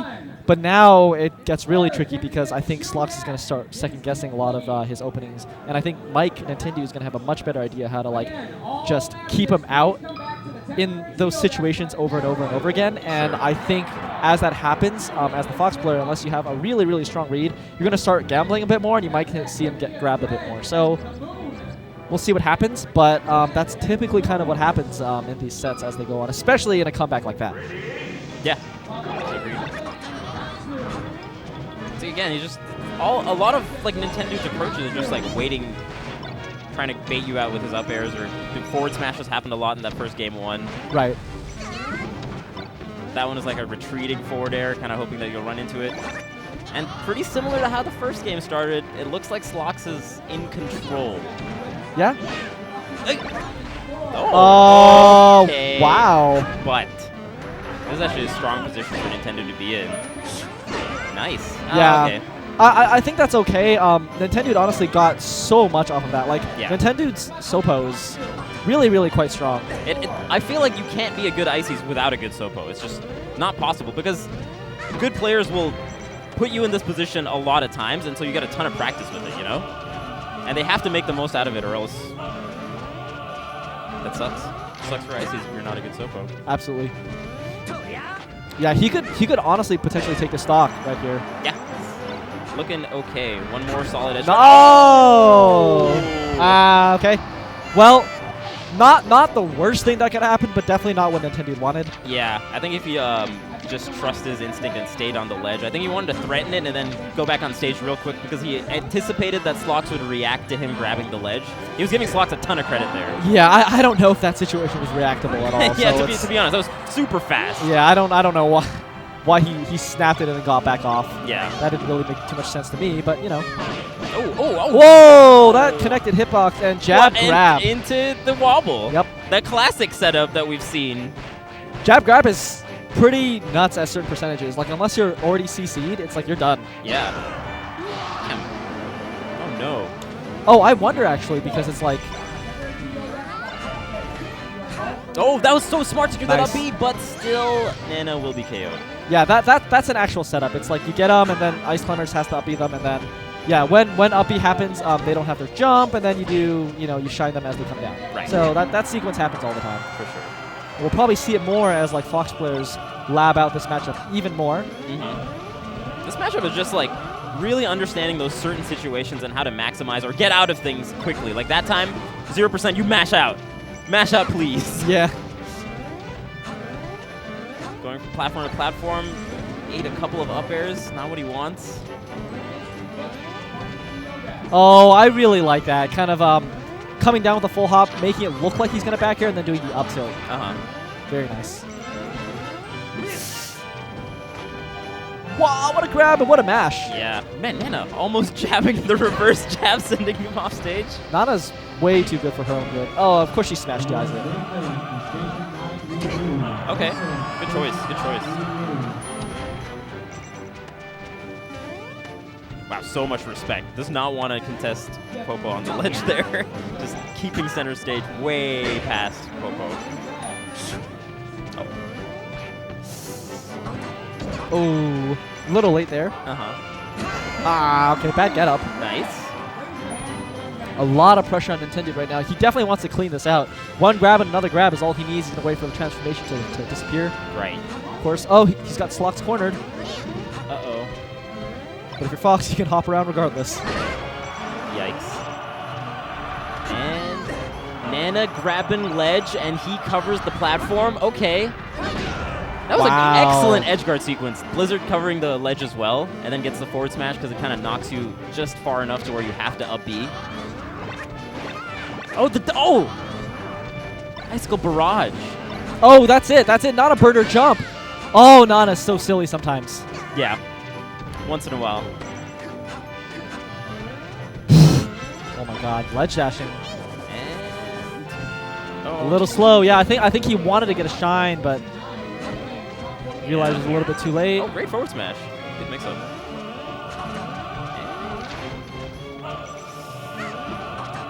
Yeah, this is totally Slox's game to lose right now. For sure. There's still so much damage that Nintendo has to put on Slox before it's like he's even remotely threatened to be killed. And the way Nintendo's playing is like he's kind of playing close-ish to the corner because he knows that he kind of needs that to get the KO at that percent of Fox, like 36. Like you kept seeing wave dash back, kind of hoping that Slox would approach him, and then he would get a grab, back throw, or even like down throw, get a forward down smash, sending him off stage. But good stuff for Slox for not really approaching haphazardly and falling prey to that kind of playstyle. So now we're in a game 3 situation. Oh no. What do you think? Because this is Nintendo's counter pick. I'm feeling Fountain of Dreams, and I feel like that might actually be too slow. Okay, Dreamland. That actually makes sense. Okay. Yeah, I actually like this pick a little bit more because it seems like Slox in general was pretty comfortable. In the close quarters? Yeah, on the close quarters. Oh what a wow! What a grab, but lack of a mash. Wait, what? Wait, what? Nintendude. A weird miss from Nintendude. I mean, he still might close out this edge guard, but he's making it a lot harder for himself. Yeah, I don't know, because he did a... yeah. Boy, he did a down throw forward smash. I don't know why he did that. But he actually didn't lose any percent, so it's okay.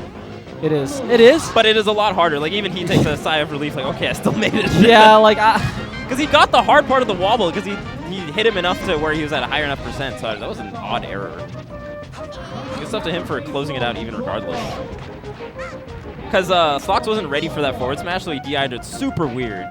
And then from there, he got the edge guard.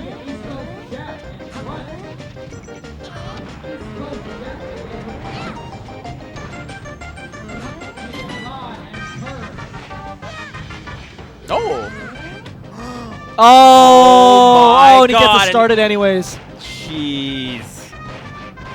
That was a sick wobble set, I'm not going to lie. He had 2 chances, too. Yeah? Because he got the jab reset, and he has to do it for even higher because he's like, oh, how did it send him that way? Okay. Yeah, that's the right. thing. It's a Dreamland thing.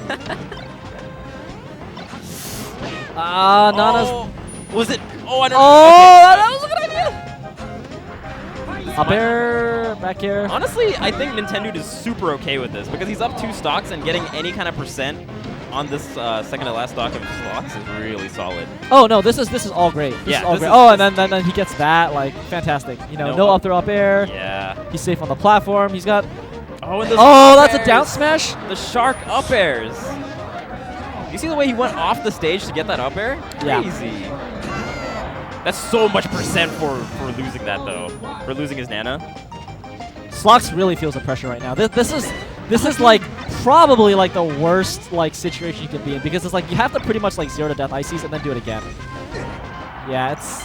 Dude, Nintendo is really doing a great job reading when Slox is going to come in from above and just punishing it with those up airs.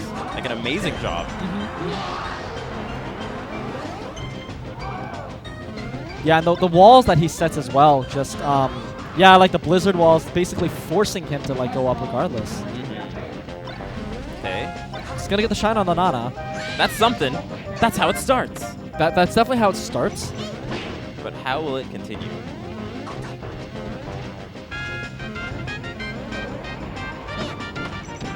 Oh, good follow up the tech right there. Now, is he gonna get the edge guard? No.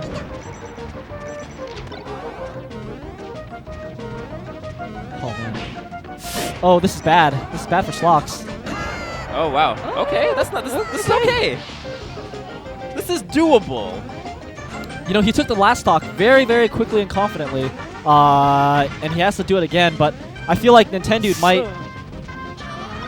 might tighten up his game a little bit. As I say that, oh my gosh, that was really smart. I think the up B just kind of took Nana away from her precarious position. I saw like a Blizzard Gust. I wonder what that was. Oh, that was a really unfortunate string of. Oh no! That could have been all bad, because the icicle pushed him far enough away to where the up B wouldn't snap the ledge. That's it. And that'll do it. Oh, and there's that right side of Dreamland again. Yeah. So. Oh! He lives for one more hit. Oh! Okay, Slox! Footer kill? This will be the funniest comeback. Oh, dude, the fade back? Yep. Gotta go high. Oh, wow. okay. Yep. Unfortunate roll. Man. Slox knows. Yeah. He knows. Wow. Good stuff to Nintendo, honestly. And good stuff to Slox, of course, for keeping it that close and competitive. Yeah. Bringing it to a nice game 3. But yeah, solid adaptation by Nintendo. For sure. Honestly. Reading getting a lot of his approaches. It's kind of crazy. And then getting a decent amount of wobble setups, even from just like raw grabs. From raw grabs to like 0 to 10%, which is kind of crazy. Yeah. Man. A lot of them. Well, that closes up all of singles round 2 pools up until top 96. We are in top 96, so now we got to go play Zoo. Yeah, we ourselves have to both try to make our way out of losers. It'll be fun. I don't even know who I'm going to play, but yeah, it'll be a nice surprise for me. But it's fun commentating with you, Zoo, as always. Oh, man. Always. Hope we get to do it more often. Yep.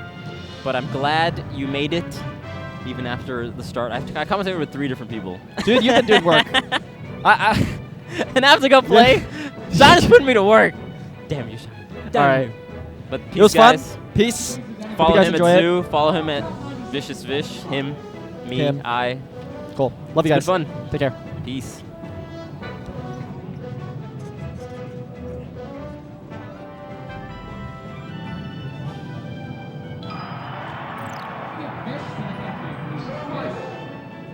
We also still need West Balls. West Balls, you will be included shortly. Please come to the cafe.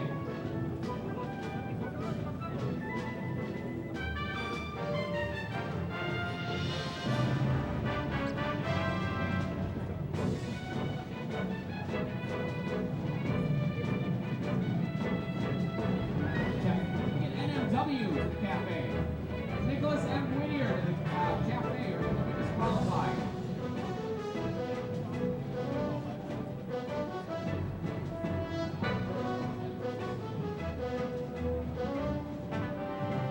We need Trevasia to the stage, please.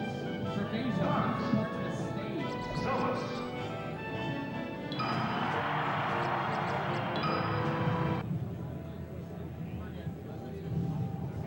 Let me get Royal Beat and Bizarro Flame. Ryobeat and Bizarro Flame. Race ahead Oh, and back. I love playing Jetpack Joyride, but I never thought I'd be in it. Oh, hello there. You know, you could save even more coins by switching to Geico. Probably easier than this, mate. You're gonna wear yourself out. Geico. Switch, save coins.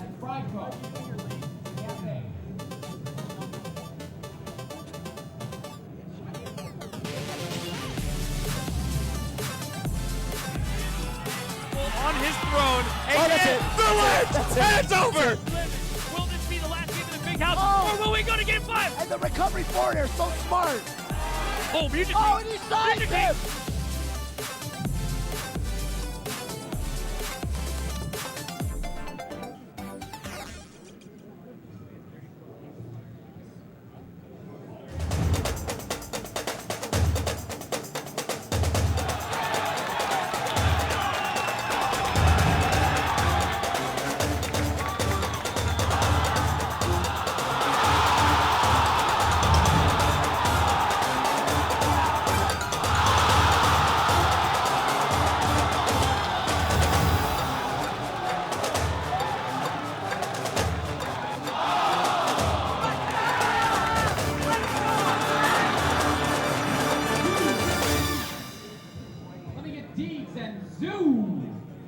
Hey guys, Gimmer the video game scientist from VG Bootcamp here. You have to use a move that's around 5 frames, or it'll be able to shield before it hits them. Wow. I'm surprised I actually hit that.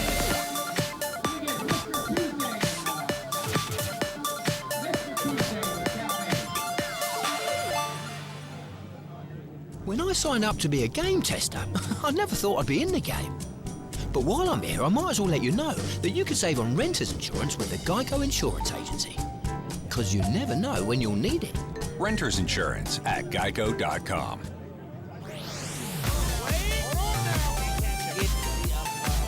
Oh, and he catches him on the landing! Oh, no, tries to cover the high recovery again. Mango, what is this? What is this? Oh, no! Mango with the sick. No way! That was awesome! No way!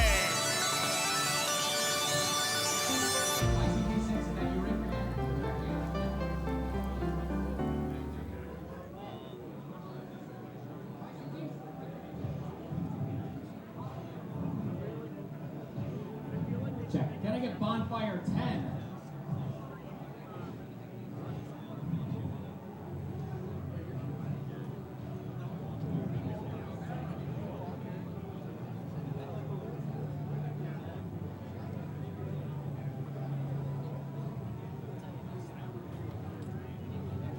Check. Can we get Lint to the cafe? Lint to the cafe. You are playing Meds.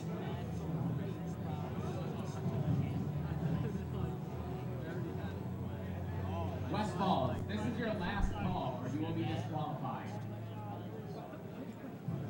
Can we get Dark Atma and Kirby Kaze? Dark Atma.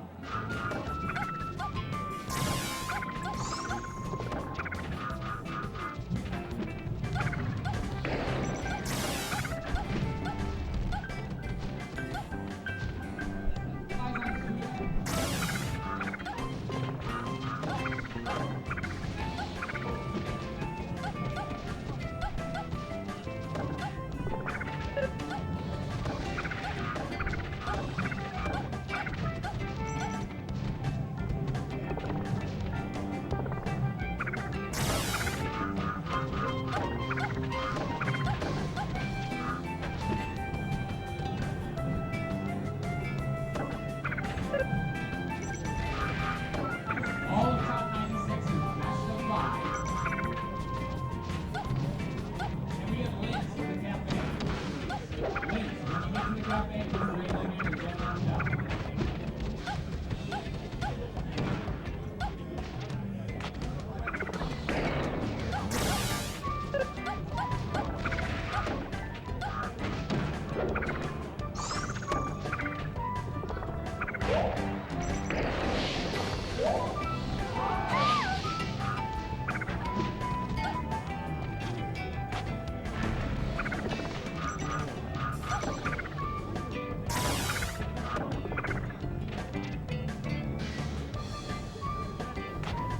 Welcome back. I'm here with the Pengu. I'm Chroma. How are you doing, Zane? I'm good. I'm excited. How are you doing, Jake? I'm doing pretty good. I can't believe almost all of singles is today. Yeah, everything except for top 8 today, and it's running pretty much exactly on time. What that means is that we are going to top 8 qualifiers like right now. Top 96 all the way to top 8. 2 hours going from 96 to top 8, best of 5 the whole way. Westball's Crush already happening off stream. Westball's Crush is happening round 1 losers, but that's not what we have happening. We have Plup versus Triphasia. This is exactly what I wanted to see for Triphasia. I wanted to see him get a chance at some of the very best players in the United States. They're about to start right now, and Plup is going Samus, right? Oh, wow. So he's not even going into Sheik Samus. He's going, or I'm sorry, Sheik Peach. He's going for Samus instead. I am not entirely sure whether that's a thing that Plup wants to do today, or if he's trying to go into some sort of matchup inexperience, maybe. Well, you commentated the crew battles yesterday, right? Plup went all Samus for that. I know he was like locked in, but that might mean something. Plup also possibly didn't go all sobriety for that crew battle, so we might have a different thing today. Right now, Triff is starting off very well. He is basically just scrapping with Plup at every possible opportunity. Yeah, so conventional wisdom says that Peach wins this matchup, but in an interesting way. One of the things people say is, it's sort of even, but Peach will always stall out. She can oh my god, that was so slick by Plup. She can get the turnip she needs, and then that Stitch Face is really bad for Samus. Oh yeah, it's a game of please don't let me pull that many turnips. Yeah. The more and more turnips you pull, bigger chance that they're going to get something very high value, and your life's going to be very hard. We've seen Samus's make it look really, really good, though. Great grab by Plup right there. I like that he was going aggressive with it. Oh! Wow. Right. Duck in particular. Yeah, that's what I was going to say. Duck at EVO had some really close games with Armada. It always looks so possible for them. It looked so possible. He was ahead a lot of the time, and then it just started inching back. Armada just started playing better and better and better. Yeah. Making himself hard to hit. Oh, man. Great dodge there from Triphasia, but Dreamland. This is going to take a long time. This set might be pretty long. Yeah, so this also mean Dreamland means that we should be on the watch for those turnips coming out like we just talked about. Wow, barely gets out of there. That'll close it out. Plup going really aggressive with the grabs in general, which I like. And I like seeing Plup Samus. I think Plup Samus is sick. It is possibly my favorite Samus. It's definitely my favorite Samus. Well, I don't want to be mean to Hugo. Hugo's cool too, but yeah, I love Hugo. But come on, Plup is amazing. Again, another grab, but Triff has started catching on, or at least catching on to Plup's timing somewhat. Still very, very even game altogether. Yeah. There has been talk of making the timer 7 minutes. A counterexample that people have is these guys aren't trying to time each other out.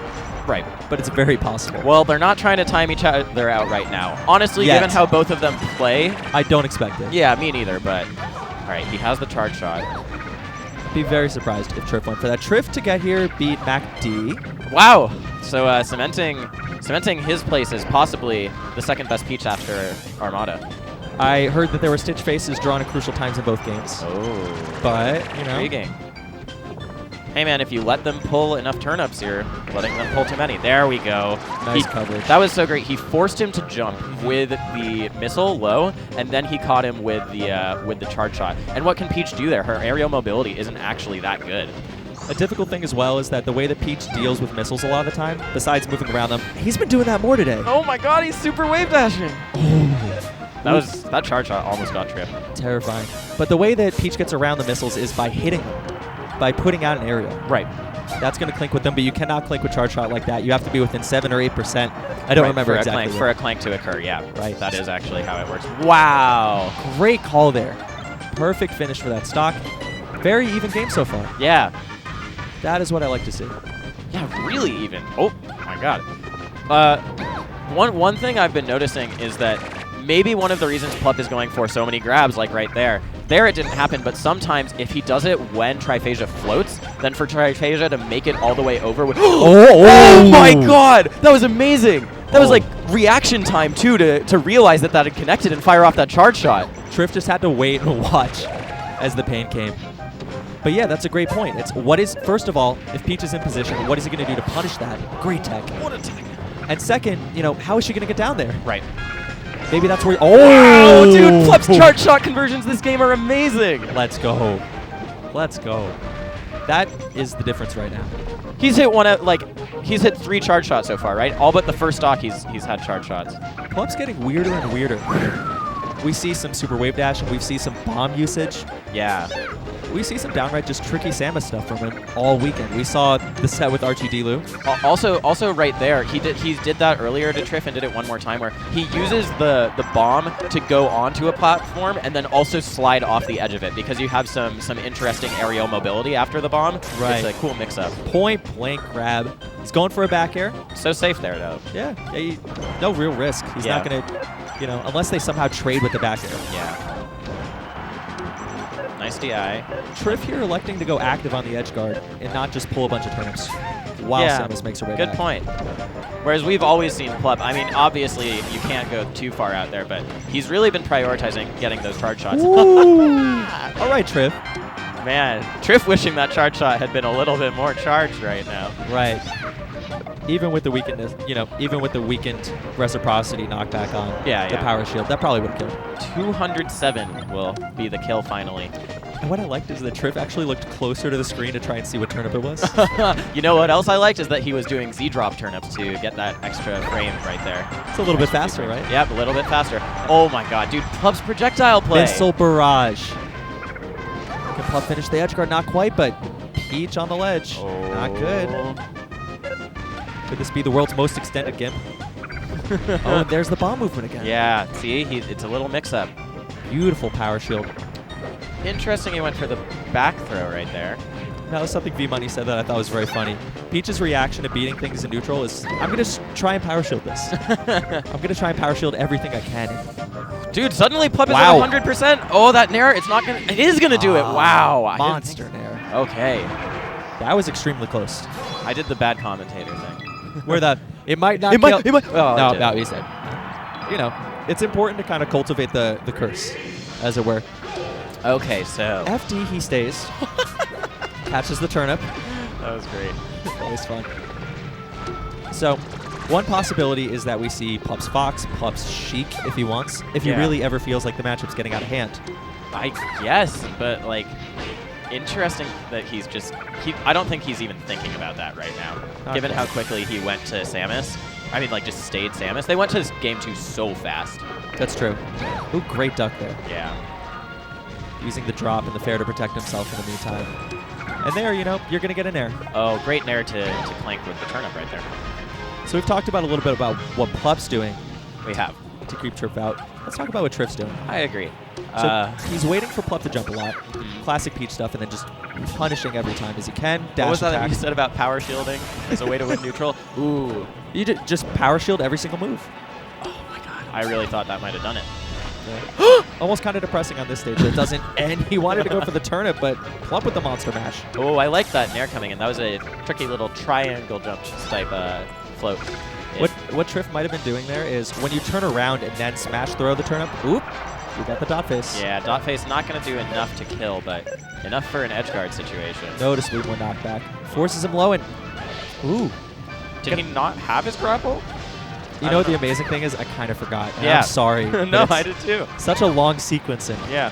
He was also close, but I always see that Samus has somehow managed to pull back there. So there, again, we saw that grab from Plup that Triff got 8% off of from one hit of down smash. Whoa, weird. Not really sure that may have been an error. Yeah, maybe. Or he may have been doing something crazy. Right now, Triff surviving, having a pretty good time. You know, one thing about FD, wow. Great call on the jump. One thing about FD that'll benefit Triff is since he was getting caught by charge shot setups so much, Plup was using platforms as sort of a little boost to get the necessary height for those sometimes. And without platforms, it's going to be harder to hit combos into charge shots, I think. Right. Absolutely. Plup with the charge shot active. Weird interaction. Ooh! Oh, that was great spacing by Triff, but Plup still managed to get him. Very dangerous now. Oh! And that's classic. He knew exactly where he was going on that one. Now Plup going very high. He's trying. Oh wow! You know what? If he didn't pull that other turnip, it might have actually been better for him because he could have done an air or something right there. But the best Peaches will know about those ricochets. Triff does know. It's just that was a weird one. Unorthodox pressure here. Interesting fair.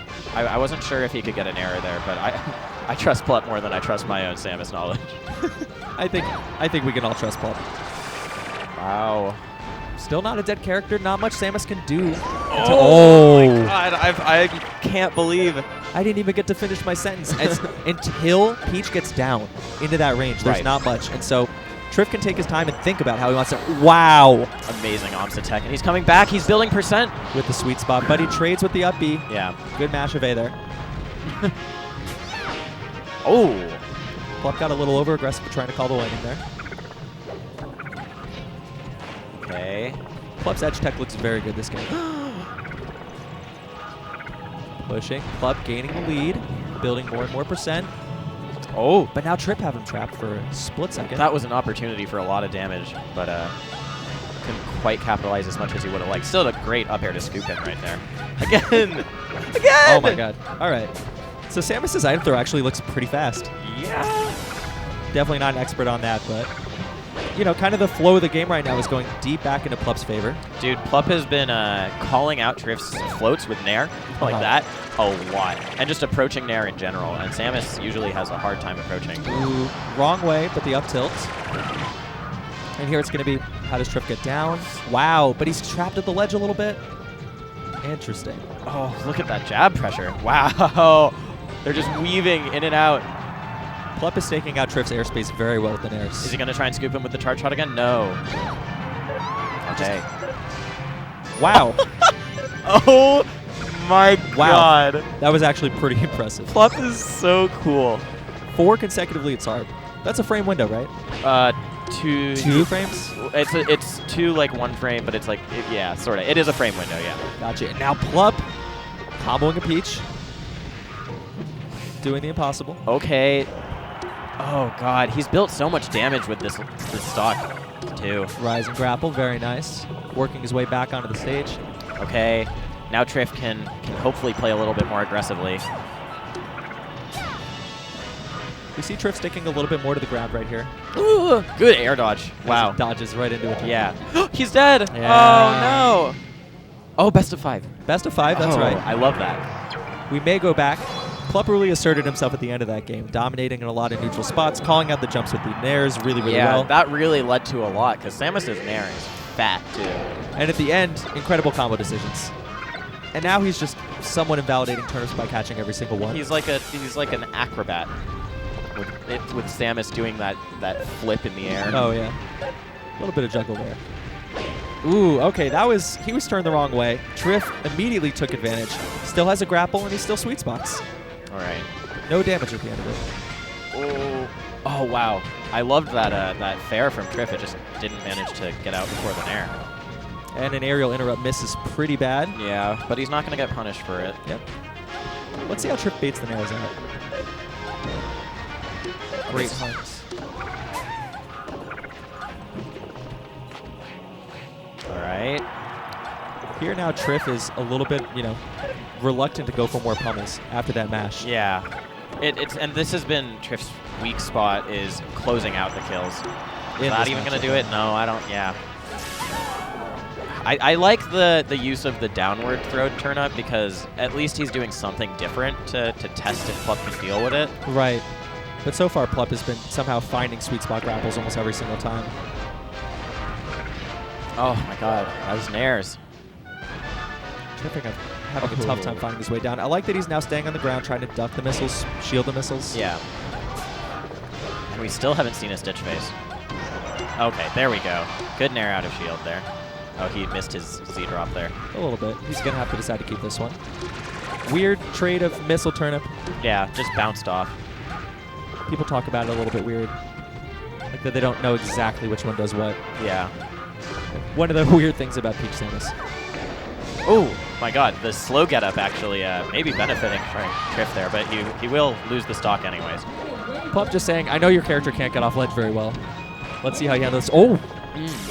But classic Samus, Nair right out. Both these guys are so good at mashing A, and that sounds disparaging, but it's really not. Like that is a very important skill for a lot of floaties. Okay, see what's his punish? He gets a fair. Pulls a turnip expecting him not to Omsa tech maybe. I really like the grabs from Plup, I have to say. Plup with a dash attack to his home to get under Peach. Oh, wow. How do you know he was going to shield there? How do you know that after he wasn't in range of anything else, that he needed to shield again? What a good power shield. Very nice. Still anybody's game. How does Drift get out of the corner? Was that a Phantom Missile? I've never seen that before. All right. He's drifting so much before the super wave dash. Yeah, that's ridiculous too, because you usually see Samuses just do it in place and then do a little jitter back forth. Right. But he's, so far it's just for show. That was one of the first up Bs we've seen in a long, long time. Yeah, and we actually saw it last game where he upbeat at the Legend. Triff just nared out of it to get a kill. I mean, this stage makes it really, really hard for Samus, especially at low percentages like that. Low percentages for the other character, I mean. So it seems like constantly Plup is asserting this positional pressure in neutral. It always feels like Triff's fighting on the back end, except for right now. Okay, that was good. I really liked that. At least you push him on the other side. And there it is. Woo! We talked about it. Just that one can do a lot. Is he going to close it out with it? He might not even need it. He may not. He's going to maybe try and just intercept something here. Great power shield. Not enough. It drops, but it doesn't do as much damage when it drops. Yeah, when it drops, it doesn't do anything. So Plup survives that with the stock still intact. Yeah, but he did take quite a bit of damage from it, and the percentage matters a lot. The shield pressure. Wow. You're right. He's just chasing him down. What a tech! Good tech. He's still living. Plup still gets to build up the damage, though. Here's the thing. Yeah. Very nice. Very nice. We knew he was a sitting duck as soon as that started. Oh, he missed a super wave dash. Uh-oh. Oh, no. Cracks in the armor. Really falling apart. Oh, my God. The very important super wave dash in the middle. In between stocks. In between stocks. Plup's tech skill really falling apart. Wow. Another charge shot. That was awesome. So he's just walking right into his airspace, doing whatever he wants. Yeah, good nair by Triff there. I feel like Triff can play a little campier, you know? Yeah. Run away. Okay. A-mashing, like we talked about. Exactly. And last stock here. Let's see if Triff can bring this back or whether it's going to be a solid 3-0. But right now, Plup is looking determined and able to just finish out the set. Oh, what? No, Monster no DI. Bear. Yeah, wow. It's so strong. Yeah. That move is so strong. Wow. Good stuff from Plup.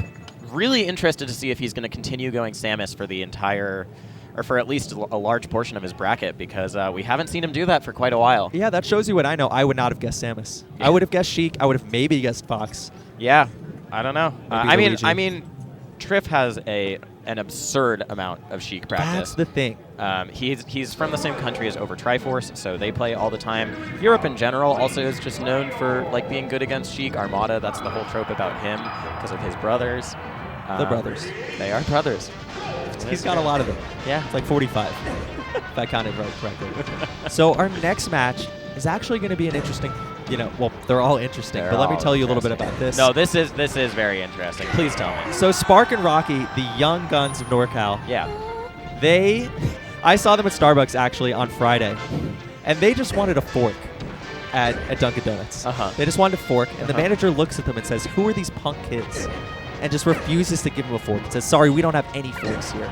And the entire staff laughs, and Spark and Rocky are like, of course Spark and Rocky. But today... Might as well call him Spork. Might as well call him Spork. Today, they are both in winner's side, top 96. Rocky taking out SFAT. It's actually really funny because Rocky taking out SFAT, Spark taking out Westballs, and Westballs and SFAT always have that sort of rivalry. Right, but they both succeeded in losing to NorCal, very young NorCal children. Yeah. We're not seeing Spark versus Rocky. We're seeing Spark versus Legend, who has also made some really ridiculous upsets today. He beat Bizarro Flame, which is not a huge upset. Then he beat Kirby Kaze, who is from the same region as him, because Legend being not the same part of Canada, but from Ontario, right? Right. Yeah. So Legend is from Montreal. Montreal, sorry. Yeah, he was number 2 behind Kage. Yeah. I'm not sure if he's number 1 technically right now. I kind of forgot to look that up. Yeah. But Legend is a young Jigglypuff by himself. Kirby Kaze heavily positive against him, but he pulled it out today. Yeah. So we're seeing two young players on the cusp of their breakout tournament. I don't actually know how young Legend is, but he's Legend's young. pretty young. He's like 20, I think. He's young in the melee sense. Young in the world. melee sense for sure. We're all pretty old. Y-U-N-G. Y-U-N-G. The young legend. So, That works pretty well. so we've got young Sheik versus young Puff. So what we're going to see here is probably a good amount of ability, heavy execution, and just some good melee. Spark, pretty well known for. Oh, he had that thing where he was trying to lab, grabbing crouching Puff. Oh my God, that's one of the funniest That Spark was- stories ever. That was actually it shows you. Yeah, so Spark's a lab monster, and he's really good at certain matchups that Ices. Yeah, he's really good at certain matchups Icy's he monster. traditionally lose to. He's very, very good against Ices. Sorry, I should not have taken a drink right there because of okay. a lot of practice with Chalknator. Right. He drowned Nintendude at Genesis Red. Genesis was it? Red, yeah, For that's 17th. right. Yeah. So it should be interesting to see how he approaches this. I hear Fox. I also hear Zelda. Yeah. So maybe Legend is going to be going Fox? I'd be surprised. I don't know. I have no idea. I don't know enough about Legend to know whether he has a Fox. Yeah, but it would be interesting considering that's usually seen as one of Puff's better matchups. Yeah, that's true. Most Puffs, when they see a Sheik, they say, yes. Yeah. Time for me to go to work. Yeah, okay. It was just a warm-up thing. Oh, he's got the Montreal tag and the little the smiley. Very cute. Very cute. Yeah. So the Spark story. Spark was trying to lab crouching. Oh my God. Grabbing crouching Puff, and I forget he did some ridiculous setup to try and get it to do it. Like it involved 5 rubber bands, maybe a crowbar. Yeah, so he and a robot. MacGyvered he plugged in another controller and MacGyvered it into having Puff crouching, because there are certain frames you can grab Puff on when she kind of tilts up again, wobbles. Yeah, it's still not usually safe, but Spark is the sort of guy to lab that out. But McCain, MacD said, why don't you just plug in a controller and just hold the control stick down, and then unplug it? Yeah. Well, you're something like that. I forget. Hold it up. I'm sorry. You hold it up when you plug it in. Yeah. And then you just keep neutral it there. will be down. Neutral will be down. Yeah, and Spark was very ashamed by his lack of knowledge. But he's not ashamed by his hustle. No, not at all. Never ashamed by his hustle. No, and Spark's been getting good so fast. I mean, I'm from NorCal, and 2 PRs ago, Spark was 20th or something. Yeah, and now he's 8th. I don't know. He wins NorCal tournaments. He was Let's in the put it that way. Arcadian with Dookie and everybody. Yeah, he was. That's right. He was in the Arcadian with Dookie a year ago. He was very sad he did not win that Arcadian. He was very sad. He lost to Ice Climbers and Puff. Ice Climbers and Puff. Lost to Cheese Puff. And he got freakishly good against Ice Climbers. Let's see how he does against Legend's Puff, and let's see how Legend has learned from the various Sheiks that are in his region. Yeah. And Kirby Kaze, greater Canada type area, right? Yeah. So I would be very surprised to see Spark doing a lot of dumb Sheik things. I said that and he dash attacked immediately, but Legend was landing, so oh my God, that was Legend amazing. has invaded Spark space so well. He's tested him on grabs, he's testing him on a lot, and he's taking that first stock very, very quickly. 20 seconds. Yeah. Good stuff. Great start from Legend. Yeah. Right now, Spark just trying to find his footing. Ooh, good rising there. So what Sheik has to do in this matchup is find kind of stray hits and keep herself safe entirely. Yeah. That's not how you do it. Puff, on the other hand, is trying to get close. That was sick. Wow. Oh my God. That's the Spark. That is the Spark. The double needle turnaround, that's actually the Spark. He does that all the time. I watch him play Kalamazoo. I watch him play other Peaches, and he kind of fakes people out like that. Yeah, his classic thing against Peaches, he jumps out, he needle turns around again, and then just fairs them, just slaps them. Oops, careful there. Okay, I said Spark wasn't going to do dumb Sheik things, but he's not playing dumb. I'm not going to say that, but he has done some unsafe things. Legend is being so aggressive. Yeah, Legend is, and he's succeeding while doing so. Let's see how he tries to trap Spark. What he's trying to do is he's trying to avoid the typical Sheik movement hits, and he's crouch canceling so well. He's staying on the ground when he needs to. Okay. Spark's needles hit nothing there. All right, Spark just... He knows that Nair and Bear are sort of the name of the game in this matchup in a lot of ways.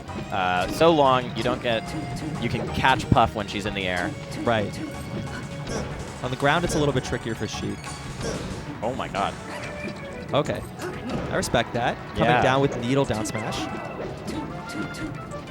There's that Bear again. Right, expecting him to be in the air. Great crouch cancels from Legend. Yeah. Oh. And Spark's so afraid to go for a grab. Look, he just won't do it. That was dangerous. That was a roll read right there. Dude, they are just testing each other's mettle. Spark just poking Legend over and over again, saying, I dare you. I dare you to try and rest me.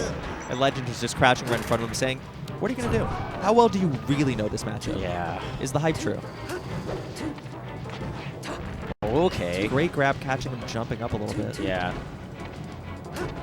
Puff's jump Scott has a weird thing where she just kind of pancakes out for a little bit. Yeah. She gets very, very flat when she jumps. And so it can make grabbing her even harder. It can make hitting her even harder. Wow. Okay, Spark has been on the offensive this stock and doing really, really well. Legend, for his, just to his credit, completely not impressed with some of that movement. Bared very cleanly as soon as he saw Spark mess something up. And that was a nerves thing right there from Spark. He should have just up B to ledge. Jumping there doesn't do anything. I mean, up B is still vulnerable, don't get me wrong, but right. like he was trying to snap to ledge, so. Gotcha. Ooh. Testing each other's shield drops. Yeah. When are you going to go? Wow, oh my god, Legend is a shark. He's so fast at how he gets behind the shield. Yeah. He's just terrifying Spark every time. And Spark could maybe try and rise and bear to keep himself safe there. Maybe. I don't think it would hit, though. It wouldn't. It'd just be like a get off me. Yeah. I don't, but it wouldn't stop anything on the ground. Oh. Okay, goes for the needle turnaround.